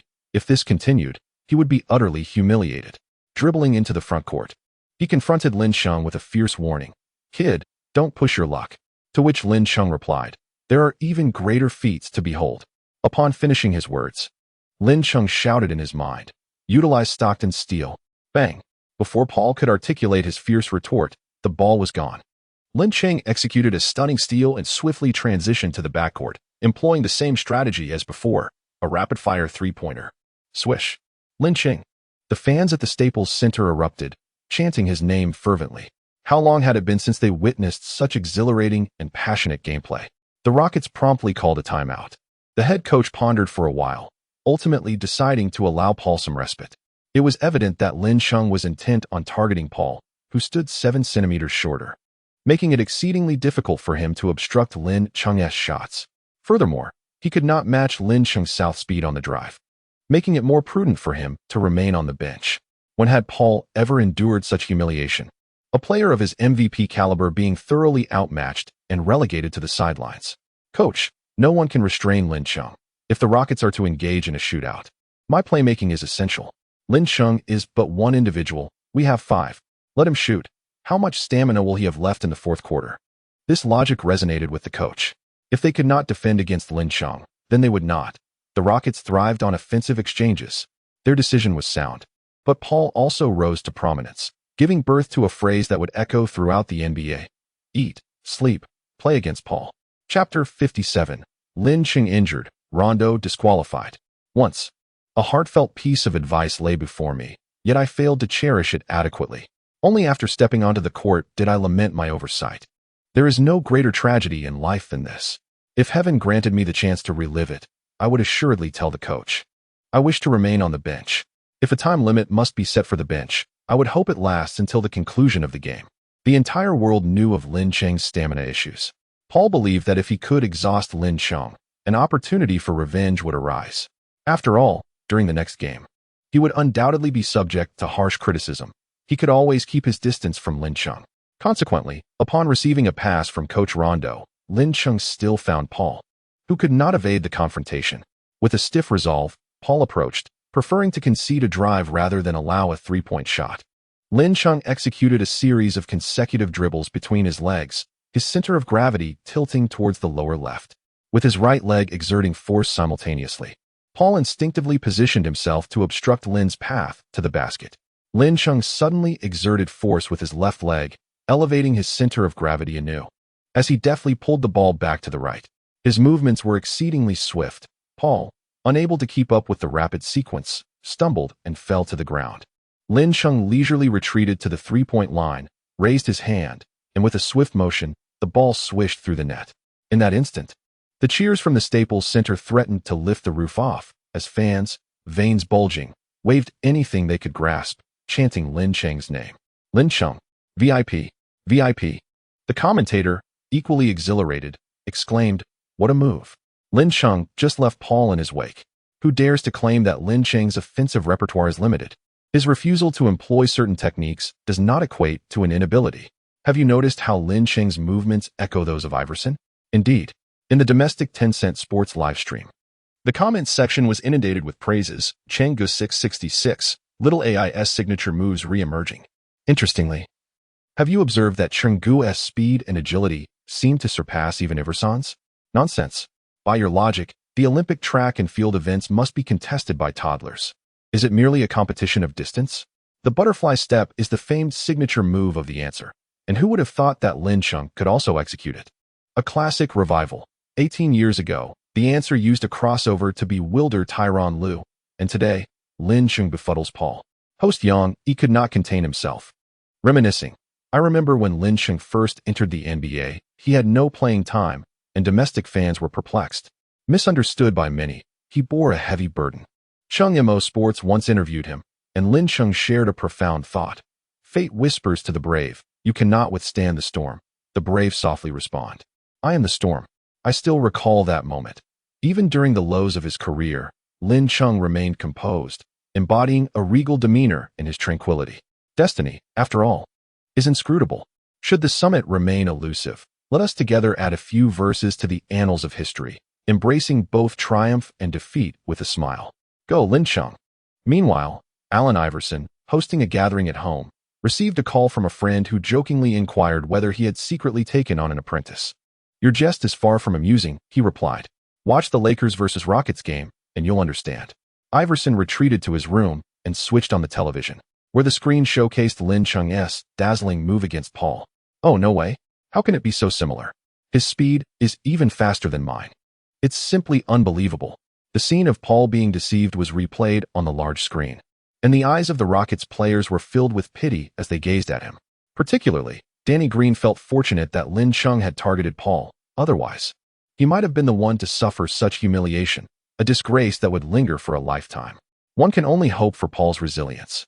As his teammates helped him to his feet, he gazed at the replay on the screen, his eyes brimming with resentment. The moment of his downfall was captured without reservation by the cameras, revealing his disheveled state, which would undoubtedly become the greatest embarrassment of his career. The media would exploit this incident for sensationalism, and he would swiftly become a laughingstock among fans, suppressing the raging fury within. Paul maintained an impassive expression as he returned to his half of the court, leaving no one aware of the turmoil swirling in his thoughts. Lin Chung stabilized the situation with 3 consecutive three-pointers. The Rockets sought to respond, but unfortunately, Harden's attempt from beyond the arc failed, while Davis secured the rebound. Rondo, managing the clock, initiated the offense with just 10 seconds remaining, deceptively passing to Lin Chung. As the Rockets doubled up on him, Lin Chung assisted Davis for a score beneath the basket. The Lakers' play grew increasingly fluid, their spirits soaring, each player contributing to a remarkable surge of 18-5, transforming a 3-point deficit into a 10-point lead. The Rockets called for a timeout to adjust their tactics and personnel, but the impact was negligible. Lin Chung and Davis seamlessly combined their efforts, leaving the Rockets utterly defenseless. The scales of victory tilted decidedly in favor of the Lakers. However, misfortune struck once more. As the fourth quarter commenced, Lin Chung once again found himself matched against Paul. With an impassive expression, Paul remarked, "Kid, it's time for you to exit the NBA." The same words were directed back at him. In that fleeting moment, Lin Chung sensed that Paul's emotions were amiss. One would expect him to be seething with anger. Yet he remained disturbingly calm. Without the luxury of contemplation, Lin Chung deftly executed the butterfly step once more to break through, with Paul trailing behind at a lackadaisical pace. Lin Chung pulled the ball back, finding ample space for a shot. With a swift motion, the basketball soared toward the hoop. Suddenly, Paul dashed forward, extending his hand in an attempt to block the shot, while his other arm pressed firmly against Lin Chung's chest. With no leverage in midair and faced with a sudden onslaught, Lin Chung fell backward, landing on his back, but managed to brace himself with his right hand just before impact. Crack! Lin Chung felt a piercing pain as he crashed onto the floor. The referee's whistle pierced the air. The Lakers players on the bench sprang to their feet, their faces etched with concern for Lin Chung, yet they were forbidden from intervening, lest they incur penalties. The players on the court rushed over, encircling Lin Chung, hesitant to make any sudden movements. Paul, with an air of innocence, gestured toward the referee, claiming, "I did not exert force. It was merely a normal contest." His physique is simply too frail. His audacity in attributing blame for a foul to another's weakness incensed the Lakers. Rondo approached, pointing an accusatory finger at him, exclaiming, "You coward," resorting to such treacherous tactics. Basketball is a man's game. If he cannot withstand the rigors of NBA competition, I suggest he return home. His shamelessness reached intolerable heights, and unable to endure further, Rondo clenched his fist, akin to a heavy mallet, and struck Paul squarely in the face, plunging the scene into chaos. The referee, struggling to separate the two sides, declared, Lin Chung requires medical attention. Please maintain your composure, or I shall have no choice but to expel you. Lin Chung braced himself with his hand, alleviating much of the impact, yet sustained a wrist sprain and fractured fingers, leading him to be escorted off for medical attention. Meanwhile, the referee commenced a review of the play, ultimately deeming Paul guilty of a flagrant foul, while Rondo was unceremoniously ejected from the game, transforming the Staples Center into a powder keg of unrest. It seemed absurd that Paul, who had injured Lin Chung, remained on the court, while Rondo, acting in defense of his teammate, faced expulsion. Chapter 58, Battling Through Injury. Transitioning to point guard. The fans at the Staples Center erupted in chaos, forcing a halt to the match. Corrupt officiating. Referees, go eat your appeals. Trash like Paul. The audience not only hurled insults, but also various objects, ranging from refuse to smartphones. And for those without phones, they contemplated throwing their girlfriends. What? No phone, but still a girlfriend?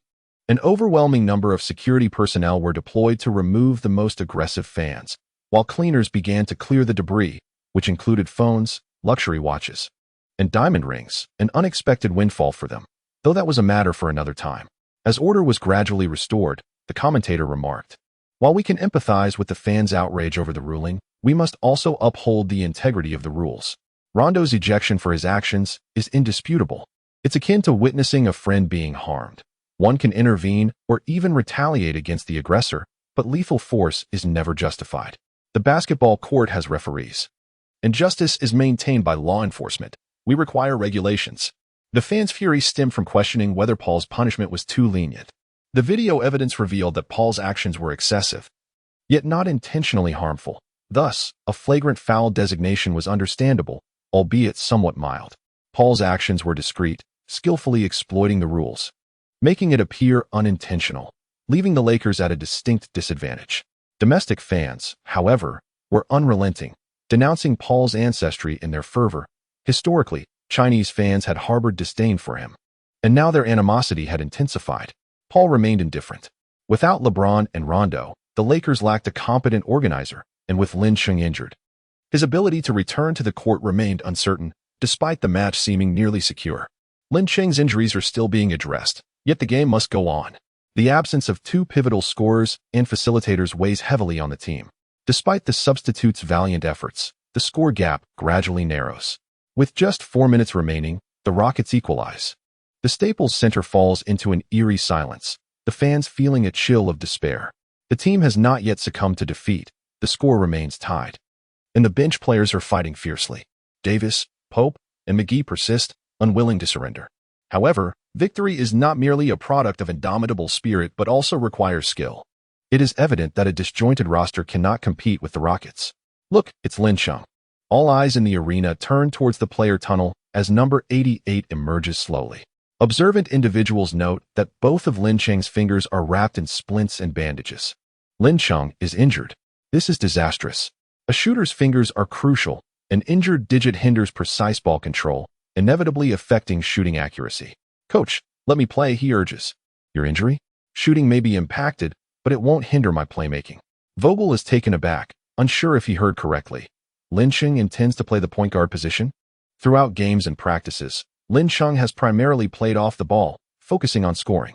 Suddenly switching to the role of a point guard raises concerns about his synergy with teammates, stability with the ball, and the vision and creativity required for orchestrating plays. Can Lin Chung truly manage this? "I have played as a point guard domestically. You saw my assists in the first quarter. They were quite commendable." Vogel thinks to himself that Lin Chung's assists were merely rudimentary, drawing double teams and passing, something even Shaquille O'Neal's grandmother could accomplish. Yet, he finds himself lacking suitable playmakers. Lin Chung on the court at least possesses the ability to intimidate and draw defensive attention. Perhaps this desperate gamble might yield results. "Go ahead then. The others will support you." Lin Chung gazed at his teammates, instilling confidence in them as he urged, "Keep moving. I will deliver the ball into your hands." As the Lakers re-entered the court, the fans covered their mouths, eyes glistening with emotion. Lin, a true warrior, the genuine man following in Kobe's footsteps. "I'm a fan." Wait, is Lin Chung orchestrating the play? It soon became apparent to everyone that once he crossed half court, he took on the role of playmaker. A shooting guard transitioning to a facilitator? Vogel is indeed audacious. Vogel remarked, "I am quite timid." On the court, Danny Green closely guarded Lin Chung, who, utilizing his swift agility, deftly evaded him and charged towards the paint. Green pursued from behind, while Tucker positioned himself in front for support, leaving McGee wide open. Lin Chung deftly passed the ball from behind his back, landing it with precision in the hands of his opponent. McGee, caught off guard, failed to secure the ball, and as he adjusted for his jump, Tucker had already landed and leapt once more. Below the neck, McGee was outclassed. His jump could not impede Tucker. The latter had no intention of blocking. His aim was merely to commit a foul to thwart the opposing team's scoring.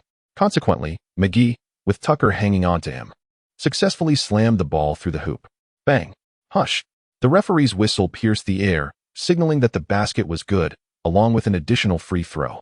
The fans, shaking off their earlier gloom, erupted into joyous celebration, while Tucker, vexed, clutched his head, realizing he had acted a bit recklessly.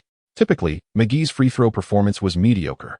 Yet in this crucial moment, he delivered splendidly, sinking the shot. The Lakers led by 3 points. Turning back, the Rockets initiated their offense, and as Paul dribbled, still short of the half-court line, Lin Chung advanced to apply pressure. Paul, wary of the situation, dribbled with his back to the defender. Harden approached for support, but Pope positioned himself in the passing lane, causing Paul to hesitate in his decision to pass. Utilizing Stockton's signature steal, the ball was snatched away. Lin Chung swiftly emerged, stealing the ball from Paul and sprinting towards the basket to score 2 points. The Lakers now lead by 5. In his brief time on the court, Lin Chung has recorded 1 assist, 1 steal, and 2 points. A remarkable efficiency. The Lakers are poised for victory. However, securing a win is no easy feat. How so? Observe that Lin Chung executed a left-handed layup. Judging by his movements, he is not particularly adept with his left hand.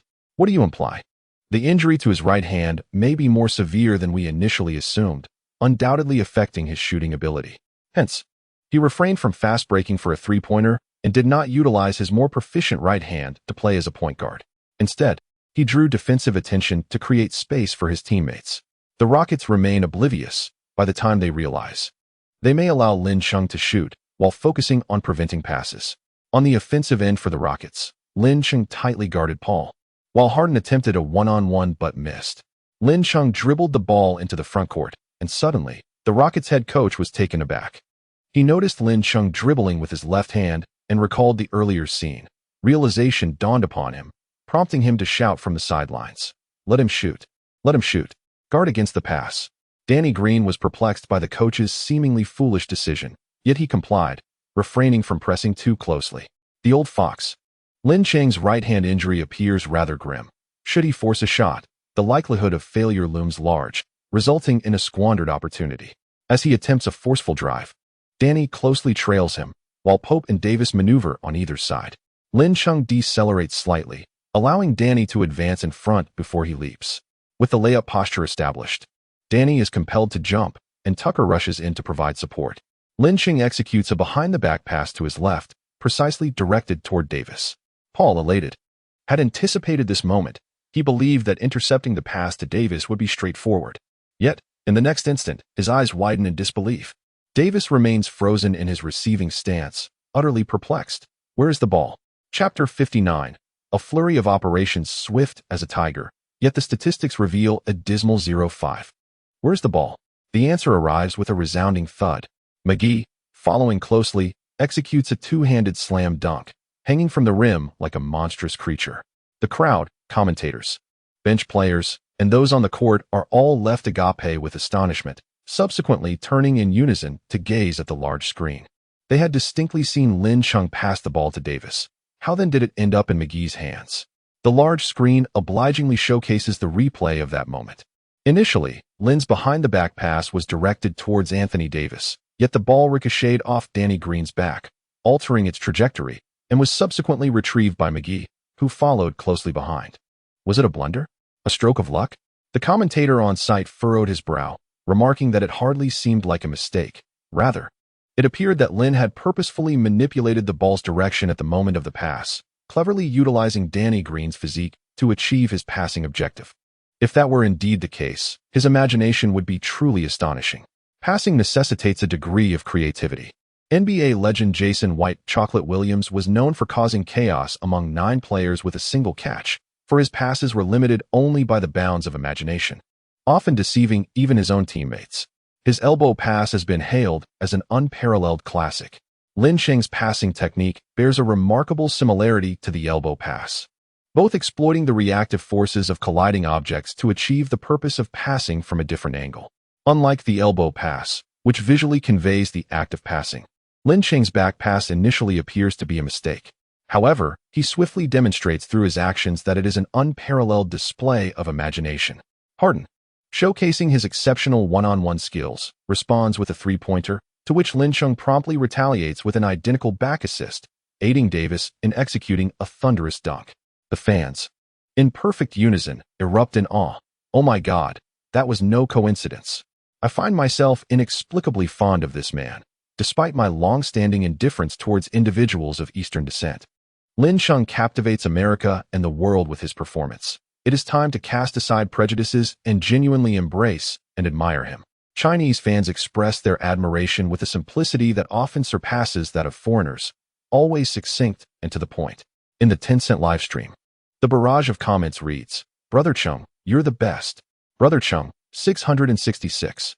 Brother Cheng, forever a deity. Brother Cheng mighty." Such straightforward expressions, devoid of embellishment, resonate deeply. At this moment, Xiao Weiwei is also live streaming, and the comments in her chat are filled with curiosity from bystanders. What is the relationship between the host and Lin Cheng? Could they possibly be married? The implication is clear. Calling him hubby suggests an extraordinary bond. To those who doubt her sincerity, Weiwei is undoubtedly Lin Cheng's #1 fan. Hubby is merely a term of endearment. There are so many who attempt to sway public opinion. Back in the day, when Weiwei was a critic, she boldly streamed with unfiltered honesty, proving her deep-seated passion. How could she possibly have an affair with Brother Cheng? Indeed, Brother Cheng is not drawn to women who lack taste.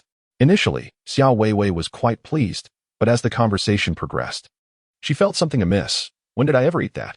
It was chocolate.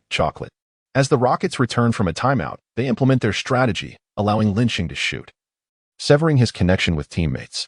Do they truly believe the same tactic used against Rondo will work on Lin Cheng? Such naivety.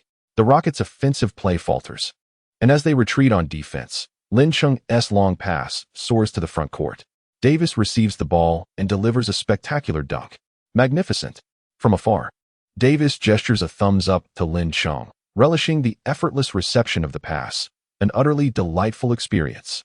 The entire world perceives Lin Cheng as a sharpshooter from beyond the arc. However, he has showcased his mid-range prowess and ability to penetrate defenses.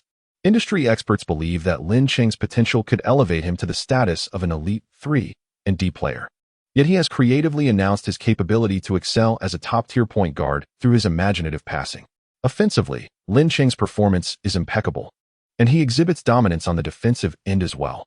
When Harden attempts to shake off his defender for a three-pointer, Lin Cheng activates his defensive skills, delivering a resounding block.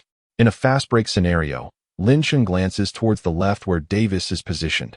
The defenders are preoccupied with Davis, allowing Lin Cheng to execute a no-look pass to the trailing Pope, who effortlessly completes the layup. What a splendid and fluid no-look pass. Lin Cheng's passing is truly ethereal. His recent play evokes memories of Nash, and it is astonishing to witness his excellence at the point guard position. His passing ability rivals that of Chris Paul. Yet his offensive prowess is even more formidable, rendering the accolades of Player of the Week a mere jest. In the TNT studio, Shaquille O'Neal and Barkley expressed their regret for not attending the game in person. Since the last season's finals, 5 months have elapsed, during which Lin Cheng has made significant strides, consistently surprising us in every match. Indeed, his speed has increased, his three-point shooting is sharper, his defense is more robust, and his shot blocking is formidable. Now, he has added a mid-range game and an unanswerable ability to drive and pass. I find myself questioning what he cannot do. Out of curiosity, what piques your interest? O'Neal shakes his head comically, remarking on the undeniable talent, yet questioning why he had no opportunities to play in the first 2 years. What were the NBA scouts thinking? I believe I can elucidate this matter, Barkley responds earnestly. There exists a bias against Chinese players among many coaches in the league, resulting in Lin Cheng not receiving playing time or even the chance to touch the ball. A Jordan without the ball would struggle to compete. That makes sense. During last season's finals, with Durant and Klay injured, the Warriors were unable to recover, which otherwise would have denied Lin Chung his opportunity to shine. Indeed, we should express our gratitude to Durant for allowing us to witness the rise of Lin Chung. Meanwhile, Durant, who is currently recuperating, quips, "Thank you, you rotund buffoon." As the game progresses, the Rockets' once proud offense falters due to restrictions on Paul, forcing them to rely solely on individual prowess. Gordon misses a shot, leading to a transition for the Lakers, where Lin Chung delivers a behind-the-back pass to assist Davis. Bam! Davis rises for a dunk, and the crowd erupts in ecstatic cheers, completely disregarding their hoarse voices. It has been a long time since they witnessed such fluid offensive play. With Lin Chung at the helm, fans are enamored by his three-point shooting, and now, with his passing, they are devoted lifelong admirers. His dominance is absolute and unparalleled. Absolutely stunning. I adore Oriental Lin. Domestic fans revel in the humor. Lin Chung defeats Paul using Paul's own style of play. Such comparisons between Chung and Paul are nothing short of an affront to Cheng's prowess. I concur with the sentiments expressed above. When one examines the statistics of their head-to-head encounters, one finds a disheartening tally of 0 points, 0 assists, 0 steals, 0 rebounds, and 0 blocks, an utter nullity. It appears that Paul, taking advantage of Cheng's restraint, managed to inflate his statistics. Incorrect. He is, in fact, a remarkable 0-5, while Paul has committed 5 turnovers. Despite his vigorous efforts, the data reflects an unflattering 0-5. While fans may revel in the spectacle, the head coach of the Rockets is undoubtedly disheartened. How can one, despite an injury hindering three-point shooting, unlock new skills and demonstrate such exceptional passing prowess? In the realm of Lin Chung, how can we continue to play? If I abstain, and the other teams follow suit, what becomes of the league? Without the league, how shall we earn our livelihood? Chapter 60. Silence does not imply inaction as the competition reached a critical juncture, transitioning into a phase where star players began to shine. The Rockets found themselves trailing. With Paul effectively neutralized, Harden resolved to embrace his superstar persona. However, Lin Chung denied him the opportunity, opting instead to match him directly. In astonishment, Harden remarked, "You are guarding me? Are you afraid? I believe you are injured. In such a confrontation, I would emerge victorious." Lin Chung curled his lips. Victory first, everything else later. As you wish. Harden's dribbling rhythm began to alter. His absolute speed was unremarkable, yet he adeptly created shooting space through his cadence. Lin Chung, with his rudimentary defense, was utterly unfazed by feints. Left with no other option, Harden sought physical contact. This tactic proved effective, as Lin Chung lost his positioning amidst the continuous confrontation, allowing Harden to step back and shoot. Crack. The skill time was not yet over. Lin Chung once again delivered a block. Such is the fierce nature of his life. Roar. Lin Chung rejected Harden once more. A true all-rounder. Lin Chung dominated the game on both ends. When he orchestrated assists, he was far more terrifying than when he merely shot threes. Lin Chung, injured and unable to shoot from beyond the arc, speaks of the future. Many could not help but envision Lin Chung in the role of point guard, unable to contain the three-point shot in isolation, yet adept at passing under double teams and capable of limiting the opposing star on defense. The imagery was too beautiful to behold. The Rockets initiated an inbound pass. Harden, resolute, sought to attempt another isolation play, only to be met with Lin Chung's imposing block. The ball was retrieved by Paul, who, free from Lin Chung's pressure, skillfully utilized his rhythm to evade Pop, launching a three-point shot. Crack. Just as he shed his defender to find space, Lin Chung arrived in time for a significant block, with the clever Davis charging towards the front court. Lin Chung seized the opportune moment, delivering a long pass that landed approximately 1 meter above the rim. With a resounding thud, the brow of the towering player comfortably received the ball, executing an impressive alley-oop. He extended his index finger towards Lin Chung, acknowledging the exquisite assist. Lin Chung completed a high-five with him and remarked, "It should be called the new coin." New coin. His linguistic prowess surpassed that of McGee and Rondo, exhibiting commendable flair. As the match progressed, the outcome had become a foregone conclusion. The Lakers led by over 10 points with scant time remaining. The Rockets, thoroughly outmatched by Lin Chung, found their spirits deflated and were unable to mount a comeback. The head coach opted to substitute the starters, conceding defeat prematurely, while the Lakers also made their substitutions. The final score settled at 118 to 103, with the Lakers triumphing by a margin of 15 points. Lin Cheng, MVP. The exuberant DJ shouted as Lin Cheng exited the court, prompting the entire arena to rise in applause, chanting MVP, MVP. This game allowed Lakers fans to witness the multifaceted nature of Lin Cheng, showcasing both his versatility and tenacity. Despite playing through injury, he dominated both ends of the court, achieving an impressive shooting record of 17 out of 21 attempts, including 12 out of 16 from beyond the arc and a perfect 5 for 5 on two-point shots, accumulating a staggering total of 46 points. Additionally, he contributed 14 assists, 5 blocks, 5 steals, and 5 rebounds. Under his orchestration, his teammates delivered stellar performances, with Pope and McGee both scoring over 10 points, while Davis netted 28 points. The match, filled with twists and turns, ultimately concluded with Lin Cheng's resounding victory. Congratulations to Lin Cheng for yet another phenomenal display. Lin Xiao O'Neal remarked, undoubtedly, Lin Cheng is on the path to becoming an extraordinary talent. If prior to this match he was recognized as the premier scorer, tonight he embodied the essence of a leader, orchestrating plays to empower his teammates and guiding the team to triumph in a distinctive manner. Lin Cheng's contribution to the Lakers even surpasses that of LeBron James. After failing to reach the playoffs last season and struggling in the first half of this season, the Lakers' resurgence with Lin Cheng at the helm has propelled them to an impressive 6-game winning streak, now positioning them at the pinnacle of the Western Conference based on their win-loss record. In the post-game interview, Lin Cheng faced a barrage of probing questions from reporters, who were relentless in their pursuit of insightful responses. When queried about his remarkable performance tonight, he was asked whether it was motivated by not being selected as the Player of the Week. He responded, "Whether or not I am honored as Player of the Week has no direct correlation with my exceptional performance. As an athlete, it is my duty to strive on the court." The reporters, unsatisfied with his answer, pressed further. Regarding Paul's malicious foul during the game, do you believe it was intentional? To which he replied, only he knows whether it was a deliberate act.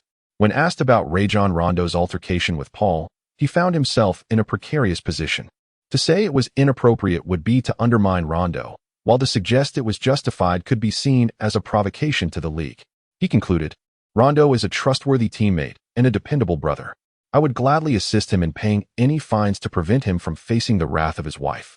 Lin Cheng deftly alleviated the tension with humor, eliciting laughter from the reporters. Tonight, you achieved 14 assists, setting a new career high. How did you accomplish this? I simply passed the ball, and my teammates made the shots. It's that straightforward. The foreign journalists, blissfully unaware of the nuances, might have retorted with a phrase akin to, "A word from you is like a banquet of wisdom." Prior to this evening's match, you had never showcased your organizational skills. How did you suddenly manifest this capability? Not passing and being unable to pass are two distinct concepts. I choose not to pass, which does not imply inability, leaving the reporters bewildered. Does the ability to pass equate to choosing not to? Are you merely focused on scoring? In the post-game interview for the Rockets, with Paul absent, Harden was queried. During the game, Lin Cheng effectively neutralized Paul. Do you think this impacts the weekly best player selection? We strive to win. But Lin Cheng exhibited remarkable dominance. Losing to such an opponent leaves me feeling helpless. While Harden refrained from discussing Paul, he internally berated him. Securing the weekly best was already a personal advantage. Why publicly confront Lin Cheng on social media when he would not let it slide? Provoking trouble without the requisite skill invites retribution. Would you prefer to be teammates with Paul or Lin Cheng? Both are exceptional players, and I believe no one would decline the opportunity to partner with them, Harden disingenuously remarked. He harbored a preference for teaming up with Lin Cheng. If the Rockets had him, they would undoubtedly be the strongest team in the league this year. A sudden thought crossed Harden's mind. Perhaps the team should explore the possibility of trading for Lin Cheng. That evening, the Lakers vs. Rockets match made headlines across various sports platforms. I initially thought he was a shooter, yet he proved to be an extraordinary playmaker. The remarkable Lin Cheng announced to the world with his 14 assists, I am capable of anything. With James sidelined and Rondo fouled out, Lin Cheng rose to the occasion, leading the team to victory with his dazzling passes. Fans and netizens who missed the live broadcast, upon seeing the headline, instinctively thought it was sensationalist. Their perception of Lin Cheng was that of a three-point shooter. But after watching the video, they were astounded. Lin Cheng was indeed formidable. He truly could do it all. The shadows cast by the weekly best selection revealed the most potent Lin Cheng. Was it a decline in morals or a distortion of humanity? I felt a twinge of envy. Why was T. Lin Cheng American? 14 assists and 46 points were simply astonishing. Who could possibly overcome such a player? Calmly. I mused that if Lin Cheng scored 100 points, I would not be surprised. 14 assists would soon become a mere footnote in history. The netizen who claimed to have brought talent to Los Angeles could not have anticipated that his prophecy would soon come to fruition. Chapter 61. Comrade Xiao Hua must champion Lin Cheng. In the Warriors' locker room, the players are reveling in their hard-earned victory this season. Triumph has been a rare gem for them. Curry sits quietly in a corner, engrossed in his phone, seemingly detached from the festivities. Last season, they were the champions. Now, they find themselves at the bottom of the Western Conference. With Clay injured and Durant traded, is there no capability to win? There is. Curry remains confident in achieving a better record and leading the team to the playoffs. However, the management's early desire to transition from veterans to newcomers, nurturing pool, has come at a cost to the team. Hey, shouldn't we be a bit more jubilant about winning? Green notices Curry's lack of enthusiasm and approaches him to offer solace. He is the one who understands Curry best. With a wry smile, Curry hands his phone to Green, the screen filled with news about the Lakers and Lin Cheng. Has the Eastern lad become this formidable? Indeed, the Lakers appear to have no rivals in the West this year, making them strong contenders for the championship. LeBron, nearing 40, continues to battle for glory while Curry, at merely 30, is left to prepare the newcomers for his impending retirement, a reality he resents.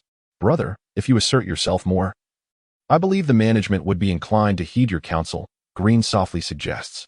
They may lack Clay and Durant, but Curry remains, alongside the immensely talented Wiggins, Looney, and himself. After a dynasty, a fall from grace is inevitable. Yet, no one is willing to accept the transformation from champions to also-rans. Meanwhile, the Clippers have no game today, and George is at home, watching the Lakers play. As he ages and his athletic prowess wanes, the prospect of winning a championship within the next 2 years seems increasingly bleak. The West boasts 3 formidable contenders, the Nuggets, Rockets, and Lakers. The Nuggets are youthful. The Rockets lack an interior presence, but the Lakers present the most coherent and threatening roster, posing as the greatest obstacle on the path to the title. Lin Cheng is stronger than during the season opener. While he struggles to defend against them, there is a slim chance of a double team with Kawhi. Yet, his passing presents a challenge. George ponders how they might confront the Lakers, only to realize that the most formidable opponent is not his longtime rival LeBron, but rather Lin Cheng. The explosive performance of Lin Cheng has garnered considerable attention from various teams, as well as from NBA Commissioner Adam Silver. With the retirement of Kobe Bryant and Allen Iverson, and LeBron James entering the twilight of his career, the league finds itself in need of rising stars like Giannis Antetokounmpo, Joel Embiid, and Karl-Anthony Towns, who may not yet be ready to shoulder the burden. Silver is keen on nurturing a new icon akin to Jordan or Kobe, and Lin Cheng has entered his purview. From the onset of the season to the present, Lin Cheng has exhibited remarkable prowess on both ends of the court, drawing significant fan interest. Tonight, he has even surpassed Kobe's championship-winning discussions from 2009 in terms of internet buzz, a testament to the vastly increased online engagement and user base compared to a decade ago. While Lin's statistics may eclipse Kobe's, it does not necessarily equate to greater influence. However, it is undeniable that Lin Cheng currently commands substantial attention. He ranks 3rd among NBA players in North America and 1st globally in terms of engagement. Traffic translates to wealth. And Silver is undoubtedly a shrewd businessman who will not shy away from financial opportunities. The Daryl Morey incident led to the NBA losing its foothold in the Chinese market. And Lin Cheng's identity serves as an excellent bridge for reconciliation. With the right maneuvering, greater profits could be realized. Lin Cheng's popularity is soaring, and his influence in China is expanding, especially as the league seeks to stabilize its market with more star players in the wake of Kobe's retirement and the gradual decline of LeBron James. The rise of Lin Cheng presents a timely opportunity to amplify his exposure and elevate his profile, thereby grooming him as the league's figurehead. Furthermore, leveraging his Chinese identity could expedite the unlocking of the Chinese market. During a high-level league meeting, Silver articulated his thoughts but faced considerable opposition. The concern lies in Lin Cheng's nationality, elevating him as the league's face raises questions of control. Although his current statistics are impressive, the uncertainty of maintaining such high performance over an extended period poses a significant risk. The unresolved issue of Lin Cheng navigating both worlds further complicates the decision to promote him, as it could tarnish the league's image. In any arena, Differing opinions are inevitable due to the intertwining of interests, just as Silver faced dissent when he championed Giannis as the league's representative. Since the NBA's inception, the truly transcendent players who have become the league's face have predominantly been American athletes. Detractors may argue that sports know no borders, citing Dirk Nowitzki, Giannis, Embiid, Nikola Jokic, and Luka Doncic, who are not American. However, it is worth noting that Nowitzki has never been positioned as the league's face, and the league never desired his championship victory, as evidenced by the Mavericks' defeat by the Heat in the finals. Embiid, having acquired American citizenship, and Jokic, alongside the Nuggets, have faced league scrutiny, while Doncic has yet to achieve significant accolades. Moreover, these three do not even qualify as superstars, raising questions about their viability as representatives. Giannis is currently being elevated, with the league hoping he will assume the mantle, largely because Greece is viewed as an ally of the United States, allowing for greater control over his narrative. Lin Cheng is a citizen of Huaghua, and therefore, there exists an inherent conflict in political stances between both parties. Elevating Lin Cheng's profile would not serve the interests of the capital behind them. Sports transcend national boundaries, yet athletes do not. Supporting Lin Cheng is a reluctant acceptance.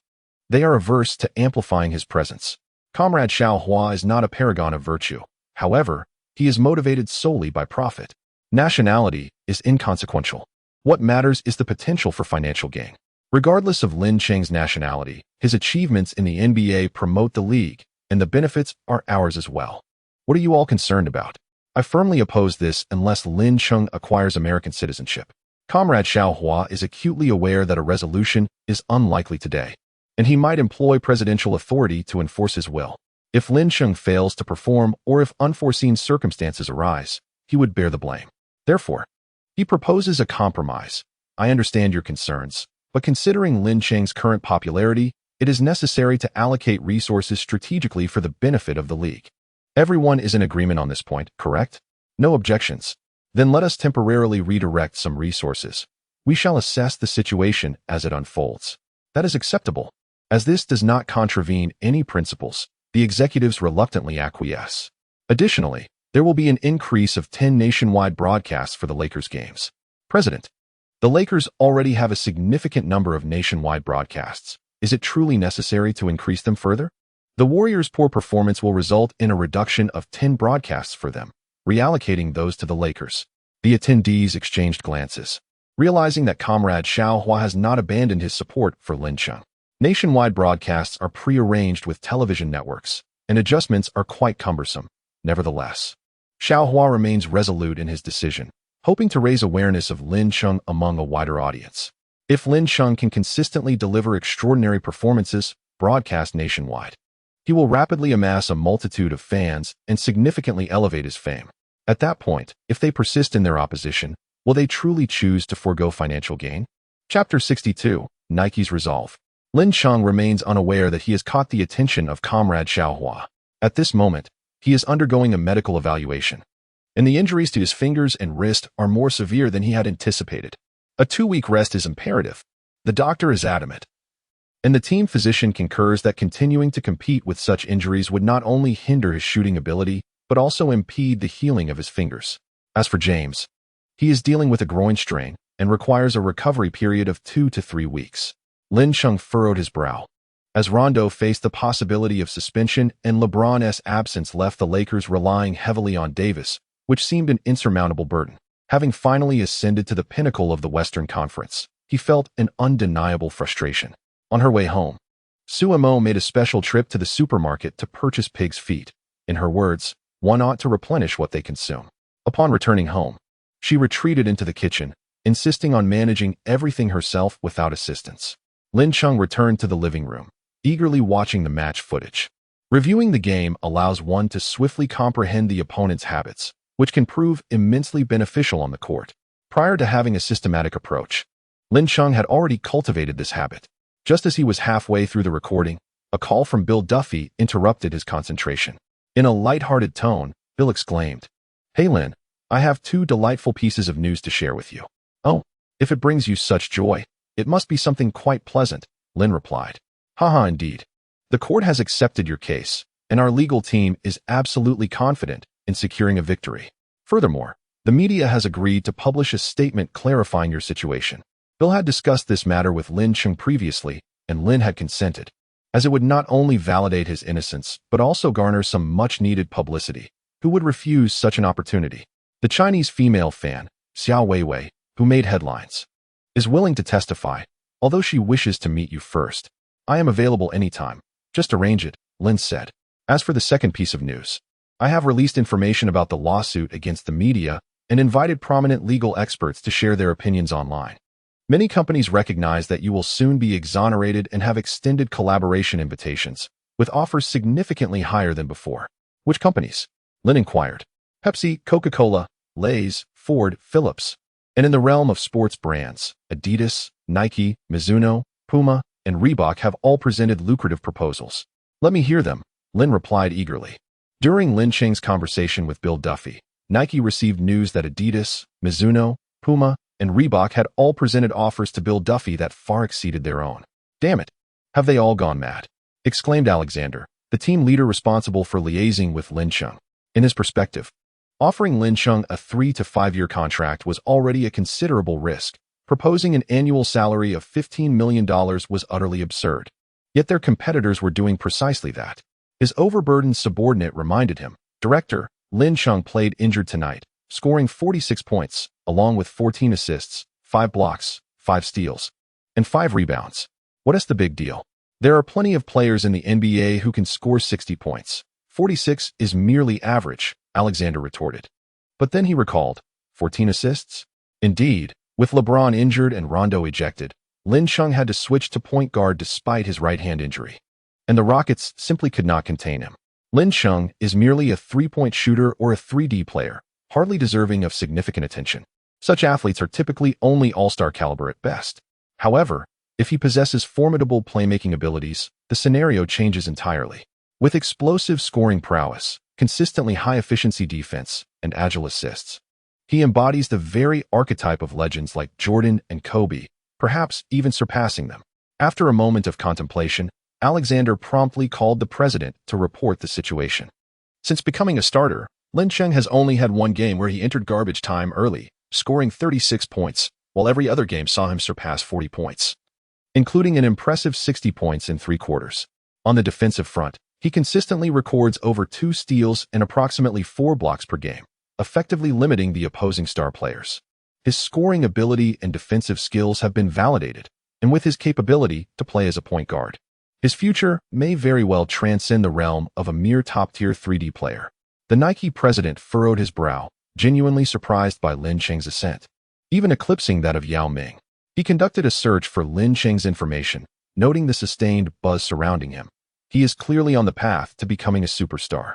Recalling the past misstep of missing out on Yao Ming due to arrogance while Reebok profited immensely in the Chinese market, he resolved not to let Lin Cheng slip away.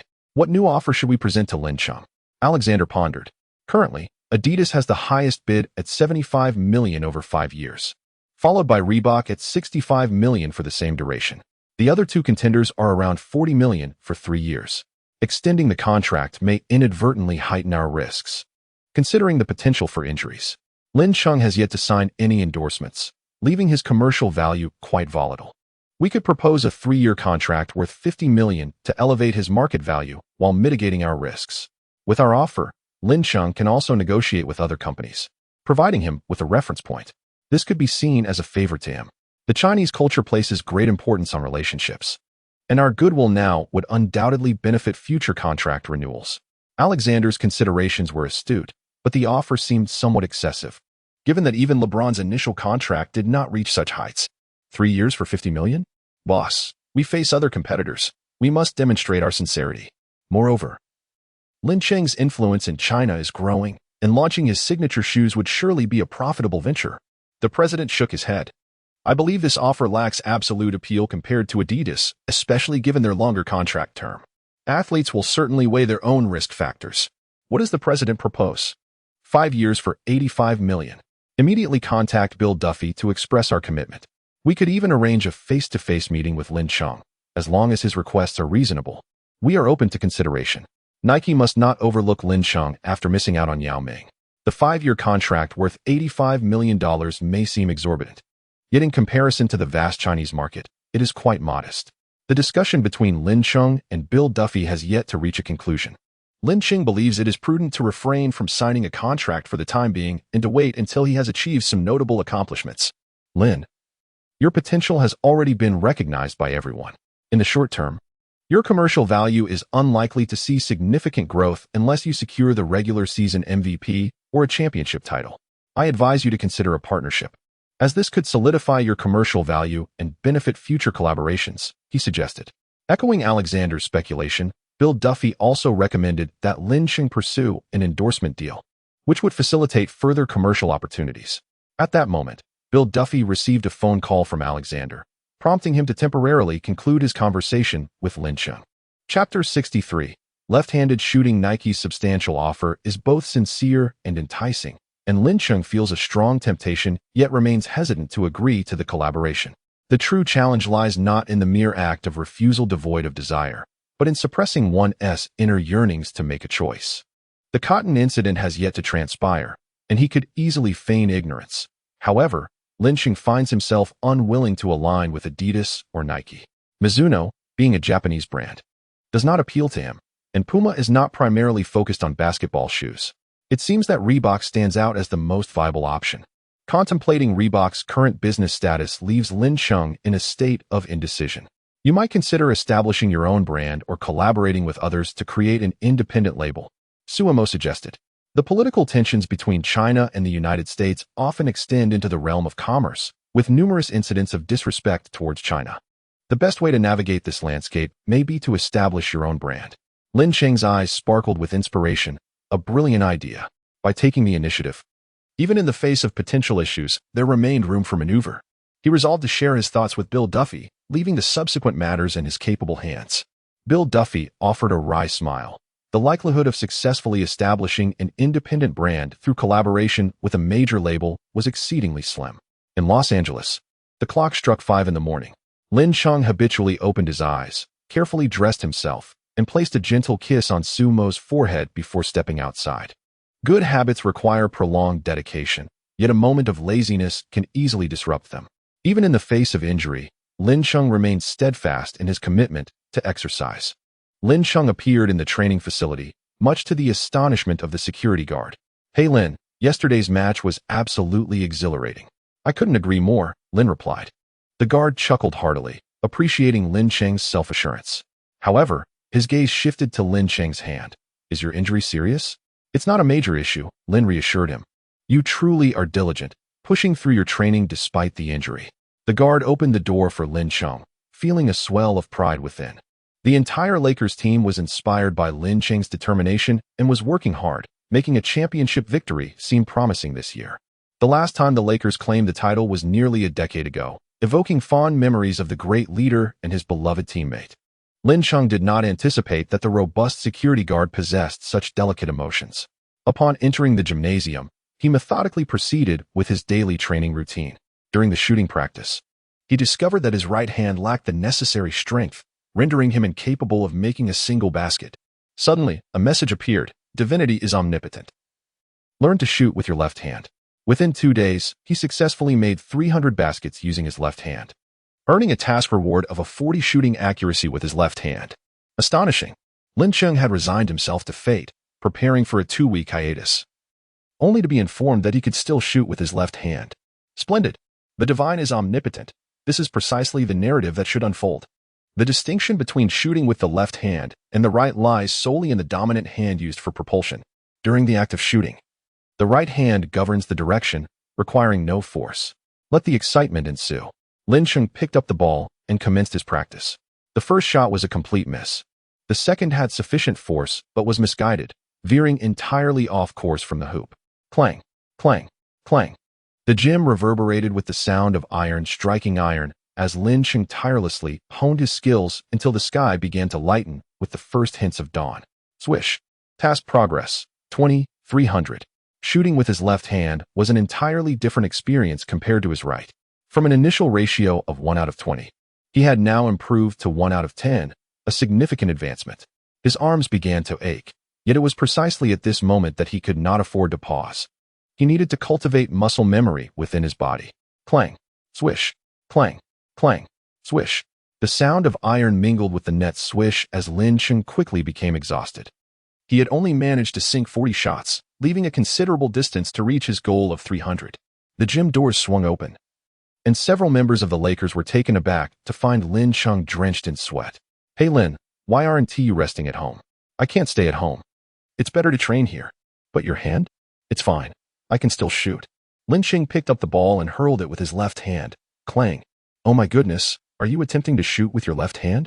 "Why not?" The members of the Lakers stared wide-eyed at Lin Cheng, astonished that he would attempt a left-handed shot with his right hand injured. Was he defying the odds? Soon, they realized that Lin Cheng was merely human. Shooting left-handed and scoring were two entirely different matters, and his shooting percentage was dismal. "Hey Lin, how about we have a little competition, a game for $200?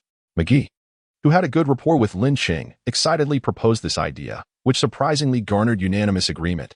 They often sought amusement during their training sessions. Yet every time they faced Lin Cheng, they ended up losing money. Today presented such an excellent opportunity. How could they possibly let it slip away? Lin Cheng rolled his eyes.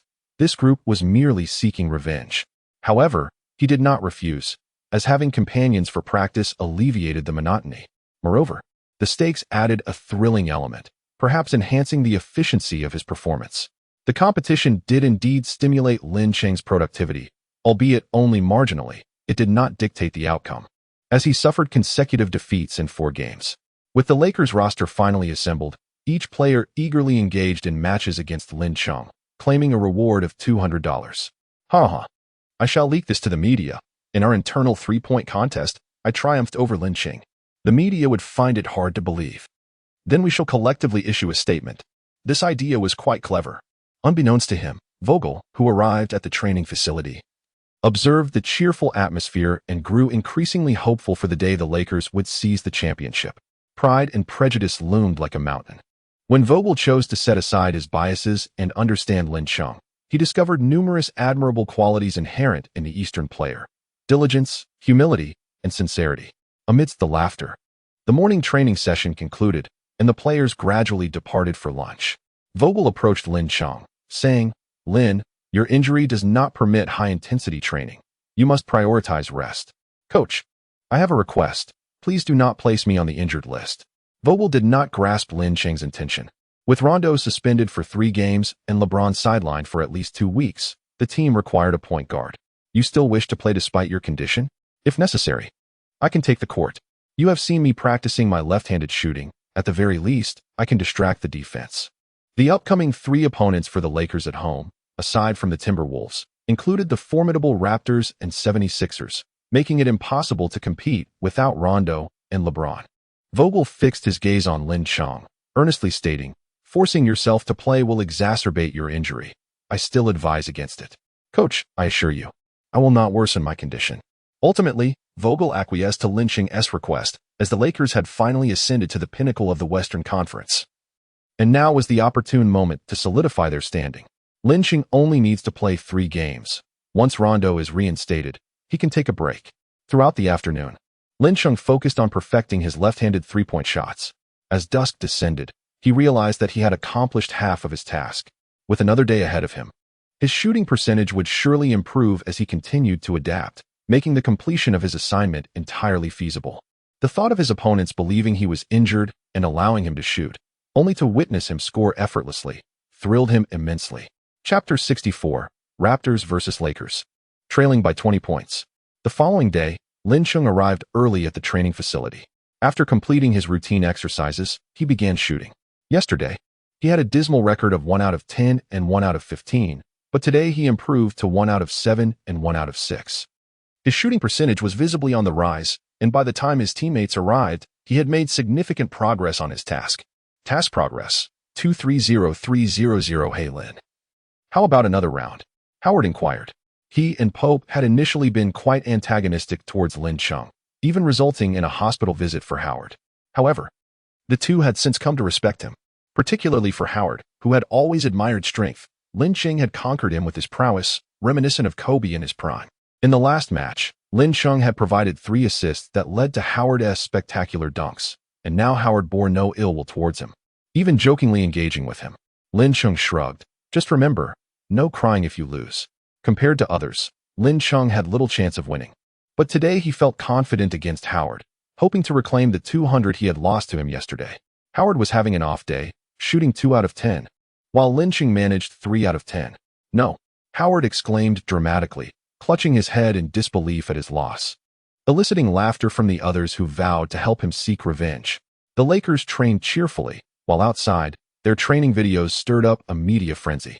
Reports claimed Lin Chung was severely injured and could be sidelined for 2 weeks.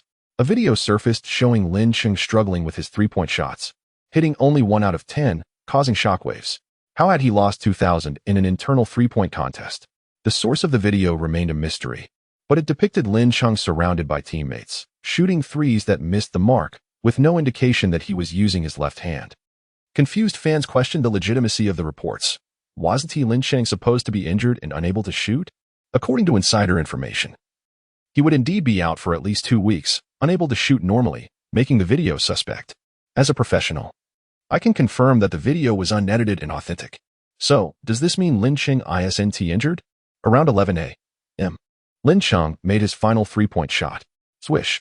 Task completed, with a left-handed shooting percentage of 40. Lin Chung sat down abruptly on the ground, gasping for breath. After an unbroken series of shots, his arms felt sore and numb. He had been gritting his teeth and persevering, and at last, he accomplished his task. Suddenly, he found himself eagerly anticipating the game tomorrow. As Lin Chung looked forward to the match, the game between the Lakers and the Raptors commenced at the Lakers' home court. Due to uncertainty about whether he would play, Lin Chung refrained from participating in the pre-game interview. Vogel was besieged by reporters, who inquired whether Lin Chung was truly injured. Why was he absent from the injury list? Did this imply he would indeed take the court in this game? There were also questions regarding Lin Chung's poor three-point shooting during practice. The barrage of questions left Vogel overwhelmed, and he responded vaguely before hastily escaping the interview. On the court, both teams were engaged in practice. Lowry noticed Lin Chung stepping forward and remarked, "I was really looking forward to our showdown, but unfortunately, you were injured.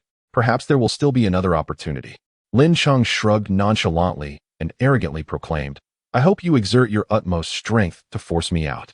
The words feigned injury almost slipped from his lips. However, the bandages and splint on Lin Chung's right hand suggested otherwise.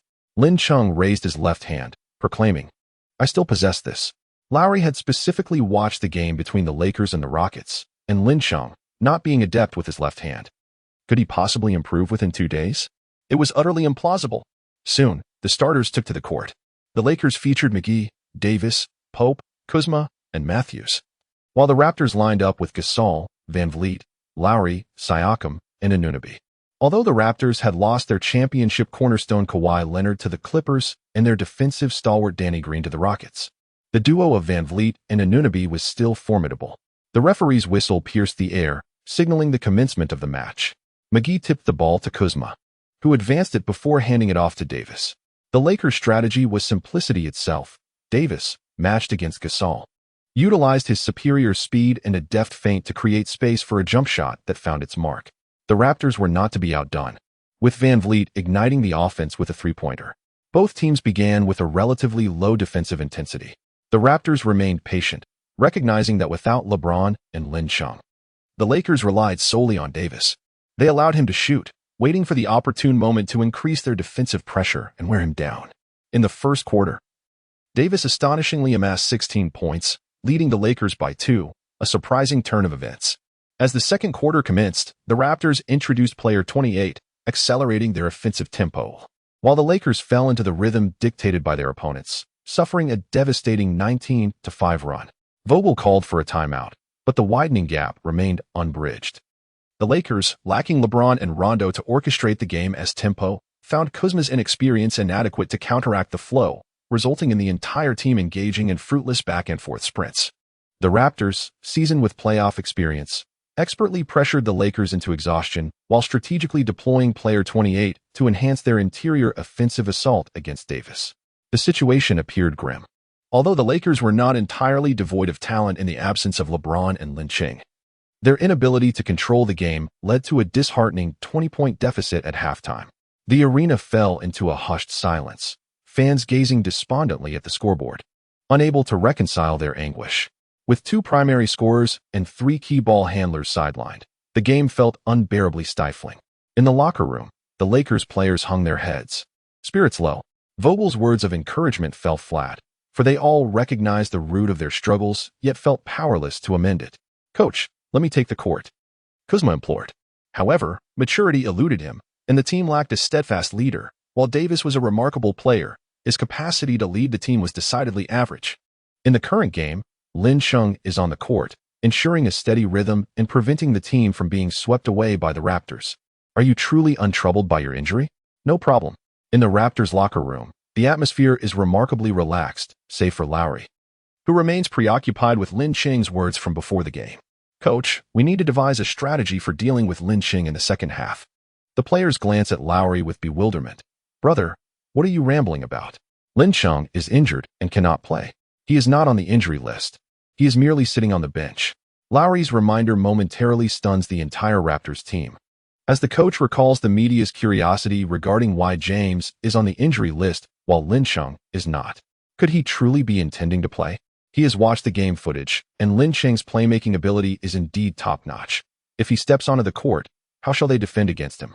If Lin Cheng plays, they must defend against his passing and allow him to shoot from the perimeter. Nurse deliberates for a brief moment before making a decision. It is certain that Lin Cheng has sustained an injury. His shooting will undoubtedly be affected due to the injury to his right hand. With his left hand, he can manage only layups, so it is essential to focus on defending the interior. Chapter 65. Lin Cheng takes the court. The game is stopped. As Lin Cheng stood on the court, the roar of the Staples Center nearly threatened to lift the roof. Eastern Lin, MVP. He is a true warrior, never bowing to fate. The king of the Staples Center. The fans generously showered their admiration, rising to support the team when it mattered most. What could be more exhilarating? System task issued. Reverse the score before the end of the third quarter to receive a permanent skill, Junior Stockton Steal. System task issued. When the match to earn 5 experience cards. Lin Cheng was immediately invigorated. The permanent skill proved to be remarkably effective. Meanwhile, the head coach of the Raptors, Nick Nurse, wore a grave expression as he summoned Lowry, who was about to take the court. Have Anunoby defend Lin Cheng. Focus your energy on the offense and widen the score gap as swiftly as possible. Understood, coach. Although Lowry desired to match up against Lin Cheng, the triumph of the team took precedence. He could not allow personal emotions to dictate his actions. As the referee's whistle pierced the air, the third quarter commenced. Following the coach's instructions, Anunoby maintained a distance of 2 steps from Lin Cheng, as if to say, "Come on, my esteemed guest." Lin Cheng, unable to contain himself, swiftly took a shot. On the sidelines, Coach Nurse felt a tightness in his chest. The youth was indeed impulsive, but did he really dare to shoot? The Lakers fans in attendance rose, one hand raised above their heads, signaling for a three-pointer. Clang. The ball struck the rim, failing to find its mark. Was Lin using his left hand? It seemed Lin Cheng's right hand was quite severely injured, and for some reason, tears threatened to spill. Suddenly, he was reminded of the moment when the star, despite a fractured finger, insisted on taking the court. During the shooting, few noticed that Lin Cheng was using his left hand until the ball veered wildly off course, at which point everyone realized that Lin Cheng's condition was not promising. Coach Nurse relaxed slightly, seeing that Lin Cheng was compelled to use his left hand. Unfazed by the missed attempt, Lin Cheng remained calm. That had merely been a warm-up. Now, he was ready to get serious. McGee seized the offensive rebound and promptly passed the ball back to Lin Cheng, who launched another three-pointer. This time, the Raptors appeared unperturbed. Result: swish. The basketball sailed through the net, igniting a frenzy among the fans at the Staples Center.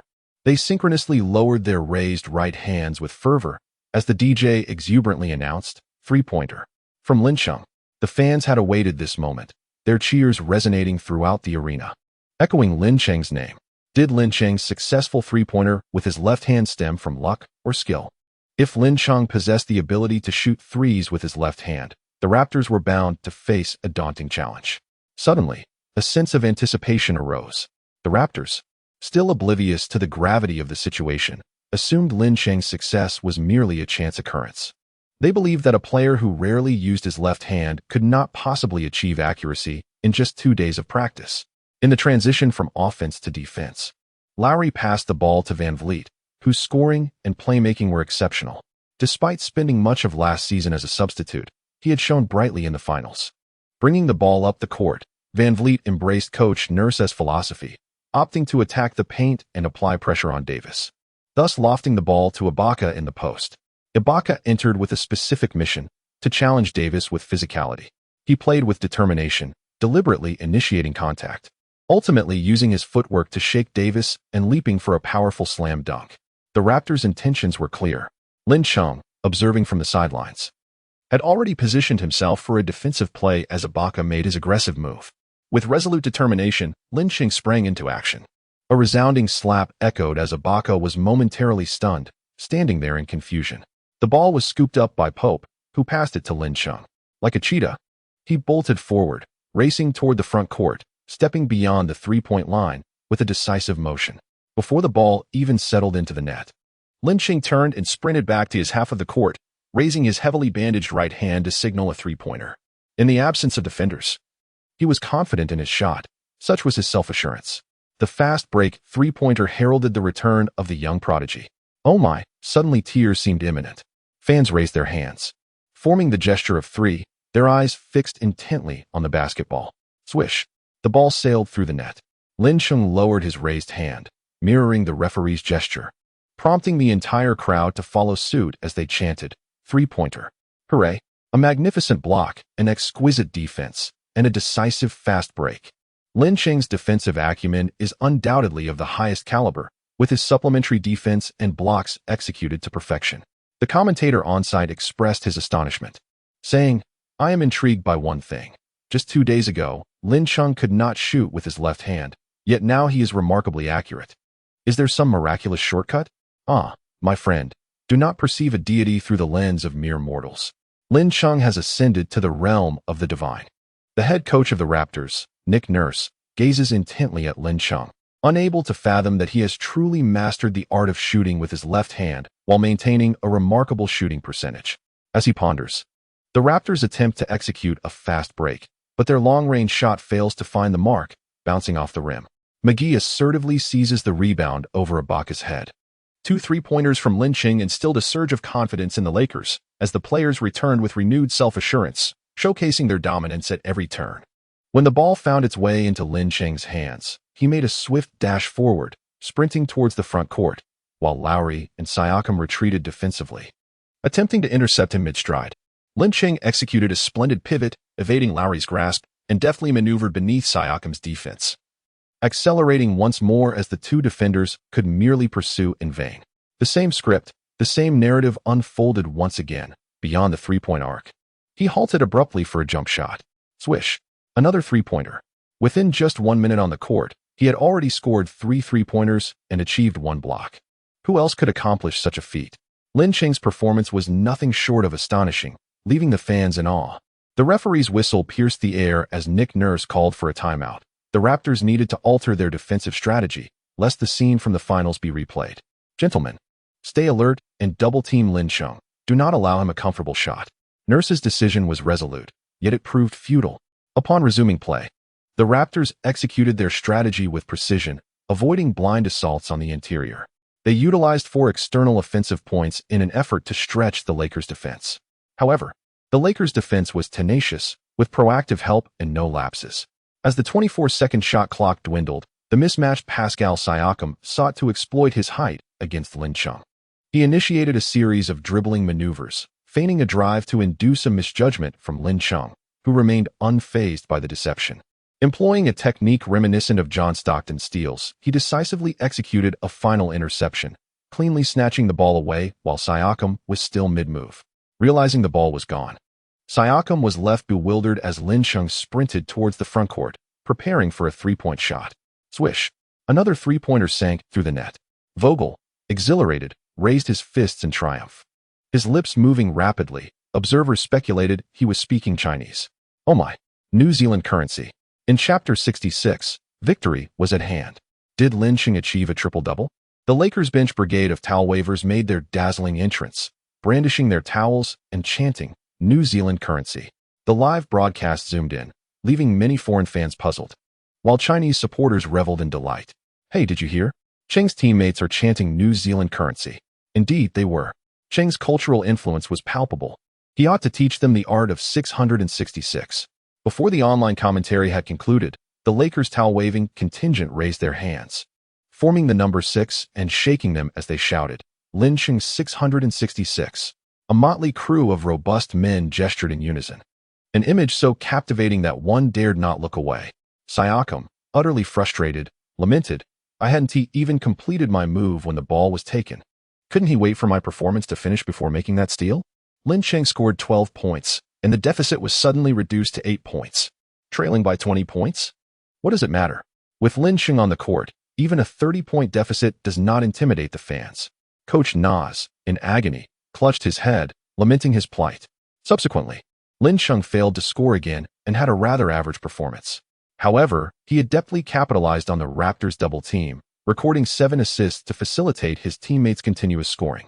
With just 1 minute remaining in the third quarter, Davis executed a powerful dunk, allowing the Lakers to seize the lead. The mission of reclaiming the advantage was accomplished. Rewarded with a permanent skill, Stockton steal, beginner level. Stockton steal, based on the opponent's ball handling stability, the steal rate ranges from 10 to 30.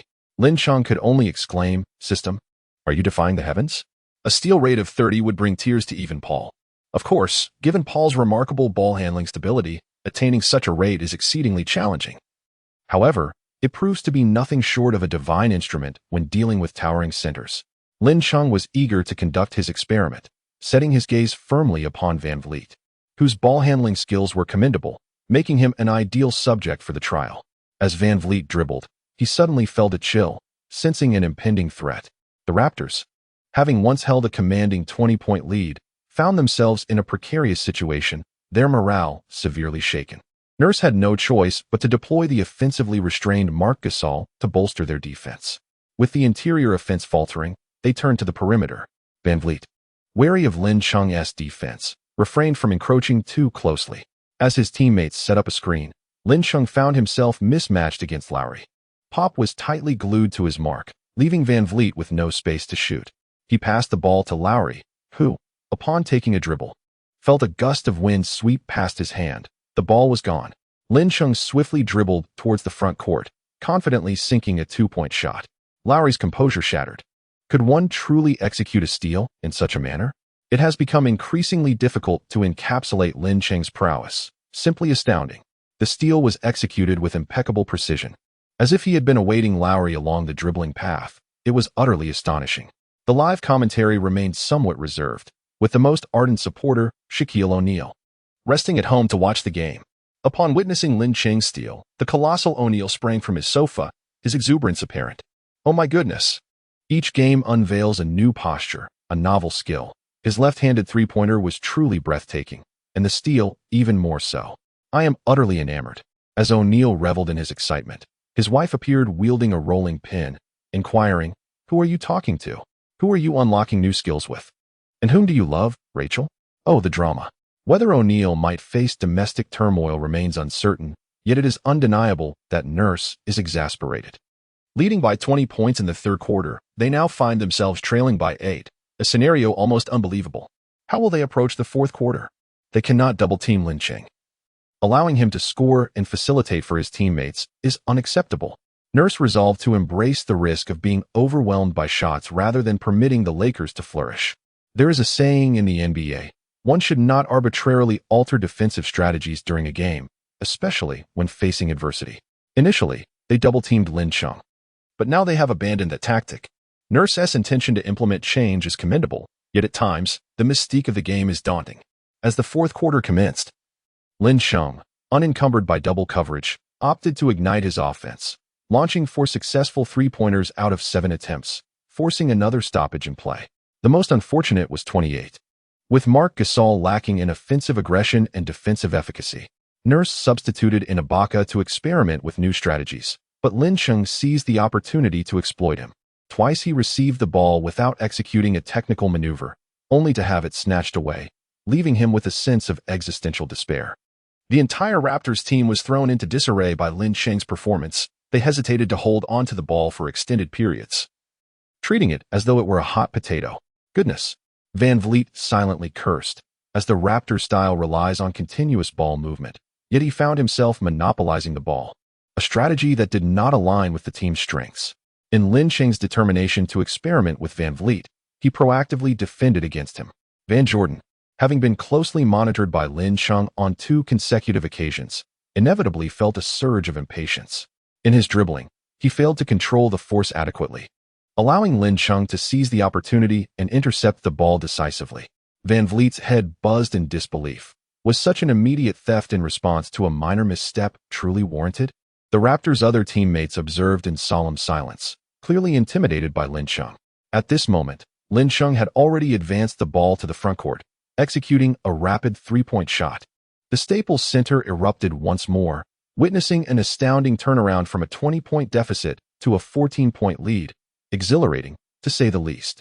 Lin Cheng's prowess in stealing the ball was undeniably remarkable. Throughout this match, he showcased his exceptional left-handed 3-point shooting, astonishingly coupled with his formidable ability to steal, dominating both offensively and defensively against the Raptors. It is evident that the entire Raptors team has become hesitant to hold onto the ball for extended periods, having been thoroughly intimidated by Lin Cheng. In exasperation, Nurse called for another timeout, only to find his players seated, awaiting his words, realizing he had little to convey. One-on-one defense proved ineffective, and double-teaming only led to assists. What to do? With time running short, Nurse's mind raced. Perhaps he should experiment with a small ball lineup? However, opting for a more traditional inside game would inevitably slow their pace, as both Gasol and Ibaka had been severely restricted and were proving ineffective. Thus, he chose not to deploy them. Nurse's decision was indeed sagacious. The death lineup was swift, precise from the perimeter, and possessed formidable offensive power, effectively drawing the Lakers' interior defense out of position while stabilizing the situation with consecutive 3-pointers. Lin Cheng would certainly not allow the hard-won victory to slip away. If the opponent sought to attack, he would respond in kind. Simultaneously, he activated Uncle Moo's hot pot skills, consistently assisting his teammates while occasionally launching unexpected strikes. On the defensive end, he invariably positioned himself at critical junctures, delivering impressive blocks or securing steals from the adversaries. Lin Cheng dominated both ends of the court with a hero's prowess, leaving the Raptors utterly defenseless as the point differential swelled to 20. Nurse, recognizing the futility of their situation, conceded and called for the end of the contest, ushering the game into garbage time. The fervent fans erupted, rising in unison to chant MVP, the god of Staples Center. The admiration of the fans is simple. Lin Cheng, despite his injury, returned to lead his team to a resounding victory, earning the title of a deity in their eyes. As the game concluded, the arena's DJ exuberantly announced, "Let us rise once more and give a round of applause for Lin. Congratulations on his first triple-double." Lin Cheng himself was unaware that he had achieved a triple-double, albeit an unconventional one. Chapter 67. Towns calls out, Lin Cheng responds. Lin Cheng has once again taken the internet by storm. Yahoo's headline is straightforward and striking: 29 points, 12 assists, 10 steals, 5 blocks, and 2 rebounds. Lin Cheng demonstrates how to dominate a game. TNT's official media reports that, with LeBron James sidelined due to injury, Lin Cheng led his team to victory, marking the Lakers' 7th consecutive win. The North American Sports Report features an intriguing headline. On the court, he is a warrior, a king, a deity. In life, he is a good man. Bill Duffy serves as a cautionary example, and the North American Sports Report cleverly extends an olive branch, recognizing that everyone's goal is to profit, and there's no need for hostility. Mainstream media's adulation has once again ignited Lin Cheng's popularity online, attracting both opportunists and dedicated fans. One ardent supporter's article garnered widespread attention. As a Lakers fan, I became aware of Lin Cheng during last season's finals, envying the Warriors for discovering such talent. When the Lakers announced his signing, I was genuinely thrilled. Lin Cheng possesses unparalleled scoring ability, tenacious defense, and imaginative passing. However, it seems people have grown accustomed to his excellence, often overlooking his statistics, even neglecting to award him the Player of the Week title. A closer examination of Lin Cheng's impressive stats would surely astonish many. At the bottom of the article, fans included Lin Cheng's statistics, igniting a fervor as numerous NBA legends took notice. The Lakers have played 12 games this season, achieving 9 wins and 3 losses, ranking first in the Western Conference. Just how astounding are Lin Cheng's statistics? Against the Clippers, he scored 27 points, with 5 assists, 3 rebounds, 1 block, and 2 steals. In a fleeting 8-minute appearance against the Rockets, he amassed 39 points, 5 blocks, 3 steals, and 2 assists. Coming off the bench against the Warriors, he contributed 12 points, 1 steal, 2 rebounds, and 1 block in just 5 minutes. Against the Hornets, he secured 24 points, 2 steals, 1 assist, and 2 blocks. In a mere 3 minutes against the Grizzlies, he achieved 9 points, 2 steals, and 2 assists. As the Lakers embarked on their road trip, Lin Chung unlocked extended playing time, leading to a statistical explosion. Against the Bucks, he scored 50 points, with 4 blocks, 4 assists, and 2 rebounds, alongside 2 steals. Against the Pelicans, he netted 60 points, with 3 assists, 2 blocks, 1 steal, and 2 rebounds. In the remaining 3 away games, he scored 36 points, with 2 assists, 2 blocks, 2 steals, and 1 rebound, 40 points, with 3 assists, 3 blocks, 2 steals, and 3 rebounds, and 44 points, with 3 assists, 3 blocks, 3 steals, and 2 rebounds. Back at home against the Rockets, he tallied 46 points, 14 assists, 5 blocks, 5 steals, and 5 rebounds. Against the Raptors, he achieved 29 points, 12 assists, 10 steals, 5 blocks, and 2 rebounds. His average scoring stands at 34.7 points per game, placing him at the top of the scoring leaderboard, while his average steals are 2.9, also ranking first. Additionally, he averages 2.8 blocks, again in first place, along with 4.3 assists and 1.8 rebounds. Not only does he lead in scoring and steals, but his block average being first raises questions for the towering big men in the paint. The data concerning Lin Chung has ignited public discourse, drawing the attention of NBA legends, with Hakeem Olajuwon being the first to voice his thoughts on social media. Surprisingly, the leader in blocks is a player of merely 190 centimeters. I bear no ill will towards Lin Chung. Yet I must assert that the current interior players are lacking in toughness. The formidable Robinson has gone even further, proclaiming that even if Jordan held the top position in block statistics, it would be unacceptable, suggesting that all current NBA big men should retire on the spot.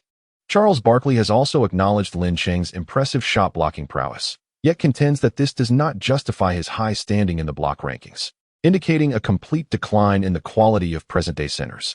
In response to the critiques from NBA veterans, many interior players have chosen to remain silent to avoid drawing attention to themselves, as an average of 2.8 blocks is indeed a tangible achievement that they struggle to attain. However, there are those who, with audacity, have risen to counter the remarks, such as Karl-Anthony Towns of the Timberwolves. He asserted that the role of a center has evolved and urged others not to cling to outdated perceptions. He boldly claimed that after his retirement, there would be discussions about how he transformed the game of basketball, vowing to dominate Lin Chung in their upcoming encounter in Los Angeles. Not only did he make this claim, but he also tagged Lin Chung, stirring a tempest of excitement. Prominent basketball commentator Kendrick Perkins responded with indignation, stating that there are times when many are oblivious to Towns' existence, questioning how he could assert he transformed the game. Perkins dismissed Towns' comments as humorless. Kareem Abdul-Jabbar chimed in, remarking that he could easily overpower the young player with one hand, while Shaquille O'Neal jested that he could send his grandmother to compete against him. Indeed, many share Perkins' sentiment, as Towns often seems invisible during games. It is audacious for him to claim he has altered the course of basketball. Lying in bed, Lin Chung recalled a previous instance when Towns made a ludicrous statement, suggesting that the Timberwolves' victory in the play-in tournament was more significant than the Nuggets' championship win, which drew widespread ridicule. Thus, it is hardly surprising that Towns would make claims about changing basketball, yet failing to address Lin Chung's challenge only reveals his cowardice. In 2 days, the anticipated clash in Los Angeles will unfold, and Lin Chung declared he would guard Towns one-on-one, wishing him luck. The excitement among onlookers is palpable, as the prospect of a guard defending a center rekindles the thrill of competition. I wager that Towns will be thoroughly outmatched. Nonsense. Towns is a center and will undoubtedly overpower Lin Chung. The individual upstairs, who has been without internet for at least a month, would not utter such foolishness otherwise. Perhaps consulting Giannis would provide clarity. Fans of the Lakers unconditionally trust Lin Chung, although some harbor concerns. Despite Towns' lackluster performances, his raw talent remains undeniable, particularly after the conclusion of the Lakers match against the Timberwolves, with selections for Player of the Week and Month on the horizon. Fans hope Lin Chung's defensive efforts against Towns do not adversely affect his statistics and jeopardize his chances for accolades.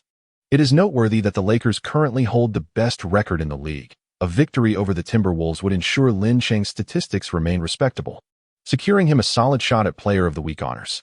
Is Lin Cheng afraid? Absolutely not. At present, he possesses the capability to contend against Towns single-handedly, not to mention the numerous experience cards that remain untapped. Anyone daring to match up against him will surely face the consequences akin to those of Paul. Time swiftly passes, and on the day of the Lakers match against the Timberwolves, the media congregated early outside the Staples Center, eager to gather first-hand news. Lin Cheng has unfortunately found himself ensnared in a predicament. Hey Lin, I am Tony, a journalist from North American Sports Daily. First and foremost, allow me to extend my heartfelt congratulations on the vindication of your name. Just yesterday, the media that had filed the lawsuit publicly issued an apology, and various outlets have since echoed this development. The controversy surrounding Lin Cheng's dual allegiances can now be considered resolved. Due to a significant error, I have been relegated to the front lines, tasked with diligently covering your story. My mention of this matter at the earliest opportunity was an attempt to extend an olive branch. I am aware of your sentiments. Your reporting once caused me considerable distress. Tony's expression turned awkward as he continued. I too was misled at the time, and I sincerely hope for your understanding. Lin Cheng did not trouble Tony. Bill Duffy had previously instructed that to set an example, one must take a step back to encompass the greater picture, lest one cultivates enmity with the media. The North American Sports Journal holds considerable influence, making it unnecessary to foster animosity with them.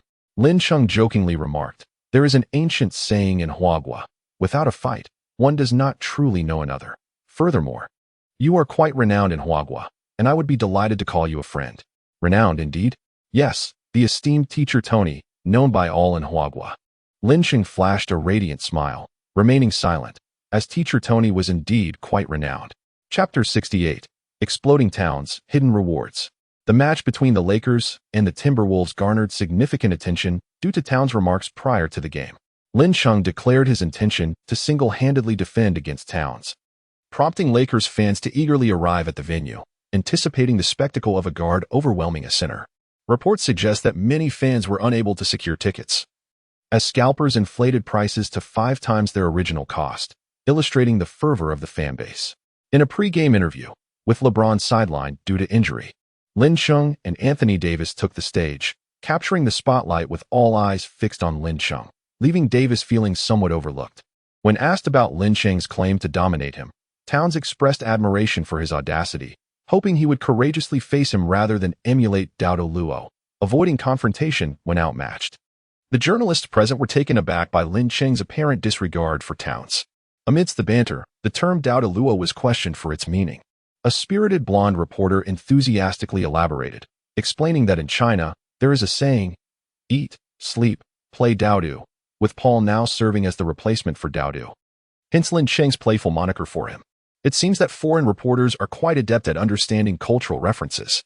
In a separate interview room, Towns was posed the same question but responded with even greater arrogance. He remarked that while numerous role players in the NBA occasionally shine with remarkable statistics, their contributions to the team remain negligible, rendering such performances devoid of significance. This single remark seemed to offend not just one, but a multitude, as he dismissed Lin Cheng's successful defense against Giannis, stating, Giannis is Giannis. He does not define me. Despite the reporters kindly reminding Towns of Lin Cheng's impressive 12-game streak demonstrating formidable defensive prowess, Towns remained unfazed, indicating a lack of awareness of the games. Seemingly too indifferent to even review the footage, very much in character for Towns.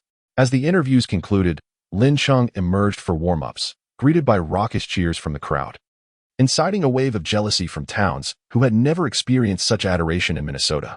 The laughter was palpable. The Timberwolves fans were merely showing restraint in not booing Towns. Considering the team's poor performance, could they truly be expected to favor a soft player? As Towns began to shoot three-pointers, the crowd responded with jeers, yet he became increasingly emboldened, sinking consecutive shots that silenced the arena. Swish, swish, swish. Lin Cheng would undoubtedly not allow Towns to overshadow him. He promptly began to respond with three-point shots, invigorating the spirits of the fans once more. Before the game even commenced, the tension was palpable. Soon, the referee's whistle pierced the air, and the starters took to the court. For the Lakers, there were Davis, McGee, Pope, Lin Cheng, and King. For the Timberwolves, Towns, Russell, Beasley, Johnson, and Little Gomez. Victorious in this contest, the players would earn 5 experience cards. Hitting 10 three-pointers would unlock a hidden reward.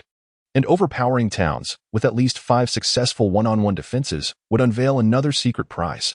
The system issued 3 consecutive tasks alongside 2 hidden rewards, which filled Lin Chung with renewed determination. As McGee leaped for the tip-off against Towns, he emerged triumphant, directing the ball towards Lin Chung. Dribbling into the front court, Lin Chung raised his hand beyond the three-point line and launched a shot. Swish. He opened the scoring with a three-pointer, signaling his intent. Lin Chung's desire to attack was fervent, promising an exciting match ahead. The anticipation for Lin Chung's explosive performance heightened, especially with O'Neal and Barkley present at the venue, ready to commentate and earn some extra income. The pregame tension was electric, and I eagerly awaited the Timberwolves' response. Do you think Lin Chung can achieve a triple-double in this game? It seems quite challenging. His rebounding skills are not particularly strong, and attaining double-digit steals would be arduous. Shall we place a wager? Barkley casually retorted to O'Neal, get lost. As the Timberwolves initiated their offense, Russell controlled the ball while Towns dashed towards the basket. Noticing Lin Chung taking up the challenge to guard him, Towns taunted, "You said you would match up with me. Why didn't you wait before shooting? Are you afraid?" Indeed, fear loomed, fear of him shedding tears. Infuriated, Towns raised his hand for the ball, and Russell lobbed it to him without hesitation. With a swift dribble and a turn, he aimed a dunk. Prepare for the storm. Bam! The slap of reality arrived swiftly as Lin Chung deftly stole the ball, racing towards the front court, prompting the fans to rise in unison, signaling for a three-pointer. Lin Chung did not disappoint. With his signature quick-fire three-pointer, he struck with precision. From Lin Chung, the head coach of the Timberwolves was left astounded. Is this how one plays the game? Such ferocity right from the outset. How will they manage the remaining 48 minutes?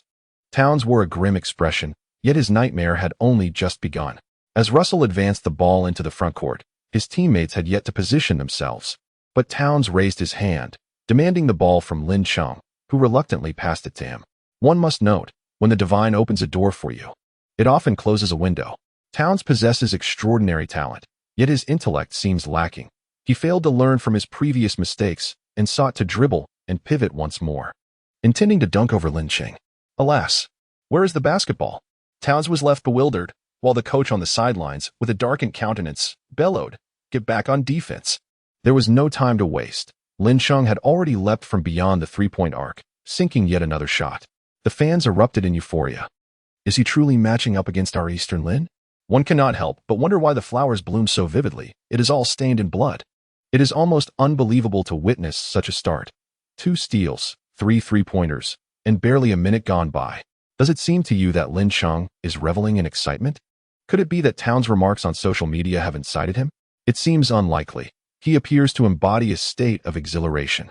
Lin Chung was indeed exhilarated. With 2 hidden rewards at stake, how could one not feel a surge of excitement? A multitude of spectators, including NBA legends and renowned commentators, have turned their attention to this match. Perkins boldly remarked, "The 2 steals were executed with impeccable precision and foresight. It was simply flawless, utterly terrifying. Such prowess could easily dominate the league." The Timberwolves called for a timeout, with the head coach emphasizing the importance of minimizing turnovers and denying the Lakers any opportunities for fast breaks. Towns assured that he would elevate his game, vowing to prevent Lin Chung from seizing any chances for steals. He appeared to possess a modicum of intelligence. Upon the resumption of play, Towns received the ball and, without allowing it to touch the ground, swiftly turned and executed a jump shot. With his towering height and long reach, it was virtually impossible for Lin Chung to intercept. He unleashed a shot reminiscent of Mutombo's signature block. Lin Chung was troubled by the abundance of experience cards he had yet to utilize, so he decisively decided to let Towns have a taste. With a resounding slap, the basketball soared into the stands after a thunderous block. Towns stood there in a daze, his scalp tingling. Had he just been rejected so blatantly? Was this guard truly that formidable? Had he taken the time to diligently review the footage, he would have never been so reckless as to challenge Lin Chung face-to-face, thus avoiding such a humiliating rejection. However, the tragedy had not yet reached its conclusion. Chapter 69. A resounding victory against the Timberwolves unlocks hidden rewards. The sagacious know when to retreat, while the valiant always confront challenges head-on. Towns, with a temperament leaning towards timidity, had already lost the courage to compete after being repeatedly sanctioned by Lin Cheng. Yet, he felt that evading Lin Xin would be a blow to his pride, so he resolved to put on a show. As the Timberwolves prepared for an inbound pass, Russell, controlling the ball, sought an opportunity for himself. Towns boldly positioned himself directly in front of Lin Cheng, eagerly extending his hand for the ball, filled with feigned urgency. Russell, glancing sidelong at the coach, saw a stoic face with arms crossed, a clear lack of guidance. Everyone knew Towns was selfish. Refusing to pass might earn him resentment. Yet Russell still lofted the ball toward him, while teammates instinctively moved aside. Little did Russell realize that Towns was merely acting, harboring a torrent of disdain for him internally. His intent was to appear assertive, not to genuinely challenge. Could his pretense not be perceived? And what of the head coach? Shouldn't he have called a timeout or prevented Russell from passing the ball when emotions ran high? Where had his authority vanished to? The act fell flat. With a stiff upper lip, Towns braced himself, pushing Lin Cheng firmly behind him to ensure that Lin Cheng could not intercept before daring to dribble closer to the basket. As he neared the hoop, a surge of elation filled Towns. This time, Lin Cheng would surely not block him. I am a genius. Meanwhile, Giannis, watching the live broadcast, cursed. Fool, Zion scoffed. With that level of skill, you think you can take on my brother Cheng? Dream on. They had learned the hard way that this tactic was futile. Yet Towns stubbornly sought his demise, believing he could succeed. This time, let us see how you stop me. Towns bellowed, resolutely raising the basketball, intent on executing a dunk right in Lin Cheng's face to reclaim his dignity. In terms of innate talent, Towns was indisputable, with his height, long arms, an impressive vertical leap. Few in the league could hope to block him straight on. But boasting alone would not suffice. Utilizing Uncle Moo's hot pot experience card, he viewed his surplus of experience cards as mere inventory clearance. With a resounding slap, the performance unfolded. Lin Cheng swung his left arm, executing a tennis-style smash to propel the ball forward. The ball remained in play as Pop retrieved it and dashed towards the front court, closely followed by Ka Huang and McGee, forming a 3-on-1 advantage. Ultimately, McGee caught the pass and delivered a thunderous dunk. Oh my! The Lakers' towel brigade erupted from the bench, brandishing their towels with fervor. The fans, in a show of solidarity, waved their towels. Those without towels resorted to hats, while some even removed their shirts to join the fray, including a number of women, creating an electrifying atmosphere that nearly incited a riot. Following this spectacle, Lakers fans affectionately earned the moniker Towel Brigade, as their home games frequently became inundated with towels, a story for another time. With 2 steals and 2 blocks, the situation had become almost absurd, leaving Towns bewildered and questioning his ability to play. The coach's timeout was a much-needed reprieve for the disoriented Towns. Towns, work on your perimeter coordination, avoid isolations. Remember, the team is a collective, instructed the coach. Beasley, you take on Lin Cheng. Towns remained silent, suppressing his bravado. He knew that any defiance could lead to embarrassment if the coach did not support him. This time, he astutely aligned himself against Lin Cheng, confident that the coach would approve, just as Towns sought the ball without needing any further directives. Teaching cannot be forced upon an individual, rather, it is through experience that one learns. Towns, with his lackadaisical attitude and absence of ambition, seemed to be receiving a profound lesson from Lin Cheng, intended to ignite his competitive spirit. Alas, his character appeared set in stone. While Kobe would train tirelessly to reclaim his prowess after a defeat, Towns would merely complain, leading to an inevitable stagnation. The Timberwolves regrouped, and the game returned to its intended course. Lin Cheng focuses on connecting the team, with his teammates actively positioning themselves. Whenever there is an opening, he effortlessly delivers the ball, assisting his teammates in scoring. The entire Lakers squad exhibits remarkable shooting accuracy, their offense flowing seamlessly, while Lin Cheng dedicates his energy to the defensive end. With an impenetrable primary defense and the stealing prowess reminiscent of Stockton, he consistently creates difficulties for the opposition. The young Timberwolves, faced with such relentless tactics, find their rhythm disrupted, resulting in a chaotic game. With 3 minutes remaining in the first quarter, Lin Cheng takes a breather, and the Lakers have already established an 18-point lead. The exuberant Lakers supporters, including Shaquille O'Neal and the newly minted Charles Barkley, are rendered almost speechless. It is beyond my ability to encapsulate Lin Cheng's performance. 12 points, 8 assists, 4 steals, and 3 blocks, who possesses such terrifying court control. His ability to organize, initiate offense, defend, and switch seamlessly is nothing short of extraordinary. As the second quarter commences, the Timberwolves employ a smaller lineup, seizing the opportunity while the Lakers starters rest, desperately attempting to close the gap and reverse the game as tied. The starkest contrast between NBA powerhouses and underdogs lies in their defense. Teams with strong defensive capabilities are never weak, while those lacking in defense are undoubtedly at a disadvantage. The Timberwolves demonstrate commendable offensive skills, but are severely lacking in defense, proving unable to contain the Lakers, who swiftly revert to their dominant form upon the return of their starters. Lin Chung consecutively sank three-pointers and then assisted his teammates, showcasing his prowess both inside and outside the arc, further widening the score gap. As the third quarter commenced, the Lakers intensified their defense, forcing the Timberwolves into a series of turnovers, resulting in a staggering 25-5 run. With just 4 minutes remaining in the third quarter, Lin Chung intercepted Towns and swiftly converted his 10th three-pointer of the match during a fast break, extending the Lakers' lead to 35 points. The Timberwolves then substituted all their bench players, ushering the game into garbage time, and Lin Chung was also taken off the court. By netting 10 three-pointers with his left hand, he unlocked a hidden reward for overwhelming Towns, achieving at least 5 successful one-on-one defensive stops. Lin Chung eagerly anticipated discovering the nature of the hidden rewards. With his left hand, he successfully made 10 three-point shots, thereby unlocking the concealed rewards. He completed his training by achieving 100 three-point shots within 7 minutes, elevating his precise three-point skill to an intermediate level, with a shooting accuracy of 55. Within 6 minutes, he managed 100 mid-range shots, advancing his unanswerable mid-range shooting skill to intermediate, with a success rate of 70. He completed 80 block simulations in 5 minutes, upgrading Uncle Moo's blocking skill to intermediate, although the effects remain unspecified.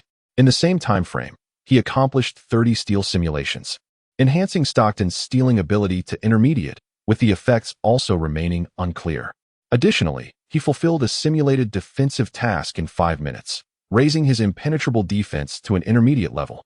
Yet again, the effects are not detailed. Lin Chung gasped in astonishment. Despite his extensive training, he was unable to upgrade his permanent skills. While hidden tasks proved to be formidable, defeating Tang Si, at least 5 successful individual defenses would unlock hidden rewards. Upon completing the challenge, permanent skills would be unlocked, accompanied by additional attributes. The challenge required completing all events of the skills competition within 20 seconds, with stable ball control and dazzling assists allowing any skill to gain new attributes. The details of these attribute effects were astonishing. Lin Chung harbored a desire to express his frustrations, the outcome of which remained uncertain, akin to opening a mystery box. Furthermore, the record for the skill competition was established by Darren, clocking in at an impressive 25.5 seconds. Aspiring to complete it in 20 seconds is undeniably a formidable challenge. Additionally, the selection for upgrading permanent skills presents a significant dilemma. Achieving a mid-level accuracy of 55 for precise three-point shots is hardly cost-effective, given his current speed. Evading defenders is a relatively effortless task, comparable to taking an open shot, resulting in a notably high success rate, rendering any upgrade unnecessary. His usage of mid-range shots is minimal. If he can successfully shoot from beyond the arc, why resort to mid-range attempts? Chapter 70. A Heartfelt Connection. Elected as Player of the Week. What Lin Chung truly yearns to enhance are his stealing skills, the ability to defend against mismatched centers, and the stability of players with poor ball control. His success rate for steals is remarkably high. However, when faced with point guards like Paul, the effectiveness diminishes significantly. Should his intermediate stealing success rate improve, the impact during matches would be substantial. Regrettably, the system displays an ambiguous upgrade effect, which is quite vexing. As for Uncle Moo's shot-blocking prowess and his impenetrable defense, Lin Chung's desire for upgrades in these areas is not particularly strong. First and foremost, Uncle Moo's shot-blocking has a time limitation. Game pauses and fouls can easily interrupt the skill's duration, requiring both timing and a dash of luck. The impenetrable defense, while persistent, lacks explosiveness, making it challenging to achieve a qualitative transformation until his physical attributes, such as stamina and jumping ability, are improved. It is akin to the adage of limbs lagging behind the intellect. As Lin Chung pondered his choice of skills, the match concluded with the Lakers securing a resounding victory by a staggering 40 points. The triumph granted him 5 experience cards, yet their allure had diminished for Lin Chung, who was eager to engage in training, enhance his skills, and witness the results. "Coach, I have a matter to attend to, so I will forego the post-match interview." Upon returning to the locker room, Lin Cheng quickly informed Vogel, not even pausing to change his attire, and made his way directly to the Lakers training facility. His performance that night had once again set social media ablaze. Shocking. Back-to-back unconventional triple-doubles. The Lakers triumphed over the Timberwolves, with Lin Cheng delivering an astonishing 32 points, 14 assists, 10 steals, 5 blocks, and a solitary rebound, achieving double-digit steals for the second consecutive game. The remarkable Eastern player continued to defy expectations, establishing a historic record with consecutive games of double-digit steals.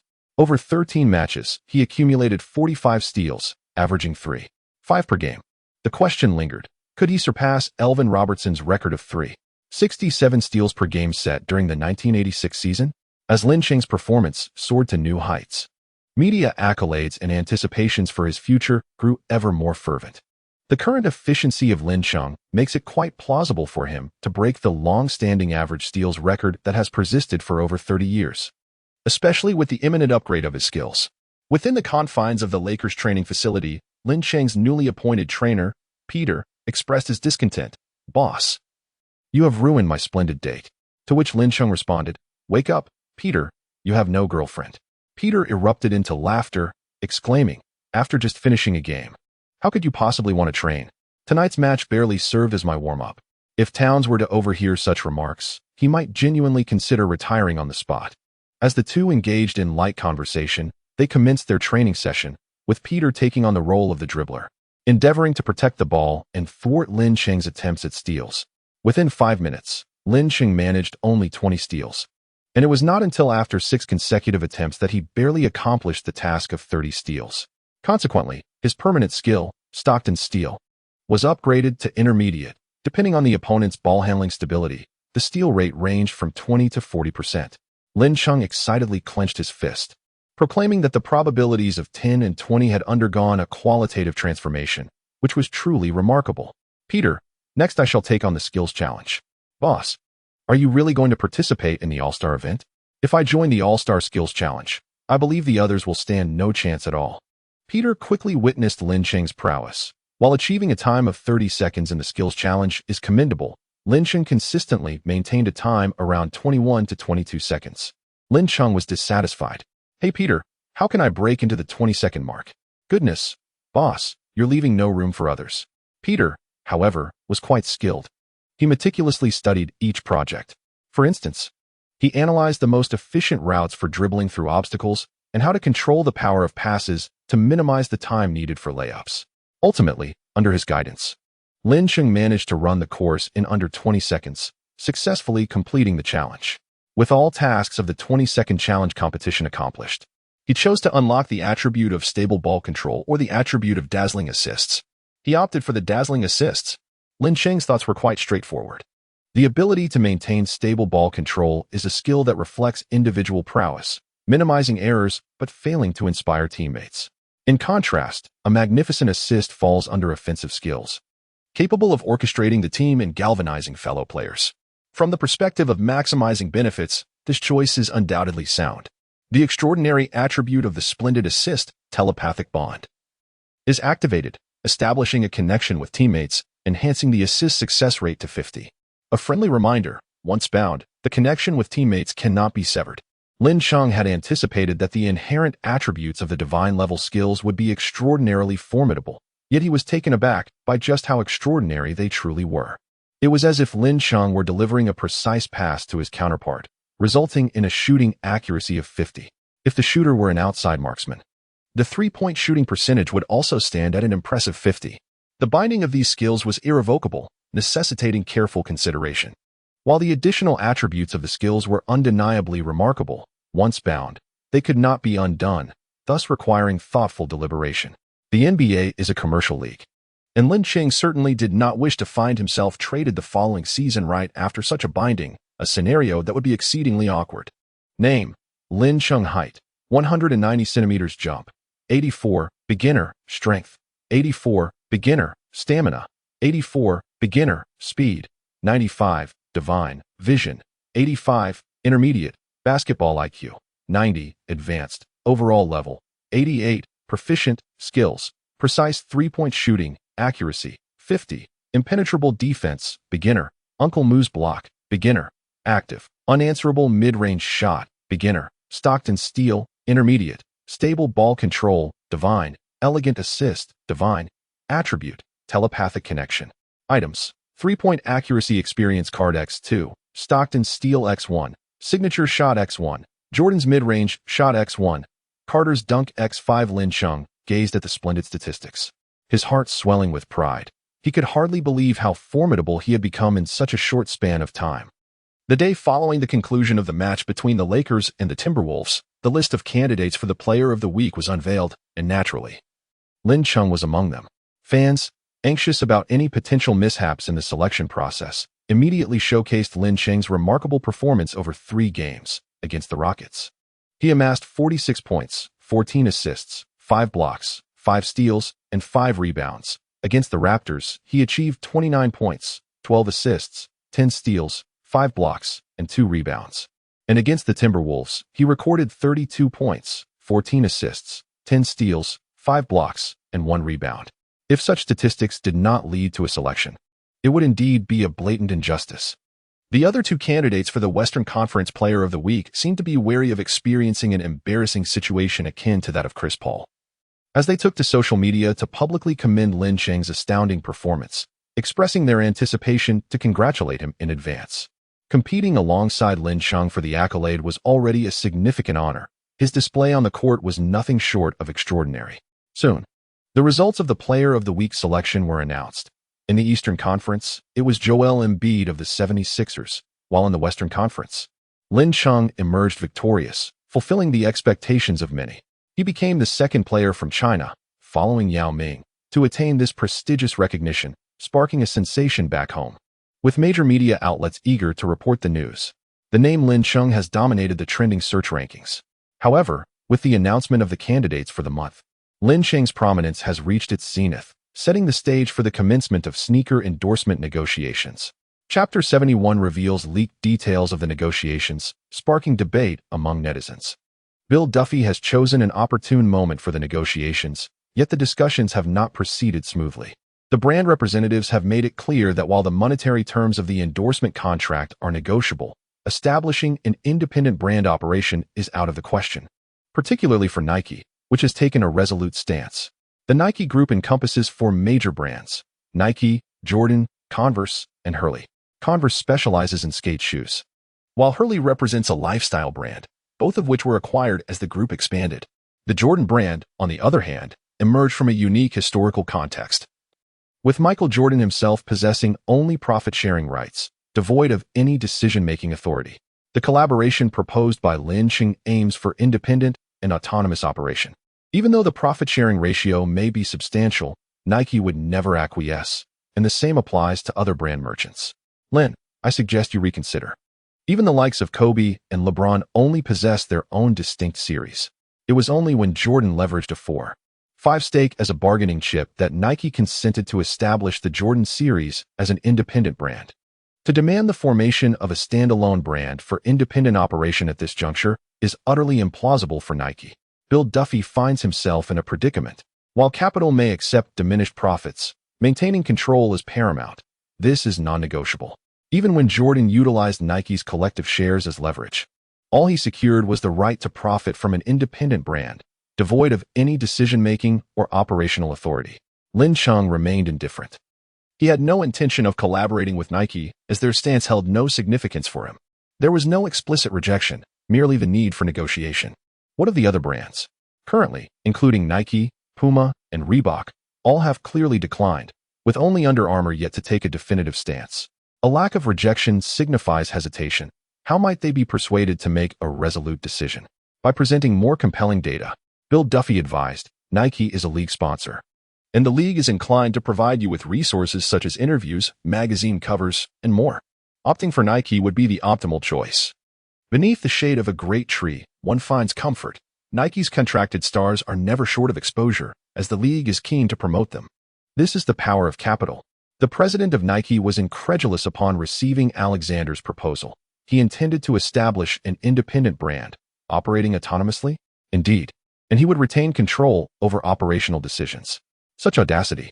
Numerous talented players have fallen due to injuries, character flaws, or criminal activities, such as Odin and Elvin Robertson of the Diamond Generation. Brands consider a player's potential but must also weigh the associated risks. The athletic lifespan of Chinese athletes is short. The high-intensity nature of competition often leads to injuries, and their recovery capabilities are limited, as exemplified by Yao Ming. Their willingness to sign Lin Cheng ultimately stems from a pursuit of profit. How could they allow him to establish an independent brand while safeguarding their own interests? Even the illustrious Jordan would not dare to make such an excessive demand. What grounds does Lin Cheng have? Alexander chuckled wryly. President, should we abandon our engagement with Lin Cheng? No. The president's response took Alexander by surprise. Increase the signing price and disseminate the information. We are genuinely interested in signing Lin Cheng. An independent brand is simply out of the question. Capital seeks profit. Nike will not forsake Lin Cheng, nor will they acquiesce to his demands. Other brands maintain a tacit understanding, with only Under Armour in a state of hesitation. Since signing Curry, Under Armour entered a phase of rapid development, yet now faces a bottleneck, with its market value losing growth potential. The North American market is dominated by Nike, while Adidas and Puma hold sway in Europe, and the newly explored Chinese market remains lukewarm. They are in urgent need of signing a star capable of breaking the impasse. Lin Cheng, a citizen of Huaguo, possesses immense potential, making him the most suitable candidate. The president remarked, the purchasing power in the Huaguo market remains uncertain, and Lin Cheng's commercial value is yet to be established. Establishing an independent brand without control poses significant risks. The president of Under Armour stated gravely, risk is inherently proportional to reward. To ascend as an international brand, this is an inevitable course. As for Lin Cheng's commercial value, it can be discerned from Nike's stance. Their refusal to acquiesce to Lin Cheng's demands, while still attempting to enhance their offer to secure a contract with him, is a testament to his commercial worth. Furthermore, this season, Lin Cheng's jersey sales in North America have surged into the top 5 and continue to rise, with conservative estimates suggesting they may reach 2 million units in the Huaguo market, whose data has yet to be compiled. Signing Lin Cheng would undoubtedly yield benefits for us. It is evident that the president is inclined to sign Lin Cheng, while the risk management team harbors reservations due to the multitude of uncontrollable risks involved. When the company was smaller, one could gamble and start anew after a loss. That is no longer feasible. How should we address the situation with Curry? The president noted that Under Armour had prospered significantly thanks to Curry, who holds a unique significance for the brand. The prospect of collaborating with Lin Cheng to establish an independent brand raises uncertainties regarding Curry's response. The company intends to create a personal brand for Curry, operating independently, a matter that will be discussed in the board meeting within the next month, and there should be no issues on Curry's side. Even so, if Lin Cheng demands autonomy in brand operations, how can we safeguard our interests? We shall engage in a bet. While Under Armour deliberated internally, Mizuno's executives took to social media, thrusting Lin Cheng back into the limelight. Perhaps feeling unable to compete with Nike and Adidas, Mizuno resorted to a scorched earth approach, publicly denouncing Lin Cheng. Without substantial accolades, having played a few commendable games, does one presume to stand alongside Jordan? Should one wish for an independent brand in operation, let them first attain an MVP or championship before negotiating. Some individuals are woefully unaware of their limitations. Details of the negotiations were swiftly leaked, sparking division among netizens. Some deemed Lin Cheng presumptuous, arguing that even Kobe and LeBron lack independent brands. What right does he have? Conversely, there are fans who support Lin Cheng's initiatives, asserting that independent operations demonstrate responsibility towards fans, rather than succumbing to capital's influence. Curiously, most North American fans support Lin Cheng, while the majority of detractors hail from Huaguo, chastising him from afar.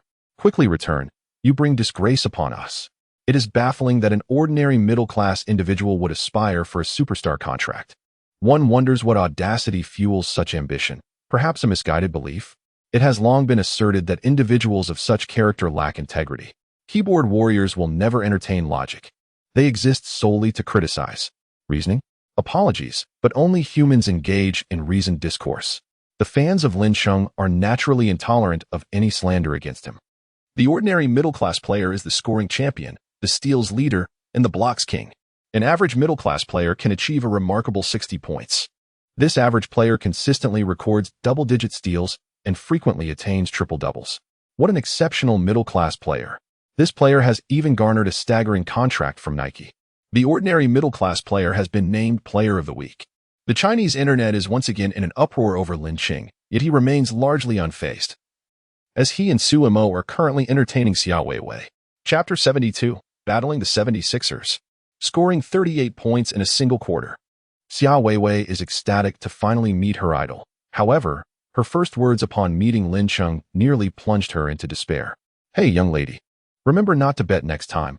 That thing is not palatable.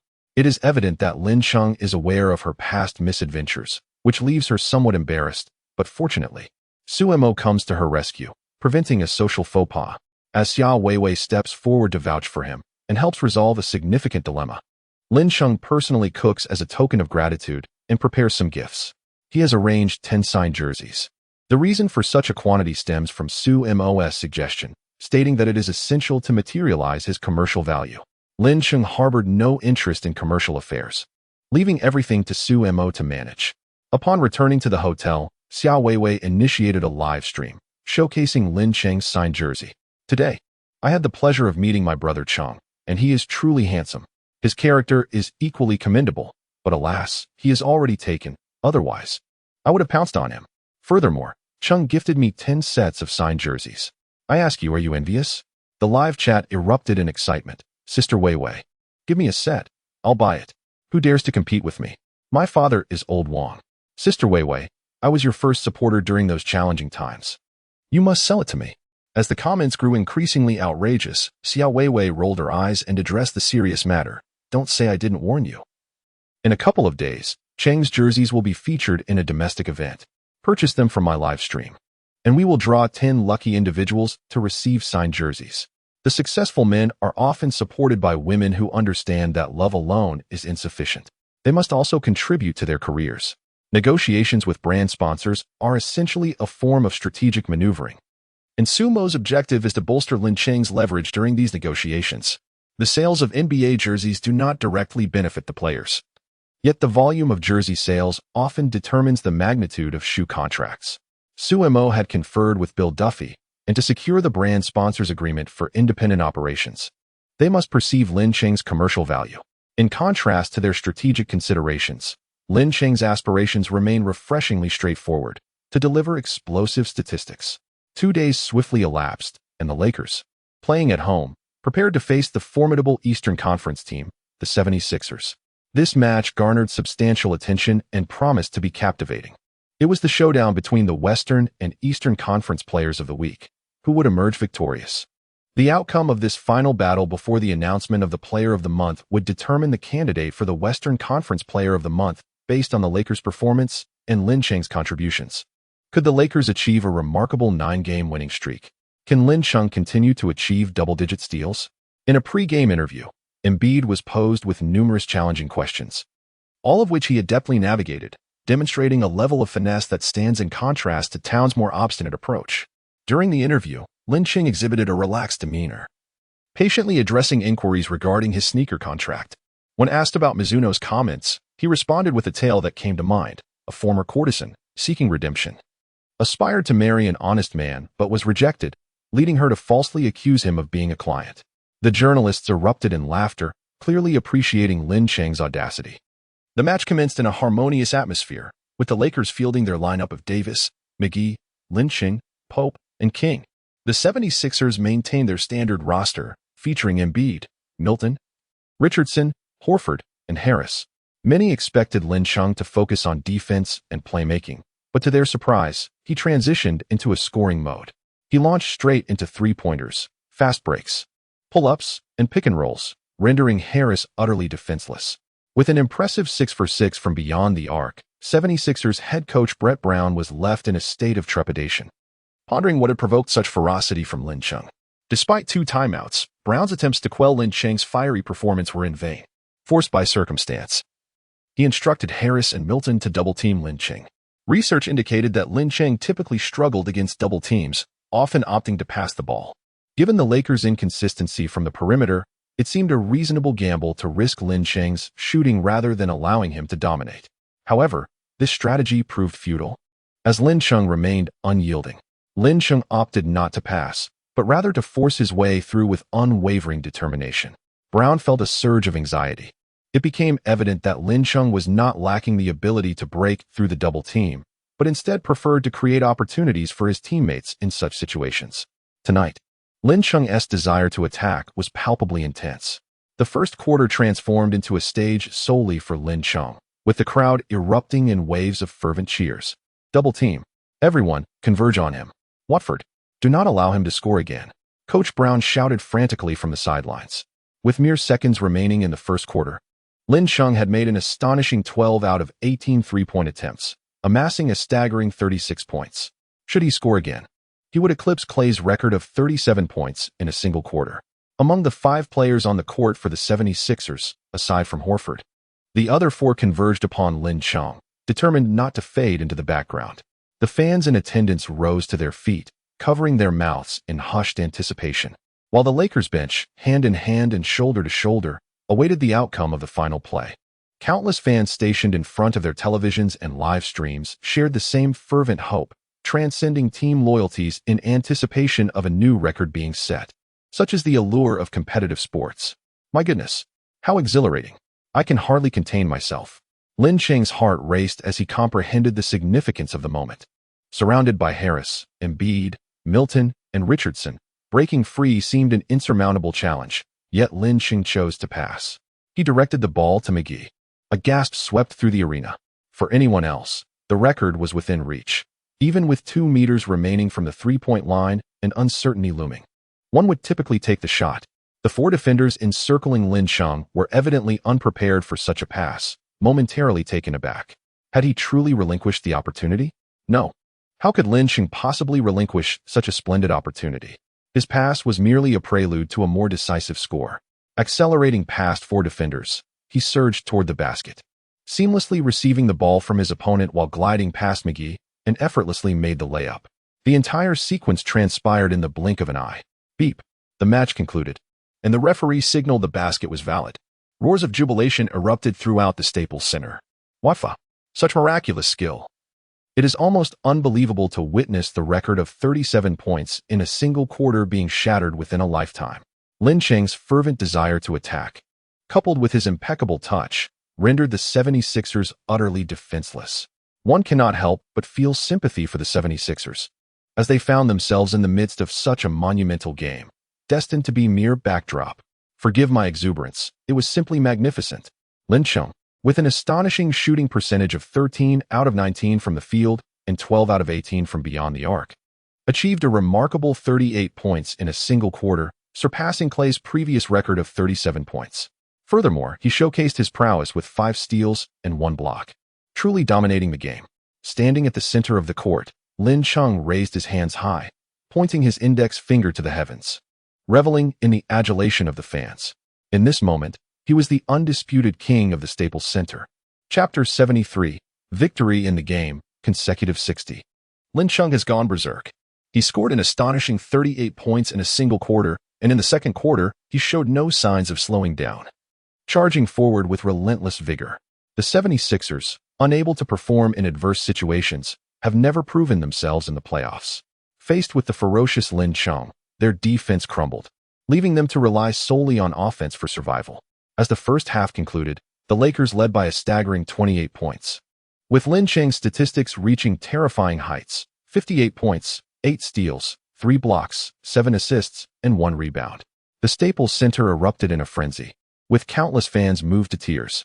The number 88 echoes the spirit of the number 8 from the 2006 season, which marked the final year of that illustrious jersey. That year, he scored 62 points in 3 quarters and a total of 81 points in a single game, achieving 10 games of 50 points in a season. Kobe, with unparalleled explosive power, sought to lead his team further. Unfortunately, the Lakers' performance faltered, resulting in their absence from the playoffs. In stark contrast, Lin Chung not only ignites the arena but also leads his team to victory. How could the fans not adore him? In the first half of the third quarter, the 76ers offered only a token resistance for half a period before surrendering, and the game slipped into garbage time. Ultimately, the Lakers triumphed with a monumental 45-point advantage, securing their 9th consecutive victory. Lin Chung clocked out after 2.5 quarters, amassing 62 points, 10 steals, 10 assists, 4 blocks, and 1 rebound. This marked his third consecutive game with double-digit steals, further etching his name in history while becoming only the second player to achieve a triple-double with over 60 points. The first being Harden last year. Following the conclusion of the Lakers vs. 76ers match, the NBA officially extended their congratulations to Lin Chung for his remarkable achievement of 3 straight games with double-digit steals, as well as for securing a triple-double with over 60 points. It was an extraordinary match featuring a prodigious talent. The league plans to launch a special edition magazine dedicated to Lin Chung, titled Golden Scales Transforming into a Dragon, celebrating the pride of the East. With the conclusion of all November games, the NBA announced the Player of the Month awards. The Eastern Conference Player of the Month was awarded to Giannis, averaging 28 points, 10 rebounds, 5 assists, and 5 blocks, leading the Bucks to a record of 9 wins and 6 losses, placing them at the top of the East. The Western Conference Player of the Month, without question, was Lin Chung, with averages of 36, 6 points, 5, 4 assists, 3, 9 steals, 3 blocks, and 7 rebounds, as the Lakers proudly stood atop the league with a record of 11 wins and 3 losses. Lin Chung's election has set a remarkable record. He is the monthly MVP with the lowest salary ratio. The monthly MVPs are invariably renowned star players, typically ranking among the highest earners within their teams. Yet, Lin Chung, with a mere 4 salary ratio, has achieved this accolade, which is nothing short of miraculous. But that is not all. On the day the monthly MVP was announced, the official rankings for the regular season MVP candidates were also revealed, with Lin Chung positioned at the 10th spot, much to the dismay of Lakers fans. His averages in points, blocks, and steals are unparalleled, and his team boasts the best record. How can such outstanding performance warrant only a 10th place MVP ranking? The Bucks hold the best record in the Eastern Conference, with Giannis averaging 30 points, 10 rebounds, and 5 assists, demonstrating dominance on both ends of the court. Meanwhile, East's 7th seed, Zach LaVine, averages 30 points, 8 rebounds, 8 assists, and 2 steals, with slightly lesser team performance, but still impressive statistics. Jason Tatum, averaging 30 points, 7 rebounds, and 4 assists, leads his team to the 3rd best record in the East. It is understandable that these 3 occupy the higher ranks, but why are Mitchell, Booker, and Jokic positioned ahead of Lin Chung? Their team records do not surpass his, and their individual statistics fall significantly short. Fans of Lin Chung have emerged en masse to express their skepticism regarding the rankings. The well-known NBA commentator and Lin Chung's detractor, Alexander, has stepped forward, stating that the criteria for MVP selection typically encompass several factors: a strong team record, individual statistics that rank among the league's elite, the ability to rise to the occasion during critical moments, and a sufficient number of games played. Lin Chung meets these conditions. However, one must question whether he is the cornerstone of his team. The Lakers' offensive and defensive strategies are fundamentally anchored in the prowess of LeBron James and Anthony Davis, relegating him to the role of merely an offensive player. Most crucially, the MVP is determined by a vote from 100 sports journalists across North America. Can Lin Chung's public persona garner the approval of these media professionals? It appears he is straddling 2 worlds. There are myriad reasons to admire someone, yet disliking a person often requires none. It may simply stem from Lin Chung's Chinese heritage or an innate dissatisfaction. When Lin Chung asserted his capability to achieve scores of 50, 60, or even 70, Alexander emerged to scorn Lin Chung's overconfidence, only to be met with a barrage of rebuttals. Now, seizing the opportunity, he has re-emerged to stir discord, seemingly oblivious to past lessons, much to the dismay of Lakers fans who feel as though they are enduring an unpleasant ordeal. Does he truly expect to acknowledge Lin Chung as the core? What then? Of LeBron James and Anthony Davis? Is Lin Chung not a core player? If his performance does not qualify him as such, then what does? Fans have suddenly come to realize that the current Lakers appear somewhat unbalanced. The debates online have not influenced the progression of the league. With Rondo's suspension now concluded, he returns to the team as the Lakers officially embark on their away journey. The Lakers' first opponent on the road is the Memphis Grizzlies, currently ranked 14th in the Western Conference. The Lakers' starting lineup features Rondo, McGee, Davis, Pope, and Lin Chung. The Grizzlies boast a formidable twin tower combination with Jaren Jackson Jr., Jonas Valanciunas, Winslow, Morant, and Bane. After suffering a defeat at home, The Lakers were determined to exact revenge. However, the more fervently they sought victory, the less accurate their shots became, with frequent misses from beyond the arc at the outset.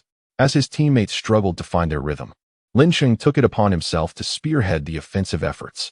With Rondo orchestrating the plays, Lin Cheng focused solely on scoring, sinking consecutive three-pointers.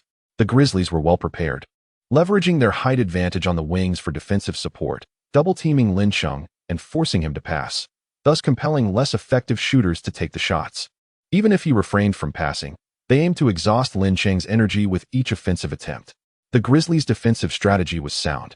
They simply encountered a Lin Cheng capable of unlocking his offensive prowess. Double-teaming?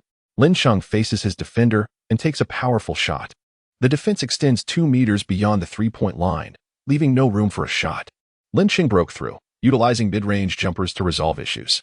The Grizzlies found themselves utterly incapable of managing Lin Cheng's prowess, yet they managed a relatively smooth offensive performance, ending the first quarter merely 8 points behind.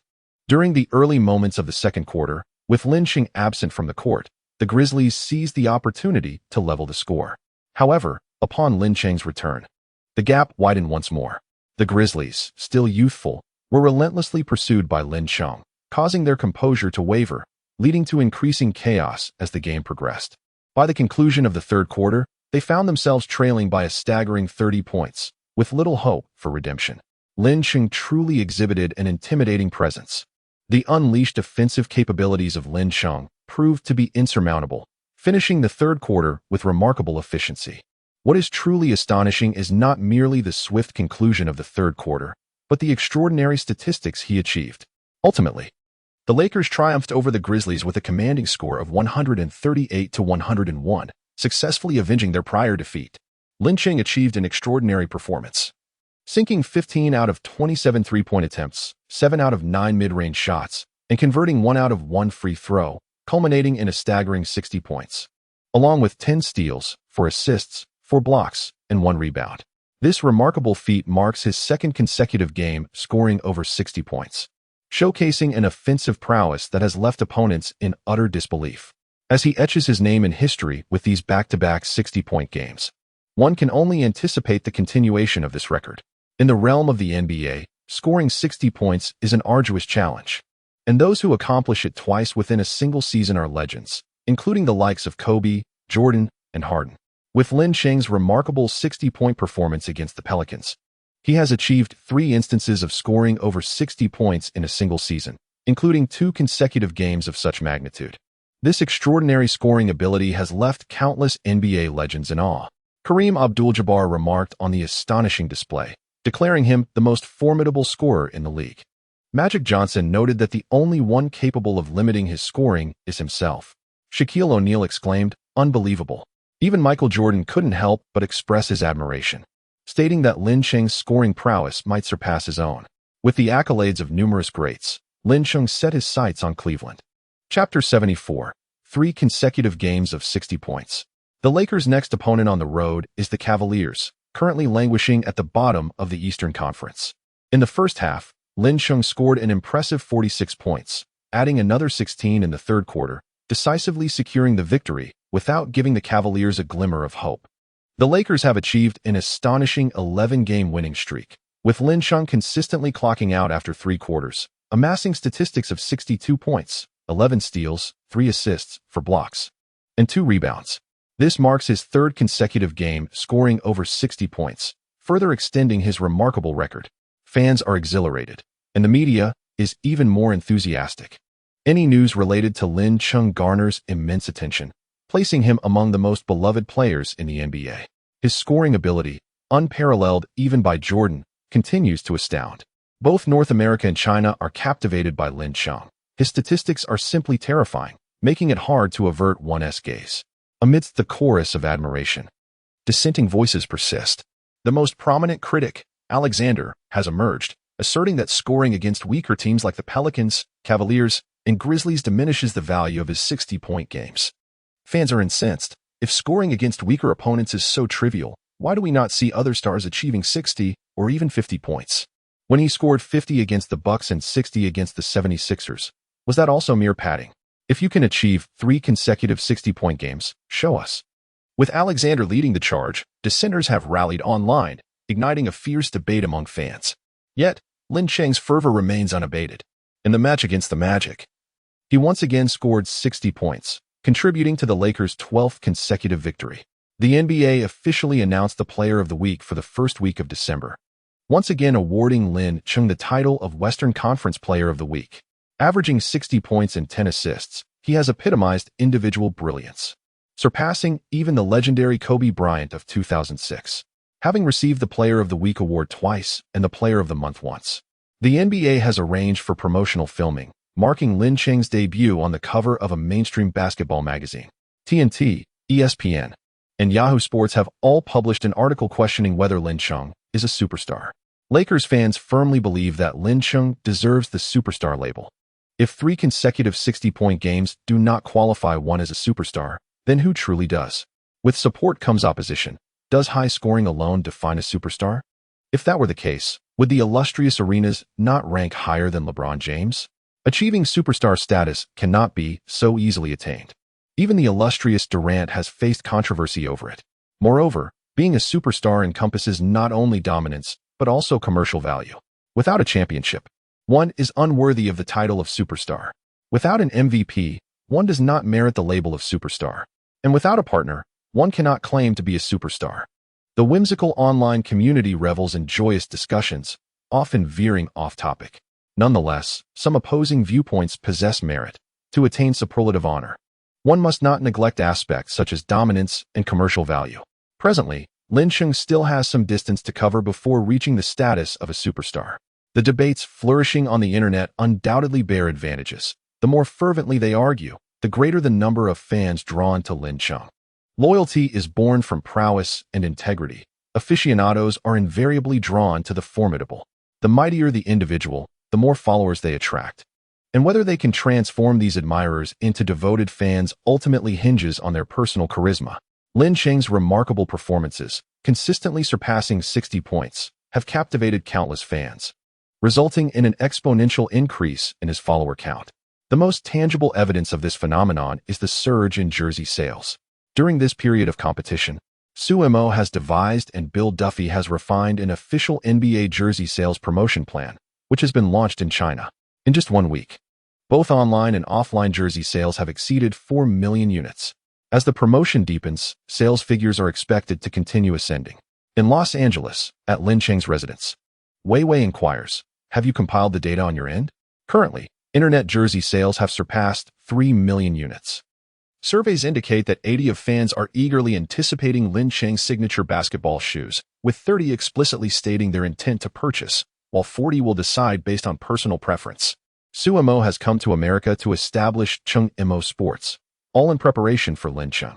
Xiao Weiwei has now joined the initiative, and their jersey promotion plan marks their inaugural endeavor, which must be executed with excellence.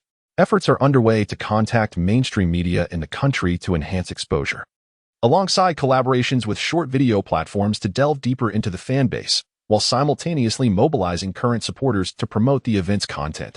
The jersey promotion plan is crucial to Lin Cheng's sneaker contract, and Sumo is leveraging familial connections to generate momentum for Lin Cheng, yielding favorable results. However, Bill Duffy's progress has not been as smooth. Brands like Nike and Adidas remain unyielding, refusing to capitalize on the momentum. The consensus among brand representatives is that contract prices continue to escalate, yet they are reluctant to agree to the establishment of an independent brand. Unbeknownst to them, Stephanie Pugliese, the president of Under Armour, has personally intervened and traveled to San Francisco to meet with Lin Cheng. In San Francisco, outside the Warriors training facility, throngs of reporters surround Curry. The team is set to face the Lakers at home tomorrow. Do you feel confident about winning the game? They inquire. Lin Cheng has scored over 60 points in 3 consecutive games. Do you believe you can gain the upper hand in your matchup against him? Can you explain why the Warriors did not sign Lin Cheng, or even extend an offer? Not only the media, but also the Warriors management is intensely curious. And there is palpable frustration over the decision to let Lin Cheng go. Had the Warriors secured Lin Cheng for $6 million, they likely would not be languishing at the bottom of the standings. Excuse me, could you please make way? Curry refrains from responding to any questions from reporters, entering the training facility under the protection of security. His teammates have already commenced their practice, and Green quietly approaches him, asking, "Did those reporters give you any trouble?" "Not at all. They are merely concerned about whether we can win the game. Come on, we are the champions. Once were." Though Curry maintains an outwardly calm demeanor, his inner excitement is palpable. He eagerly anticipates his matchup against Lin Cheng.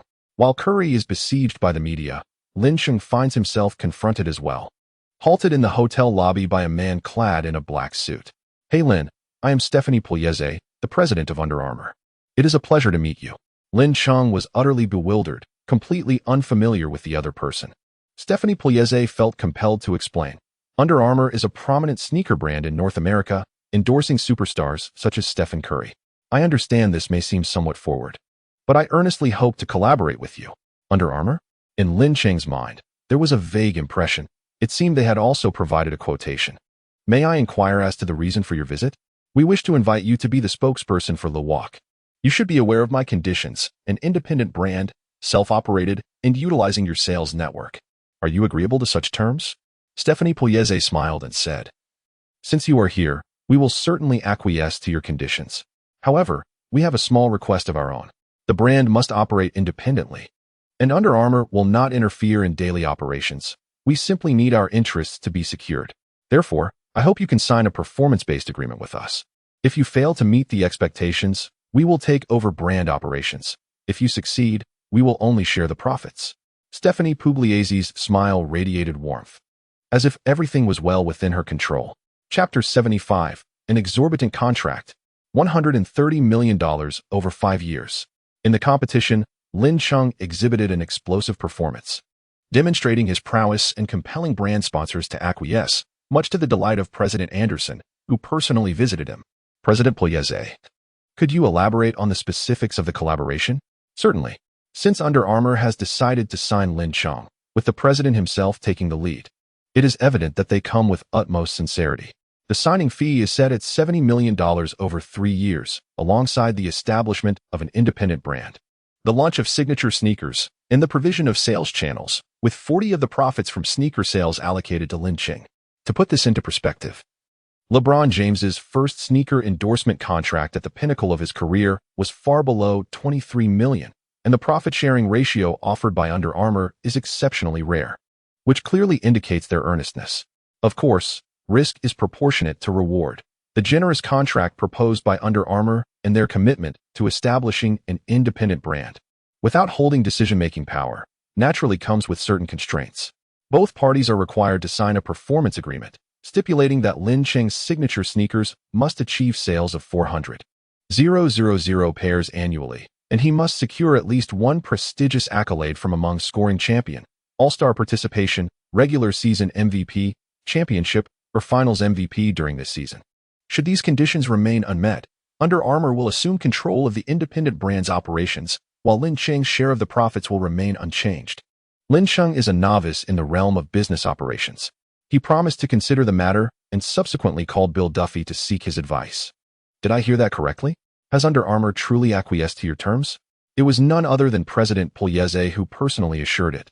Thus it must be genuine, especially since they have a betting agreement in place. This betting agreement merely relinquishes decision-making authority, posing no detriment to you. Rather, it is Under Armour that must bear immense risk. Bill Duffy fervently elucidated the intricate web of interests to Lin Cheng. Completing the betting agreement would substantiate Lin Cheng's capabilities and popularity, potentially rivaling that of Curry. Should an independent brand be under his control, it could yield substantial profits for Under Armour. Conversely, if the betting agreement remains unfulfilled, Lin Cheng's abilities and popularity would fall short of expectations, leading to Under Armour's investment failure. Acquiring the rights to operate the independent brand would merely entail mopping up the aftermath. Curry's annual sneaker sales only amount to 500,000 pairs. Under Armour is wagering on your capacity to surpass Curry's achievements. Some say that without Jordan, there would be no contemporary Nike. Had Jordan signed with another brand back then, it too would have ascended to the pinnacle of sports branding. While ordinary athletes prefer the comfort of established giants, the exceptional ones choose to evolve alongside the brand. Under Armour has chosen Curry, elevating their brand to its current stature. They wish to place their bet on Lin Cheng to transcend the brand into an entirely new dimension. I have but one final inquiry. How does Under Armour fare in the sneaker domain in terms of technology? What is their product reputation like? Their reputation is quite commendable, and their technology stands robust when compared to Adidas and Nike. Then it shall be Under Armour. Risk and reward coexist. Under Armour is ambitiously poised to challenge Nike, and Lin Chung harbors similar aspirations as he seeks to confront Jordan. Nike selected Jordan, and Jordan elevated Nike. Under Armour has chosen Lin Chung, and Lin Chung shall elevate Under Armour. The news of Pugliese's meeting with Lin Chung at the hotel swiftly made its way to the media, prompting the Nike president to convene an emergency meeting to devise a strategy. Mr. President, the contract amount we have offered has already reached $110 million. Yet Lin Chung has not responded. Could it be that Under Armour is prepared to offer an even higher sum? According to credible sources, Under Armour is likely to acquiesce to Lin Chung's conditions and establish an independent brand. What? The board members were taken aback, without the authority to make brand decisions. What does Under Armour stand to gain? Phil Knight intoned gravely. Under Armour seeks influence. They desire market presence. Lin Chung's remarkable performances, consistently exceeding 60 points, have ignited excitement across the United States, leading his team to an impressive 11 consecutive victories. He has been honored as Player of the Month and has also received multiple Player of the Week awards, with his name appearing on the MVP rankings. In the realm of North American sports, and indeed among fans worldwide, who does not recognize Lin Chung? The NBA's official jersey promotion in China has seen sales of 4 million authentic jerseys. What an astounding figure. When considering Europe and the Americas, Lin Chung's influence and commercial value have reached staggering heights, rivaling even the likes of LeBron James and Stephen Curry. There is much discussion online regarding whether Lin Chung qualifies as a superstar. Phil Knight is certain that, as long as Lin Chung remains uninjured and maintains his current form, he is undoubtedly a superstar. Should Lin Chung sign with Under Armour, mirroring Nike's historical partnership with Michael Jordan, it would spell disaster for the company. I will employ any means necessary to secure Lin Chung. The executives exchanged glances, and eventually, it was Alexander, responsible for negotiations with Lin Chung, who spoke up. President, the offer from the group stands at $110 million. How much more should we raise it? Furthermore, Lin Chung values the operation of an independent brand, and merely increasing the bid would not suffice to sway him. Then let us agree to his terms. Phil Knight's bold declaration startled the executives. The group had previously vowed never to concede to Lin Chung's demands, and to backtrack now would be to slap their own faces. They promised to create a personal shoe line with a contract stipulating the sale of 2.5 million pairs during its term, along with the achievement of championships and MVP honors. Upon the contract's completion, he would have the opportunity to operate an independent brand. The contract value was set at $130 million over 5 years. Having missed the chance with Yao Ming, Nike could not afford to overlook the even greater potential of Lin Chung. He believed that with such an offer, Lin Chung would have no reason to refuse. Given the vast disparity in influence between Under Armour and Nike, when receiving Nike's new proposal, Bill Duffy had already arrived at the hotel to meet with Lin Chung and discuss the details of his potential collaboration with Under Armour. Hey Lin, before you decide to sign with Under Armour, I believe you should seriously consider Nike's new offer. New offer? They are willing to provide a 5-year, $130 million contract, with the expectation of selling 2.5 million pairs of your personal line during the contract period, along with winning championships and MVP honors. After the contract ends, you could operate an independent brand. Isn't that enticing? Nike holds a commanding 70% of the NBA sneaker market and possesses unparalleled brand influence globally. Bill Duffy still hopes to secure a contract with Nike. Lin Chung's recent performance has garnered the recognition of Nike. Otherwise, they would not have made concessions. Furthermore, numerous international brands are reaching out to him. Should he choose Nike, Lin Chung's commercial value would be incalculable. Hey Bill, I must apologize to you. What? I had mentioned to you that I would never collaborate with Adidas. However, there is an additional statement I did not convey. I would also never partner with Nike. The reason for engaging with Nike is merely for the convenience it provides in negotiations with other brands. Bill Duffy, utterly bewildered, inquired, "May I know the reason?" Lin Chung solemnly remarked, "Perhaps it is due to my identity as a Chinese individual, a person with yellow skin and black eyes." Chapter 76, Signing with Under Armour.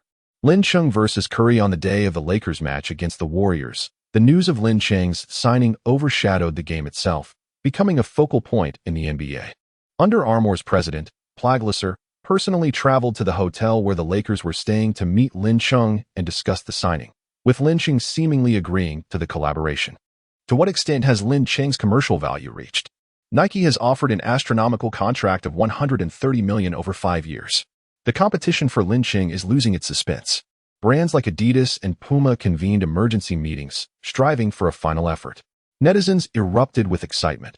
The NBA's official account, along with Nike and Under Armour's social media platforms, saw a surge in traffic as inquiries flooded in regarding the authenticity of the news. A 5-year, $130 million contract is simply outrageous. Lin Chung is worth $130 million. And given his current performance, $310 million would not be excessive. Support for Lin Cheng signing with Nike poured in. Congratulations to Lin Cheng for signing with Nike. In this shared world, netizens, in their playful spirit, have begun to congratulate Lin Chung, with the vast majority believing he will indeed sign with Nike. Some enthusiastic individuals initiated an online poll regarding which brand Lin Chung would choose, with an overwhelming 90% predicting Nike, while the remainder favored Adidas, Puma, and others, with a meager 1% for Under Armour, chosen by hopeful fans of Curry. Unbeknownst to the netizens, while they were joyously discussing, Under Armour and Lin Cheng's team were in the midst of signing the contract. The details had been thoroughly discussed, and both parties' lawyers had reviewed and confirmed the contract without issues. Lin Chung inscribed his name on the document. Plagliser, filled with excitement, lifted the contract, knowing that whether Under Armour could rise to become a major brand on par with Nike hinged on this agreement. Years later, Plagliser would reflect on this moment as one of the wisest decisions of his life. The press conference was set, and he inquired, "Will you be attending as well? I have a game to prepare for, so I shall not be present. I hope the brand preparations can be expedited and the sneaker design can be prioritized." Lin Chung replied, "Rest assured, our company possesses a professional operations team. We will complete the preparations within a week and promptly commence the sneaker design."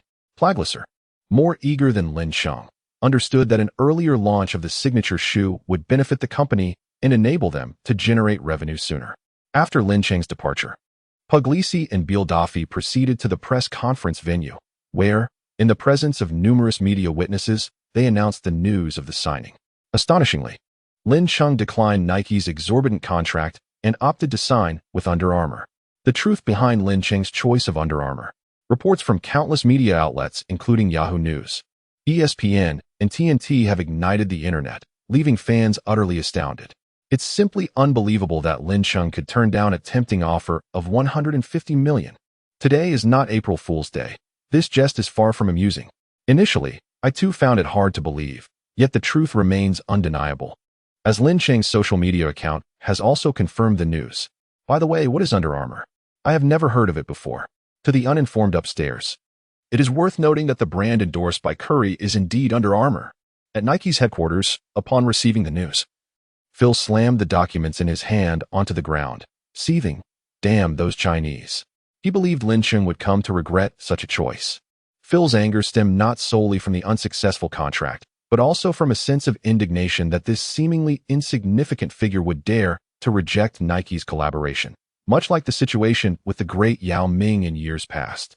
Had it been LeBron James declining Nike, he would not have reacted with such fervor. This illustrates a deep-seated arrogance and prejudice. The higher-ups at Nike were more inclined to revel in schadenfreude. They had always opposed the exorbitant signing of Lin Cheng, with Lin Cheng opting not to sign with them. They felt a sense of relief. For the NBA annually births superstars, Nike has contracts with luminaries like LeBron, Kobe, Durant, and Irving. The absence of Lin Chung is of little consequence. However, they soon found themselves unable to maintain their mirth. Within an hour of Under Armour announcing their contract with Lin Chung and establishing an independent brand operation, the company's stock skyrocketed by 11, marking the highest single-day increase in 2 years. The Nike executives transitioned from gloating to envy, confirming Phil's foresight. Although it is regrettable that a colossal entity like Nike could not take the same bold gamble as Under Armour, no one anticipated that Lin Cheng's commercial value would surpass expectations. Pugliese was overjoyed, as merely announcing the contract had propelled the company's stock upward. Should they launch a signature shoe, the previously stagnant market valuation could witness significant growth. Lin Chung remained largely unfazed by external affairs, focusing entirely on the game ahead. Facing the league's most proficient three-point shooter, Curry, his objective was clear: to outshine the opponent. At the Chase Center, every seat was filled, and enthusiastic fans brandished an array of posters, elevating the arena's energy several degrees. Suddenly, the cameraman directed the lens toward the front row, eliciting an enthusiastic roar from the crowd more fervent than the welcome for Curry himself. Avril, clad in her signature jeans and tank top, stood to greet the audience. A devoted Warriors fan who frequently attended games and occasionally delivered speeches as an official celebrity supporter of the team. Who would have thought that Avril would also grace the game with her presence? The excitement was palpable, as one could enjoy the match while admiring a goddess. Some young individuals, lacking in decorum, leaped over the barriers in a fervent attempt to obtain autographs and photographs, only to be restrained and escorted away by security personnel. What a jest! If I were to grant you an autograph, it would surely be a blow to my dignity. During the pre-match interview, Curry found himself surrounded and inundated with inquiries regarding the city of Lin. Lin Chung is an exceptional three-point shooter, and Steph Curry is renowned as the most accurate three-point marksman. Their encounter will determine who truly reigns as the league's supreme sharpshooter. If you were to face Lin Chung, would you possess the confidence to triumph over him? Tonight, who among you will sink more three-pointers? What are your thoughts on Lin Chung? Curry responded, Lin Chung is formidable, and I eagerly anticipate our matchup. Recently, he has consistently scored over 60 points. Will you take the initiative to defend against him? Facing him is akin to courting disaster. Do you concede that you cannot guard Lin Chung? I believe he may find it equally challenging to contain me, Curry replied with a casual shrug. However, a closer look into his eyes reveals a burning determination. He eagerly awaits the confrontation with Lin Chung to ascertain who is truly the most skilled three-point shooter. Strong individuals harbor mutual respect and camaraderie, yet their competitive spirit is fierce. Neither will yield to the other. Having been teammates, Curry possesses a keen understanding of Lin Chung's capabilities, recognizing that he is not invincible. On the other side, when Lin Chung was asked about his confidence in defeating Curry, his response was exceptionally affirmative and self-assured. Undoubtedly, Curry is a great player, but I shall triumph over him. Without confidence in overcoming one's adversary, what distinguishes one from a mere fish out of water? Chapter 77. The match commences. Super Hangtime Jumper. At the Chase Center, the players began their warm-up routines, while the renowned basketball commentator Smith engaged in casual conversation with his partner Van Gundy. Hey Jeff, you once coached Yao with the Rockets. Do you find that Chinese individuals are generally reserved and humble? Indeed, replied Van Gundy. Yao is the most humble superstar I have ever encountered, and interacting with him is always a pleasure. Those familiar with Yao Ming are aware that Van Gundy, having faced early playoff exits, was essentially made a scapegoat when he was dismissed by the Rockets. The team owner, notoriously frugal, hesitated to invest, resulting in a lack of team strength and depth on the bench. With McGrady's fragile physique and Yao burdened by numerous domestic competitions, the team often faced injuries to its key players. Additionally, during that period, the Jazz's roster effectively countered Yao's slow mobility, leaving him without adequate support, compounded by bad luck and the fierce competition in the Western Conference. This impeded the Rockets' ability to advance further. Van Gundy's defensive system greatly benefited Adelman. Otherwise, his unrealistic approach would have led a team with Yao to miss the playoffs entirely. Of course, Smith's mention of Yao was not to delve into the past with Van Gundy. He sought to pivot the conversation. I am quite curious. Lin Chung is also Chinese, yet his temperament is passionate and far removed from humility. There is a saying in China, a dragon has 9 offspring, each differing from one another. Ha ha ha. Amusingly, just as Curry's understated humility resembles that of many Chinese individuals. Smith quickly redirected the topic back to Lin Chung and Curry. So Jeff, who do you think is more formidable, the unassuming Curry or the fiery Lin Chung?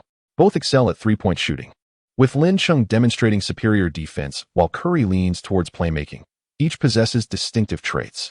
Who do you believe will shine brighter in tonight's match? The Lakers are missing LeBron, while the Warriors have been on an upward trajectory recently. The strength of both teams is relatively balanced, and I anticipate impressive performances from both. Van Gundy remained unfazed, and Smith, exasperated, realized that his longtime partner was always tight-lipped, making it difficult to elicit any sensational remarks. The warm-ups swiftly concluded, and the starters took to the court. The Lakers featured McGee, Davis, Rondo, Pope, and Lin Chung, while the Warriors presented Looney, Green, Curry, Wiggins, and Poole. The collision of the league's most potent three-point shooters is eagerly awaited. Will Curry emerge victorious, or will Lin Chung rise to the occasion? Excitement fills the air. As the referee's whistle echoed, Looney deftly passed the ball to Curry, who skillfully dribbled into the half-court before entrusting it to Wiggins. Curry, ever the mature orchestrator, first sought to find his teammates' rhythm.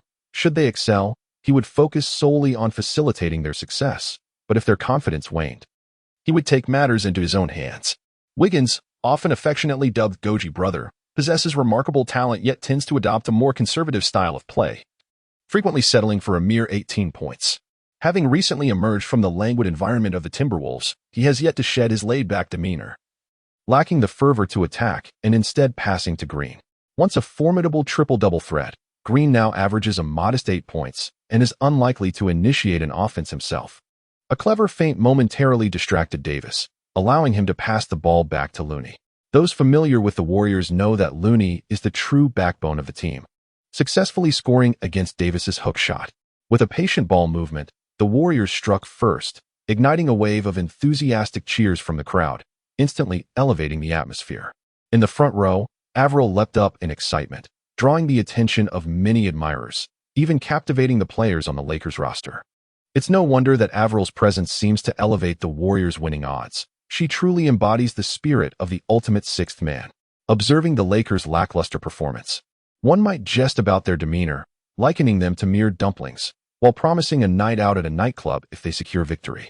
Amidst the playful banter, Pop missed a long-range attempt, and with a clang, the Warriors seized the rebound. Much like their initial possession, they executed a series of penetrating plays, scoring once more beneath the basket. In a disheartening sequence, the Lakers failed to convert on 4 consecutive attempts, while the Warriors showcased their efficiency through cohesive teamwork, culminating in a commanding 8-0 lead. It was evident that the Warriors were thoroughly prepared, whereas the Lakers appeared overly relaxed, their execution lacking precision. Perhaps buoyed by their recent winning streak and a tendency to coast through games, the Lakers players exhibited a hint of arrogance. As a championship-caliber team with ample experience, the Warriors would be daunting to face if given an early advantage. Both Van Gundy and Smith recognized the Lakers' issues, and naturally, Vogel did as well, promptly calling a timeout to address the concerns with fervor. The Warriors fans on the sidelines reveled in the moment, applauding the Lakers players. Lin Chung, take the reins. Vogel's approach was straightforward and somewhat abrupt. He entrusted Lin Chung with the task of rectifying the situation, as he was the only player maintaining focus. Upon returning from the timeout, Lin Chung seized control of the game, facing off against Wiggins, who is no slouch defensively, possessing both height and speed. Meanwhile, Poole and Curry flanked the perimeter, with Green positioning himself near the free throw line. Wiggins closely guarded, denying any opportunity for a three-point shot should Lin Chung attempt to drive. Poole, Curry, and Green would swiftly converge, ensuring he had no chance to score. Lin Chung received the ball at the apex of the arc, utilizing his unparalleled speed to evade Wiggins and initiate a drive.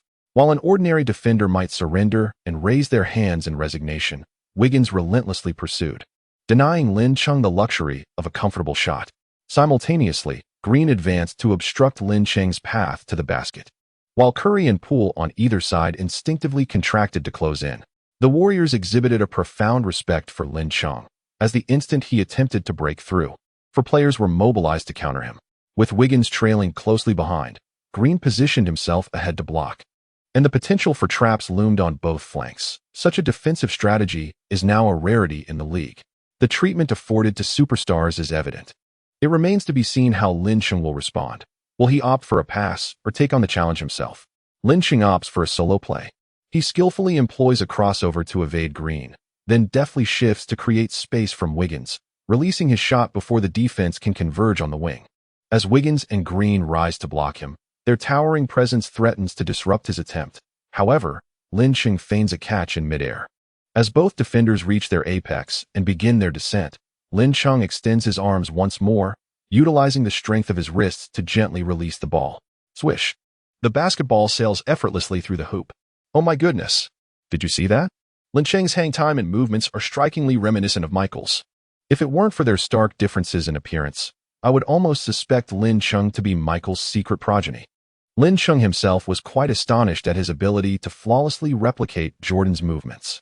It is important to note that during the airborne reception of the ball and the execution of a subsequent maneuver, The core strength must transition from tight to relaxed and then back to tight again, which is an exceedingly challenging feat. Many assert that Kobe Bryant comes remarkably close to Jordan, yet cannot surpass him. However, the force and firmness with which Jordan executes his fakes, transitioning into his second or even third move, can be likened to Kobe's initial burst of power. This is directly reflected in their shooting percentages, where Jordan consistently outperforms. While diligence determines one's baseline, talent dictates one's pinnacle.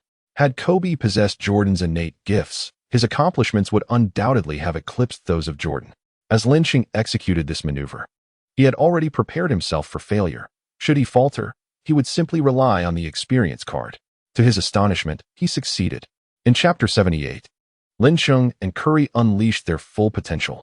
The home court advantage in the NBA is undeniably pronounced. Support from fervent fans, the rhythm set by the arena's DJ, and the instant replays on the big screen all favor the home team. Wiggins and Green were relegated to mere background figures, while the screen repeatedly showcased the breathtaking moments of the game, causing Green's face to darken with frustration. What on earth was the broadcast crew thinking? With gritted teeth, Green exclaimed in anger, "Isn't this just humiliating?"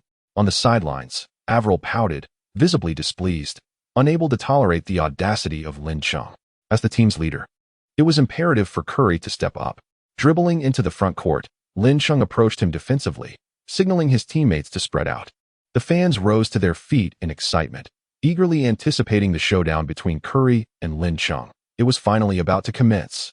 With a series of between-the-legs dribbles and a change of pace, Curry sought to exploit rhythm and feints to shake off his defender.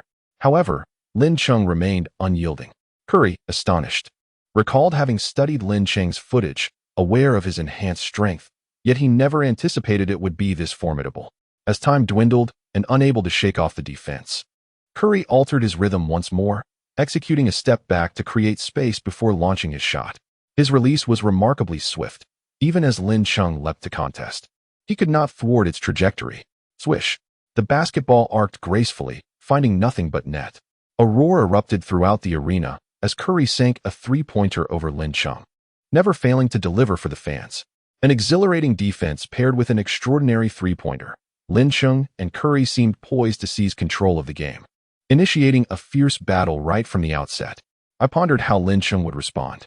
The clash of historically great three-point shooters, exchanging shots, painted a breathtaking spectacle. Lin Cheng's response was remarkably straightforward.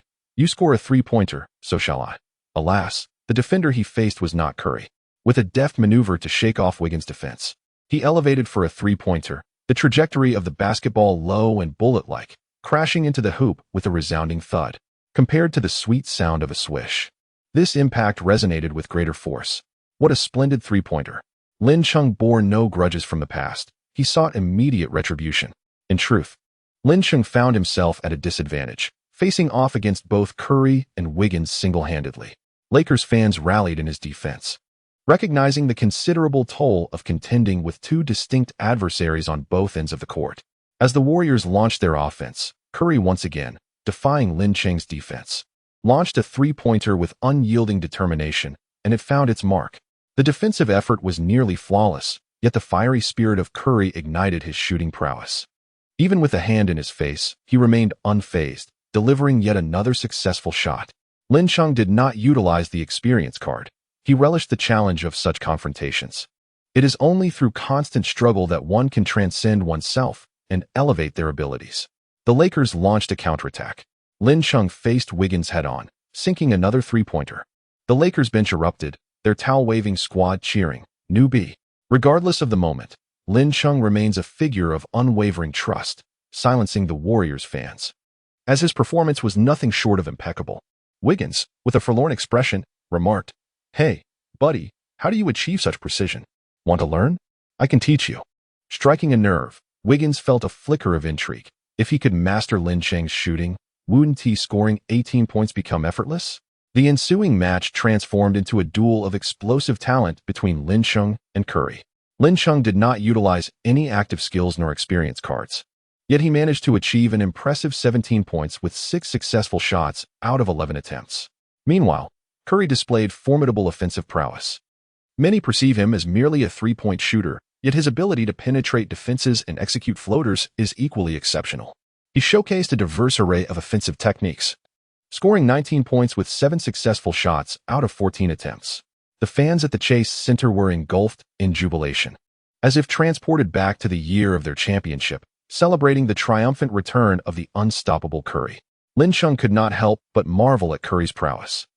In the first quarter, he managed to secure only 2 steals, while Curry maintained a shooting accuracy of 50 under his defense, making him exceedingly difficult to guard. Unbeknownst to Lin Chung, he appeared even more formidable in Curry's eyes, almost monstrous. On the offensive end, when facing Lin Chung, Curry did not need to expend energy on defense. Wiggins took on the primary defensive role, with Green and Poole providing assistance. Even with such stringent defense, completely limiting Lin Chung proved impossible, as he achieved an impressive shooting rate of 6 out of 11. Most alarmingly, Lin Chung did not distribute the ball in the first quarter. If he were to pass while being double-teamed, it would be truly terrifying. Curry's concerns soon materialized as the second quarter commenced. Lin Chung played even more judiciously, avoiding reckless one-on-one plays, not out of reluctance, but due to the immense energy expenditure required. Wiggins' defense was intensely aggressive, relentlessly pursuing Lin Chung even if he momentarily broke free, ensuring he could not comfortably take a shot. With Green and Poole assisting, each successful shot Lin Chung made drained his energy exponentially. If this continued, he would soon reach his limits. Lin Chung's gameplay became more sensible, and his teammates on the Lakers found their rhythm, extending the lead to 8 points. Demonstrating remarkable composure, he refrained from reckless plays, a strategy that would undoubtedly trouble the Warriors. Indeed, Coach Kerr found himself in a predicament. No one understood Lin Chung's stamina better than he did. Curry attacked Lin Chung, while Wiggins defended him, both aiming to deplete his energy. The plan was progressing smoothly, yet unexpectedly, in the second quarter, Lin Chung did not fall for their tactics and began passing the ball, exposing the Warriors' defense to numerous vulnerabilities. Should they continue to double-team? The Lakers' other players would surely capitalize on that. If they abandoned the double-team, it seems that Lin Chung might utterly overwhelm the Warriors. Who could have anticipated that in such a brief span, Lin Chung would become so formidable? What a loss for the team to let go of such a presence. Had Lin Chung remained with the Warriors, they would undoubtedly still be contenders for the championship this year. Who could possibly thwart the combination of Curry and Lin Chung? The Warriors' general manager, Myers, shares a similar sentiment from the stands, wishing to secure Lin Chung's signing. However, West's insistence on retaining Klay at a maximum salary has led to a disagreement, compounded by Lin Chung's influence from domestic affairs, resulting in the Lakers seizing him at a bargain. The larger Lin Chung becomes, the more Miles finds himself engulfed in regret, resenting his lack of resolve and West's obstinacy. Had he adhered to his vision of signing Lin Chung for 2 years at $12 million, the Warriors would undoubtedly be the most formidable contenders for the championship in the coming 2 years. Alas, there is no remedy for remorse. Any discourse now is futile. The game continues, and Lin Chung's increasingly rational play proves insurmountable. Kerr, daunted by the prospect of relinquishing the double team, can only hope that the Lakers' other players falter in their accuracy.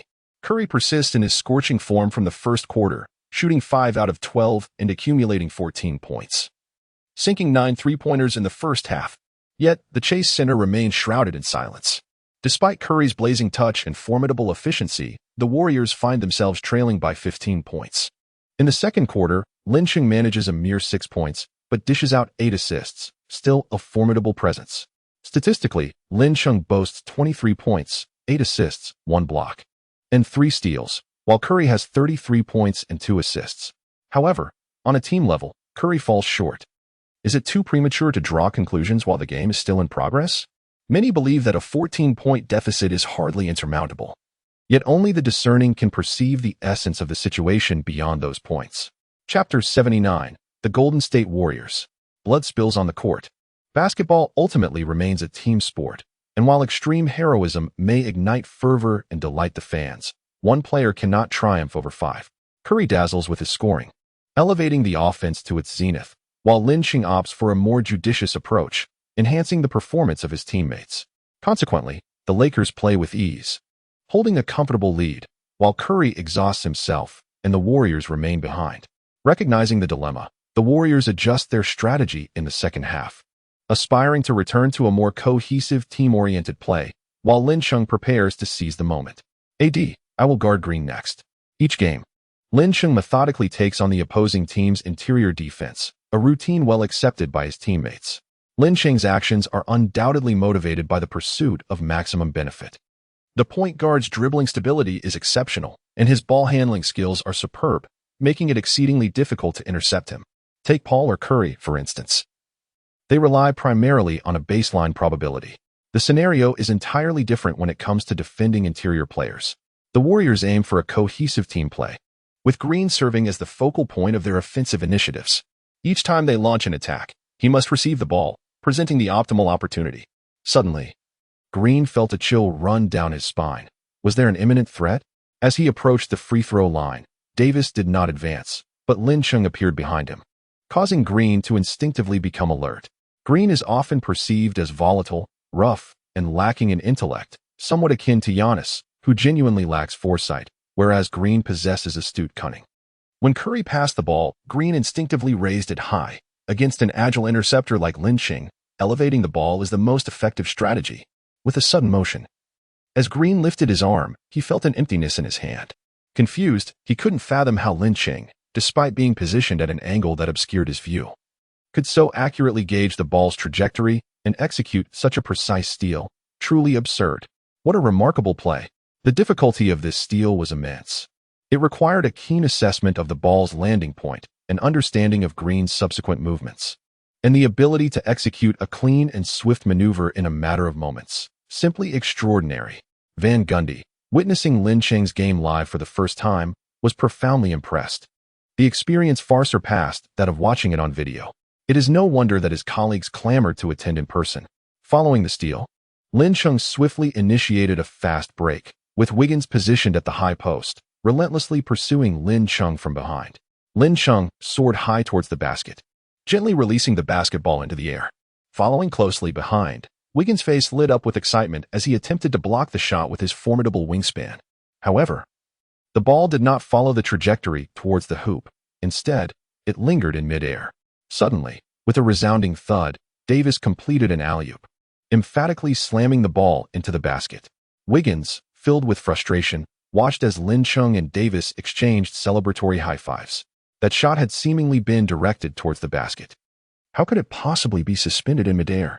In the moment of the pass, Lin Cheng had already calculated the forward momentum, skillfully controlling the force of his throw, creating the illusion that the ball was floating. His passing had evolved into a more casual and instinctive style, reminiscent of a return to simplicity. With LeBron injured and Rondo suspended for 3 games, Lin Cheng transitioned from a mere shooter to a facilitator. His relaxed and elegant passes left spectators in awe. He reminded me of a certain individual, the Magic Man, including the game against the Rockets. Lin Cheng had achieved double-digit assists in 4 consecutive matches, proving his playmaking prowess. No one regarded him as merely a shooter any longer. As the Warriors launched their offense, they learned from their previous misstep. Green firmly positioned himself behind Lin Cheng, resolutely denying him any chance to touch the basketball, while Curry deliberately lobbed the ball high. Yet again, they underestimated Lin Cheng's speed and judgment. The moment Curry released the lob, Green felt a rush of wind and was unexpectedly shoved aside, helplessly watching as Lin Cheng seized the ball. Who am I? Where am I? What am I doing? These thoughts consumed Green's mind as Lin Cheng sprinted to the frontcourt, launching a three-pointer from beyond the arc. Swish! The fast break three-pointer found its mark. Before long, the large screen replayed the preceding moment. Green had been attempting to box out Lin Cheng when the pass was made. In that instant, Lin Cheng pulled away, causing Green to lose his balance and position. What the heck? Green's mindset began to unravel. How could such a play be stolen? Smith, from the commentary booth, gasped in astonishment, as if he had witnessed a ghost. Did he predict the timing of the lob well enough to establish position? Or was it simply a gamble? My intuition tells me it was calculated. Goodness! Smith exclaimed. So, from the moment Curry passed, he had already calculated and acted. Simply unbelievable. In reality, had Curry opted for a direct pass rather than a lob, Lin Cheng would not have had the time to intercept it. It only goes to show that the more one thinks, the more one errs. I do not concur with your assertion. If it had been a direct pass, it could very likely have been intercepted. Would a direct pass have been susceptible to theft? Lin Cheng swiftly provided an answer. After being intercepted twice in succession, anyone would lose their temper, especially when it is at the hands of a former teammate, one abandoned by the team. Pass me the ball. The player, who averaged 8 points per game, positioned himself directly beneath the basket, reaching out for the ball, intent on executing a dunk over Lin Cheng. Anger can cloud one's judgment. Lin Cheng often found himself exasperated by his counterpart. Green transitioned from a state of cautious deliberation to an uncontrollable fury, eagerly seeking to take on his opponents one-on-one. Such transformations occur with remarkable swiftness.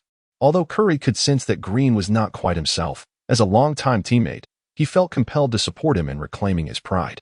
With a determined stance, Green received the ball, pivoted, and executed a powerful dunk, daring anyone to attempt to steal.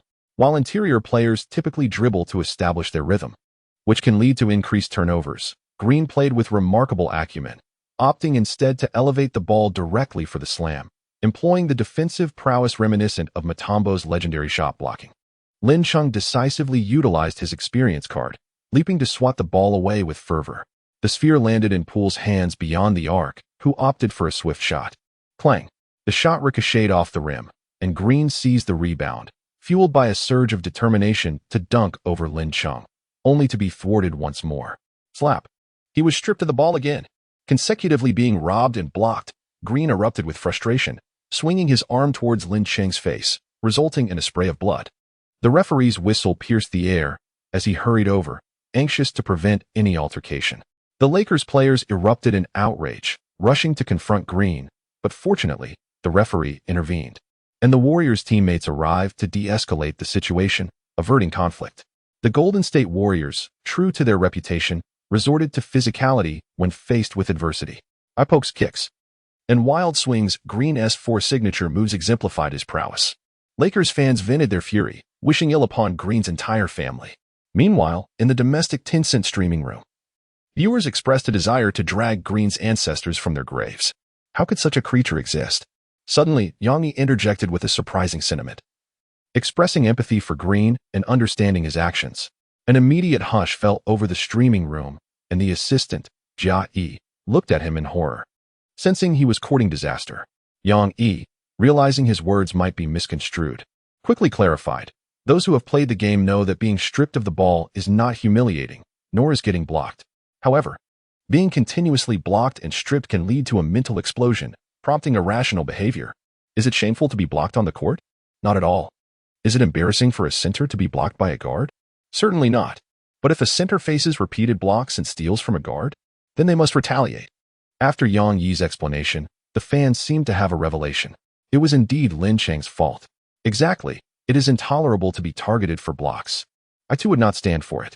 There was a strong condemnation of Lin Cheng's unsportsmanlike conduct. Remarkably, the fans completely turned against him, joining the rival camp, seemingly oblivious to Lin Cheng's bloodied visage. Chapter 80, Lin Cheng Unleashed. The Death Block. Song City. In the Lin family's home, Mother Zhou Lan was watching a live broadcast when she saw her son covered in blood, her heart aching as she covered her mouth, her eyes reddened with tears. Observing his wife's distress, Lin Zhenghong, embodying the essence of a steadfast man, exclaimed, "What is there to cry about? In my youth, I endured broken bones and battles without uttering a word. A true man must face adversity to grow." Before he could finish, Zhou Lan rushed toward him. "I allowed you to endure hardship. I permitted you to engage in combat. If it weren't for you, our son wouldn't have to suffer so much." Years ago, in an attempt to compel Lin Cheng's return, Lin Zhenghong had withheld financial support. The thought of their son's struggles ignited Zhou Lan's fury, and her strikes became increasingly severe. Lin Zhenghong yelped in pain. "You really are hitting me. Perhaps death would be preferable. Our son has no money for rent. If it weren't for Mo's secret arrangements, he would have nearly found himself homeless. Killing you would bring me solace. That is impossible, absolutely impossible." Lin Zhenghong hastily distanced himself from the range of attack. That fellow's salary from playing at the club, along with the rewards from his time in the national team, while not extravagant, surely afforded him the means to rent an apartment. Is the cost of living in America truly that exorbitant? Those funds were never allocated for his son. Lin Zhenghong's eyes widened in disbelief. How could this be possible? Someone came to my house yesterday, intending to reimburse my son with cash, and even asked me to sign a document confirming that this money was received 2 years ago. This is utterly outrageous. They dare to withhold even this amount. Lin Zhenghong forcefully hurled the cushion onto the ground. At the Daitong Center, the referee reviewed the replay and deemed Green's foul as a second-degree malicious offense, leading to his immediate ejection from the game. As the match resumed, Lin Cheng returned to the court after receiving treatment for his injury, only to be met with a chorus of boos from a segment of the crowd, with some extreme fans labeling him a traitor. While a few spectators remained rational, the vast majority were easily swayed by their emotions. The team was trailing, and their core player had been penalized. Regardless of whether Green was deserving of his fate, they cared not. They only attributed the blame to Lin Cheng. The discontent among the fans grew louder, with some resorting to profanities. Anthony Davis patted Lin Cheng on the shoulder, offering words of solace with the perspective of someone who had endured similar experiences. Compared to the jeers and insults I faced while with the Pelicans, this is merely a minor annoyance. Don't let it affect you. I'm just contemplating how to silence them. It's truly quite noisy. Davis, attempting to endure the jeers, and Lin Cheng, wishing for the fans to quiet down, showcased a stark contrast in their perspectives. The DJ at the Warriors venue, whether a biased critic or merely seeking to enhance the atmosphere, incited an even more synchronized wave of boos. The commentary from Jason of the Golden State Sports Channel, who had previously been conquered in the finals Game 6, expressed his bewilderment. The fans' conduct and the DJ's actions are quite deplorable. Lin Cheng has given his all for the Warriors championship. We should extend applause rather than disdain. Green's petulant behavior should bear consequences, and the blame should not rest on Lin Cheng. Yet, rational voices remained a minority. Amidst the cacophony of boos, play resumed. Rondo advanced the ball, and Lin Cheng eagerly called for it. Wiggins, sensing the threat, closely marked him, determined not to allow him to receive the pass. Pop set a screen, enabling Lin Cheng to receive the ball effortlessly, and as Wiggins maneuvered around the pick, he was powerless to thwart the shot. As the basketball soared through the air, Lin Cheng had already turned, placing his hand to his ear. Swish. The ball found nothing but net, and the iconic gesture of listening for the crowd's response was once again in play. Many stars possess their unique celebratory routines. Allen Iverson, for instance, relished the moment of soaking in the cheers of the home crowd following a dazzling offensive display, all while retreating on defense. When Lin Cheng faced the jeers of the crowd during an away game, his actions were nothing short of provocative, inciting the ire of the fans. Damn it. Get back to your country. You are not welcome here. You disgraceful fool, you are embarrassing yourself. The lexicon of insults in America may be limited, but in Huagua, there are countless inventive ways to express disdain, while compliments tend to be straightforward and clear. Brother Cheng, forever the best. Brother Cheng, the currency of admiration. Brother Cheng, the seasoned veteran. While Curry did not harbor significant animosity towards Lin Cheng, as the leader of the Warriors, he felt compelled to respond assertively in this moment. Lin Cheng was equally cooperative, actively defending him. In the first quarter, his defense against Curry was not entirely successful.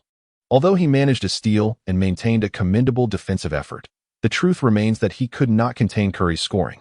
Curry, seasoned and adept, executed a series of dribble variations, creating just enough room for a swift step-back three-pointer. His shooting touch was remarkably warm, and Lin Cheng, well acquainted with Curry's tactics, anticipated the moment he would release the ball. At the instant Curry took the shot, Lin Cheng positioned himself for a block. With a sharp clap, his fingertips grazed the ball, causing it to plummet vertically. Curry swiftly maneuvered to retrieve the ball, evading Lin Cheng to shoot again. Utilizing Uncle Moo's fiery skills, Lin Cheng, with his impressive vertical leap, aimed for another block, yet it seemed nearly impossible. Without hesitation, he employed his abilities. Curry, brimming with confidence, released the ball with lightning speed just as Lin Cheng landed, rendering any attempt to block futile. The atmosphere was electric, the DJ visibly animated. As Curry's shot echoed through the arena, just as the sound faded, Lin Cheng leapt like a cheetah, executing an extraordinary block once more. The basketball did not stray far, and Curry regained possession. To shoot or not to shoot, a superstar would not hesitate, even after 10 missed attempts or being repeatedly blocked. The moment to shoot must be seized. The reality was harsh. Lin Cheng, without any enhancements, was already formidable, but with enhancements, he became extraordinary. A death-defying block reappeared. Oh my. It reminded me of Lin Cheng's series of lethal blocks in the finals Game 7, which had overwhelmed the entire Raptors team. To witness such a scene again was unexpected. Albeit now he was on the opposing side. The DJ on site turned crimson, at a loss for words, as Curry faced yet another block. But the situation was not over. The Warriors retained control of the basketball, and despite Curry being repeatedly thwarted, with only seconds remaining on the shot clock, Wiggins, maintaining his composure, dribbled past Pope and opted for a mid-range shot. Lin Qing appeared behind him like a wraith, swatting the racket away with a swift motion. This time, with the ball in hand, he passed it to Lin Qing, who launched into a rapid counterattack. Wiggins pursued diligently, but his efforts were in vain. Swish. The signature move of Lin Qing, a swift three-point shot, executed with precision. The arena fell into an eerie silence as he achieved 4 consecutive blocks, followed by another rapid three-pointer. How could one possibly boo such a performance? The fans felt compelled to refrain from jeering, for we too possess a sense of dignity. To boo insincerely would be beneath us. Yet, there are those who compel virtue to succumb to vice. After Lin Qing made the three-point shot, he placed his index finger upon his alluring lips. Could the fans contain themselves? A chorus of boos erupted, interspersed with jeers. Upon witnessing this scene, Curry could not suppress the anger brewing within him. Do not be deceived by the outward calm of a young player, for when provoked, he could unleash a tempest that even he would fear. Chapter 81. Blocking Curry again, abandoning the game. Impulsiveness is both a shackle and a restraint, a never-ending remedy for regret. Lin Qing provoked the fans, and while Curry's response was not erroneous, the real misstep lay in his choice to engage in isolation plays despite being persistently hindered. As he dribbled the ball into the front court, he gestured for his teammates to spread out. On the sidelines, Coach Kerr's eyelids twitched, an ominous feeling lingering in the air, yet it was too late to intervene. As Curry sought to find his rhythm while dribbling, his mind swiftly analyzed the best approach to counter the situation. When Lin Qing faced off, he was pushed to his limits. In other words, as long as he could create a larger space, he would not be hindered. Without hesitation, he accelerated his dribbling and took a substantial step to the left. Lin Qing retreated to block his path, but Curry suddenly pulled back and attempted a step-back three-pointer. Wham! The same formula, the same flavor. A resounding rejection left the fans in shock. Another block? Unbelievable. My heart aches for Curry. The Lakers and Lin Qing supporters erupted in excitement. The same Curry, the same rejection. How could Chung be so relentless? Curry's mindset was shattered. His previous movements had been fluid, feigning a drive to deceive Lin Qing, yet with the step back, the space opened up so wide. How could it still be blocked? How could he play on? In reality, Lin Qing had not been fooled at all. His basketball IQ was exceptionally high. Combined with impenetrable defense, he rarely fell for fakes. His speed allowed him to maintain a margin during defense. When Curry pretended to drive, he kept his center of gravity intact. The moment Curry retreated, Lin Qing did not need to adjust to contest the shot. Of course, lacking the skill of shot blocking, even with anticipation, it was difficult to thwart the lightning-fast release of Curry's shot. The blocked ball was seized by Lin Qing, who charged toward the front court, with Wiggins and Poole in hot pursuit, followed closely by Rondo and KCP. Beyond the three-point line, he halted abruptly, leapt, and Wiggins and Poole panicked. If a fast-break three-pointer went in, the Warriors would trail by 30 points. This was unacceptable. The two rushed to block him. And just when they believed they had sealed off the shooting lane, Lin Qing lowered his shooting arm, letting the ball drop to the ground. The basketball rebounded perfectly into Rondo's hands, who surged toward the rim, soaring high. Bam! Rondo executed a one-handed dunk, extending the Lakers' lead to 29 points. What a splendid collaboration! Qing was extraordinary. With effortless force, he had completely turned the game around, continuously punishing Green, relentlessly challenging Curry, scoring himself while assisting teammates. He dominated both ends of the court. How could the game continue? But it wasn't over. After completing the dunk, Rondo sprinted to Lin Qing's side, and the two shared an unspoken understanding. Placing their index fingers to their lips in a shushing gesture toward the crowd, striking at the heart of the matter. Boom. The fans erupted. Such arrogance was intolerable. Go back to where you came from. Savage barbarians. The only thing they could do was hurl insults, powerless to change the outcome, while Lakers fans reveled in delight. As Qing had left the Warriors fans speechless, I relish Qing's audacity, but his inability to be subdued is what truly captivates me. Lin Qing is formidable. I wonder if he excels in other aspects as well. Qing's appetite is indeed formidable. However, was the inquiry regarding his consumption? The question pertained to his lung capacity. While some revel in joy, others are engulfed in despair. Kerr, faced with an insurmountable dilemma, opted for a timeout, recognizing the necessity to halt the momentum of the Lakers, even if no solution for Lin Qing was at hand. ESPN's commentator Van Gundy remarked, Curry has been repeatedly blocked, while the Lakers have consistently scored, widening their lead. The Warriors' defeat appears inevitable. The Warriors are unable to contend with Lin Chung, and thus, victory eludes them, a predicament faced by numerous teams across the league. Jason from the Golden State Sports Channel expressed his disappointment. Curry is going it alone, while his teammates are merely retracing their steps, severely diminishing their morale. Basketball is a team sport. The Warriors have Wiggins as a potent asset, who could trust his teammates rather than resorting to individual plays that lead to errors. As a local media outlet, Golden State Sports Channel naturally hopes for a Warriors victory. Although Jason is a fan of Lin Chung, Curry, as the team's leader and a superstar, should not make impulsive choices when the team requires his guidance the most. There are myriad responses on the court. When faced with Lin Chung's defense over multiple possessions, opting to orchestrate the offense and assist teammates reflects maturity. An obstinate solo play is not the hallmark of a team leader. While Jason's insights are compelling, some argue he merely speaks with bravado, failing to consider the actual circumstances. It is entirely reasonable for Curry to exhibit frustration after being consistently stifled and blocked.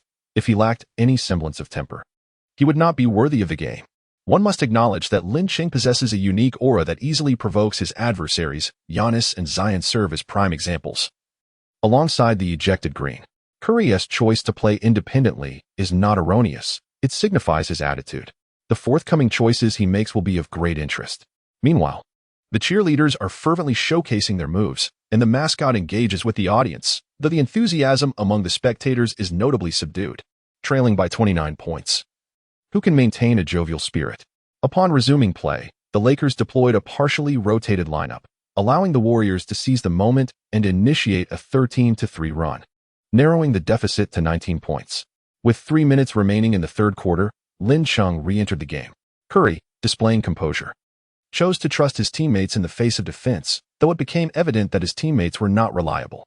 Consecutive misses allowed the Lakers to capitalize on fast breaks, with Lin Chung sinking three-pointers and extending the lead once more, ultimately compelling Curry to resolve matters independently.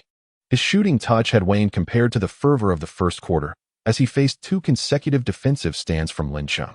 As the third quarter concluded, the Lakers held a commanding 35-point lead.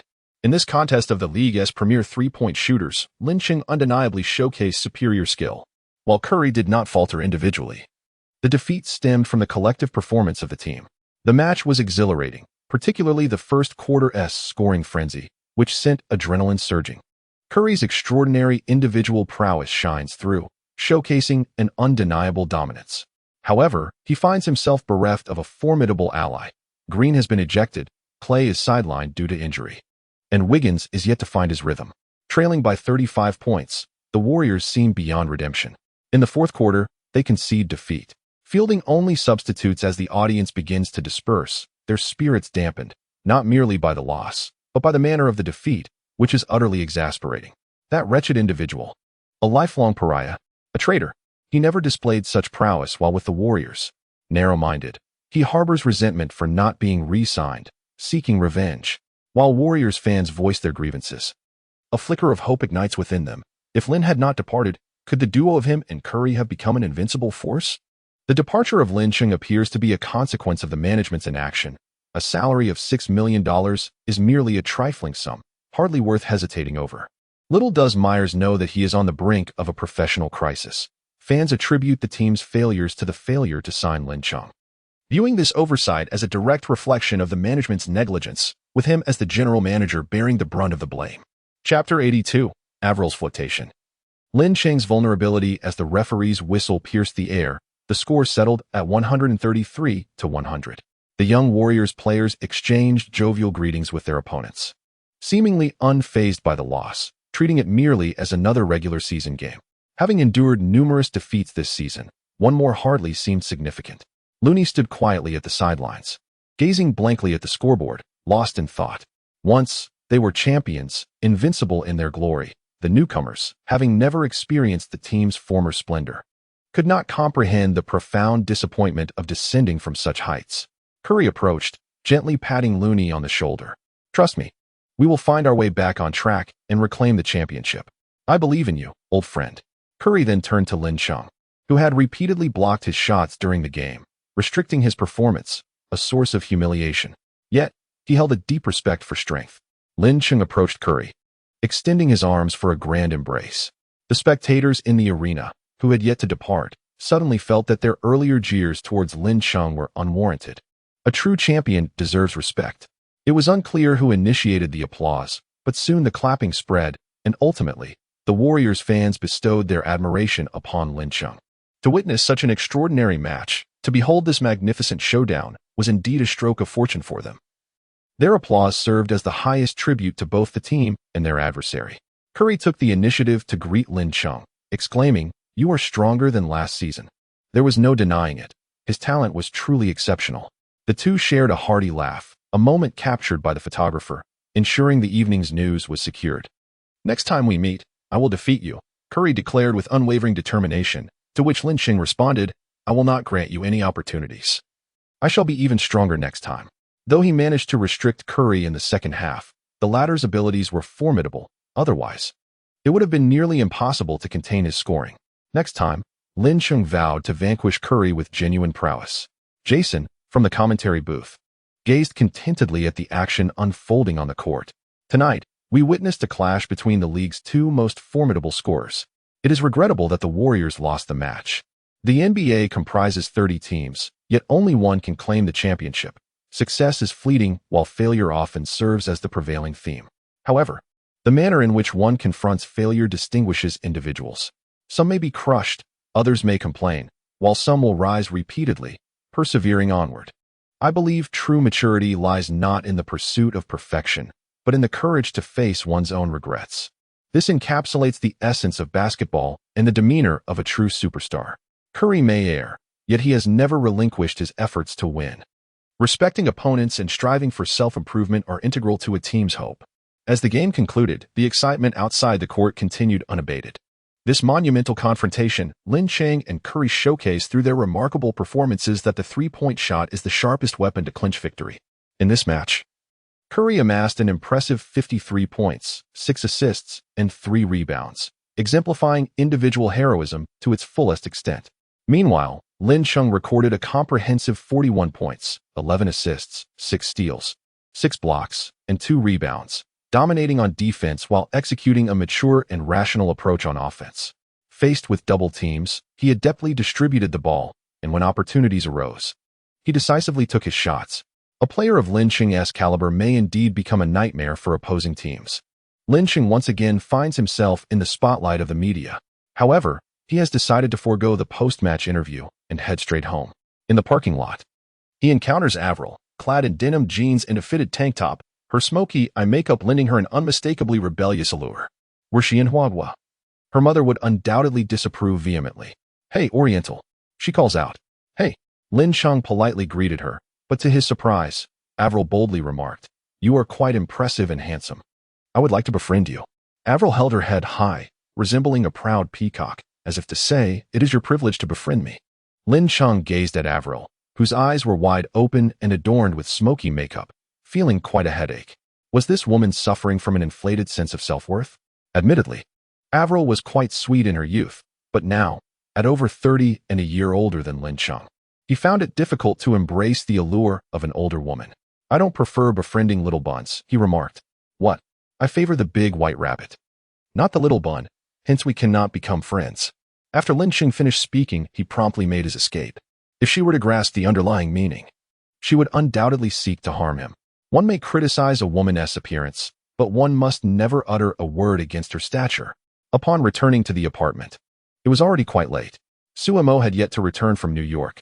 Lin Cheng swiftly attended to his personal grooming before retiring for the night.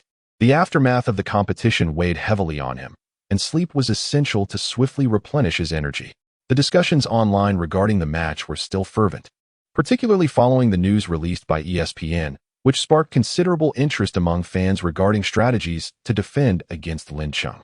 The only one capable of containing Lin Cheng was Vogel. The scoring, organization, and defense of Lin Cheng are devoid of flaws. The sole shortcoming lies in his stamina and physicality. His speed is sufficiently rapid, and his accuracy from beyond the arc or mid-range is exceptionally high. Even if his physical confrontational ability is somewhat lacking, it appears to be of little consequence. Regarding stamina, the Lakers have been clocking out after 3 quarters in more than 10 consecutive games, suggesting that physical endurance is hardly an issue. Ultimately, As the discussion unfolds, fans realize that Lin Chung possesses no shortcomings. He is akin to a significant glitch, prompting the Lakers to proclaim their championship triumph prematurely. Lakers fans rejoice while supporters of other teams retreat into despondency, especially those aspiring for the championship. The Clippers fans, sharing the same city, find their lives devoid of meaning, as their star-studded roster performs rather mediocrely, particularly when considering the frequent absences of Kawhi and George, rendering them inconsequential compared to Lin Chung. The Bucks in the East are perennial championship favorites yet consistently fall short, and this year seems no exception. The most ardent critic of Lin Chung, the renowned basketball commentator Alexander, not to be confused with the one associated with Nike, shares his insights. He begins by presenting a series of statistics before outlining Lin Chung's weaknesses and 4 strategies to counter the Lakers. The data suggests that Lin Chung's shooting consistency is variable. When he is on target, he scores in succession, yet when he falters, he misses repeatedly. In terms of defense, employing traps when he is accurate and allowing open shots when he is not is advised. Furthermore, implementing double-team strategies during defense, given the Lakers' instability from the perimeter, could yield favorable outcomes. Engaging the Lakers in a high-scoring matchup would deplete Lin Chung's stamina. Tailoring the rotation could be advantageous, as the Lakers have significant issues with their bench, providing opportunities to score during substitution periods. At first glance, Alexander's conclusions seem reasonable, but upon closer inspection, they reveal themselves to be nonsensical. Depleting stamina? Is it as simple as just saying so? Zone defense traps? How low can their open shot percentage really be when the Lakers are unstable? Defending when he is accurate and not when he is not? What level of ignorance allows for such statements? At Lin Chung's current caliber, if you leave him open, he will score. Many fans find merit in these ideas, and even some coaches who monitor online discussions entertain the notion, hoping to salvage a dire situation, with the predictable outcome being a resounding defeat. However, online discourse quickly becomes overshadowed by another significant event. Chapter 83, The Warriors' Transformation, General Manager Dismissed. The Lakers celebrate a 12-game winning streak, while Warriors fans seek to vent their frustrations, blaming Lin Chung, fearing legal repercussions, while the team escapes criticism. Terrible management. The team pays luxury taxes, yet performs dismally in every game. Is this how you repay the fans? What is the strategy behind team acquisitions? Not signing Lin Chung for $6 million while opting for Green at $18 million. Is there an underlying motive? Experiencing a significant defeat in a match naturally stirs emotions among fans. Unable to direct their frustrations towards Lin Chung, they instead vent their ire towards the club, a phenomenon not uncommon in the NBA. As the tempestuous feelings subsided over 2 days, support for the team remained steadfast. However, the Warriors executed a rather audacious maneuver, responding to fans on the official team account with vehement language. They asserted that Lin Chung was not valued at $6 million and thus not signed, declaring that the team does not require such fans. Is this a case of paranoia? Indeed, they insinuated that there are hidden agendas at play. The team supposedly harbors a bias against individuals of Asian descent, preferring to sign Green for $18 million and the injured Clay for $32 million rather than an Asian player. While it would be one thing to express such extreme sentiments through an official account, the added layer of racial discrimination is truly provocative. Initially, Warriors fans erupted in outrage. A team that does not need its supporters? Quite the audacity. Claiming Lin Chung is not worth $6 million? How many justifications can one muster to utter such a statement? To assert that they have evaluations, which result in a ranking near the bottom of the league, allowing Durant and Lin Chung to leave. This is their evaluation? Is there still merit in supporting such a team? A boycott of live games was declared in protest, as Warriors fans fumed. Lin Chung's supporters caught wind of the situation and flocked to the Warriors' official account, demanding accountability. It was astonishing, unable to bear defeat. They claimed Lin Chung was not worth $6 million, yet they surrendered $100 million to a mere $6 million? Indeed, it was a $100 million team bested by a $6 million player. Accusations of racial discrimination against the Warriors ensued. Initially, the uproar was predominantly among fans, but soon countless individuals of Asian descent converged to demand severe repercussions for the Warriors' discriminatory remarks. After a night of escalating tensions, the situation grew increasingly dire. When Warriors owner Joe Lacob received the news, he nearly fainted. The Clippers owner had been forced to sell his team due to racial comments, leading to Ballmer's takeover. If mishandled, the consequences could be dire for all involved. Lacob convened his executives, furious, demanding to know how such statements could be disseminated through the official account and who had authorized it. General Manager Myers, his face pale, responded that the team account administrator exhibited racial bias and had forgotten to switch to a personal account while replying to fans. What? An inability to switch accounts led to this passive predicament? Is this not akin to accidentally liking an inappropriate post? An announcement was to be released immediately, and the administrator would be sued for racial discrimination. Yet, the saga was far from over. 2 days later, during the Warriors game against the Wizards, attendance fell below 10%. And the fans present came with a mission, brandishing banners that read, "No accountability from the team, boycotting live games." They demanded transparency regarding any hidden agendas surrounding the contracts. One of the primary sources of revenue for NBA teams is ticket sales. When fans do not attend games, the attendance rate diminishes, leading to a significant decline in merchandise sales and advertising revenue. The Warriors are seeking solutions, and Xiaohua's phone call has been made. The issue is expected to be resolved within 2 days. The entire situation arose from a misunderstanding by the management, and we have already issued a statement. What more can be done? Fans demand accountability. They require a substantial explanation. Xiaohua is primarily concerned with profit. While the repercussions of the Warriors' blunder have escalated to affect the entire league, the Fan Alliance is discussing a potential collective boycott, which could result in a true calamity. Currently, fans perceive inaction from the Warriors' management as the critical issue. The facts have become secondary, and the paramount concern is to quell the fury of the fans. Following the conclusion of the game between the Lakers and the Warriors, the Lakers are set to embark on 5 consecutive away games. After triumphing over the Bulls and the Pistons, the Lakers have achieved an impressive 14-game winning streak. The announcement of the Western Conference Player of the Week for the second week of December proclaimed Lin Chung as the recipient for the 3rd consecutive time. Just as fans anticipated a 4th consecutive accolade, LeBron James made his return from injury, yet the team announced that Lin Chung would be absent for the next 3 games. Lin Chung's finger injury has persisted through a series of grueling battles, leaving him without the luxury of proper rest. The upcoming 3 opponents for the team are relatively weak, providing an opportune moment for adjustment. The Lakers, on the other hand, have faced significant challenges in their next 3 matches, narrowly succumbing to the Bulls by a mere 2 points, thereby ending their impressive 14-game winning streak. Although they managed to secure victories in the subsequent 2 games, the margins were razor-thin, with the outcomes determined only in the final moments. The Lakers have come to realize that in order to contend for the championship, they must address the issues surrounding their rotation. Currently, only Lin Chung and Kentavious Caldwell-Pope exhibit consistent performance from the perimeter. It is essential for LeBron James to have a reliable outside scoring option when making substitutions. They have turned their gaze toward the upcoming winter trade market, hoping to scout for a valuable addition to their rotation. After a month and a half of the season, the flaws in the rosters of various NBA teams have become glaringly apparent. Those aspiring for the championship are eagerly anticipating the 27th, when the winter trade market opens, allowing them to bolster their lineups in preparation for the final stretch.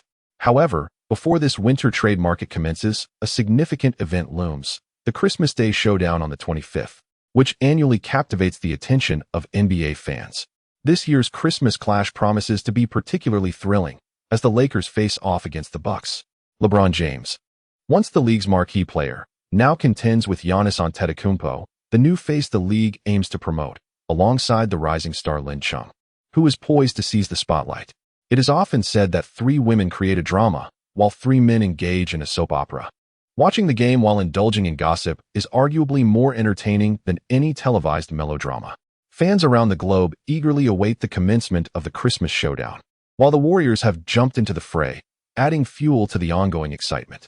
In light of the management's inaction, the team has dismissed their energetic executive, Bob Myers, who has been succeeded by the former operations director as the new general manager.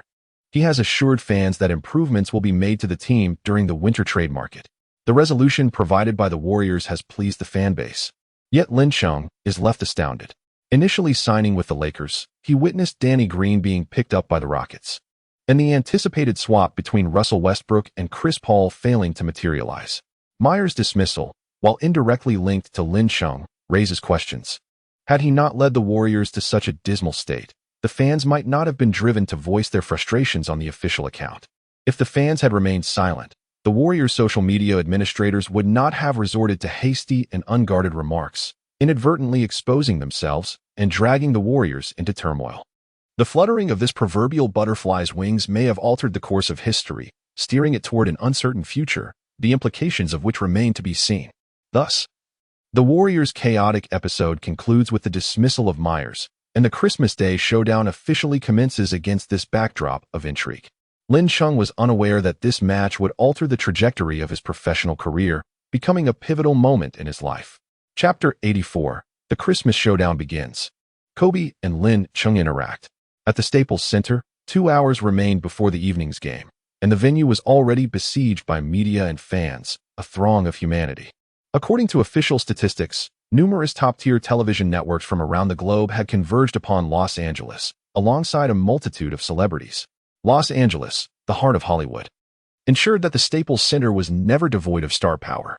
Affection for a team can be likened to past romances. One can have many. Yet the Lakers and Knicks undoubtedly held a special place in Taylor Swift's heart. Among the luminaries were the acclaimed actor Denzel Washington, rapper Snoop Dogg, hip-hop icon Ice Cube, and the ever-charismatic Leonardo DiCaprio, as well as the Lakers' unofficial mascot, Nicholson. Not to forget Rihanna, who, though not a Lakers fan, was an ardent admirer of LeBron James. Her allegiance lay with the player, not the team. When the Lakers clinched the championship, she celebrated on social media with her song, bidding farewell to the Heat, a team she once supported while donning their jersey 6 seasons prior at the American Airlines Center. In such a momentous occasion as the Christmas Showdown, die-hard Lakers fans would not be absent, and among them were fans from China, including Jay Chou. Jay frequently traveled to Los Angeles to watch games, and had even collaborated with Kobe on a song. Rumor has it that after being denied a photo opportunity with LeBron James last season, he refrained from attending games in Los Angeles. However, with Lin Chung now in the mix, he had ample reason to return. While the presence of celebrities on the sidelines was exhilarating, it was Kobe who could send the entire Staples Center into a frenzy. When the arena's central screen focused on Kobe in the front row, a wave of uproar swept through the crowd. No other star could rival the king of this court. Kobe, smiling, stood to greet the fans, accompanied by his daughter Gianna, whose gaze was fixed intently on Lin Chung on the court. "Hey, don't forget to fulfill my request," Kobe thought, momentarily feeling a twinge of jealousy. He had conquered the world, but lost his daughter's attention. Such was the plight of a devoted father. At the pre-game press conference, the Bucks were represented by Giannis and Middleton, with reporters' eyes gleaming like cats that had spotted fish. Typically, pre-game banter consists of mutual commercial flattery, devoid of substance. However, the impending clash between Lin Chung and Giannis crackled with tension. "What preparations have you made for today's match?" they queried. The Bucks had lost their last encounter with the Lakers primarily due to Lin Chung's impact. Did they have a strategy to counter this? As fellow monthly award winners, the reporters pressed Giannis, "What do you wish to convey to Lin Chung?" Giannis's expression darkened, not solely due to the previous defeat, but also because of the rivalry for supremacy. With Kobe retired and LeBron aging, he believed he had ascended to the pinnacle of the league, only to find Lin Chung emerging as a formidable contender. Consecutive steals surpassing double digits. An uninterrupted streak of 60 points, achieving 60 points triple-doubles, and a remarkable single-game tally of 16 three-pointers.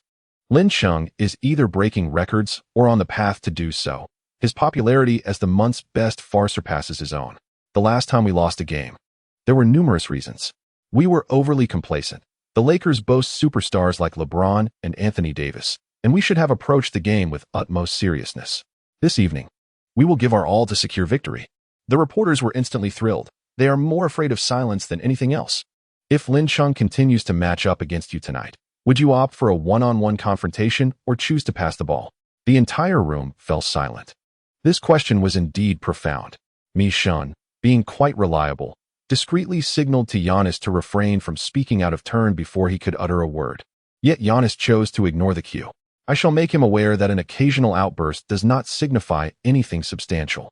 I will teach him a lesson in the game. Blood may be shed, but pride must not be lost. At this moment, I must speak with conviction. While on the court, one must act according to the situation. Who in the NBA has not boasted at some point?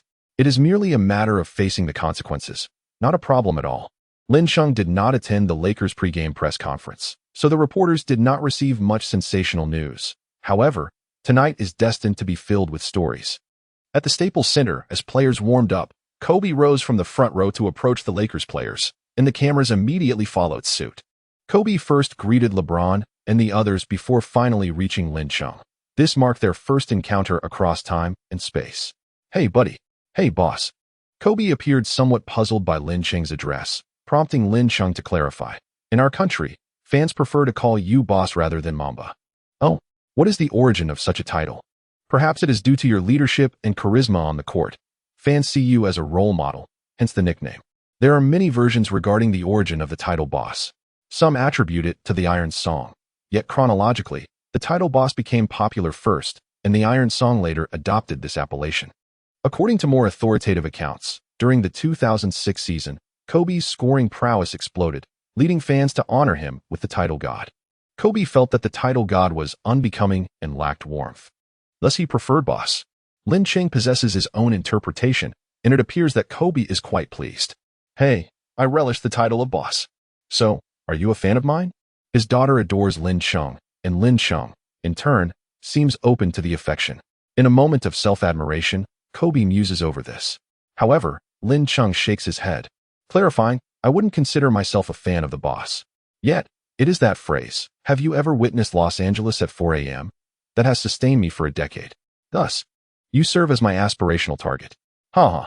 Kobe bursts into laughter, realizing that not being a fan is even more profound than mere fandom. It reflects a deep respect for excellence.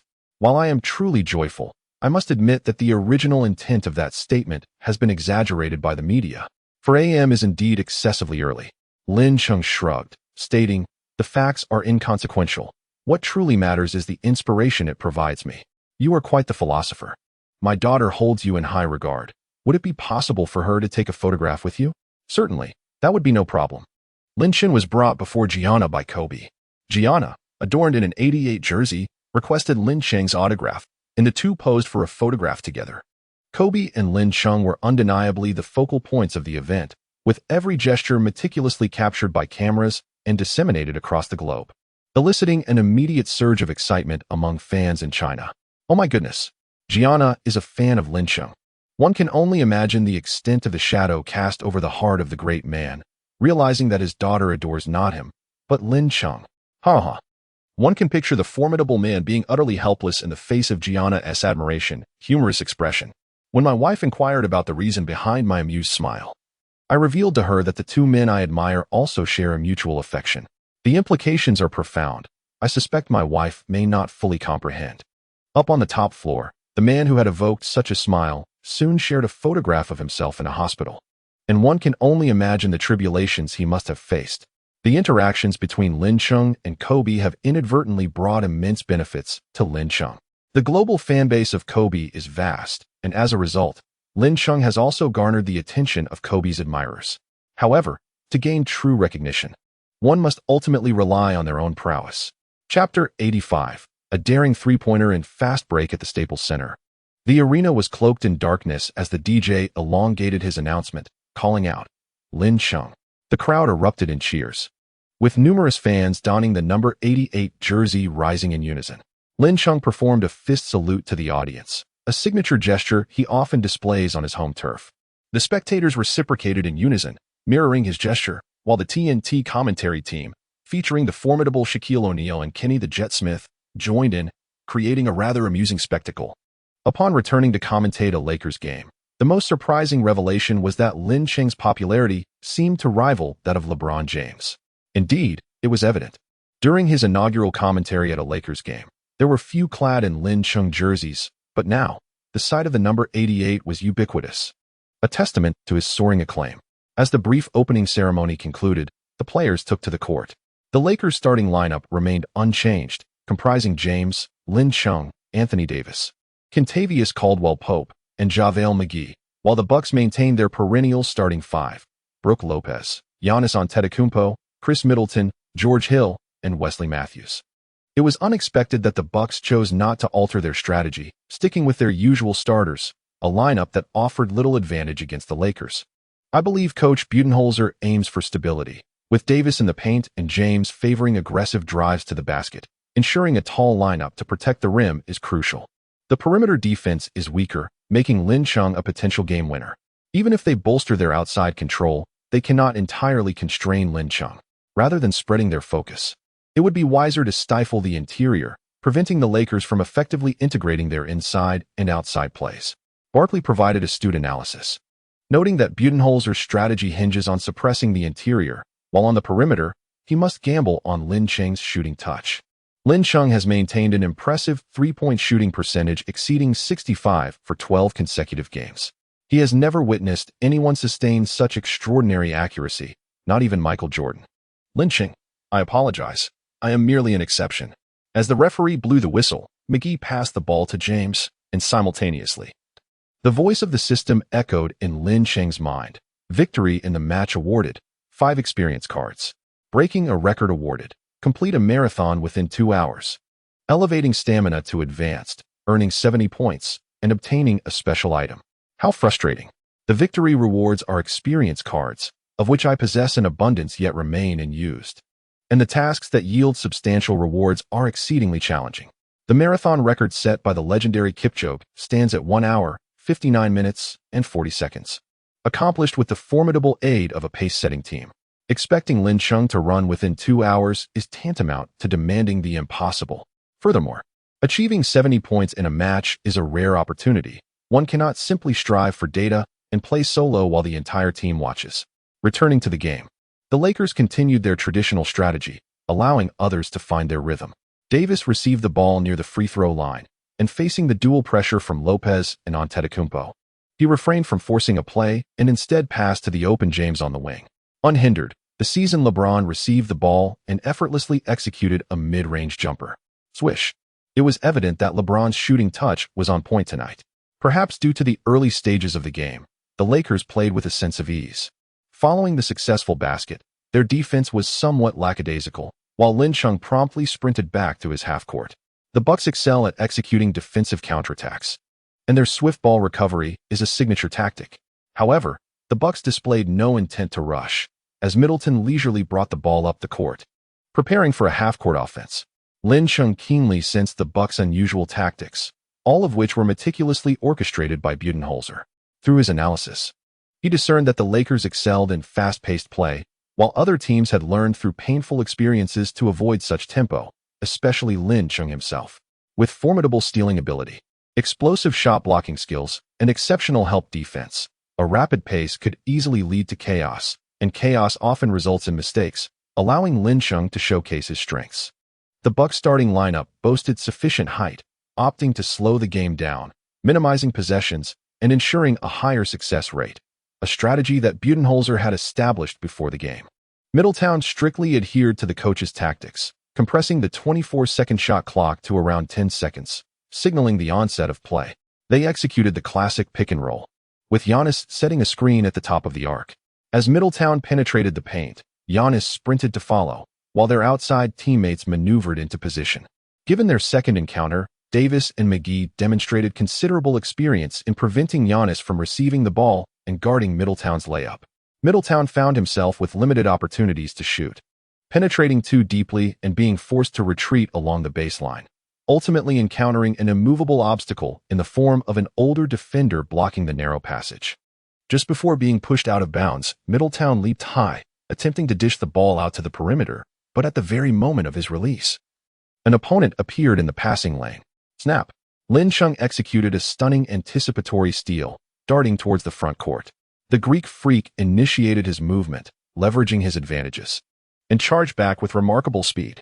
Despair loomed as he realized he could not catch up, yet solace arose in the fact that the gap was minimal, and he had not been entirely outpaced. Noticing the Greek freak closing in behind him, a faint smile graced Lin Cheng's lips as he abruptly halted beyond the three-point line and took his shot. The Greek freak summoned all his strength, leaping with a cruel smirk, determined to block Lin Cheng's attempt and demonstrate to the world who truly reigns supreme. Before Lin Cheng's toes touched the ground, he retracted his body in the elevated basketball, releasing it anew as the letters passed before him. Oh my goodness! Lin Cheng deftly outmaneuvered the letters and completed the shot. His composure was chilling, almost terrifying. Without even glancing at the ball after the shot, Lin Cheng raised his hand in an okay gesture towards the audience. The fans had already raised their arms in excitement. Sitting in the front row were the renowned figures: Ace Cooper, Snoopy, Nicholson, Jay Cho, alongside Sharapova and Taylor. And of course, Lin Cheng's #1 fan, Gianna. They could hardly contain their exhilaration, standing with arms raised high. Fans of the Lakers around the world, even those not present at the venue, joined in the celebration, raising their arms in the OK gesture. Swish. The basketball arched beautifully through the air, settling perfectly into the net. Roar. The entire crowd lowered their arms in unison as the DJ enthusiastically announced, "Three-pointer. Lin Cheng." The game had scarcely begun, yet the atmosphere exploded. The fans fervently chanted Lin Cheng's name, while the big screen replayed the moment, relegating the letters to mere backdrop. "Damn," he cursed through gritted teeth, feeling the sting of frustration, thinking that had he been more composed and not jumped so high, he might not have fallen victim to Lin Cheng's prowess. Although the match had only just commenced, the Lakers displayed remarkable form. Their defense was layered and coordinated, forcing the god of basketball into mistakes, culminating in Lin Cheng's decisive steal and fast break.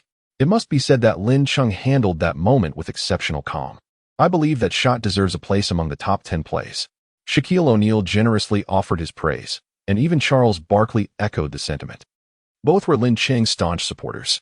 "Hey, brother, your popularity has eclipsed mine. Are you plotting to usurp my throne?" LeBron James approached Lin Cheng with a hearty embrace, not forgetting to share a jest. No one can take your place. You are uniquely you, an extraordinary old-timer."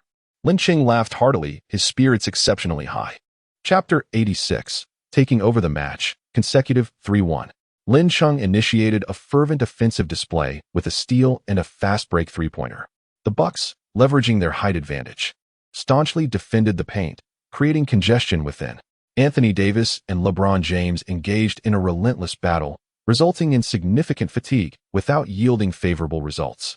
It seemed that Kentavious Caldwell-Pope was merely facilitating Lin Cheng, as his own shooting touch from beyond the arc was lacking, ultimately leaving the resolution of the predicament to Lin Cheng. With a high screen, he evaded Chris Middleton, then employed a crossover to create separation from the recovering Wesley Matthews, stepping back to release a three-pointer. Swish. The basketball traced a beautiful arc before finding the net, the sound crisp and melodious, yet to the ears of the Bucks, it resonated like a death knell. The Bucks remained committed to their coach's strategy, engaging in a half-court offense. Middleton dribbled at the arc, while Giannis Antetokounmpo set a pick and rolled to the basket. Having learned from past experiences, Middleton refrained from charging recklessly, varying his rhythm as he dribbled, which proved to be a source of discomfort for Davis. When Giannis entered the offensive zone, he pivoted and delivered a pass that pierced through Davis and JaVale McGee. Receiving the ball, he thundered towards the rim. Bang! The basketball was forcefully slammed into the hoop as Giannis roared in triumph, showcasing his muscles. Middleton's exquisite pass assisted Giannis in scoring, highlighting Middleton as an undervalued player. Although his passing lacked Lin Cheng's flair, his fundamentals were solid, and his grasp of the game situation was astute. Witnessing Giannis exhibit his prowess at home, the veteran could not remain passive. In the ensuing possession, he penetrated the defense, targeting the paint, only to face a dual blockade from Giannis and Brook Lopez. Age had caught up with James. He could no longer soar through the air as he once did in his youth, his vertical leap insufficient, ultimately leading to interference that thwarted his shot. Lopez secured the rebound and passed to Giannis, who, like a comet, charged forward, crossing half-court and executing a powerful glide dunk from just inside the free throw line. One must concede, the physical prowess of the Greek freak is genuinely awe-inspiring. With the Bucks executing 2 consecutive beautiful baskets, their confidence surged, and the intensity of their defense markedly increased, resulting in the Lakers failing to score on 2 possessions. Vogel called for a timeout, delivering a stern reminder, set screens and passed the ball to Lin Cheng. Lin Cheng has failed to make contact with the ball for 3 consecutive rounds, primarily due to the defensive strategy employed by the Bucks, whose perimeter defense effectively prevents Lin Cheng from receiving the ball. Certainly, Lin Cheng is undoubtedly capable of receiving the ball, yet his vigorous efforts at the onset of the game seemed to somewhat deny his teammates the chance to shine. Little did he know that his teammates were, in fact, indifferent to such opportunities. Upon resuming play after the timeout, Lin Cheng took direct control of the match. The Bucks also made adjustments, employing the 204 centimeters tall Matthews to defend against him. However, Lin Cheng's speed is so extraordinary that he can outpace anyone. Thus, it would be more effective to restrict him with height. Lin Cheng swiftly initiated his move, leaving Matthews behind, In a moment of desperation, Matthews resorted to grabbing him, prompting the referee to blow the whistle. As the number of fouls had not been exceeded, the Lakers were awarded a sideline throw-in. Receiving the ball, Lin Cheng employed the same technique once more, deftly evading Matthews. This time, Matthews refrained from committing a foul. Lin Cheng executed a feint, prompting Matthews to lunge forward. At this moment, penetrating within the three-point line for a mid-range shot would have been the most prudent choice. However, Lin Cheng refrained from doing so. Instead, he followed closely, leaping into the air in search of contact. Physical confrontation was a vulnerability for Lin Cheng, and before losing his balance, he extended his arm to release the ball. Utilizing the three-point experience card was essential. Lin Cheng opted to confront Matthews in a manner he was least adept at, aiming to bring his opponent down. Matthews, with his towering stature and long limbs, possessed remarkable speed. Even when Lin Cheng attempted to create space, Matthews could deftly trail him, posing a constant threat to his shots. Additionally, players like Misha and Hill were poised to exploit any opportunity, as each successful basket required considerable effort, rendering a prolonged contest disadvantageous. Swish. The basketball sailed through the net, followed by the sharp blast of the referee's whistle. The three-pointer counted, accompanied by an additional free throw. The fans erupted in fervent cheers, affirming Lin Cheng's reliability. His shot was undeniably on target. Splendid. According to official statistics, Lin Cheng was the least fouled player on the court, not due to a lack of intent from defenders, but rather because his speed left them in the dust. Instead of opting for a breakthrough, Lin Cheng sought physical confrontation, a significant deviation from his usual style. O'Neal, stroking his bald head, murmured thoughtfully. He sensed that Lin Cheng harbored a hidden agenda. At the free throw line, Lin Cheng confidently sinks the shot. The ensuing match validates O'Neal's conjecture. The Bucks' offense is effectively stifled, allowing the Lakers to counterattack. Lin Cheng receives the ball and gestures for his teammates to spread out, thereby maximizing the distance between himself and the defenders, Middleton and Hill. He focuses intently on Matthews. With no teammates to provide assistance, Matthews dares not close the gap, maintaining a cautious distance of about a step. Bracing himself for Lin Cheng's next move, Lin Cheng executed a series of deft dribbles beneath his legs, his center of gravity leaning to the left as he summoned strength from his right leg, poised to make a breakthrough.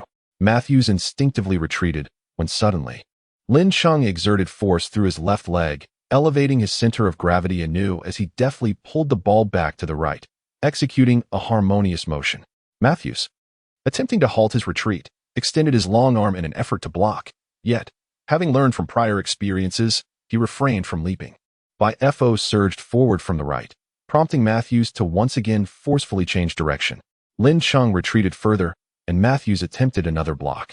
The continuous shifts in direction rendered Matthews incapable of controlling his own body, resulting in an exaggerated lunge. A satisfied smile finally graced Lin Cheng's lips as the same scenario unfolded once more. Lin Cheng leapt into the air, making contact with Matthews before releasing the ball. Realizing he had fallen into a trap, Matthews twisted his body midair in an attempt to evade the impending shot, only to find his efforts utterly in vain. Swish. The basketball gracefully nestled into the net, accompanied by the piercing sound of the referee's whistle. Chung Gu executed a dazzling series of crossovers, skillfully drawing the foul. One could not help but feel sympathy for Matthews.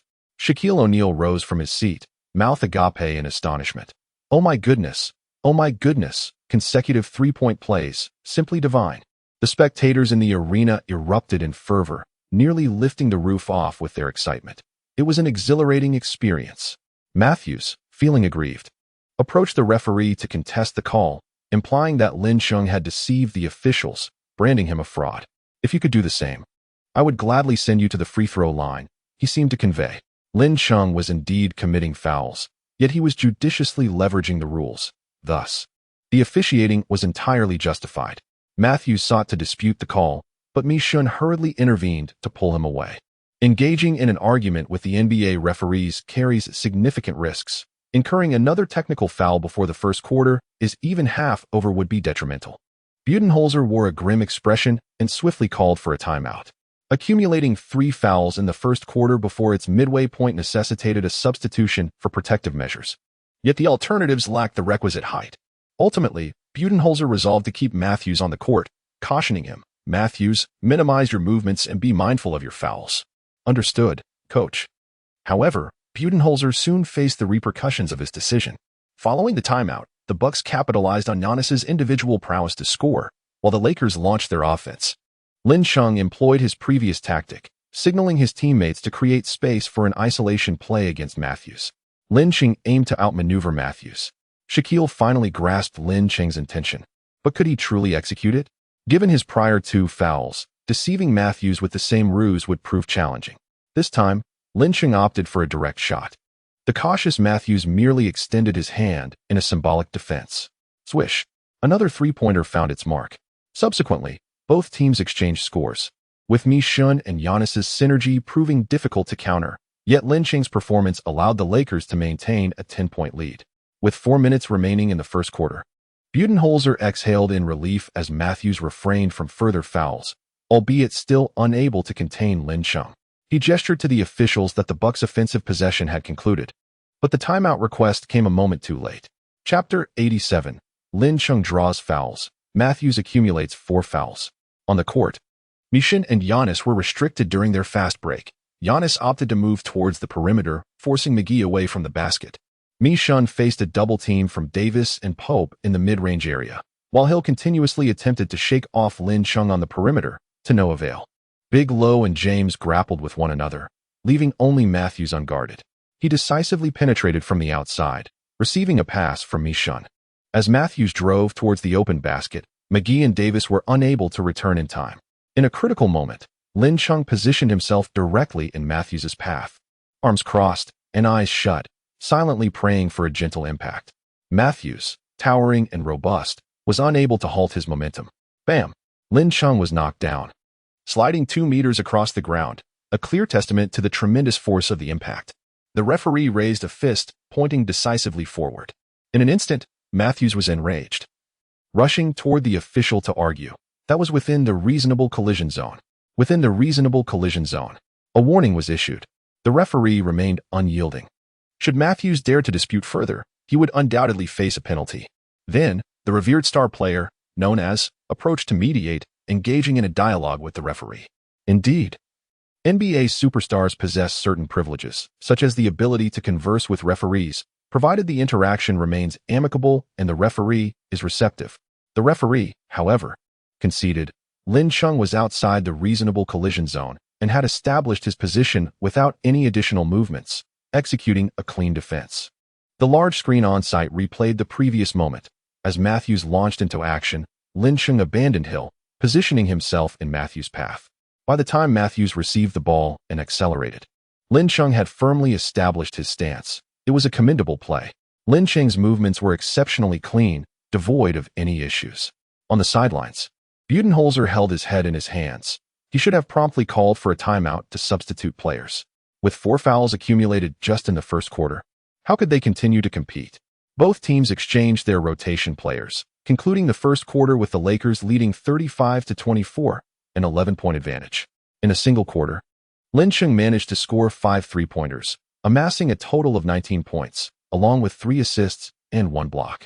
One might say his performance was rather mediocre. Lacking in brilliance, should this sentiment come to light, it would surely provoke ire. During the intermission, Budenholzer took the opportunity to remind his players, remember, when defending Lin Chung, Bledsoe will take the primary role. Focus on guarding against his shooting rather than his drives. Big Low and Giannis must establish their positions in the paint, maintaining a solid defense without being easily drawn out. Furthermore, Hill and Middleton must be prompt in providing assistance and double teaming. Matthews cannot be deployed in the second quarter. Bledsoe's height is insufficient, which will significantly heighten the defensive pressure. We must employ double teams, and as for the other Lakers perimeter players, we can only hope for their inaccuracy. Meanwhile, at the NBA headquarters, executives gathered in a spacious conference room to observe the game between the Lakers and the Bucks. As the first quarter concluded, the cheerleaders took to the floor to perform. Xiaohua shifted his gaze from the screen and inquired, "Have the viewership ratings been released?" An assistant, brimming with excitement, replied, "President, the opening rating was 8.3, and it has now surged to 12.2. Moreover, the numbers are still climbing. A rating of 12.2 translates to approximately 9.5 million viewers, setting a historic milestone for the NBA Christmas showdown." Xiaohua was immensely pleased. Higher viewership translates to increased broadcasting fees, advertising revenues, and sponsorship income. Precisely what he aspired to see. He promptly ordered the dissemination of the first quarter's report and the simultaneous upload of highlight reels to the official account. Additionally, he requested attention to the viewership statistics from Huahua.